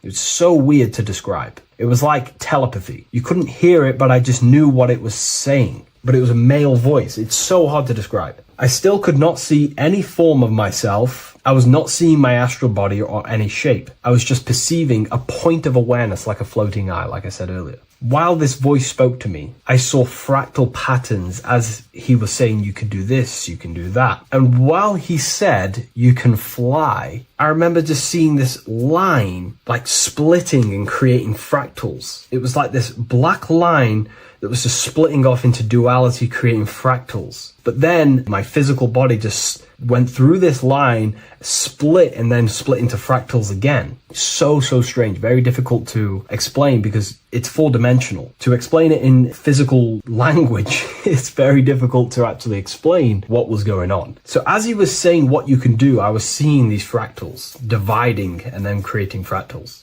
When he says you can think things into reality or something along them lines, my awareness just did a full 360 as if I did a backwards flip. I had no conscious control over this. That's something that you later develop as you keep having these out-of-body experiences. Your first out-of-body experience, you probably won't be able to control what's going on, but you will have an out-of-body experience if you seek them. I could see all around as I rotated. I looked all the way down and then back to my original angle and point of awareness. During that rotation, when I started to turn upwards to do the backflip, I looked up And it kind of looked like the sun in the sky. It was very dark and gloomy. I think now I know that that was more than likely the lower astral plane, because very dark and gloomy, and it was very kind of dense there. I looked up and I could see this. It was like the sun, but it was white, pure white light, and it was shining down over the astral plane, and that was the only light in that place. That's why it was so dark and gloomy there. And I then realized in that particular state, at that time, I thought that was God. I don't know what it was. Maybe it was, maybe it wasn't. Maybe it's the light of the higher mental plane shining through into the astral. But I looked up at it and I realized that was God. That was the source. That was the higher dimension beyond the astral plane, which is the mental plane, the higher astral planes, and then the mental planes, the planes of thought. Then once I saw that, I was in complete shock. As I rotated backwards even more, I then get the view of seeing down, completely down, like a bird's eye view. And I could see like an old medieval gloomy town. It was dark, almost night, with very little light. The only light present was the light from above. The town was old-fashioned, gloomy, misty. I looked over it from above. Then the experience began to fade. I don't remember anything after that process. But I'll be honest with you, the process of leaving my body for the first time was extremely intense. The frequency, the energy were overwhelming but powerful. Letting go and choosing to have no fear was the key to that experience. Just to give you a little bit more wisdom on what I actually experienced, now what I realized what was happening, I now understand that the voice that I was hearing was not an external being guiding me. It was actually a higher aspect of myself, a part of my own consciousness that is not focused in the time space of the physical world. My physical mind is focused here in this timeline, but once I exited this timeline and focused elsewhere, the higher part of myself guided me towards that experience. This higher version of ourselves that we call the higher self is a higher dimensional being, but we're just unconscious of it. This being exists beyond our ordinary thinking mind. Our self exists everywhere in the universe, and we can unlock higher versions of ourselves as we progress on our journey of awakening and self-realization. Because let's say right now, only 10% of your awareness is actually in the physical plane. Science tells you that 90% of you is actually in your subconscious mind. 10% of your awareness is your conscious mind. So there's 90% of you that your conscious mind is not aware of. But our conscious mind becomes so addicted with the physical world and distracted with the physical world, it just gets totally locked in with the physical. And we never pay attention to the hidden aspects of ourselves, the unconscious aspects of ourselves. And that's why everyone in the esoteric and occult space talks about gnosis, seeking knowledge of self. Gnosis is not knowledge, it's knowledge of self obtained through direct experience. So gnosis is about rediscovering who you truly are. And another bit of wisdom that I could give you from this is that the observer is the same observer that is observing this video right now. You're watching this video, but who is the one seeing the screen? Who is the one seeing the screen of your reality, of what you call life? There is an inner witness consciousness within you who experiences and observes your thoughts, emotions, and actions, experiences and observes the screen you call reality. And that witness also witnesses your dreams. When you shift your awareness from your time space of this body into your dreams, that same witness is witnessing your dreams. So when you meditate, connecting with this witness aspect of our consciousness really does help to excel the process of having an out-of-body experience. Because a lot of people have out-of-body experiences, but they don't understand what's actually going on. They don't understand the nature of it. But it's all mental. You move mentally in that dimension. You create mentally in that dimension. The same that you do in this dimension, but just on a quicker scale, because things manifest in the astral plane instantly as soon as you think of it. Just like the screen in your mind, you think of something, you have a screen of an object in your imagination. That plane, it manifests instantly, but down here, it takes a longer time for things to manifest and condense. Once you understand that thought rules the universe, thought is the creative force of the universe, you start to understand,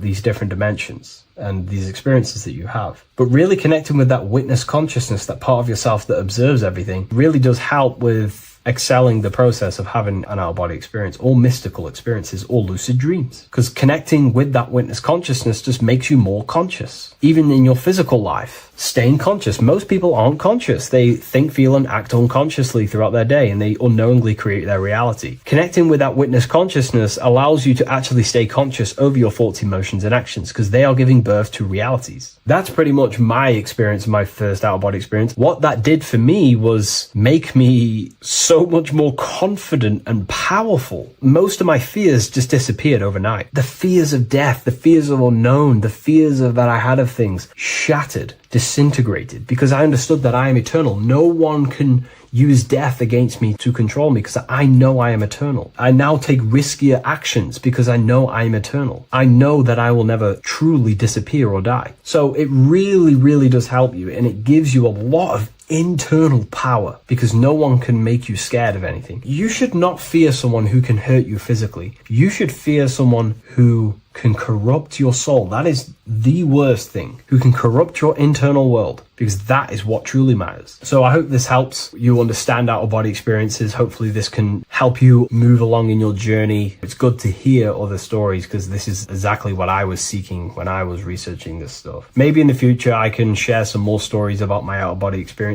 now I'm a bit more advanced. But yeah, please leave a like, comment, and subscribe on the video, and thank you all for watching.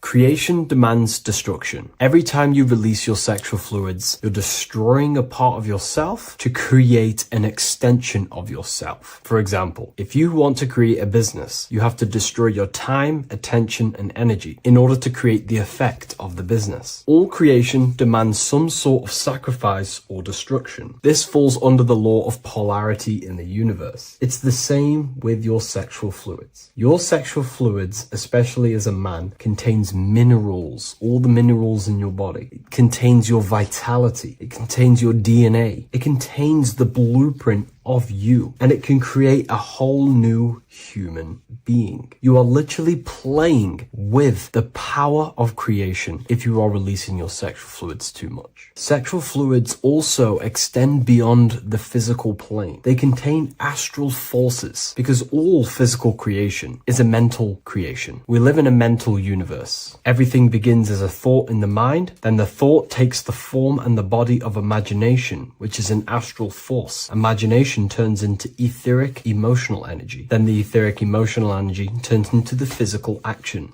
and the physical manifestation. We live in a mental universe. Therefore, these dimensions do not exist separately. They are permeating and mixing in with all. Your physical body has an astral body. Everything physical has astral forces behind it. Semen is known as the astral fluid of the soul. It feeds nerves, the channels of life force and consciousness within the body. And every time you release it, you're destroying a part of your vitality, your brain, your nerves, your energy levels, your creativity, and your DNA to create an extension of you. Therefore, it is a sacred fluid within your body and not something to be played with and to be released too much. Think about it. This is a very creative energy, your sexual fluids. It can create a whole new human being. This is how powerful it actually is. It is the power of creation, and the misuse of this power can destroy your own vitality and your life of your body, because that life you are giving in order to create an extension or a child is the same life you could keep inside of you and not waste to recycle and regenerate the body. Sexual energy has been for thousands of years associated with regenerating the body, longevity of life, and maintaining youth. Not only that, every time you release your sexual energy, it floods the brain with dopamine. Dopamine is the brain's reward system, created within the middle of the brain. It releases every time you've achieved something. However, sex or an orgasm is the most powerful feeling you can feel. It's the most amazing, intense feeling and release of dopamine you can possibly feel as a human. Therefore, if you flood your brain with this high amount of dopamine every single day, you are getting the epitome of human feelings every single day. Therefore, you will become numb to everything else in reality. You won't be able to enjoy the small things in life. And I know this firsthand because I experienced this myself. As soon as I stopped, this is when I started to enjoy the little things in life. seeing family, and I actually gain more energy, more ideas. We'll get into this a bit later. It is a creative energy. It creates a whole new human being. Therefore, if we maintain this energy, we can maintain our creative power within us, because that's what we are. We are all creative beings, moving energy from higher dimensions of consciousness, the mind, into lower dimensions of consciousness, the physical world. You hold the power to create. You are not in a world. The world is working through you. You do not possess a life. Life is working through you. You are not in a universe. You are the universe. It's moving through you. There is no past, present, and future. The present moment is you. When we release every single day or frequently throughout the week, like I said, we're triggering the brain's reward system, dopamine, which makes you feel as if you have already achieved something. And if your brain is telling you you have already achieved something by overusing your sexual fluids, then you will not have the motivation to achieve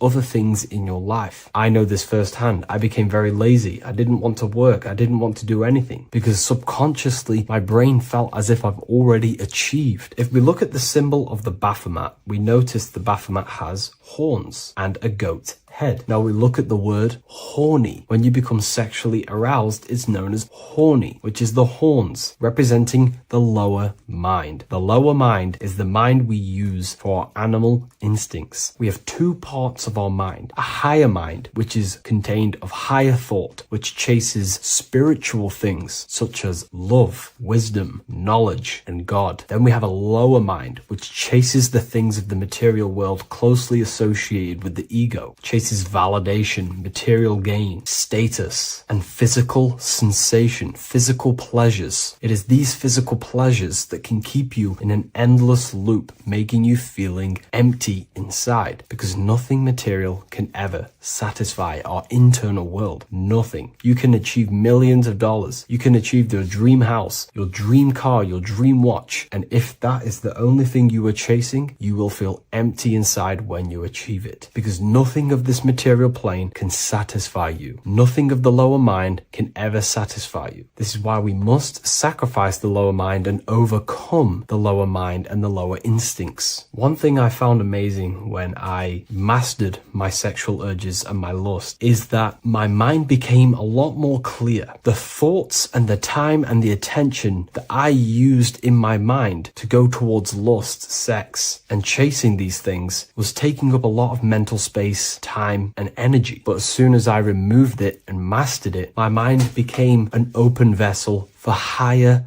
thoughts to be received from the higher mind. The mind is like a radio antenna. Whatever we attune it with, that's what we receive. If we're constantly thinking about lust and low-level pleasures, we're going to just receive low-level thoughts. But once we remove all of the lower mind and we conquer our physical body and physical urges, our mind becomes an open channel for divine thoughts and spiritual thoughts. This is what most people call today as downloads. You receive wisdom from your higher self. Not only do you receive more wisdom, you just receive more power to create. The male and the female come together to create a child. That's how you were created. Now, the law of correspondence teaches as above, so below. It refers to everything in the universe. Therefore, in order for you to create a reality, to give birth to something, you have to bring together the masculine and the feminine. Your masculine forces are willpower and actions. Your feminine forces are emotions and imagination. When you combine the willpower, action, emotions, and imagination and combine them together, you can give birth to reality. But it's important to only give birth to things that are spiritual, that are good,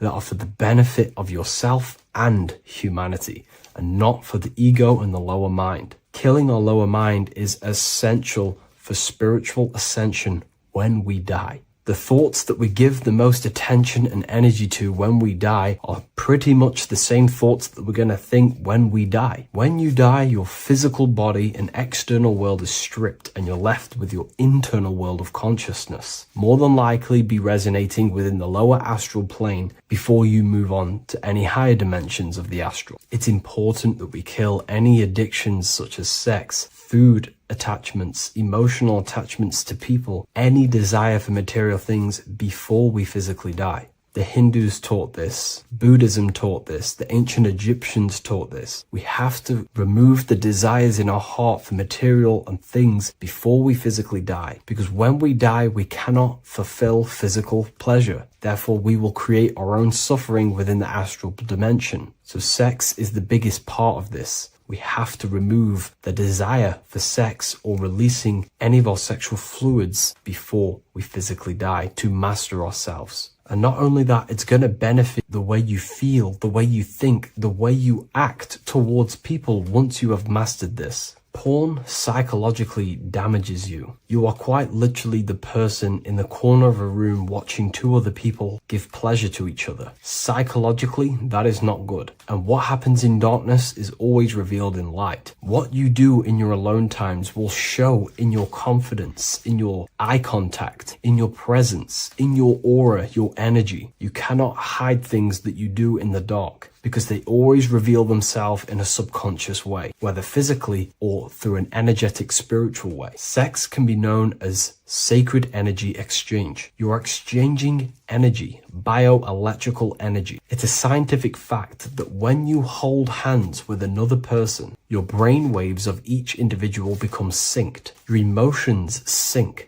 And you exchange electromagnetic energy because you are an electromagnetic being. When you have sex with someone, you are literally exchanging emotional energy. Your aura is not just an electromagnetic field. It is literally a manifestation of your internal consciousness. Your consciousness contains your thoughts, your beliefs, your traumas, your emotional state. And this manifests externally through the vortex of your heart into an energy presence around your body. This is why you can feel sad when someone else is sad next to you, because their energy is merging with yours. When you have sex with someone, you are quite literally exchanging consciousness, beliefs, traumas, emotions, feelings, vibrations, and your consciousness merges with their consciousness. So be careful with just having casual sex. Now, I'm not here trying to say never release, never have sex with your partner. I'm not saying that. I'm saying take caution with these things. Take my teachings with a pinch of salt. If it benefits you, that's great. I'm not here to tell you how to live. I'm simply giving you my research and the things that have helped me in my life on my esoteric research, awakening, or spiritual path. I don't like calling it a spiritual path, because it's not spiritual. It's simply just life, the knowledge of consciousness and the self. So I hope this video helps. If you'd love to read this book, I'll leave a link in the description. This book I wrote myself called The Book of Wisdom, Volume 2.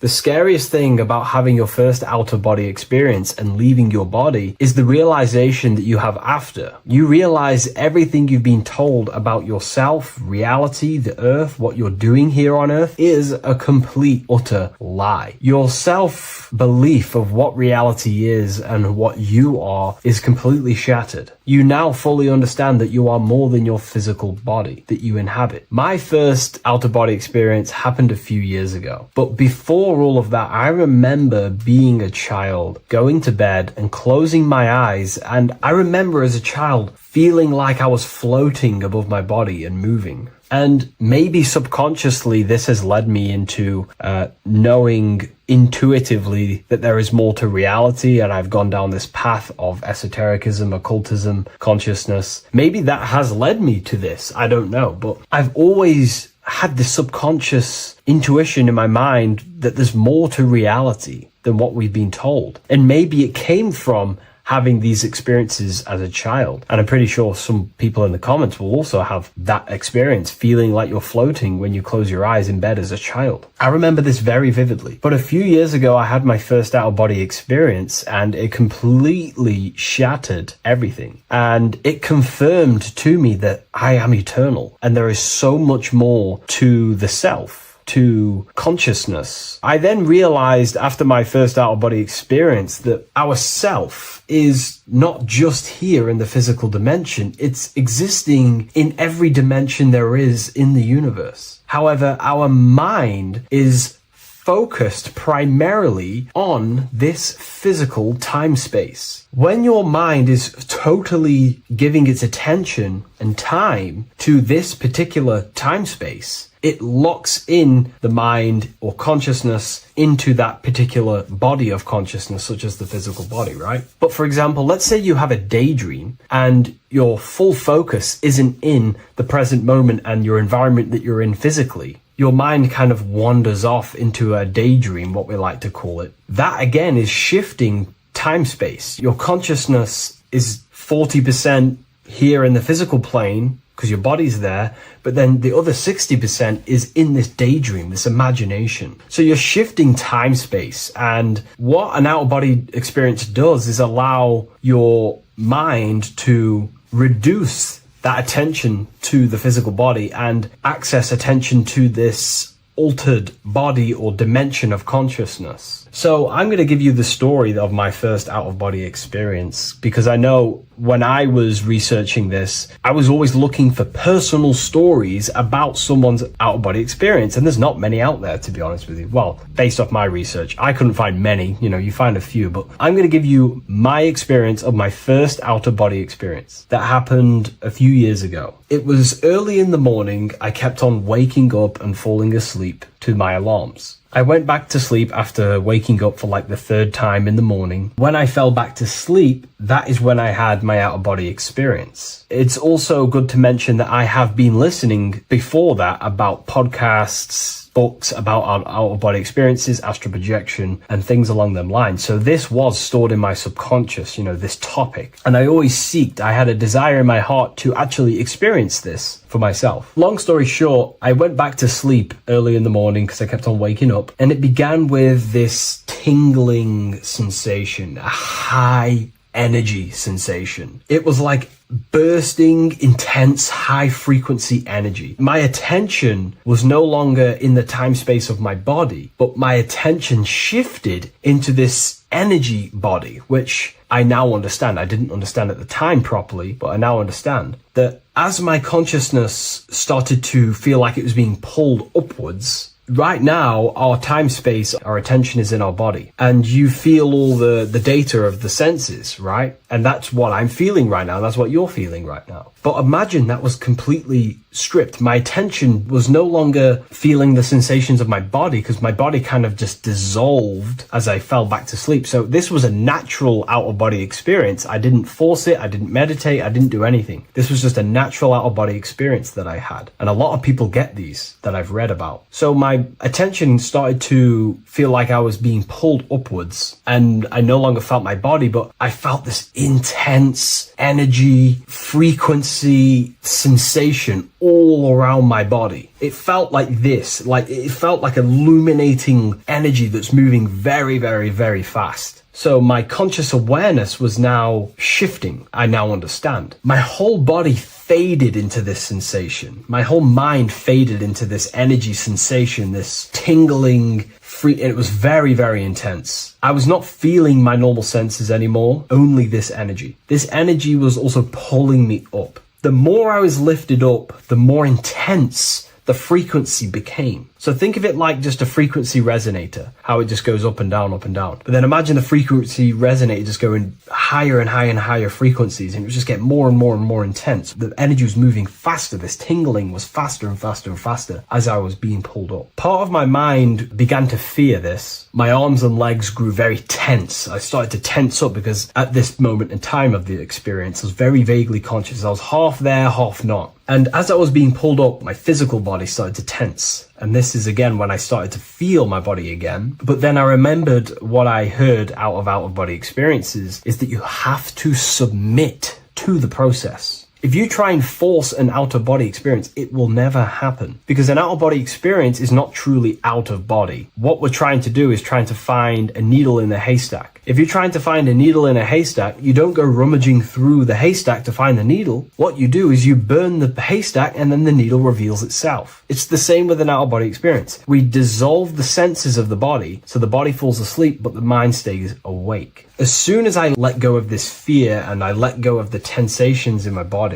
I started perceiving through another state in this energy body, but I didn't see my body. It was just like perceiving and seeing, but no body, like a camera. When you look at a camera view, you don't see what the camera looks like, you're just seeing through the camera. It's the same as that. I had no form, but I was just seeing. I was just like a floating eyeball, seeing into this altered state of consciousness. I was just seeing. I first saw my street outside my house with lots and lots of people walking on the street, but I could not see the people directly. Everything was black and green. The background was black, but I couldn't see the people. I could just see a glow of light around people, like an egg shape. They were just walking on either side of the road, other directions. I could just see more and more people moving faster and faster and faster. I didn't realize then, but then I did start to realize later on in my journey that that was more than likely the etheric plane that I saw. The etheric plane is the plane of life force and vitality and electromagnetic auras. So that was my awareness shifting from physical into then the etheric plane, the plane of life force and energy. Now, the etheric plane is very, very, very difficult to actually access consciously. The etheric plane acts as a bridge between the physical body and the astral body. To actually access the etheric plane alone is very, very, very difficult, and only certain trained individuals can do that. The etheric plane is not really a conscious plane where you can stay there and be conscious. It acts as a bridge between the physical and the astral plane. I could see the glowing auras around people moving along the pavement. The people moved faster and faster until the scene started to just dissolve as these people were just moving faster and faster. It was not very clear at first, but I subconsciously knew that I was having an out-of-body experience. This is when I really started to realize that I'm being shot out of my body. When I realized this, I submitted even more. I started to just let go. The more and more I let go, I kind of like split through a veil, and everything became super clear. Before, in the etheric plane that I think it was, the ethereal plane, things weren't very clear. I could only just see glowing auras. However, as I split through the veil of the etheric, this bridge, this place that I was going to, I then split and everything just came super, super clear. I was floating in the sky. I subconsciously knew that I was having an out-of-body experience when I realized this. As I was still being lifted upwards, I then split through the layer where everything just suddenly became super clear. But then I was awake, fully conscious, but I was not in my body. I was just like a camera in the sky. I had no body, no form. I could just see. When I entered this plane, there was some sort of voice guiding me through this whole process. It was a male voice, and it was basically guiding me where I was going. It was telling me what I can do here. This voice was pretty much saying, you can fly, you can think things into reality, you can do this, you can do that. While he was saying this voice, there was no being around me, but I felt a presence of another being, but this voice was just speaking to me mentally. Like, you can't hear it, but I just knew what it was saying.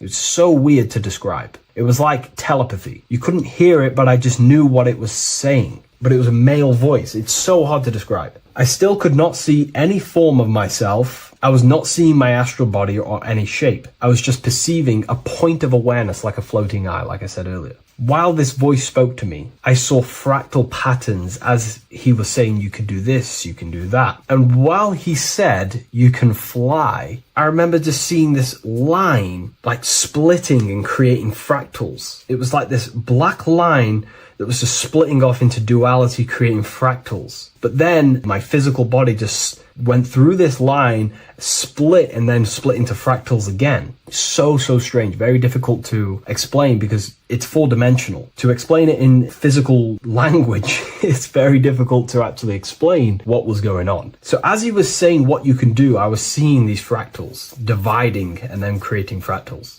When he says you can think things into reality or something along them lines, my awareness just did a full 360 as if I did a backwards flip. I had no conscious control over this. That's something that you later develop as you keep having these out-of-body experiences. Your first out-of-body experience, you probably won't be able to control what's going on, but you will have an out-of-body experience if you seek them. I could see all around as I rotated. I looked all the way down and then back to my original angle and point of awareness.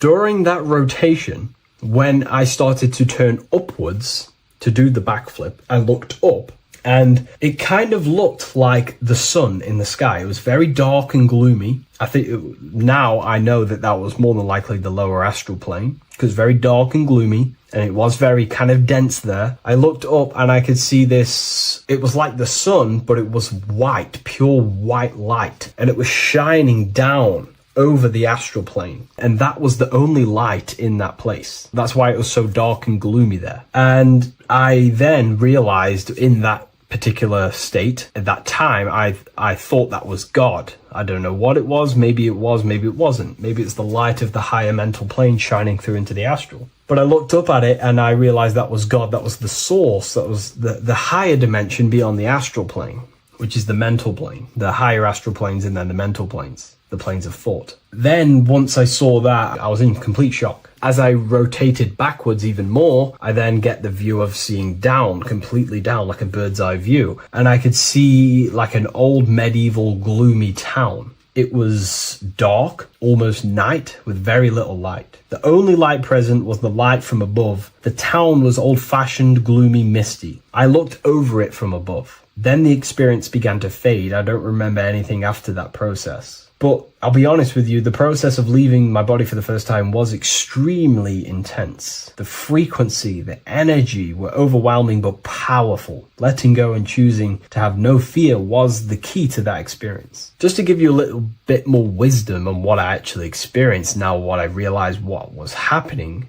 I now understand that the voice that I was hearing was not an external being guiding me. It was actually a higher aspect of myself, a part of my own consciousness that is not focused in the time space of the physical world. My physical mind is focused here in this timeline, but once I exited this timeline and focused elsewhere, the higher part of myself guided me towards that experience. This higher version of ourselves that we call the higher self is a higher dimensional being, but we're just unconscious of it. This being exists beyond our ordinary thinking mind. Our self exists everywhere in the universe, and we can unlock higher versions of ourselves as we progress on our journey of awakening and self-realization. Because let's say right now, only 10% of your awareness is actually in the physical plane. Science tells you that 90% of you is actually in your subconscious mind. 10% of your awareness is your conscious mind. So there's 90% of you that your conscious mind is not aware of. But our conscious mind becomes so addicted with the physical world and distracted with the physical world, it just gets totally locked in with the physical. And we never pay attention to the hidden aspects of ourselves, the unconscious aspects of ourselves. And that's why everyone in the esoteric and occult space talks about gnosis, seeking knowledge of self. Gnosis is not knowledge, it's knowledge of self obtained through direct experience. So gnosis is about rediscovering who you truly are. And another bit of wisdom that I could give you from this is that the observer is the same observer that is observing this video right now. You're watching this video, but who is the one seeing the screen? Who is the one seeing the screen of your reality, of what you call life? There is an inner witness consciousness within you who experiences and observes your thoughts, emotions, and actions, experiences and observes the screen you call reality. And that witness also witnesses your dreams. When you shift your awareness from your time space of this body into your dreams, that same witness is witnessing your dreams. So when you meditate, connecting with this witness aspect of our consciousness really does help to excel the process of having an out-of-body experience. Because a lot of people have out-of-body experiences, but they don't understand what's actually going on. They don't understand the nature of it. But it's all mental. You move mentally in that dimension. You create mentally in that dimension. The same that you do in this dimension, but just on a quicker scale, because things manifest in the astral plane instantly as soon as you think of it. Just like the screen in your mind, you think of something, you have a screen of an object in your imagination. That plane, it manifests instantly, but down here, it takes a longer time for things to manifest and condense. Once you understand that thought rules the universe, thought is the creative force of the universe, you start to understand, these different dimensions and these experiences that you have. But really connecting with that witness consciousness, that part of yourself that observes everything, really does help with excelling the process of having an out-of-body experience or mystical experiences or lucid dreams. Because connecting with that witness consciousness just makes you more conscious. Even in your physical life, staying conscious. Most people aren't conscious. They think, feel, and act unconsciously throughout their day, and they unknowingly create their reality. Connecting with that witness consciousness allows you to actually stay conscious over your thoughts, emotions, and actions, because they are giving birth to realities. That's pretty much my experience, my first out-of-body experience. What that did for me was make me so much more confident and powerful. Most of my fears just disappeared overnight. The fears of death, the fears of unknown, the fears of that I had of things shattered, disintegrated, because I understood that I am eternal. No one can use death against me to control me, because I know I am eternal. I now take riskier actions because I know I am eternal. I know that I will never truly disappear or die. So it really, really does help you, and it gives you a lot of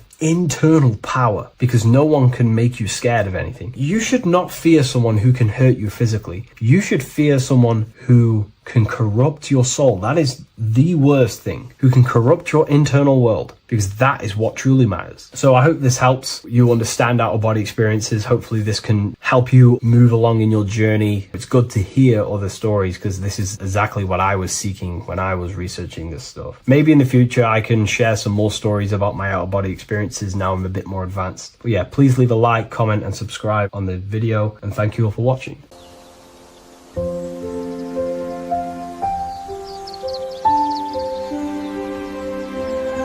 bookofwisdom.com.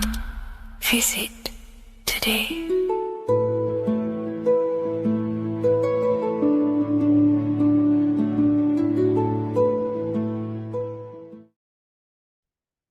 As above, so below. This is one of the most crucial teachings within esotericism, occultism, or what we like to call it today, spirituality. I don't like calling it spirituality because it's not spirituality. I teach human consciousness. I teach the science of you and your consciousness alone and your being. And in order to fully understand you and this world around you, you must understand this number one principle of as above, so below. There is many misconceptions of this, and there is many simple teachings of this. But I'm going to break it down today from the most simplest to the most complex, and you will see the connections between all things. This is the most important lesson you could ever learn, and I'm going to teach it you today. So what you must understand is, with the term as above, so below, it applies with everything you see in this world and about yourself. We have something called the macro, which means the bigger scale. On the bigger scale, we have the whole earth. If we look down from the sky on top of rivers, this is what we see. We see this tree pattern. Then on a smaller scale, we see trees have the same pattern. Then we look even closer.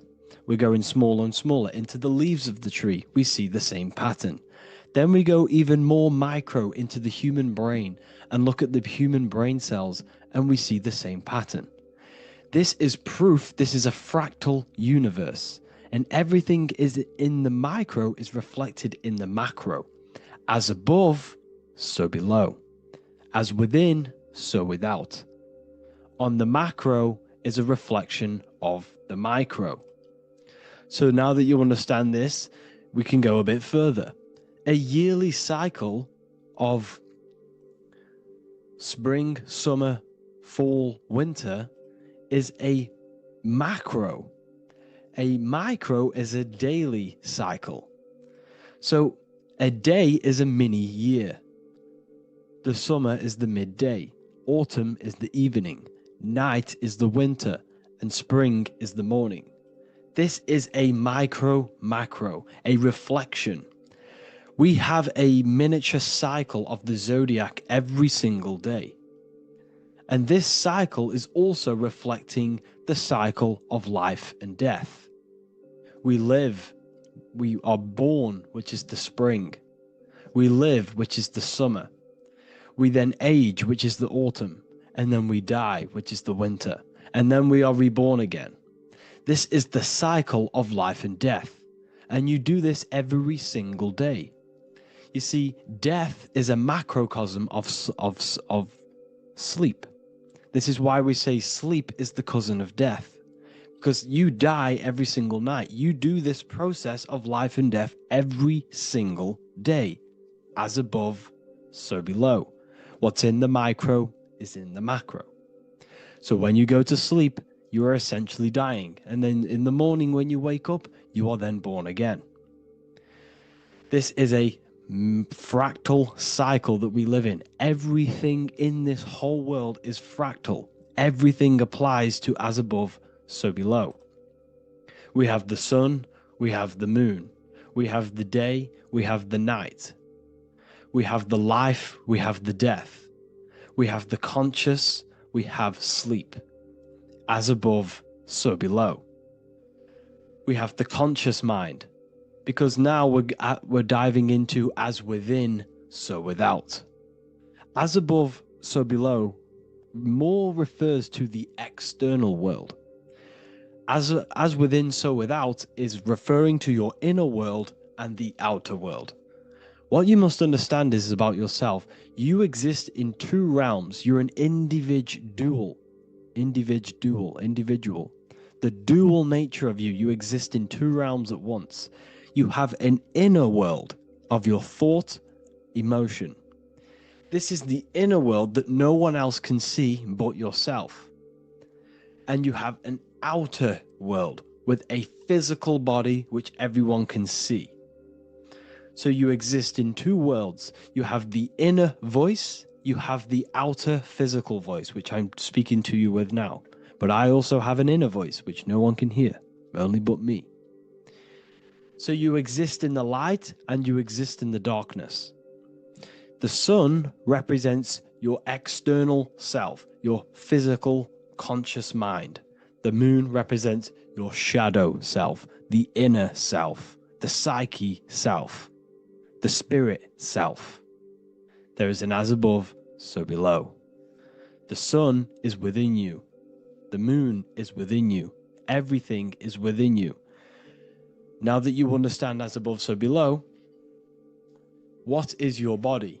Your body is a miniature earth. Let me repeat, your body is an earth. Your body is the earth. Okay? Because like I say many times in all of my videos, you are not in the world. The world is you. You are the universe. Your brain is a computer creating this reality. What you see with your eyes is produced in the back of the brain called the visual cortex. You don't look into the world, the brain produces the world. The body produces the world. When you touch something, you're not actually touching something. This is the electrical nervous system. When you touch something, what you feel is actually electrical signals on your nervous system reporting back to your brain. Therefore, when this body dies, you leave the earth because this body is the earth. Okay? As above, so below. You have the mental plane, the astral plane, the etheric plane, and the physical plane. This is essential for understanding reality and the teaching of as above, so below. Everything in this material plane began in the thinking mind. For example, the microphone I'm speaking into, the phone you're watching this video off, or the laptop or iPad. Where did this begin? It didn't begin in the factory. The first ever place this item begun was in the mind of an individual. The invisible realms of mind is where all physical things and physical items begun. Essentially, this physical plane is the effect of the thinking mind. This world is the world of effect. It's the world of outcomes. When you see something, it is already manifest. It is already being manifested. It is an effect. And in the effect of the cause, which is the thinking mind. Therefore, the mind creates thoughts, which is the mental plane. Then after thoughts creates imagination, which is the astral plane. These two are spiritual. They are non-physical. So spirit kind of means non-physical. Then you have the physical planes, the etheric and the physical plane. As above, so below. What happens in the mind is manifest on the physical plane.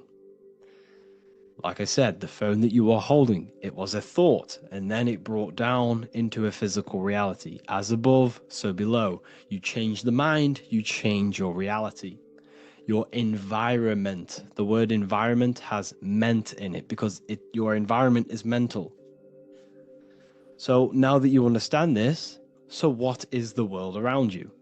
The world around you was created by the mind of God. It was manifested through God's thought. So you are living in the mind of God. You are a thought in the mind of God. God thought you into existence. But like I said, we are all fractals. Everything is fractal. If God exists, this means that you are God, as above, so below. God created you through the thinking mind, and he gave you a thinking mind. So God created the macrocosm. God created the macro, the whole world. He designed the whole world, the sun, the stars, the moving. He designed this. But then he gave you the thinking mind to design your own life and create your own life in his world. You are a microcosm of God's macrocosm.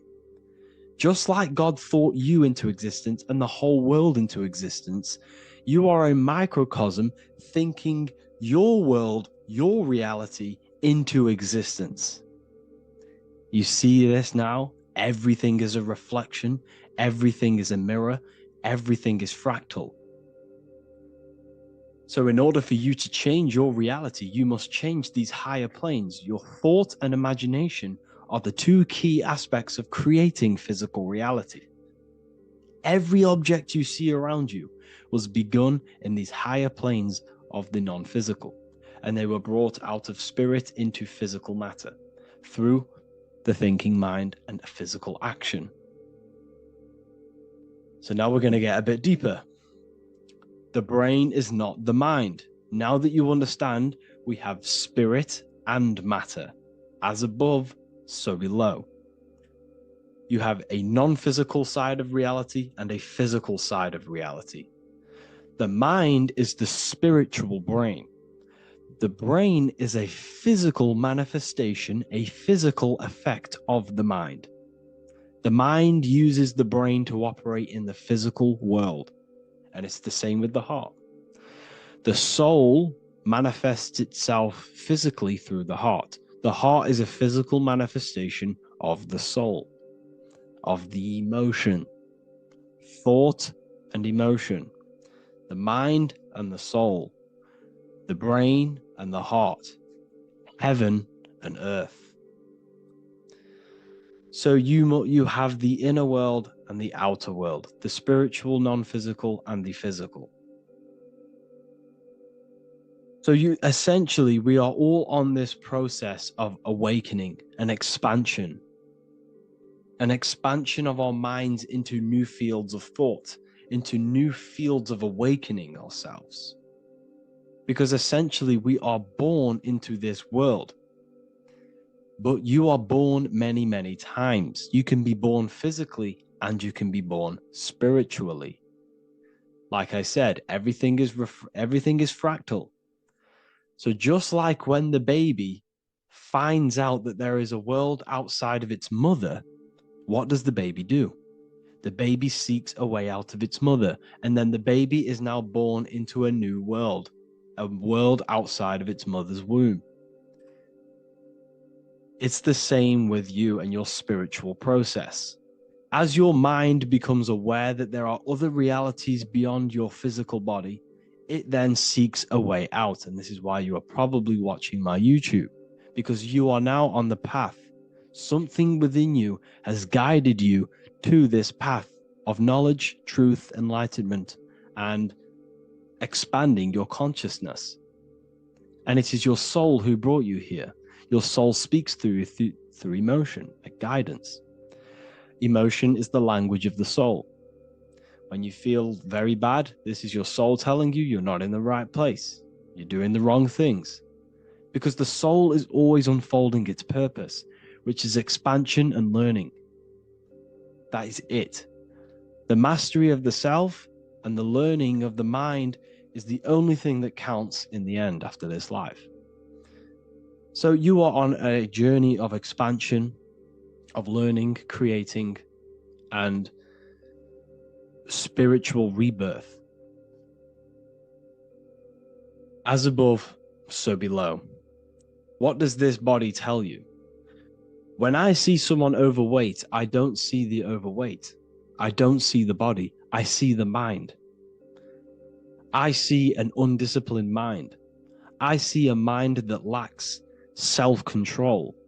I see a mind that seeks external validation. That's what I see when I see an overweight person. I don't see his body. I see the result of his mind. Because what does the Bible tell you? You shall know them by their fruits. It's the same saying as above, so below. You shall know them by their fruit. The fruit is their manifestation. Your body is a direct correlation and manifestation of your mind. Your inner world projects your outer world. As within, so without. As above, so below. Now, what do you see when you see this man's body? I see discipline. I see strength. Mental strength, not physical strength. I see mental resilience of pain. Because all of this man's mental energy has been manifested physically within his muscle. This body is a direct manifestation of this man's mind's pain and suffering, and it shows discipline. This is why people instantly respect you if you are in shape.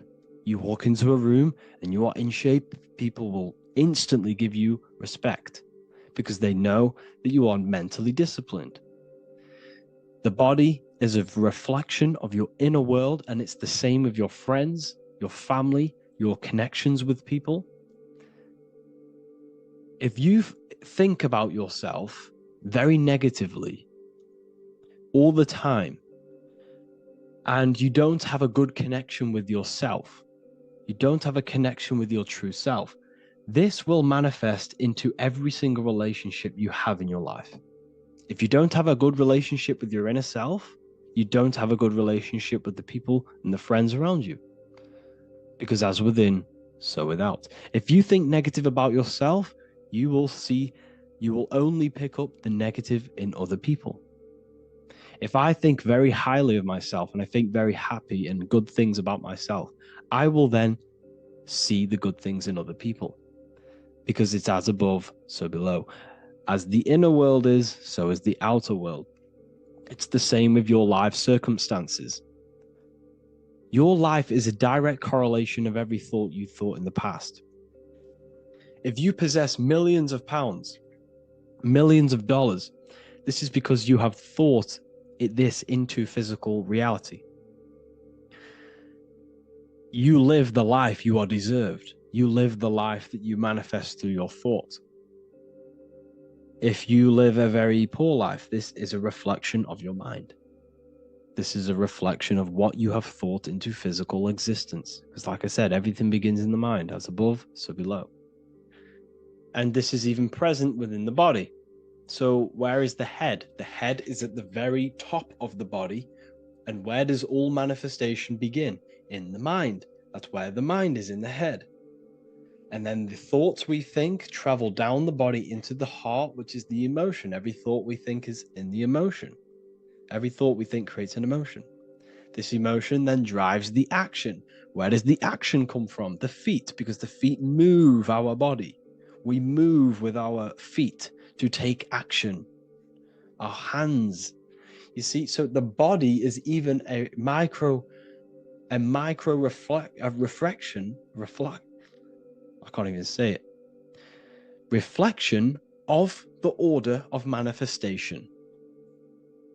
This blew my mind when I figured this out. You see, the head, the thoughts begin here. This is the beginning of all manifestation. Then it comes down to the heart. This is the emotion. Then you take the action. The thought and emotion then sparks the action, which is taken with the hands and the feet.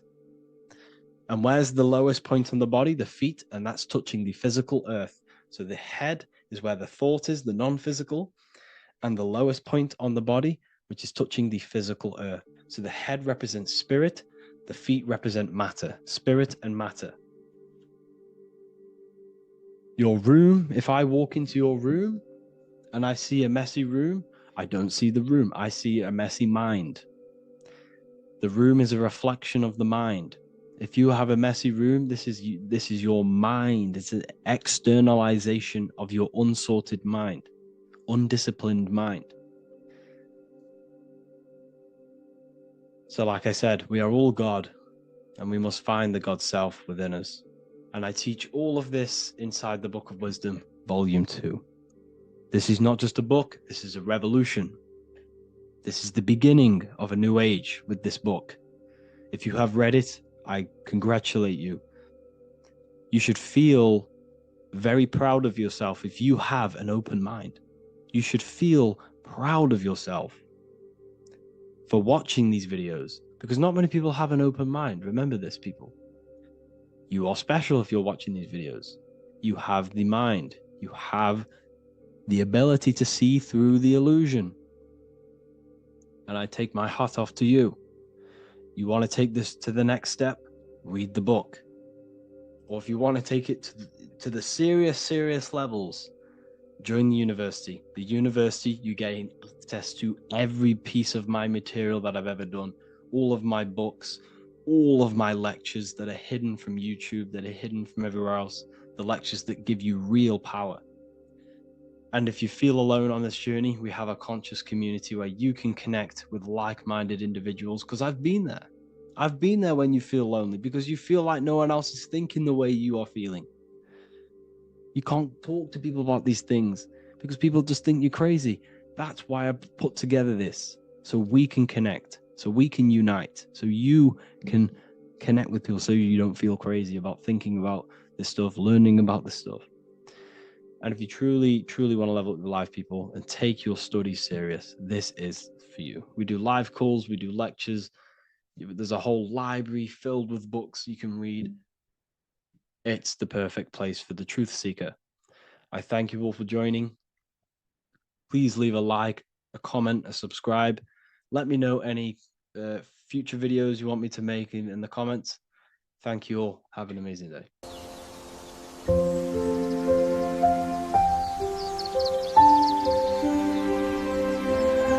bookofwisdom.com. Visit today.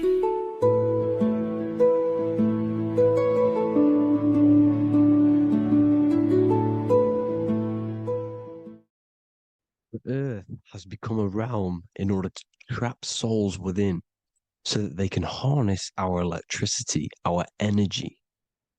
Even the Bible is talking about how this realm is controlled by the wicked one in John 5:19. We know that we are the children of God and that the whole world is under the control of the evil one. Ephesians 6:12. For our struggle is not against flesh and blood, but against the rulers, against the authorities, against the powers of this dark world, and against the spiritual forces of evil in the heavenly realms. So the Bible is telling us that this is not the only world. There are other worlds, there are other realms that we can go to, considered as heaven. Heaven being a higher realm where there is no evil, no darkness. This is a midpoint realm where there is good and evil. Now, we're going to explain how the soul trap is how it's working, and how your soul is being harnessed for its energy, and how you are tricked to come back to this realm after death. What you need to understand is first is that you are the invisible intelligence behind the physical body. You are the mind and soul. The soul is the true you, the good you. It is pure love, pure bliss, eternal, never dies. The mind can be corrupted though. The mind is the intelligence of the soul. It is invisible. Has no true form. The intelligence inhabits the brain. The brain is the computer to control the electrical machine called the nervous system, which is choice, program, and action. You are the invisible intelligence behind the body, and this will prove it even more. You do not even see into the external world. You are seeing an image produced by the brain because the light is being sucked through the retinas of the eyes. The image is produced in the visual cortex at the back of the brain. What does this mean? This means that we are the consciousness in the center of the brain, in the pineal gland, that is experiencing the program being ran by the central nervous system in the brain.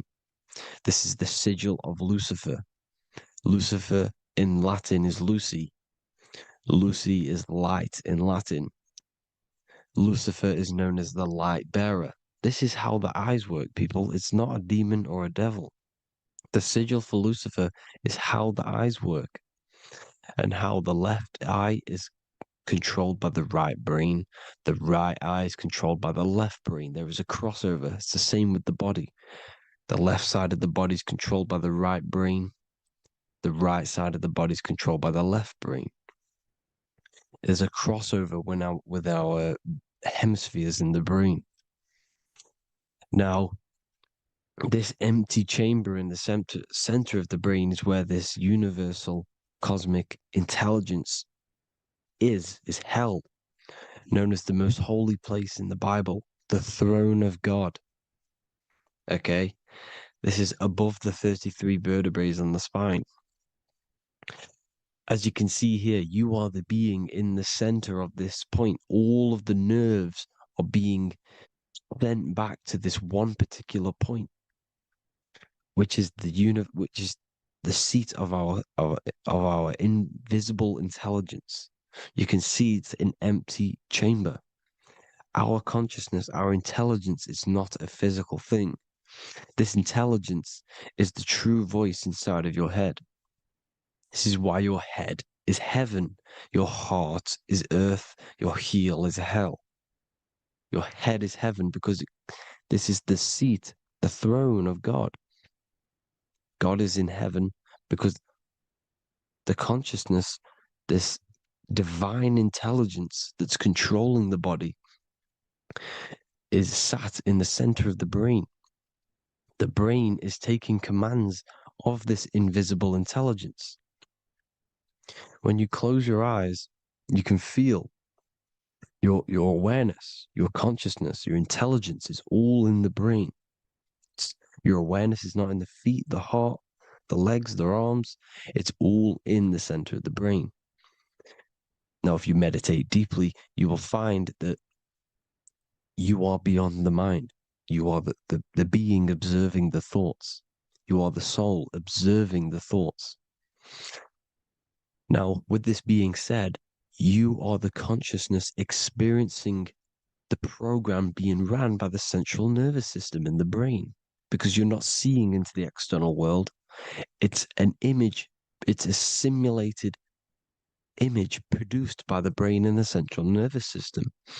You do not experience the external world. You do not feel the external world.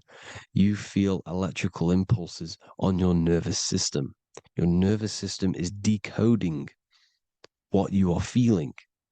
So the only thing that you truly feel is the electrical impulses on your nervous system.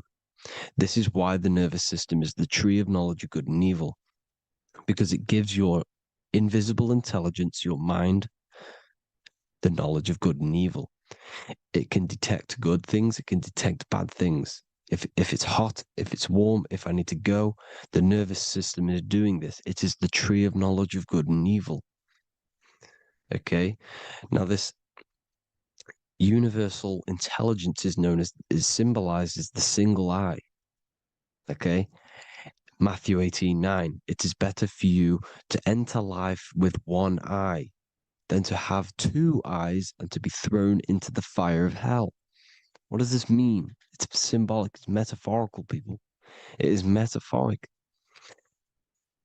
Your universal intelligence is the single eye, the one eye.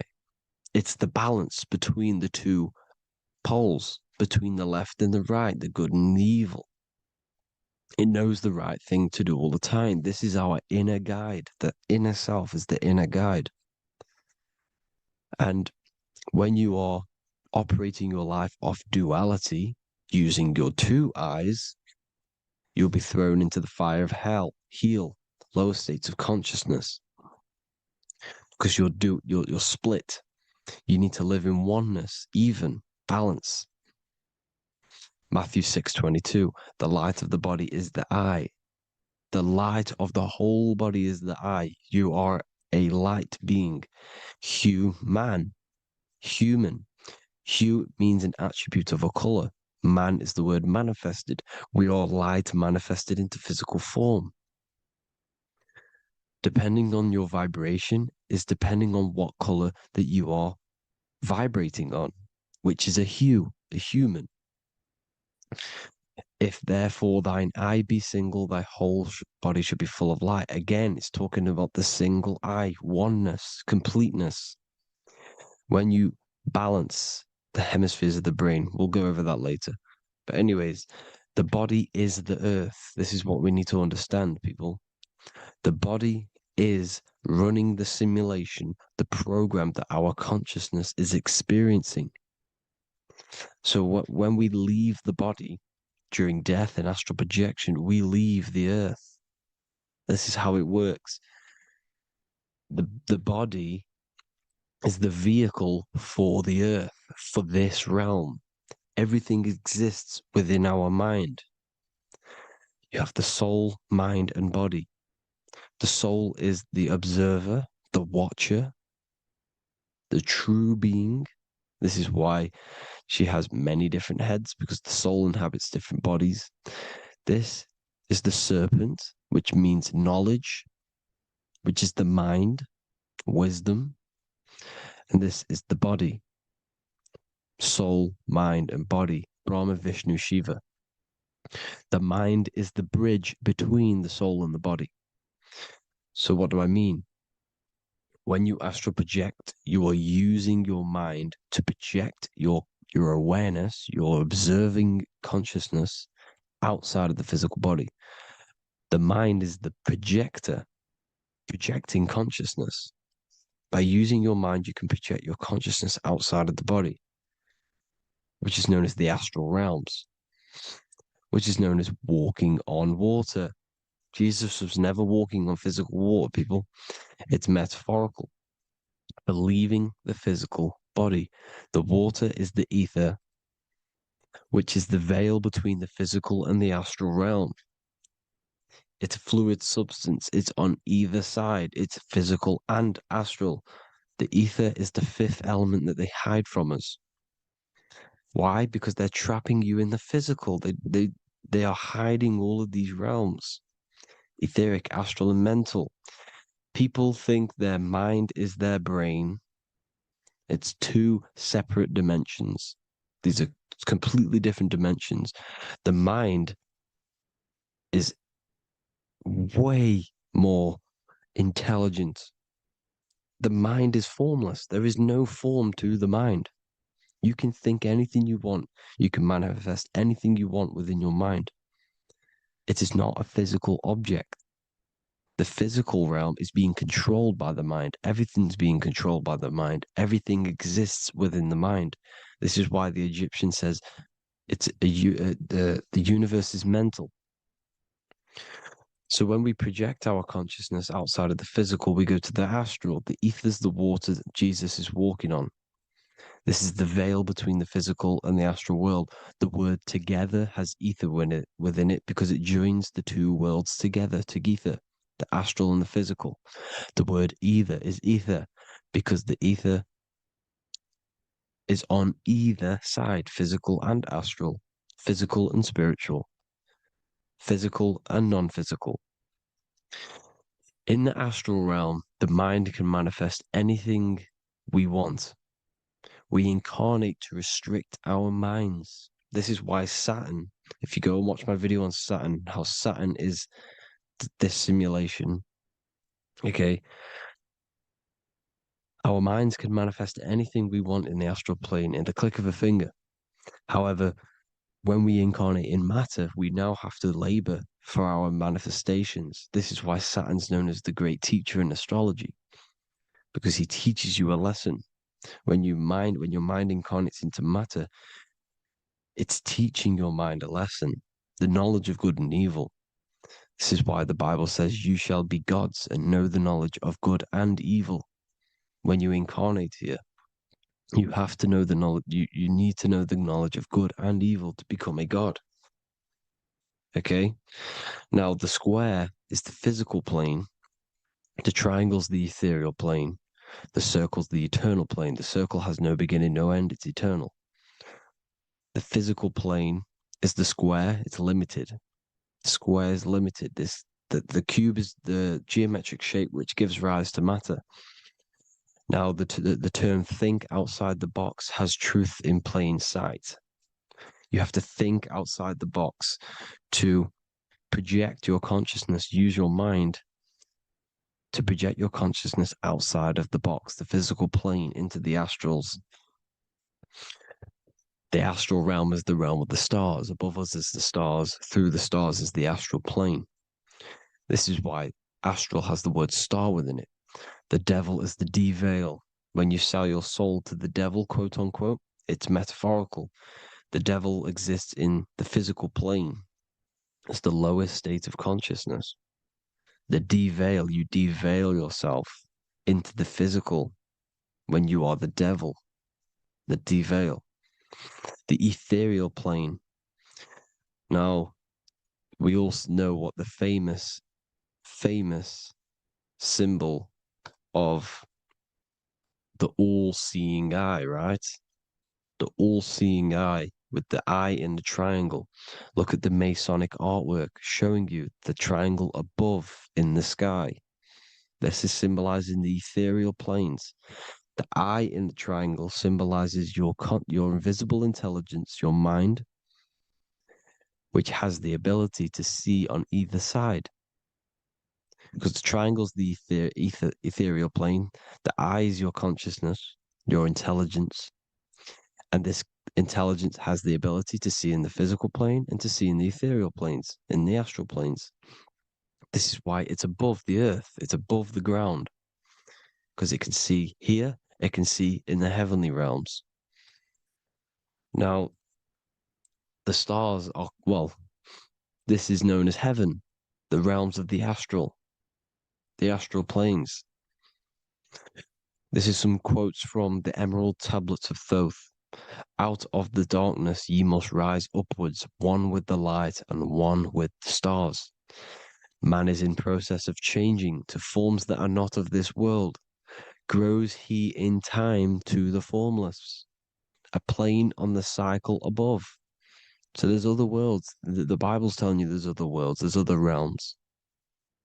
Know ye must become formless before ye are one with the light, the astral light above, which shining through the stars. Not of the earth are ye, earthy, but a child of the infinite cosmic light. You are the invisible intelligence controlling the physical body. The body's not you. It's the vehicle that your soul lands in when your mind projects your consciousness into that realm. Free from the body, I flashed through the night. Unlocked at last for me was the star space. Wow, that's powerful. The star space, the astral planes. This is what it's talking about. We are all a star. We descended from the astrals, which is the star. We are all a star. Look at the ancient paintings of Jesus' birth. It's the star beaming his consciousness down into the physical plane. Here's another one. Here's some Freemasonic artwork showing you, again, the ether, that invisible intelligence, the eye, manifesting itself inside of here, in the physical realm, where the people are. You see?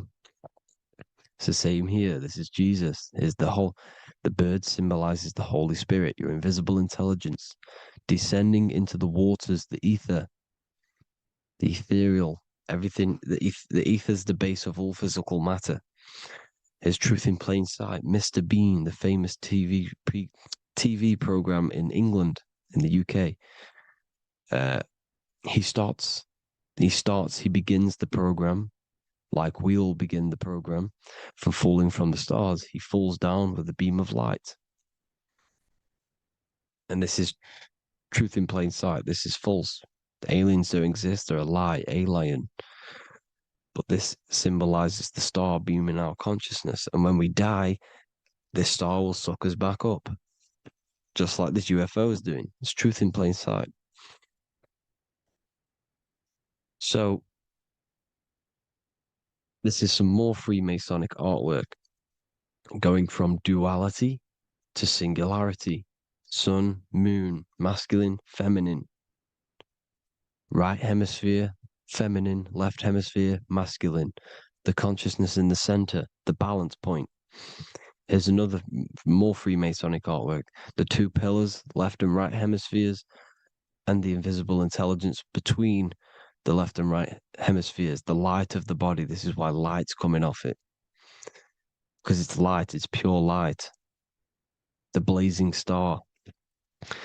The stairs go from the checkered board, the duality, up to oneness, in between the sun and the moon, the masculine and the feminine. This is symbolizing going into oneness. What did the Emerald Tablet say? You've got to become one with the stars, one with the one with the self. Balancing the two hemispheres so that you can gain, because when the two hemispheres are balanced, you can gain a more deeper connection with your invisible intelligence. Same with the chakras.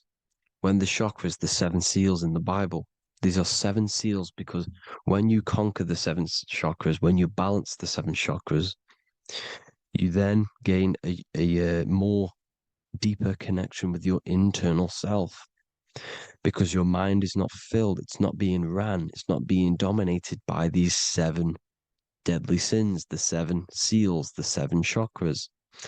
These are 7 energy centers which are concealing our true form. Balance makes us have a stronger connection with our true cosmic intelligence. Heaven is even. This is why Jesus is pointing at the heart. The even point is the heart. You got to balance the chakras and live from the heart because the heart is the earth. You're in good and evil. The body manifests the lower and the higher self. The higher self is in the higher parts of the body. Wisdom, intuition, expression. The lower self is in the lower parts of the body. Sex, food, and power. This is how they are trapping your soul, people. Like I said, the mind is the bridge between the soul and the body. So by tricking the mind, not giving it the right knowledge, and keeping the mind stuck in the lower 3 centers, thinking about power, food, and sex, this is low vibrating energy. It's going to keep your mind addicted to the physical realms. Okay? This is why you need to go even, balance, heaven. Okay? I will explain the soul trap in a second, how it fully works. But I'm telling you all the science behind it so you can understand. When you are doomed, you are domed. This is the dome, the firmament, the firmament, the mind. Ment is mind, firm is firm. A firmament is doomed under the firmament. You must have a loose mind, an open mind to expand your consciousness beyond the stars, beyond the ethereal barrier. You have to vibrate higher than this world. Your consciousness must be expanded more than the physical plane. You need to learn how to astral project. You need to learn how to leave the body, how to operate outside of the body, so that you, when you do leave the body, you will have recognition. You'll have knowledge. You'll have practice. But this is as above, so below. The woman's belly is the earth. It's as above, so below. It's a microcosm of the macrocosm. We are the children in the womb. We are the people in the earth being ready to be born into the heavenly realms. As above, so below. It's a microcosm, macrocosm. Everything is in everything on a bigger and a smaller and a larger scale. Now, when the baby figures out that there is a world beyond its mother, what happens? The baby starts to move around and tries to get out of the mother. Because once it starts to hear the external world, starts to hear people, it's going to wonder, what's outside of why am I in here? What's outside? So the baby will force its way out of the mother. It's the same with our minds, as above, so below. When our minds figure out that there are other realms beyond this world, we will seek a way out. This is the womb, the mother earth, mother nature. It's the mother. We're in the womb. We can be born out of this world, which is being born again in the Bible. When you are doomed, you are domed under the dome, under the firmament, the firm mind. The firm mind will keep you under the firmament. Due to the law of polarity, there has to be other realms. There has to be. Because the law of polarity works in this world, and it will work on every scale possible. It's universal laws. These are universal laws. The law of polarity means that there are other realms polarizing this realm. There is a hell, there is a heaven. There is a midpoint, which is Midgard, which is the one we are in now. Earth, heart. Earth is the heart. Heart is the center, good and bad. The balance between good and bad. Your reality is your level of realization. Your mind realizes other worlds, you will seek a way to them worlds. It's that simple. The soul trap is to keep you stuck in this physical body, which is the earth. This body is the earth. It's running the program, like I said at the beginning. It's running the simulation that your consciousness is experiencing. You are an electromagnetic being, and you're hidden in a cage, your rib cage, and you're stuck in cells, the prison cells. Look, you're in cells. We produce electromagnetic energy. Your soul produces this energy. And by trapping your consciousness inside of this physical realm, they harness this energy within the astral realms. They're using you to manifest demons, because your mind creates demons through emotions and mental thought energy, which is a whole nother video. I can make a video on that. You're manifesting everything for them because they're trying to create a hive mind. This is why they want everyone to believe in one belief system, one government, one belief system, one religion, because they're creating a hive mind. This hive mind will manifest and be summoned within the astral planes, because the mind manifests the astral plane. The astral plane is the realm of imagination. The mental plane is the realm of just thought alone. The etheric plane is the energy. The physical plane is the matter. So all of our minds together are manifesting these demons within these subconscious realms, the astral. Now, how are they keeping you stuck to this realm? Well, when you die and you're stuck in your lower three chakras, okay, when your mind and soul detaches from the body, which is the earth, when you leave the earth, you're still going to have these mental addictions to the food, the sex, the materialism, the phone, the cigarettes, everything. This is why they get you addicted to everything possible. The TikTok, the YouTube, they get you addicted to as many things possible Because when your mind is addicted to these things, and when this mind leaves the physical body, you're still going to have these addictions. Okay? You're still going to have these thoughts. And you will be manifested into the lower astral realms because you're thinking materialistic, you're thinking negative, because your level of realization was your reality. You were manifesting hell on the earth. When you leave the body, you're going to manifest hell in the astral planes, which means you'll be vibrating on the very low, which will put you in the lower astral realms. So guess what? You're going to come back. You're going to come back into materialism. You're going to reincarnate because you haven't prepared for life after death. You must detach from the external world. Okay? Moon is mind.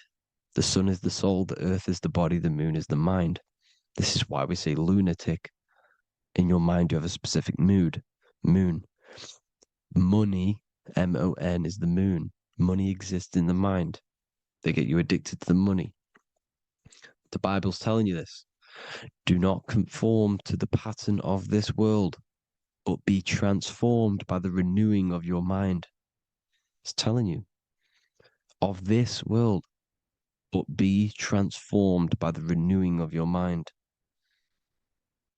Who knew that the Bible was this deep? Matthew 16:26, what good will it be for someone to gain the whole world yet forfeit their soul? James 4:4, don't you know that friendship with this world means enmity against God? Therefore, anyone who chooses to be a friend of this world, of the world, becomes an enemy of God. John 4:4, dear children are from God and have overcome them, because the one who is in you is greater than the one who is in the world. It's talking about the invisible intelligence. It's greater than the physical world. John 2:15, do not love this world, nor the things it offers you, because this world will create you to, if your mind has attachments to what this world offers, sex, money, and power, pretty much,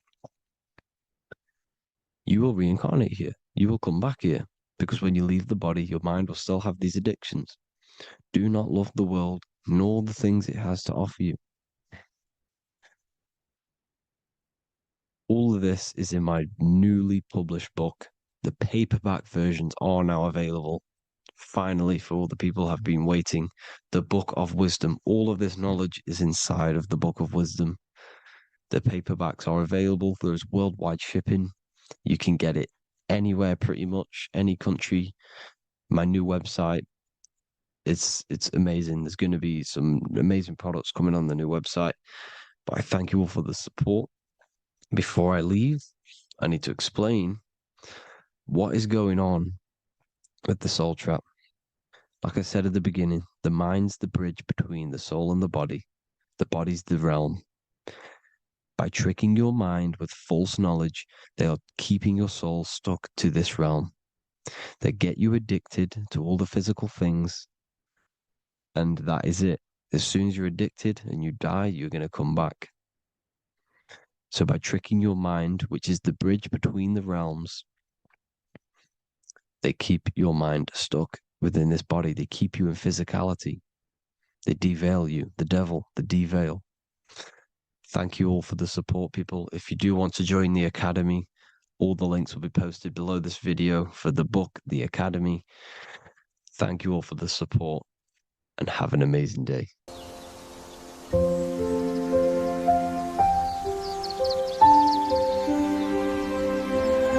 bookofwisdom.com. Visit today.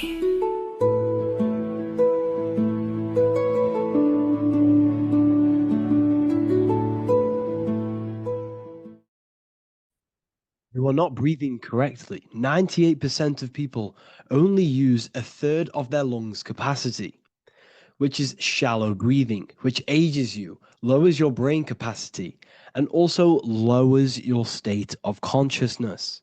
So it's essential that you breathe consciously on a day-to-day basis, because this is what truly elevates your consciousness. I am going to give you the key for you to raise your consciousness just through breathing alone. Such a simple thing, but yet the most effective way for raising your state of consciousness and becoming more spiritually and mentally advanced. So tune in for this video and I'm going to show you exactly how to do it and the symbolism behind breathing. Air is more than just air. It carries electromagnetic energy. So now I'm going to give you the science behind this spiritual truth. This invisible force is what sustains all physical life, providing the life force energy essential for existence. Electromagnetism. Everything is fed off electromagnetism. Your body is an electromagnetic battery. Now, we can prove that air carries electromagnetism just by doing a simple test, a simple scientific experiment by getting liquid oxygen and pouring it between a north and south magnetic pole, two polar opposite magnets. We see that the liquid does not fall straight through it. It is sucked, it is magnetically attracted to these two opposing forces, opposing magnets. This is proof that air, liquid oxygen carries electromagnetism. When you are breathing electromagnetism, the essential life force behind all living beings. This is known as energy or prana, chi, ether, or spirit. This is all the same thing. Air is not just empty space, it is energy, it is prana, it is life force, it is spirit, it is ether, chi, prana. You are an electromagnetic being. Your consciousness is in direct correlation with your electromagnetic aura or biofield around your body. Your state of consciousness is mirrored within this field around your body. Now, your breath, when you breathe in, you're breathing electromagnetism or life force. Breath is the vital link between the physical and the spiritual, bridging the body with the soul. Through breath, we connect with both tangible world and deeper, the unseen realms of energy and consciousness. Breathing deeply and properly elevates our consciousness, enhancing the brain's functions, heightening the sensitivity of our five senses. It also brings a profound calmness to the mind, creating a state of clarity and inner peace. Like I said earlier, breathing properly is the fastest way to elevate your consciousness. It is the fastest way because breathing, when you stop breathing, what happens? You lose physical consciousness. Your body will shut down if you do not breathe in this vital electromagnetic energy in the oxygen. If your body does not get this for 5 minutes or however you can last without breathing, this makes you lose physical consciousness. Your body will not survive without this essential life force energy. Therefore, air is one of the most overlooked things. This is why we see the symbolism of Buddha having a big belly. Why does he have a big belly? Because it's symbolizing breath work, proper spiritual breath work, the certain teachings of breath work, of when you breathe in through the nose, you have to breathe in through the nose. You don't want to breathe in through the mouth because the nose acts as a filter which catches dust particles and filters out the air before it enters the lungs. The mouth does not do that. The nose is for breathing inward. We breathe in through the nose, and when we breathe in, we breathe into our belly, not our lungs. When we breathe into our belly and our belly expands outwards, we are then moving this energy down from the nose down the spinal column. And when we breathe back out, the belly goes in, which is raising the energy up the spinal column, back out through the mouth. This is the true way of breathing, because when we breathe, we are moving energy. We are moving electromagnetic energy. When we breathe in through the nose, the energy travels down the spinal column. And when we breathe out, we are raising this energy back up the spine, some of it going out the mouth, and some of it reaching the brain, activating dormant brain cells in the brain. But when we breathe, we need to make sure we are using 100% of our lungs' capacity, because the lungs is what transforms this special energy into consciousness, physical consciousness. So this is why Buddha has a big belly. It's not because he was fat. It's not because he was overweight. It's symbolism. It's symbolism of breath work. So try this. Do this for 2 minutes while you watch this video. Breathe in through the mouth as hard as you can until you no longer can fill any more air into your lungs and belly. Breathe it into your belly, not your lungs. And breathe out through the mouth. Do this for 5 minutes or 2 minutes, however long. I promise you, breath affects your consciousness. You will notice the difference. If you do it quicker, the quicker it'll affect your consciousness and you might go lightheaded. But that lightheaded is you activating your spirit, your energy body. So try this just when watching this video. When you breathe consciously, you are renewing both your energy body and astral body, aligning your consciousness with a higher state. This practice feeds new life force energy into the body, revitalizing and enhancing your overall well-being. Like I said, your brain requires the most amount of oxygen. When we have shallow breathing, this is reducing the brain's capacity. Because when we are not breathing properly, which 98% of people are only using a third of their lungs capacity, we are essentially only using a third of our consciousness, because your breath is directly correlated to your consciousness, your state of consciousness. When you breathe in through the mouth, out through the mouth, out in through the nose, out through the mouth, consciously and deeply for 5 minutes, you will notice that your senses are more powerful and sensitive. Your brain is quicker.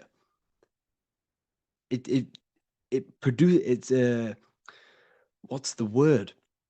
It processes information quicker.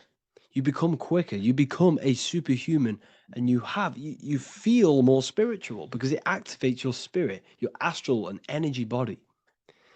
So when we meditate, it's definitely important to breathe in through the nose and out through the mouth as deeply as possible to align with a higher state of consciousness. And this is the easiest way to separate your consciousness from the body. When you breathe in deeply for long periods of time, while meditating, while taking no thought, when no thought is present and you gain a rhythm of deep breathing, this is the gateway. This is the gateway to opening your consciousness. Because when you stop thinking, other aspects of your consciousness can open up. All of our lives we've been thinking, which is blocked off the higher states of consciousness. So breathing is very, very important. It affects our overall well-being. And this is Yahweh, the in and the out of breathing. When we breathe in, this is Yah. You can hear it. It sounds like Yah. And when we breathe out, that is Way. This is the name of God, apparently. But God is within you. You can connect with God. You can connect with source consciousness within you by breathing, by raising your state of consciousness through breathing and meditation. This is why the Bible tells you the Spirit of God has made me, and the breath of the Almighty gives me life. You are consciousness. You are God. You're an extension of God's consciousness. Job 27:3. As long as my breath is in me and the Spirit of God is in my nostrils. The Spirit of God is through breath. John 20:22. And when he said this, he breathed on them and said to them, receive the Holy Spirit. The word spirit means breath. In Greek, Hebrew, Latin, it all means breath or wind or air. The Holy Spirit is a certain way of breathing, a breathing technique that elevates your consciousness, that syncs you up to a holy consciousness, an elevated state. That is the Holy Spirit. That's why it tells you in the Bible, when he said this, he breathed onto them. He breathed onto them and said, receive the Holy Spirit. You must breathe to receive the Holy Spirit. When you breathe, you are renewing the body's energy. You're taking in new life force, which is regenerating your cells, regenerating your brain, nervous system, and also connecting with consciousness, pure consciousness. This is not something that we should be doing during meditation. Yes, it is. We should be doing it during meditation, but this is something that we need to apply all of the time. This is the fastest way you can raise your consciousness. I just want to say, all of this knowledge is inside of the Book of Wisdom, Volume 2. Make sure to give a like and a comment on this video to help the algorithm. And let me know what you think about the last book or this book if you have read them, to let the new people know what they're looking at with this book. This is truly life-changing, the Volume 2 and Volume 1 is truly life-changing. You can get them in a bundle also. Learn hidden knowledge inside of the Ethereal University. This is where truth seekers belong. I'm not here to try sell you this, but this is the place for truth seekers. And if you are serious about your spiritual journey and serious about gaining knowledge, which gives you the advantage over life, join Ethereal University. This will definitely help you. Thank you for watching this video. Please leave a like and comment. Make sure to give me any suggestions on videos you want me to make in the future. Thank you all.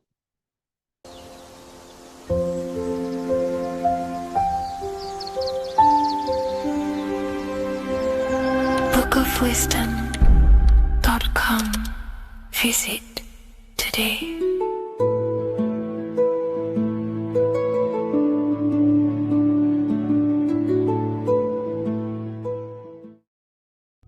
There's an ancient symbol hidden in plain sight, one that holds the key to transformation, power, and unlocking your true potential. It's been used for centuries by mystics, rulers, and even modern science, but almost no one understands its true meaning. Once you do, it will change the way you see yourself and the world forever. Stay with me, because this could be the key to your own awakening. The symbol of the snake or the serpent is a very powerful symbol that refers to something within you, that we all are on this journey. So first of all, we see this symbol in ancient Egypt on the top of the pharaoh's head. We also see this with Buddha, with the snake on top of the Buddha's head and below. We also see this in Rome, with the Roman god Mercury holding the staff with the snake. We see this in Adam and Eve's story with the snake tempting Eve. We even see this today on the medical facility. But what does this mean? Why is this symbol being used for thousands and thousands and thousands of years? It has a very deep esoteric meaning. We see this in the caduceus staff, and we even see the snake representing the Kundalini. What does the snake actually mean? A lot of people think it represents the Kundalini, which it does. However, there's a deeper interpretation of this symbol, and it goes very far beneath the surface of what the snake actually represents. Okay? So first of all, when looking at symbols, we need to observe what the snake does in nature. The serpent sheds its skin. The serpent shedding its skin is a sacred symbol of an inner transformation. It transforms from its old self to a new self. It sheds layers of itself. As the snake discards its old exterior, it mirrors our own journey of realizing outdated beliefs and patterns, paving the way for a renewed, authentic self on the esoteric path of awakening.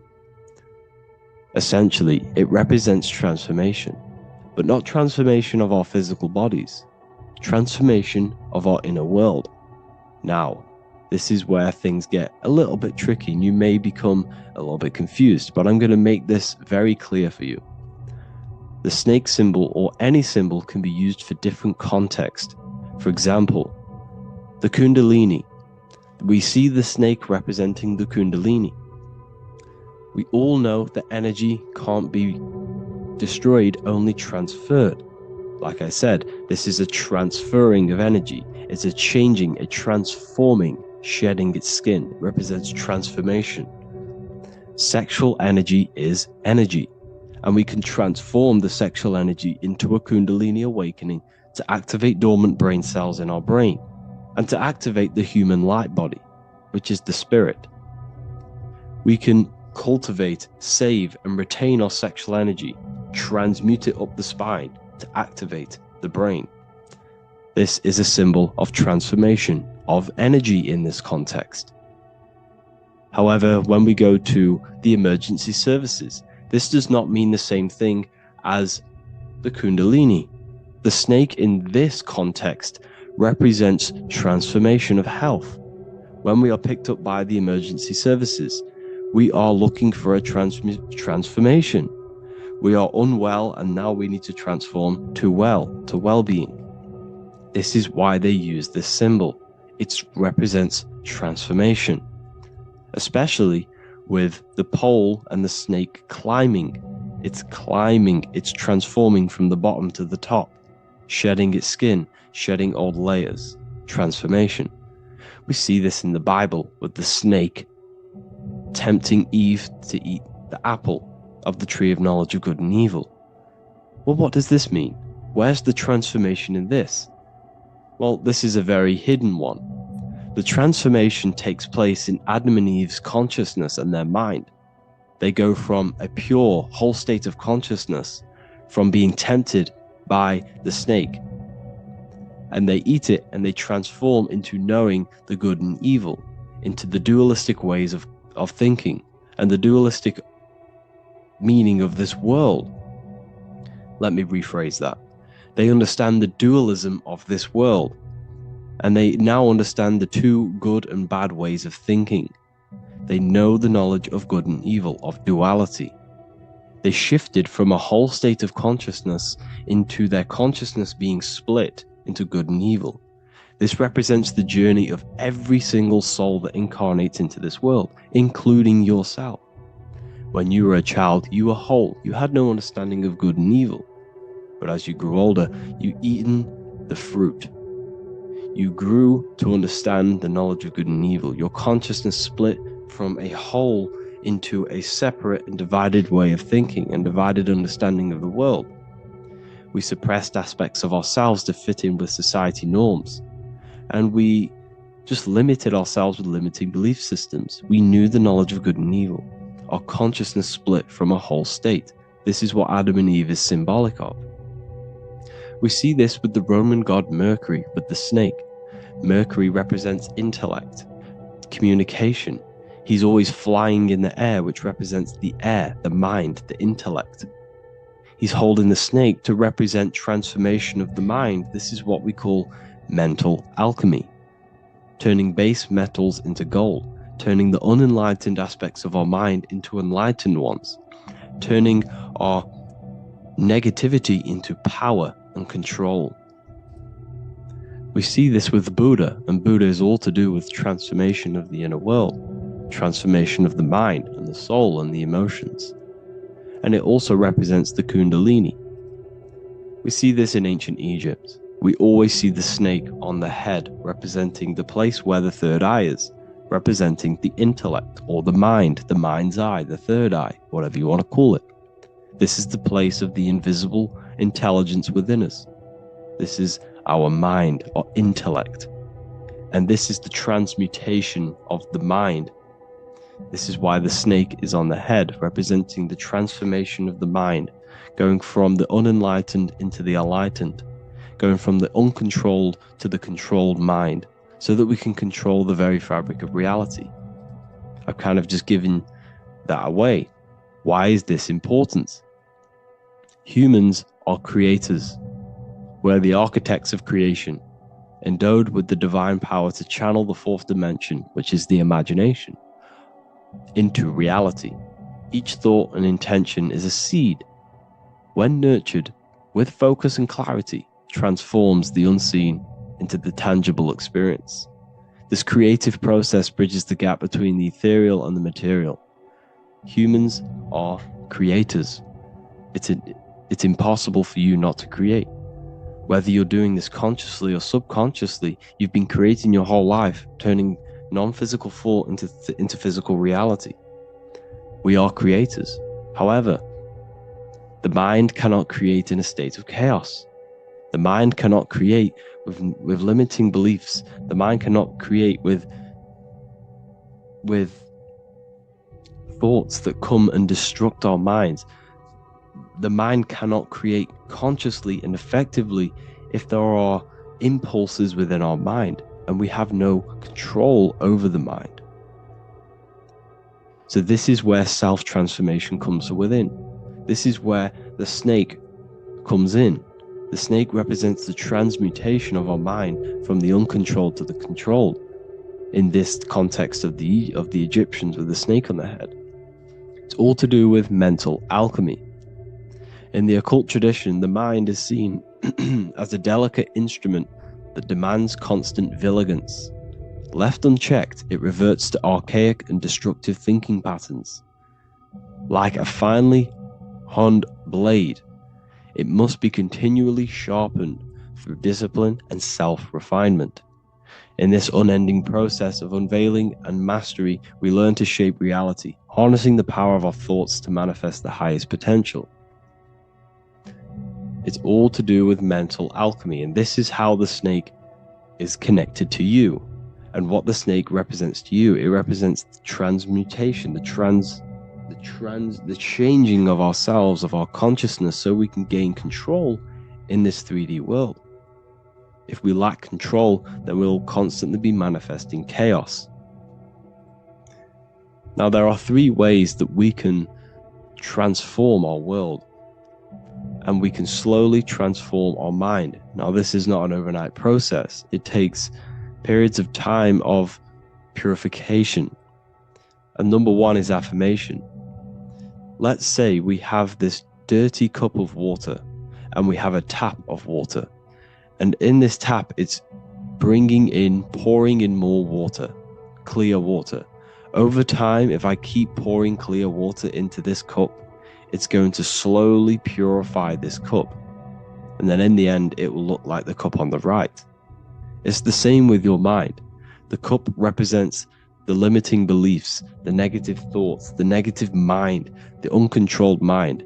But if we keep repeating affirmations over and over and over again, such as I am disciplined, I am powerful, I am limitless, over time this can purify our subconscious and we can gain control over the mind, and we will become conscious of the thoughts that we are giving attention to.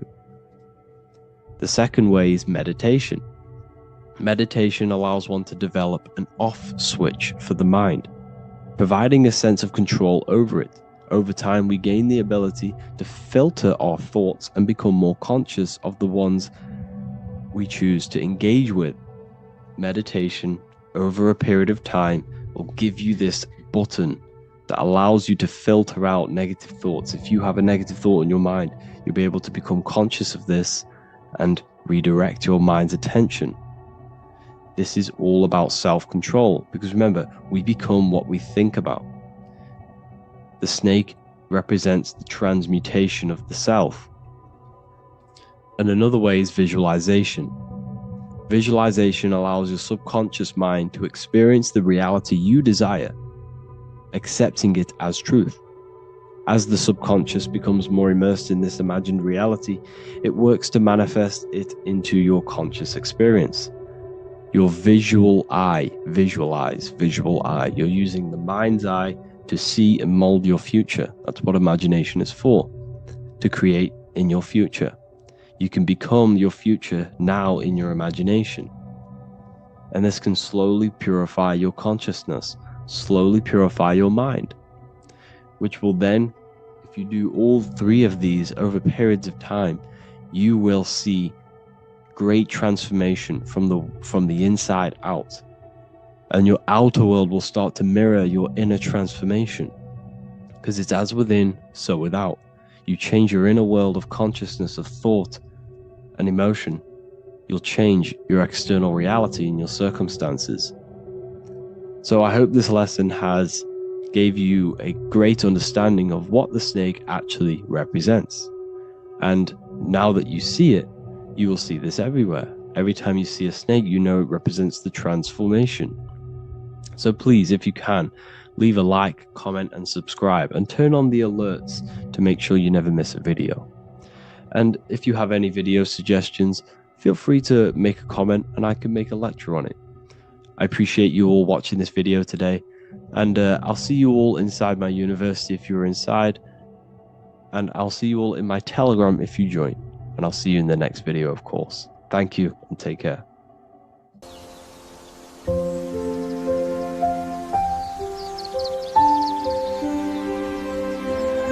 bookofwisdom.com.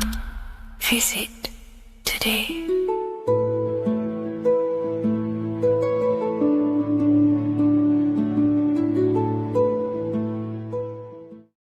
Creation demands destruction. Every time you release your sexual fluids, you're destroying a part of yourself to create an extension of yourself. For example, if you want to create a business, you have to destroy your time, attention, and energy in order to create the effect of the business. All creation demands some sort of sacrifice or destruction. This falls under the law of polarity in the universe. It's the same with your sexual fluids. Your sexual fluids, especially as a man, contains minerals, all the minerals in your body. It contains your vitality. It contains your DNA. It contains the blueprint of you, and it can create a whole new human being. You are literally playing with the power of creation if you are releasing your sexual fluids too much. Sexual fluids also extend beyond the physical plane. They contain astral forces because all physical creation is a mental creation. We live in a mental universe. Everything begins as a thought in the mind, then the thought takes the form and the body of imagination, which is an astral force. Imagination turns into etheric emotional energy. Then the etheric emotional energy turns into the physical action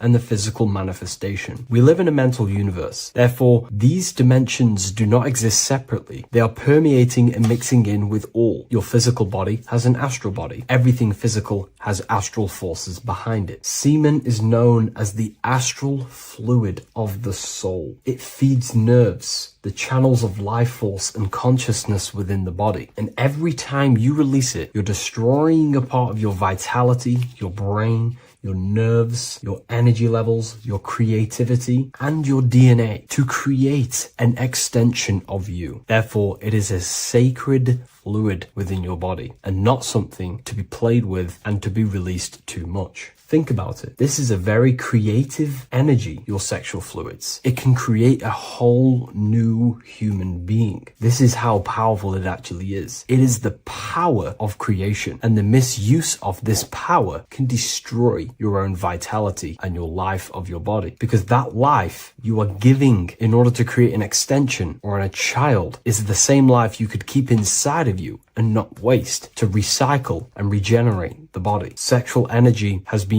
for thousands of years associated with regenerating the body, longevity of life, and maintaining youth. Not only that, every time you release your sexual energy, it floods the brain with dopamine. Dopamine is the brain's reward system, created within the middle of the brain. It releases every time you've achieved something. However, sex or an orgasm is the most powerful feeling you can feel. It's the most amazing, intense feeling and release of dopamine you can possibly feel as a human. Therefore, if you flood your brain with this high amount of dopamine every single day, you are getting the epitome of human feelings every single day. Therefore, you will become numb to everything else in reality. You won't be able to enjoy the small things in life. And I know this firsthand because I experienced this myself. As soon as I stopped, this is when I started to enjoy the little things in life, seeing family, and I actually gained more energy, more ideas. We'll get into this a bit later. It is a creative energy. It creates a whole new human being. Therefore, if we maintain this energy, we can maintain our creative power within us, because that's what we are. We are all creative beings, moving energy from higher dimensions of consciousness, the mind, into lower lower dimensions of consciousness, the physical world. You hold the power to create. You are not in a world. The world is working through you. You do not possess a life. Life is working through you. You are not in a universe. You are the universe. It's moving through you. There is no past, present, and future. The present moment is you. When we release every single day or frequently throughout the week, like I said, we're triggering the brain's reward system, dopamine, which makes you feel as if you have already achieved something. And if your brain is telling you you have already achieved something by overusing your sexual fluids, then you will not have the motivation to achieve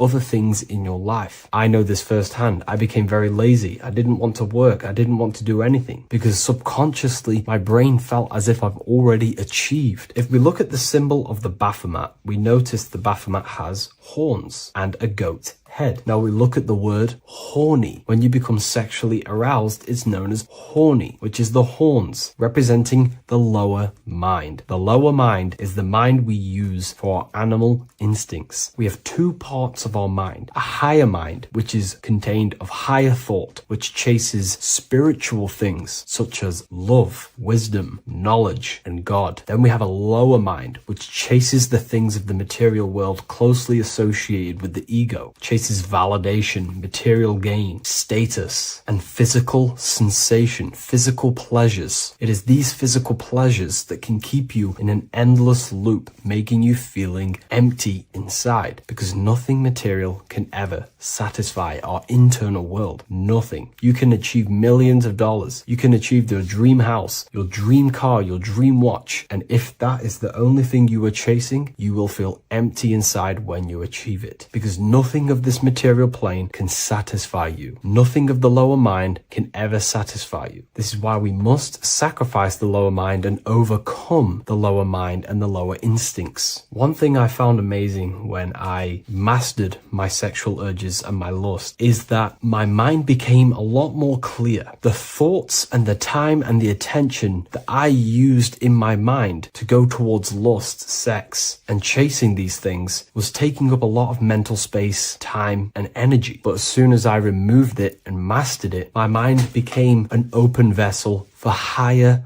thoughts to be received from the higher mind. The mind is like a radio antenna. Whatever we attune it with, that's what we receive. If we're constantly thinking about lust and low-level pleasures, we're going to just receive low-level thoughts. But once we remove all of the lower mind and we conquer our physical body and physical urges, our mind becomes an open channel for divine thoughts and spiritual thoughts. This is what most people call today as downloads. You receive wisdom from your higher self. Not only do you receive more wisdom, you just receive more power to create. The male and the female come together to create a child. That's how you were created. Now, the law of correspondence teaches as above, so below. It refers to everything in the universe. Therefore, in order for you to create a reality, to give birth to something, you have to bring together the masculine and the feminine. Your masculine forces are willpower and actions. Your feminine forces are emotions and imagination. When you combine the willpower, action, emotions, and imagination and combine them together, you can give birth to reality. But it's important to only give birth to things that are spiritual, that are good, that are for the benefit of yourself and humanity, and not for the ego and the lower mind. Killing our lower mind is essential for spiritual ascension when we die. The thoughts that we give the most attention and energy to when we die are pretty much the same thoughts that we're going to think when we die. When you die, your physical body and external world is stripped and you're left with your internal world of consciousness. More than likely be resonating within the lower astral plane before you move on to any higher dimensions of the astral. It's important that we kill any addictions such as sex, food, attachments, emotional attachments to people, any desire for material things before we physically die. The Hindus taught this, Buddhism taught this, the ancient Egyptians taught this. We have to remove the desires in our heart for material and things before we physically die, because when we die, we cannot fulfill physical pleasure. Therefore, we will create our own suffering within the astral dimension. So sex is the biggest part of this. We have to remove the desire for sex or releasing any of our sexual fluids before we physically die to master ourselves. And not only that, it's going to benefit the way you feel, the way you think, the way you act towards people once you have mastered this. Porn psychologically damages you. You are quite literally the person in the corner of a room watching two other people give pleasure to each other. Psychologically, that is not good. And what happens in darkness is always revealed in light. What you do in your alone times will show in your confidence, in your eye contact, in your presence, in your aura, your energy. You cannot hide things that you do in the dark, because they always reveal themselves in a subconscious way, whether physically or through an energetic spiritual way. Sex can be known as sacred energy exchange. You are exchanging energy, bioelectrical energy. It's a scientific fact that when you hold hands with another person, your brain waves of each individual become synced. Your emotions sync. And you exchange electromagnetic energy because you are an electromagnetic being. When you have sex with someone, you are literally exchanging emotional energy. Your aura is not just an electromagnetic field. It is literally a manifestation of your internal consciousness. Your consciousness contains your thoughts, your beliefs, your traumas, your emotional state. And this manifests externally through the vortex of your heart into an energy presence around your body. This is why you can feel sad when someone else is sad next to you, because their energy is merging with yours. When you have sex with someone, you are quite literally exchanging consciousness, beliefs, traumas, emotions, feelings, vibrations, and your consciousness merges with their consciousness. So be careful with just having casual sex. Now, I'm not here trying to say never release, never have sex with your partner. I'm not saying that. I'm saying take caution with these things. Take my teachings with a pinch of salt. If it benefits you, that's great. I'm not here to tell you how to live. I'm simply giving you my research and the things that have helped me in my life on my esoteric research, awakening, or spiritual path. I don't like calling it a spiritual path, because it's not spiritual. It's simply just life, the knowledge of consciousness and the self. So I hope this video helps. If you'd love to read this book, I'll leave a link in the description. This book I wrote myself called The Book of Wisdom, Volume 2.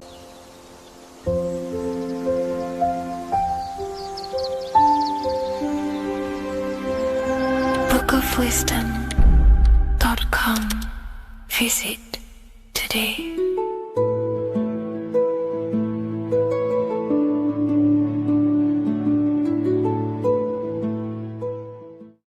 What if dreams aren't random at all, but messages from a deeper part of yourself, trying to show you things? In this video, you're going to learn exactly what dreams are from an esoteric view, how to control dreams, and how to dream more frequently. Dreams are not nonsense. They are expressions of the subconscious mind. In the daytime, we're using our conscious mind, what we are aware of. This represents the daytime, the sun, the external world. We're operating in the external, outside the body in the day. But when we go to sleep, we return inward. Everything does this breath. We breathe in through the nose and out through the nose. Everything does this in and out process in the universe. We live, we die every single day. We wake up, we express things in the external. Then at nighttime, we return back to darkness, back to the internal. This is the breath of the universe. We have summer, we have winter. This is the breath of the sun and the seasons with the earth. You have an internal world and an external world. External is physical, the internal is spiritual. Like I said, when we go to sleep, we are returning back to the internal world of your own consciousness and subconscious mind. Your subconscious mind holds everything about you,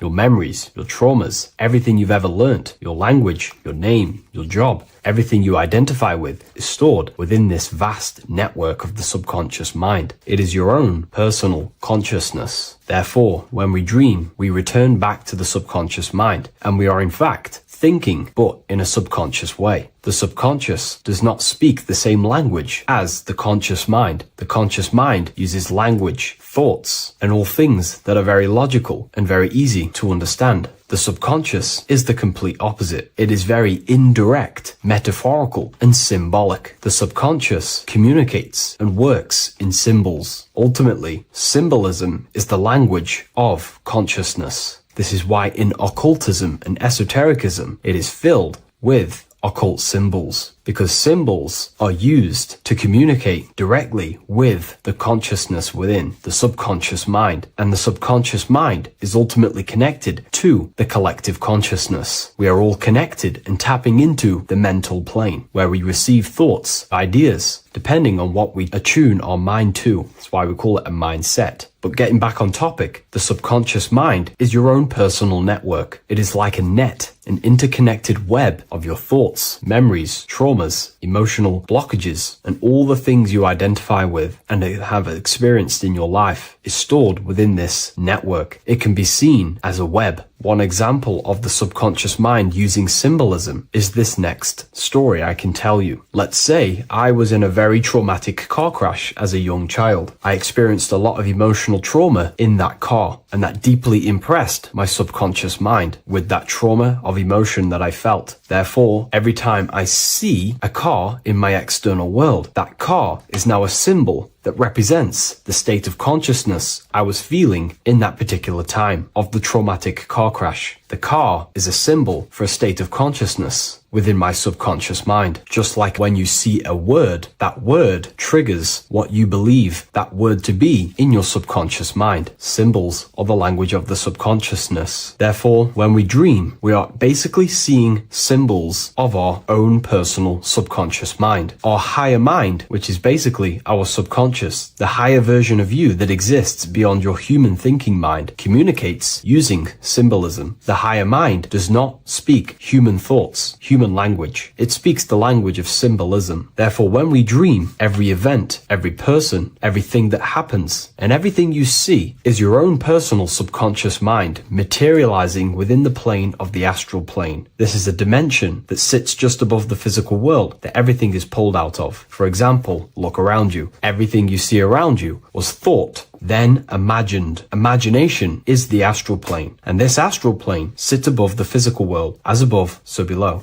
These objects were thought, imagined within someone's mind, and then pulled into a physical reality. Therefore, the imagination is what you're experiencing within a dream. It is your subconscious mind thinking and materializing within the imaginative plane. For example, let's say you are a Christian, you believe in Jesus your whole life, you have lots of emotion towards Jesus. This deeply impresses your subconscious mind. You believe in him so much, you go to sleep, you have a dream that you meet Jesus. You did not meet directly with Jesus. You met with your own belief. It was your own belief materializing within the imaginative plane and revealing itself to you. Dreams are materializations of your memories, your subconscious beliefs, traumas, and anything that could be inside the subconscious mind. It is your subconsciousness revealing itself to you in a material form. Let's say you have a nightmare. There is a big dark figure chasing you and you are running away in fear, away from this dark figure chasing you. That dark figure is not an external entity. It is not a spirit or a jinn or a demon. It is in fact an aspect of your own mind. It is a symbol that represents maybe a fear, a trauma, or something you are running away from internally, inside your subconscious mind. Something that you are not addressing, but something that is fearful, something that can be controlling you on a subconscious level. Let's say you have a fear to address something in your personal life. You want to address someone who is getting on your nerves at work. You continuously put this off and you fear doing that situation. Over a long period of time, this can slowly control you subconsciously. You start to avoid the person, avoid any contact. It is subconsciously controlling you. This is not the best example, but you can see what I mean. Hidden fears and traumas in the subconscious mind can subconsciously control your actions and ultimately lead you to low states of consciousness, keep you from reaching your higher potential, and ultimately create blockages within your own consciousness. That figure in the dream is a materialization of something that you are fearing and running away from and not addressing. This is why people always have dreams of traumas that they have experienced as a child or when they were younger, or maybe from a year ago or two. It's because that emotion is deeply impressed in the subconscious, and the subconscious is always trying to reveal things to you, communicate to you that you need to change, purify, and maybe heal within your own consciousness. This is how the higher self communicates to you, through the language of symbolism. Once you understand this, dreams can become a very powerful tool, not just entertainment at night time. Your consciousness never rests. Your consciousness is eternal. It is the very spark of the divine. Your body needs rest. Your consciousness is not physical. It does not need rest. So this is a way you can identify what your dreams are trying to show you is by writing them down. A dream journal. Every single dream that you have a book placed near your bed. Every time you wake up, first thing you should do is pick up the book and write every single detail that you can remember about the dream. The people that you met are all symbols or aspects of yourself. Maybe it is a friend you saw in your dream. That friend represents a state of consciousness that is within you and is trying to reveal something to you. It's about making the subconscious into the conscious, to become conscious of the unknown. Write down every detail, everything you saw, every event that played out, even the details of the clothes that they were wearing. Everything is symbolic within dreams. Write everything down and then analyze the dream. Don't analyze it from a logical mind. Analyze it with the right hemisphere of the brain, which allows you to see metaphors, read between the line. Try and gain the message that it's trying to show you. What does this overall mean to you? And what could this reveal about aspects of yourself that you need to heal or maybe take action in your life and world? Because your higher self is always guiding you towards awakening and fulfilling your mission in the manifested physical world. Dreams speak in symbols, not logic. Ask about your dreams. What is this trying to tell me? Don't take things literally. Look for an emotional tone and symbolic resonance. With practice, you'll begin to understand the personal language of your subconscious mind. Now that you understand that, again, please leave a like or a comment on this video. This is now a technique for lucid dreaming and dreaming more often. This is not going to happen overnight. This is not an easy method. It simply takes practice and dedication. Every morning, choose 3 time slots. For me, I choose 4:30, 5 a.m. and 6 a.m. 3 alarms that are going to go off at these 3 times, half an hour apart from each other. Each time you wake up, stay awake for 5 to 10 minutes. Turn off the alarm. Try and keep your conscious mind awake, but drift back into sleep. There's no other better way for me to explain that. It's very difficult, but try and keep the mind awake, but the body falling back asleep. More than likely, you will drift off back to sleep. Then the next alarm will go off half an hour after. This will wake you up again. Guaranteed. You will probably drift back to sleep by repeating this process. After the 3 alarms go off, each one of them times, you're either going to have a dream or a lucid dream, but definitely you will have a dream. And if it doesn't work one time, keep trying it. I've been using this method for a very long time, and I can tell you 70-80% of the time it triggers a dream, and a very vivid dream. And it's ideal for lucid dreaming because keeping the conscious mind awake while letting the body fall asleep, you can become conscious within these subconscious realms of your mind. But when you are conscious inside the dream world, you can do what you want, but you also want to let the dream naturally unfold. If you try and take too much control, then you will wake back up. If you feel any fear in your dream, you will wake back up into the material world. Another tip to dream more often is to meditate before bed. Simply close your eyes and think about nothing for 5 to 30 minutes. Detach from everything outside you, your name, your job, work, thoughts. Mentally detach from the world and the physical pleasures and become pure awareness before you try and go to sleep. This will help you become conscious while being within the self. If you wish to learn more about consciousness, yourself, the Book of Wisdom Volume 2 can definitely help you. I'll leave a link in the description. Thank you for watching this video, and I'll see you in the next one.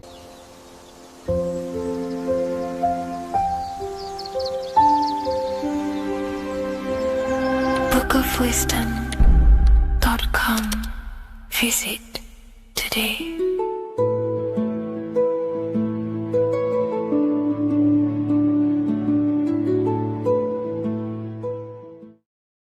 So depression doesn't actually exist, and in this video I'm going to show you how depression is actually a choice. And I'm going to give you some solutions on how to deal with it. And this is probably going to change your life forever just by doing this alone. Okay, so the first thing you need to understand about depression is that it exists in your conscious mind. It exists in your thinking mind. So what is inside your thinking mind? You have your body, your name, your reputation, your trauma, your memories, your family, your worries, your interests, your bills, your passion, dislikes, goals, right? Most people identify their lives with this. They identify their lives with their thinking mind. They think they're their name, their job, their reputation, their memories. But this is not who you actually are. Who you actually are is the observer of that. What happens if you stop thinking? What is left? You're left with unconditioned consciousness. You're left with the self, which is what we refer to as I. We are the consciousness, not the thinking consciousness. You are not these labels. You are not your thoughts. You are not your job, your name, your reputation. Okay? And the reason why I'm telling you this is because it's very important, is that we are something beyond this body, beyond this name, beyond our thoughts. We are the consciousness. So depression exists inside of the thinking mind, the conscious mind. Okay? So if you want to get rid of depression, you must learn how to escape the thinking mind. And not only just escape, but that's step one. In meditation, you do meditations, right? We sit still and we have to learn how to control the mind and turn off the thoughts. And when we turn off the thoughts, depression goes out the window because there's no thought present in your mental field of consciousness to be depressed. Okay? You must understand, who is the one suffering from the negative thoughts? Who is the one suffering? Your mind is not suffering because the mind is producing the thoughts. Your body's not suffering from the negative thoughts. You are suffering. And who is you? You are a soul. You are that feeling. You are that person beyond the thoughts, beyond the feelings, beyond that. You are the one experiencing. You are that. Meditation gives us the ability to turn off the thinking mind. This allows us to escape our thoughts. Okay? And it gives us, over a long period of time after meditation, you'll be able to turn this switch. And this switch will be able to turn off your thoughts. And by doing this, we will be able to control our conscious mind directly by the hand. So when you notice yourself gaining them negative thoughts, we can then turn off the switch of turning off the conscious mind and rising to our authentic self and knowing the thoughts are just illusions. Now, let me tell you something that's very powerful. Most of your thoughts are coming from beliefs. Most of your feelings are coming from beliefs. So if you have a feeling of lack, this is coming from a belief that you don't have much. If you are feeling alone, this is coming from a belief that you are alone. So what we must do is restructure ourselves. We must restructure the subconscious mind. And we do this in many different ways. We can do this with meditation. We can do this with visualization, visualizing our desired reality as if we are living it. We can do this with affirmation. Now, a lot of people think, oh, I'm trying to speak something into existence with affirmation. No, you're not using vibration to try and change reality with what a lot of these new age people will teach you. Vibration, your words will not have much an impact on reality. That's the truth. But what they do have an impact on is reprogramming and recrafting and refining your mind. If you repeat, I am wealthy all day long, your subconscious mind, that word will be lingering inside your subconscious and you will start to mold that into your conscious. You'll start to be consciously thinking about this. Most of your thoughts are coming from your subconscious. So if you want to get rid of depression, you got to figure out the trigger. What are you depressed about? What are you feeling? What are the beliefs that are making you feeling and thinking this way? And that's what you must restructure. You must restructure your subconscious mind through visualization, meditation, and affirmation. You do these all the time. You do these every single day, and you will slowly, if not surely, restructure your subconscious mind. While by doing the practice of meditation, you'll gain the off switch as well. Sometimes depression comes from not living in your authentic self. You're not doing the things that your soul is telling you to do. We all know what we should be doing at all times. I don't care what you have on. We all know we should be doing something. We all know that we have there's a higher aspect of our mind that tells us, oh, we need to be doing this, but I'm actually sat here on my phone. Oh, I shouldn't be eating this, but I'm doing it anyway. There's always that higher voice. And that is the voice that has to be connected to. And when there is not when your body's not acting out the voice of the soul, then the soul becomes sadder, sadder, and suffers more and more and more. There has to be a connection between the soul, the mind, and the body. They have to work in unity. Okay? So I hope this video helps with depression, with whatever you're going through mentally.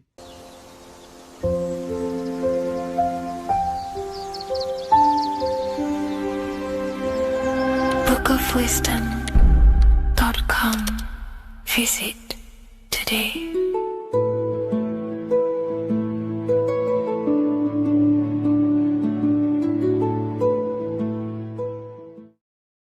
Hello and welcome to another video, people. Before we start, please like, comment, and subscribe if you wish to see more content. Today we're going to be talking about the mental universe and how everything is mental. This is the #1 law on the Kabbalion. If you've never read that book, it's called The Kabbalion. A very good book. It's the first law because this is the most important thing you need to understand, is how everything exists within the mind.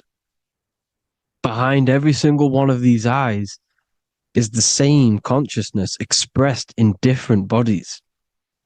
The mind is what gives perception to what you're experiencing. Behind every single one of these eyes is the exact same consciousness, but the brain that they inhabit is giving them a different perception, a different being, a different body. Now, this is the difference between humans and animals. Humans possess a advanced consciousness, an advanced mind that gives us the ability to be aware of ourselves mentally, physically, and spiritually. We can reflect on ourselves. When a dog looks in the mirror or an animal looks in the mirror, it doesn't know what it's looking at. It doesn't realize it has a consciousness. It can't reflect on itself. It can't say, I want to improve in this area. It doesn't have that consciousness. We have a divine consciousness. Take away the N for divine, and you get with a D, put it with a D, you get divide, because we have a divided two-way consciousness. An animal only has one. However, it's still the same mind. We're all mind. We're all mental. We all exist within the mental plane.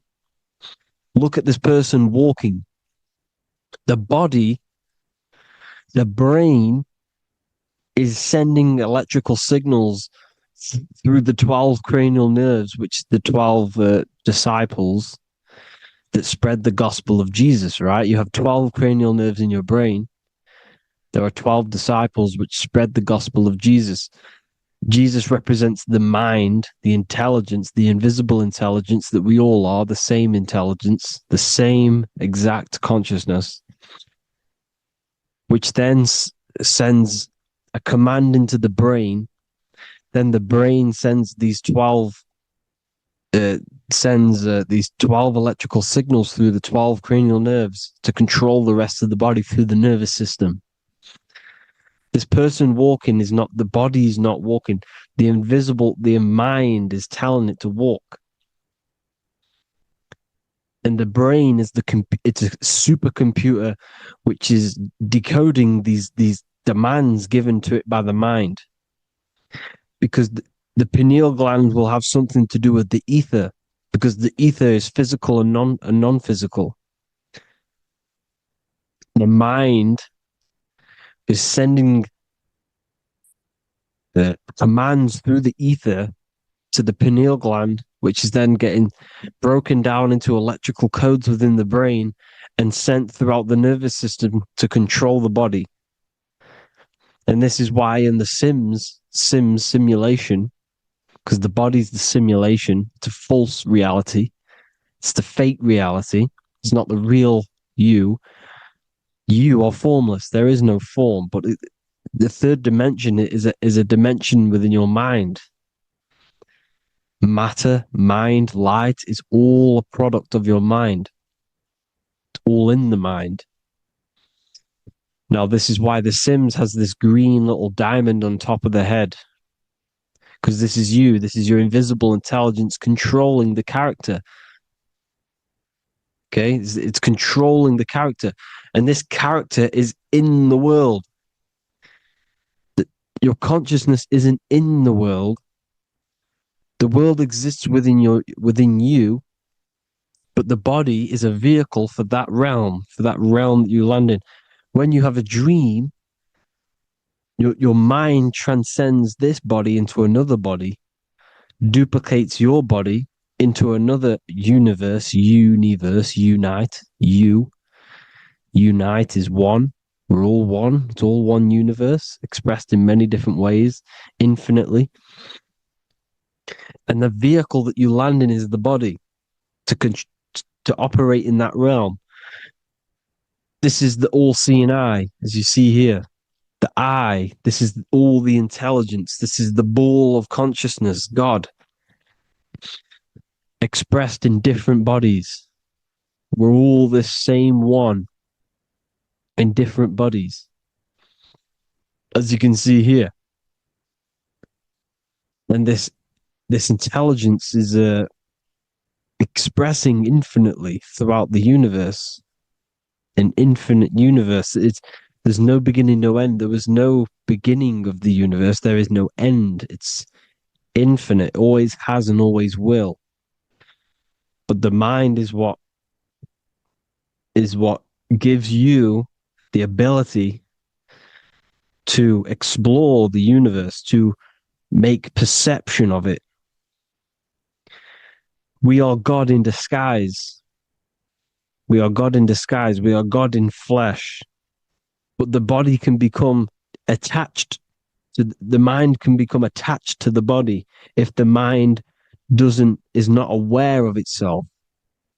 When the mind is that blinded by matter, and we lack knowledge and understanding of what we truly are, a formless, infinite being, a traveler. This is why Freemasons are called Freemasons. Mason means traveler, free. You're a free traveler because your consciousness is a traveler of the universe.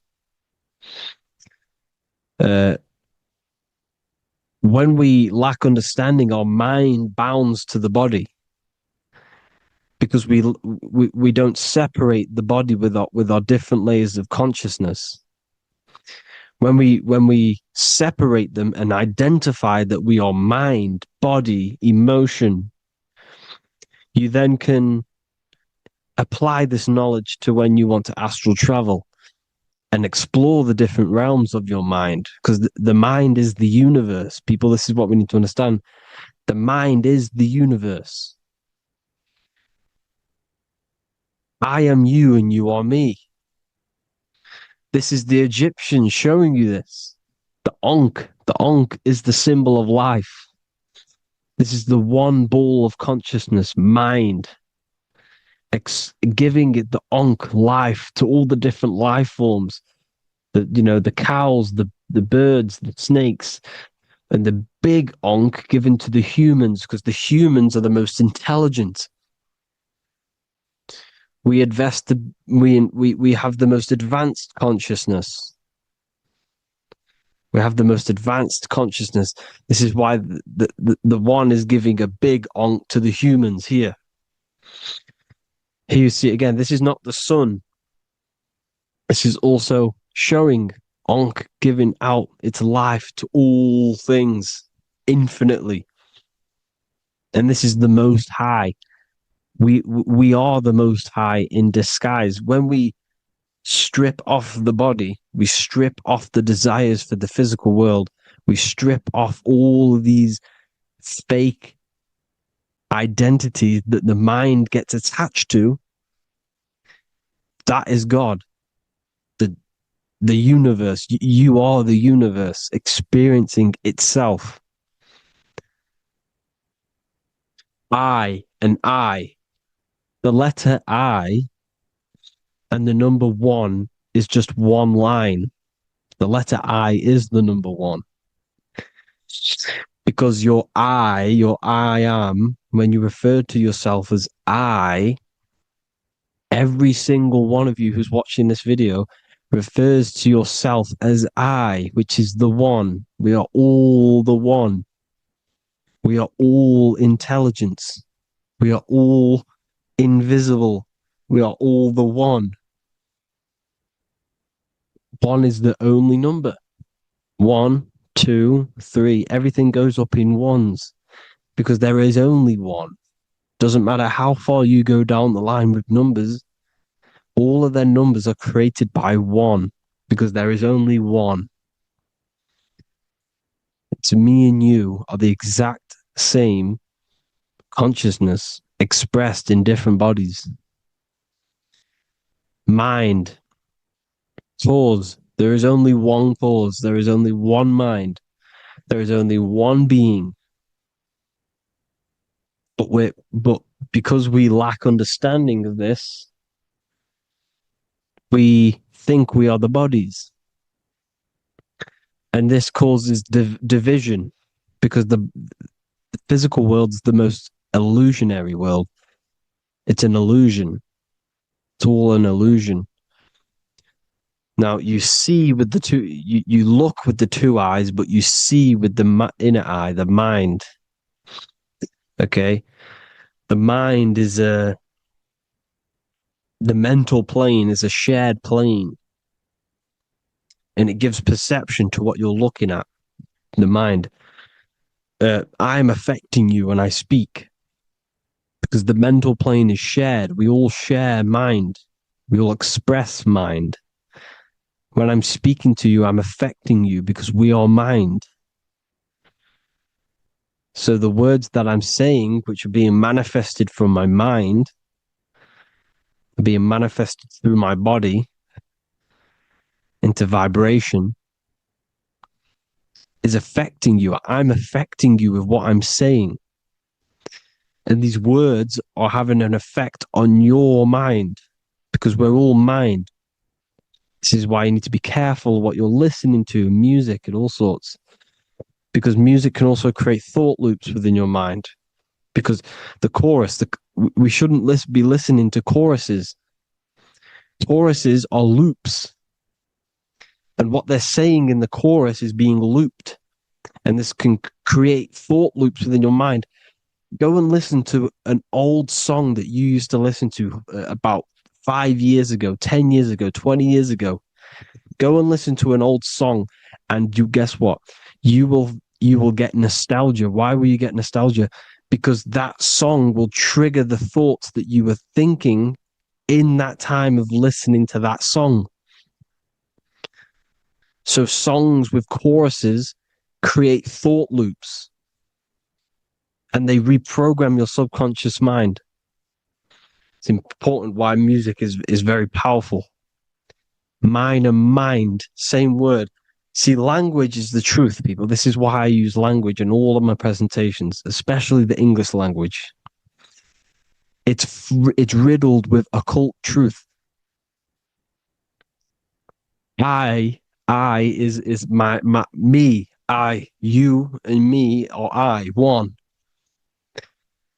We are not the name, we are I. Every single one of you is I because we are all the one, all mind. Now, the only thing that is truly mine is my mind. When you say something is mine, it's an illusion. It's not yours. The only thing that is mine is mind, my mind. Okay? It's my mind. It's the only thing. It's the same word, mind and mind. Like I said before, everything's one.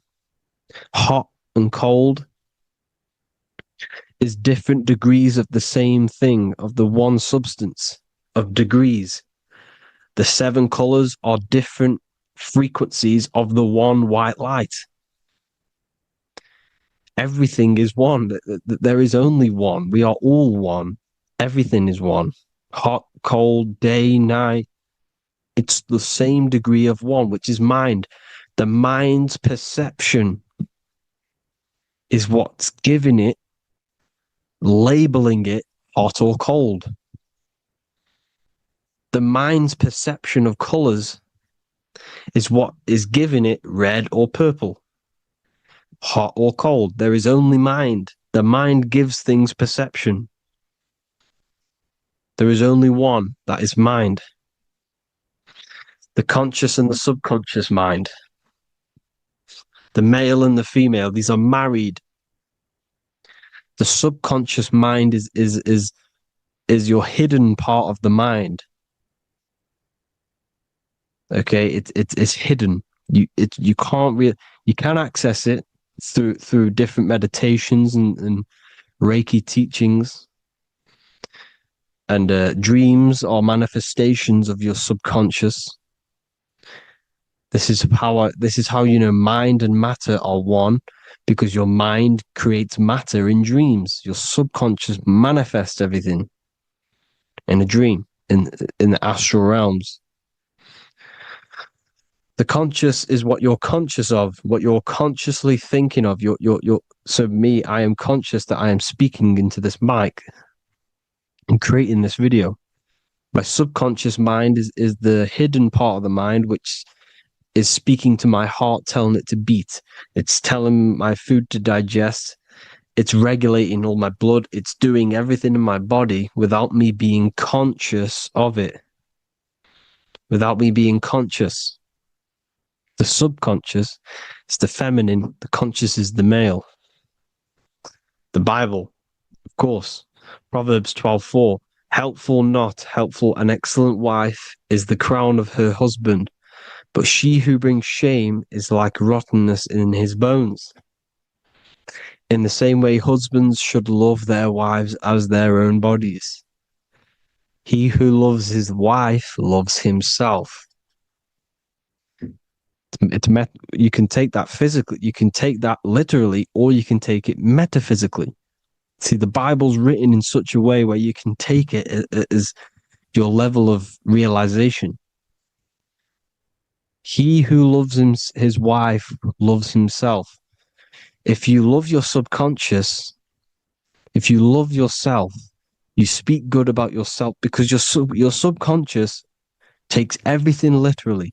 If you say, I hate you to someone, your subconscious does not know the difference between me and someone else. It only thinks me, me, me. Why? Because mind is the only thing that exists. You are mind, I am mind. If I say, I hate you, you're saying that to yourself. Your subconscious picks that up and says, I hate myself. And that's telling your subconscious that's what you want. Because your subconscious manifests 90% of your behavior. The programs within your subconscious. Tying your shoelace is a program. You don't need to be conscious of it. You can just do it because it's a program. It's deeply interwoven in the subconscious. Driving your car, texting on your phone. You don't have to think about what letter. You just do it because you know where the letters are. It's a program. Therefore, if you look after your subconscious, they are a married couple. It's your wife. Your subconscious is your wife. And it manifests 90% of your daily basis thought patterns, actions, behaviors, emotions, all the things that you all the trauma that you've experienced is stored within your subconscious, which is affecting you. So let's say you were in a car crash 10 years ago and you had a really traumatic event, you really hurt yourself, and you had a very, very, very strong emotion that you felt of pain. That will still affect you today. And why? Because it will manifest into your behavior. How? Well, you'll be cautious of what cars to go in and who. You'll be cautious because of that event that's stored within your subconscious, because of that feeling you felt was so painful and so strong. It's still manifesting into your behavior today. For example, you won't go in certain cars, you won't go with certain drivers. Subconscious stores everything, all your memories, the programs, and everything. So if you trick your subconscious, that's how you manifest your life. To trick the subconscious, you already have something.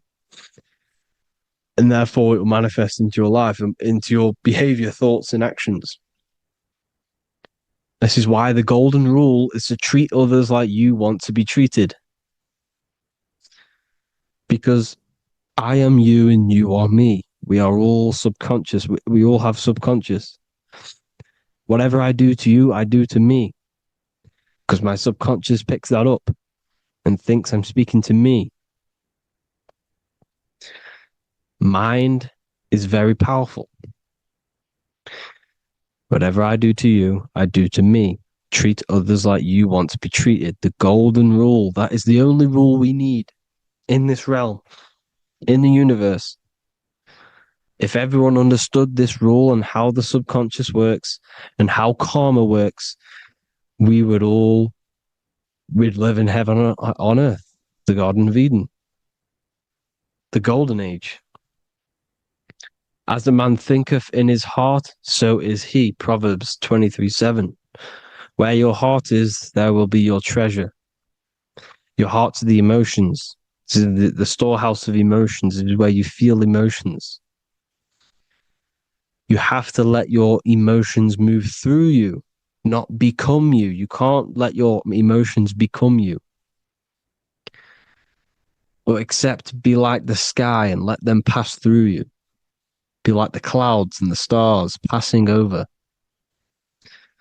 Let them pass through you. Do not let them become you. And this is how emotions can take over your mind. We are driven by, when a man is driven by emotions, he has no self to control. You must control the mind, because the mind can be corrupted.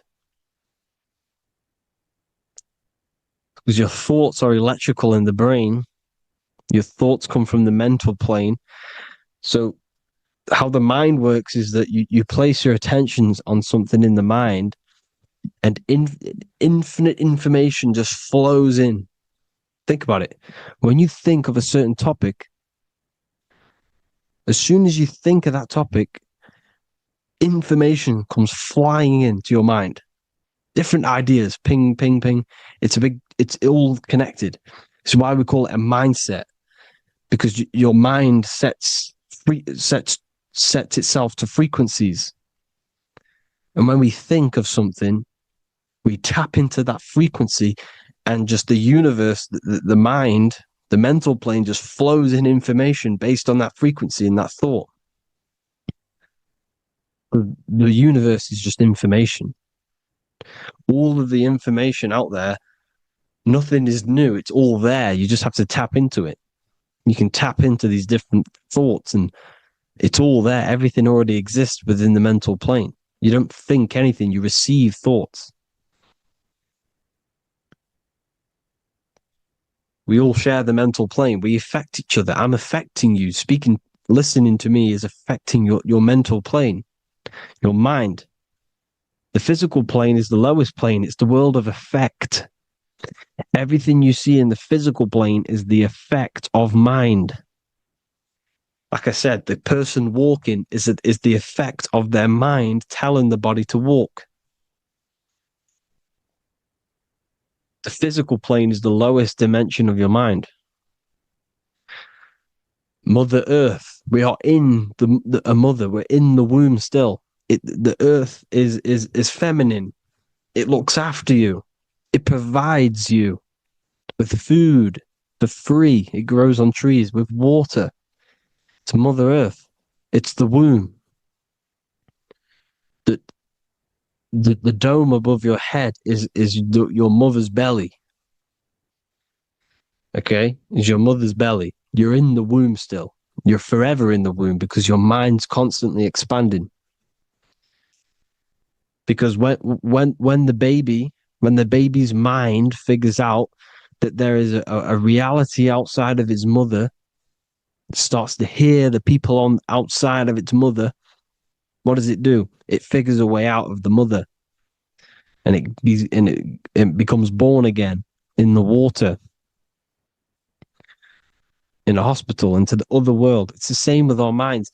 When our minds figure out there is other worlds beyond this physical, we explore them. The astral plane, for example. You figure a way out of the body.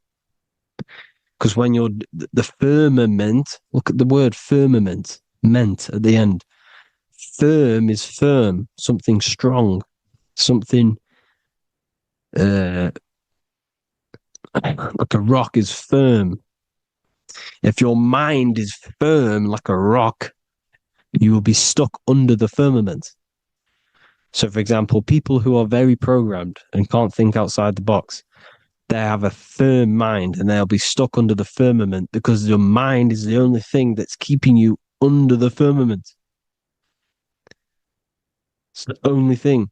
When you're doomed, doom is dome. This is the dome, which is your head. Your head is the dome. Above your head, above the earth is the dome, the ethereal barrier. But that's just an external manifestation of your head.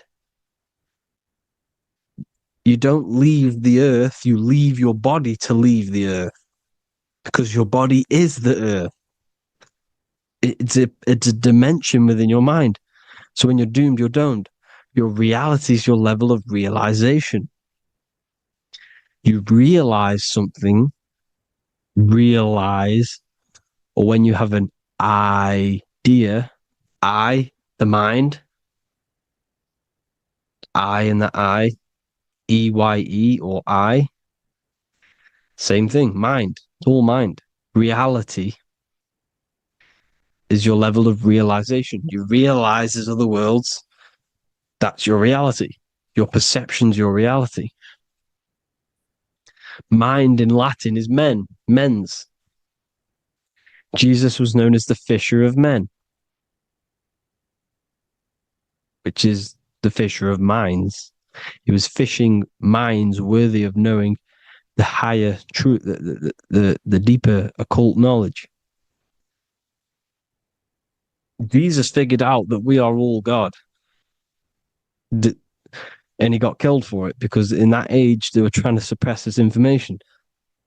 Jesus figured out he was God because we are all God, every single one of you, and they killed him because we're all mind. We are not the body. We're the invisible intelligence, which is God. But you are not God if your mind is attached to this physical world, to the worldly pleasures. If you master your mind and travel the depths of your mind, that is God. Mental and men. Look at the word mental. It has men in it. Men in the Bible means mind. Here you see Masonic. The Masonic symbol with the eye, the mind. Looking over everything is the one. Everything comes from the one. Look at all the lines coming off it, giving its life to all of the life forms. Down here on the bottom, you have duality, black and white. Up here, you have singularity. One and the two.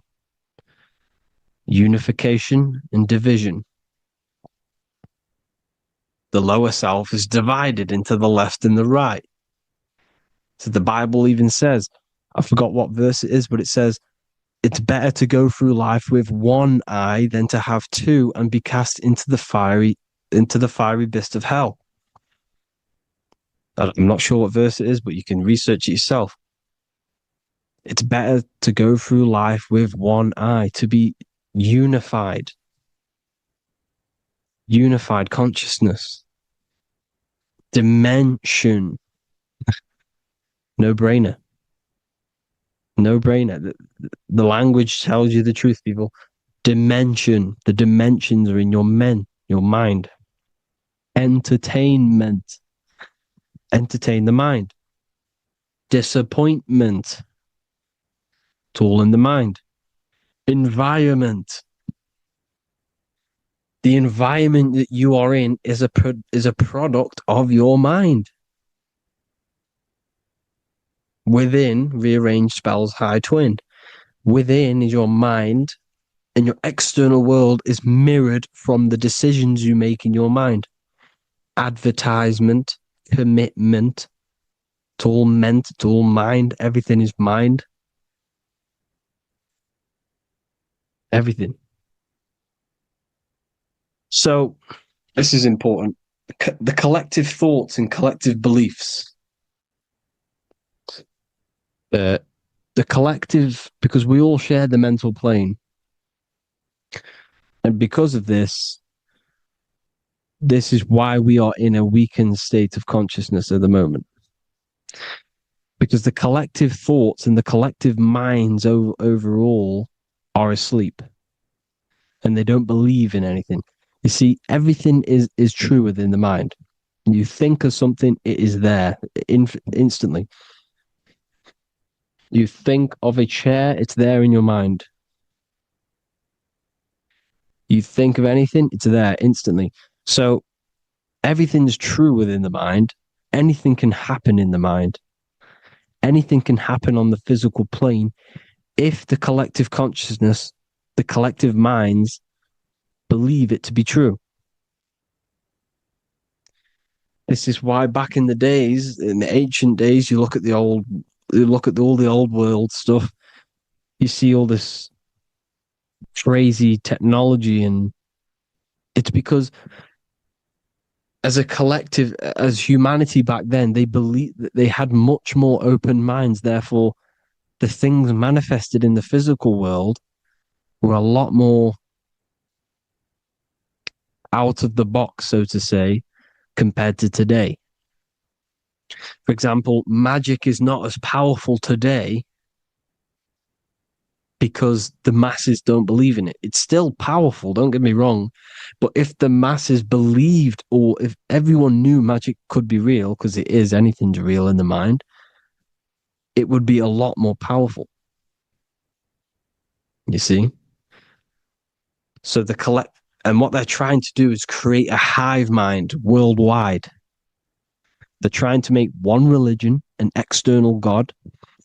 What happens when you worship something external? You give energy to it, because where attention goes, energy flows. Where your mind gives attention to, energy goes there.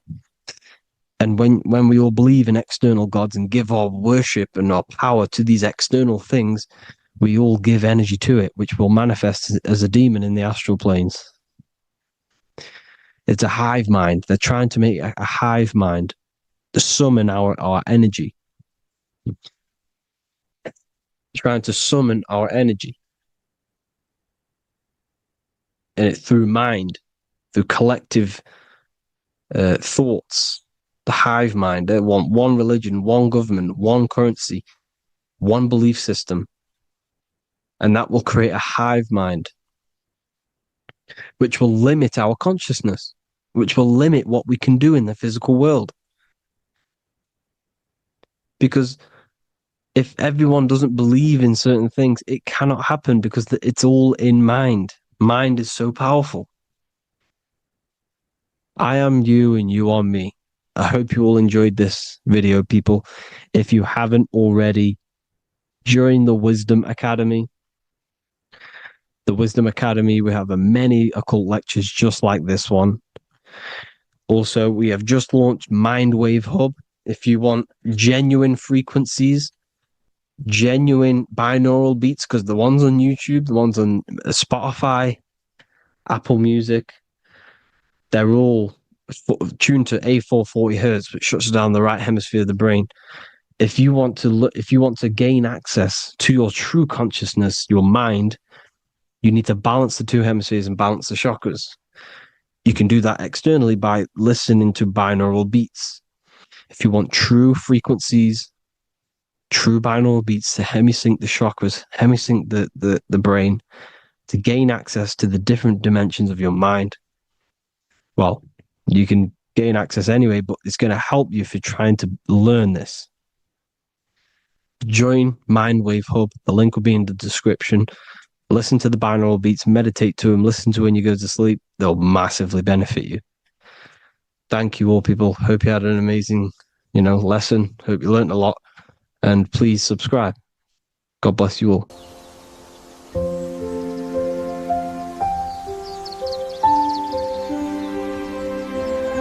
bookofwisdom.com. Visit today.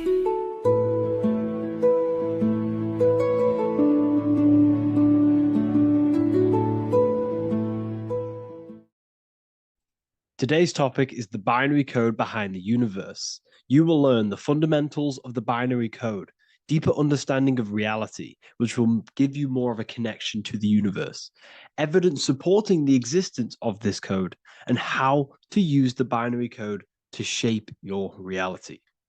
This is an important one. We have 0 and 1. This is the binary code of the universe. It underlies everything. It is the source of all creation. The universe is binary in nature, meaning it exists as both something and nothing, on and off, male and female, light and dark. Everything has its polar opposite. At its core, all that exists is 0, representing nothingness, infinite potential, and 1, representing something, order. 0 represents the feminine, vast, formless, and infinite potential. It is the space from which all things emerge, the womb of creation, the receptive and expansive force. 1 represents the masculine, structure, form, and order. It is the active principle, the initiator, the force that defines and shapes reality. Together, they create the fundamental duality that underlines existence, the balance between chaos and order, the void and creation, yin and yang. We see this in the masculine and feminine bodies. This is deeply encoded into the fabric of reality.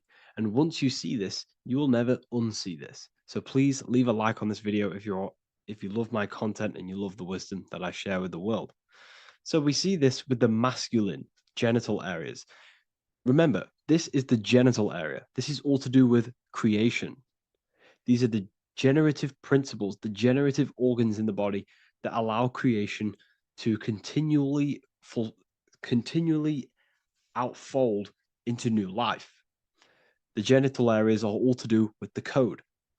The male is the 1, the action. He's the initiator. The feminine is the 0, which is the infinite potential, the womb of creation. 0 and 1. This is why we have 10 numbers. 0 and 1. Masculine and feminine. We even see this in the bodies. The feminine body is made out of curves, which is 0, curves. And the masculine body is made out of lines.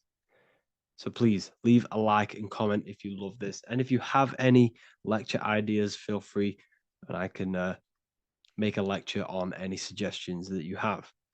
So look at the word masculine. Masculine, line. Line is just one line, which represents order. 1.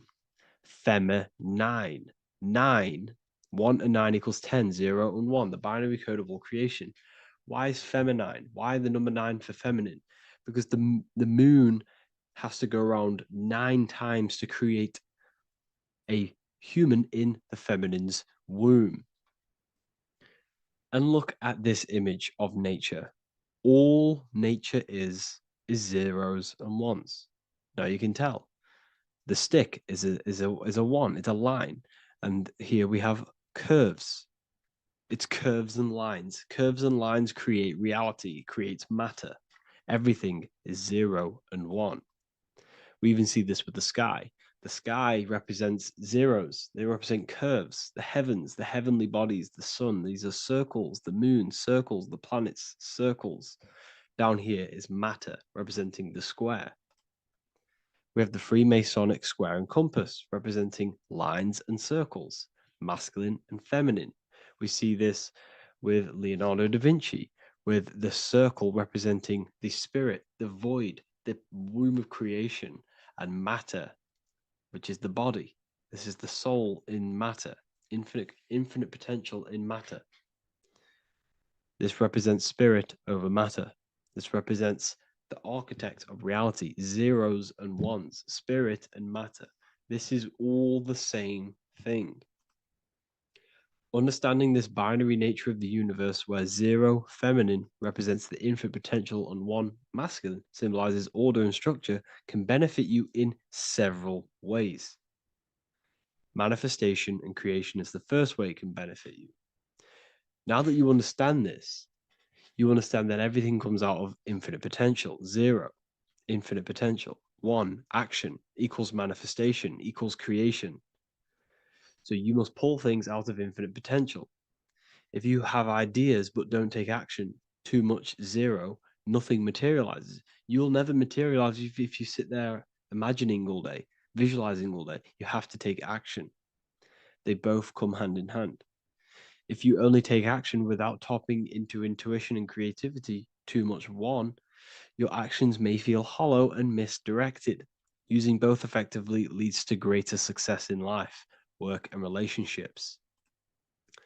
This is the 33rd degree motto, or this is on the 33rd degree of Freemasonry Scottish Rite logo, and it's called Order Ab Chaos, order out of chaos.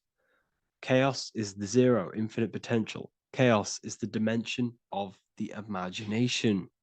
This is where this all ties in now. Imagination is the dimension of infinite potential, pure potential, formless creativity, and the realm of infinite possibilities. It is the void, the unmanifested energy that contains all that could ever be. That is the imagination. The imagination is the dimension that you are connected to, and you can pull any idea out of and materialize it into a reality. Matter, on the other hand, is order brought out of the imagination, chaos. It is when raw potential is structured, defined, and crystallized into form. This is the fundamental principle of order out of chaos, the process of turning the unseen into the seen, the abstract into the concrete, the dream into reality. That's why we say dreams into reality. Dreams are in the imagination, infinite potential, and the human mind is connected to high dimensions of consciousness, which we can pull ideas, things out of, and materialize it into our lives. Whether that's good or bad, that's completely up to you. But we have access to higher dimensions beyond the physical plane. And this is the secret that the human mind is connected to, and that you are not just a physical body. Okay? The universe itself was born from chaos. Before form, there was only energy and potential. Our minds function the same way. The mind is a microcosm of the universe. Our thoughts exist in an infinite field of possibility, but they only become real when we take action and give them form. If your inner world is filled with chaotic thoughts and impulsive emotions and negativity, then creating order within is essential for balance, clarity, and growth. What do I mean? Order out of chaos, 0 and 1. All creation comes out of infinite potential. The mind, the imagination, is the infinite potential. The material world is the order. It's the effect. Therefore, if your material world has chaos, if your room is messy, if your body is out of shape, if you do not look after yourself, everything in the physical world is just a reflection of what's going inside of you, what's going on inside of you. So if you have a messy room in a messy house, this reflects as a messy mind, a chaotic mind, and we must create order in our mind. So this applies to all realms of your life. This applies with your mind, it applies with your emotions, it applies with your manifestation, it applies with the physical world, with the masculine and feminine. 0 and 1 is heaven and earth. It's everything. It's duality. It's on and off. It's everything. So it applies to all realms of your life. Okay. So in order for this to benefit our lives, we must, 1, have awareness and observe the chaos. Step back and observe your thoughts and emotions without reacting to them. Recognize that you are not your thoughts. You are the observer of them. You are the soul. You are in between them. You are the midpoint between the left and the right, the 0 and the 1. You are the soul. Journaling or meditation can help you identify patterns and negativity and impulsivity. So it's important that we recognize these patterns. We recognize the chaos within us. and we transmute it. 2, implement structure, mental discipline, mindful practices, meditation, breath work, and slowing down your reactions. Cognitive reframing, replace destructive thoughts with constructive ones. This is so important. For every negative thought that you place attention to, place your attention onto 5 more positive. Never think about something that you don't want to manifest, because whatever you're placing attention on inside that mental field of consciousness, you're giving attention to, which then can manifest into your action, and that will materialize into your world. Routine and ritual, create daily habits that anchor you. Morning routines, exercise, or creative outlets bring stability. We must master the inner world of thought and emotion. We must bring chaos into order. In order to create anything in your life, you're turning chaos into order. Order out of chaos. You're turning 0 into 1. This is the binary code. All things underlie it. 0 and 1. So it's so important that we master our minds, we master our emotions, we master our inner world so we can produce effect in the outer world. We cannot create consciously and effectively if we have chaotic thoughts and impulsive emotions. So I hope this has made more clarity to you so you can implement this into your life. I know I haven't given you much strategic things to implement into your life, but now that you have a better understanding of how this world is pulled out of infinite potential, you can use that. Everything in your life is pulled out of your imagination. Every text you send, everything you think of, oh, I'm going to do this later, that is your imagination thinking about the future. So you just have to do this on a mass scale to create something big in your reality. So I hope this gives you a better understanding of how the universe works and has benefited your life.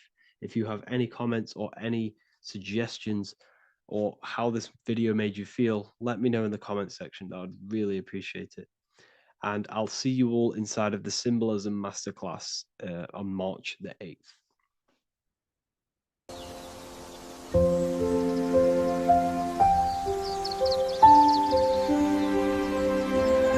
bookofwisdom.com. Visit today.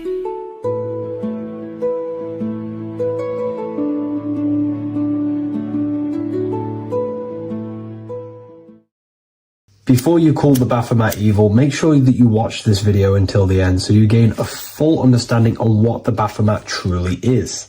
No, I am not a Satanist. I am simply an esoteric and occult researcher.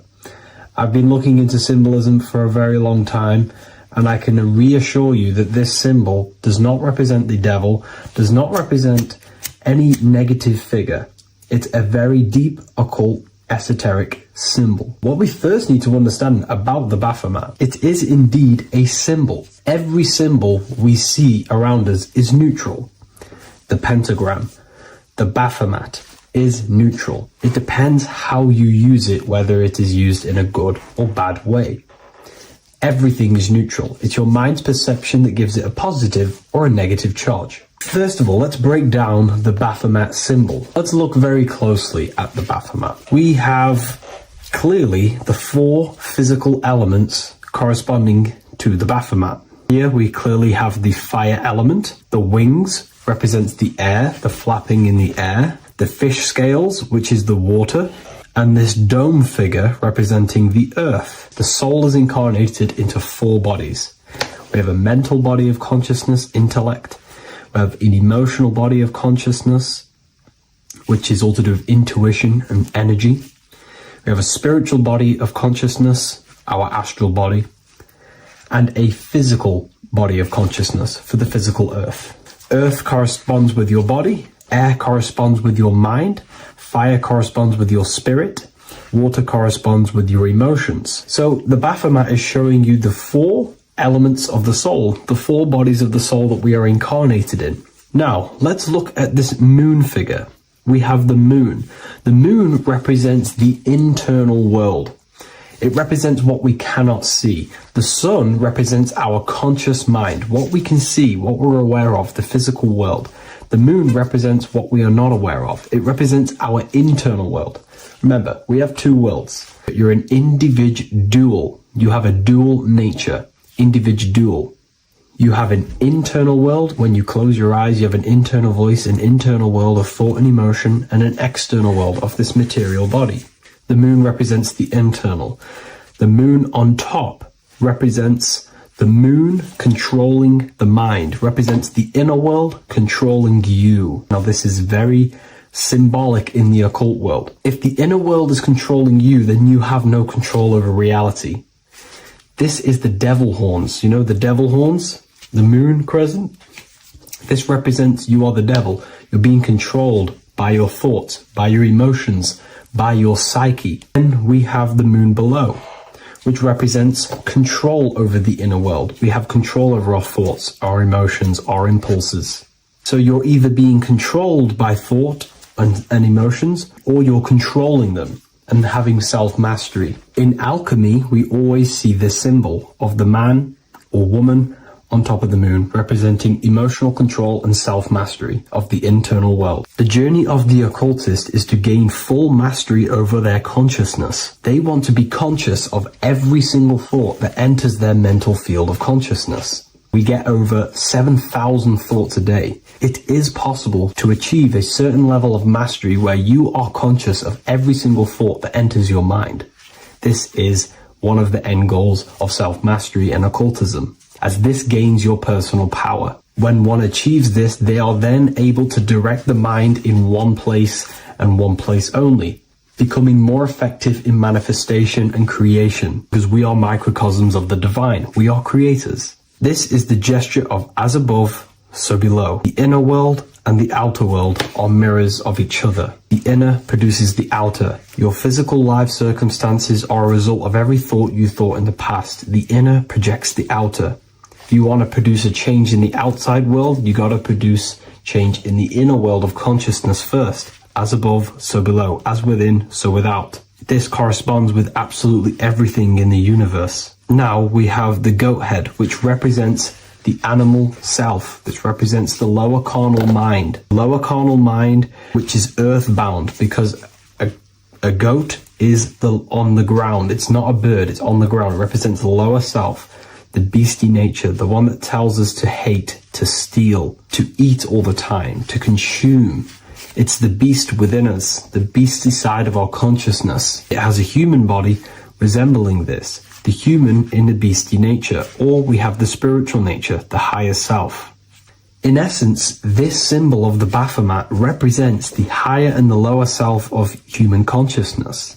It represents the higher and the lower. To conclude all of this, the Baphomet is a symbol that represents the two paths that one can take. We can take the beastie path and become an instinctual animal, our body, or we can take the divine path of reaching our higher self. It is a symbol that represents the higher and lower self and the four different bodies of consciousness. In essence, this does not represent Satan or the devil. The devil represents the lower aspect of our human psyche. The war between Jesus and Satan is symbolic and allegorical for the war that happens within our mental field of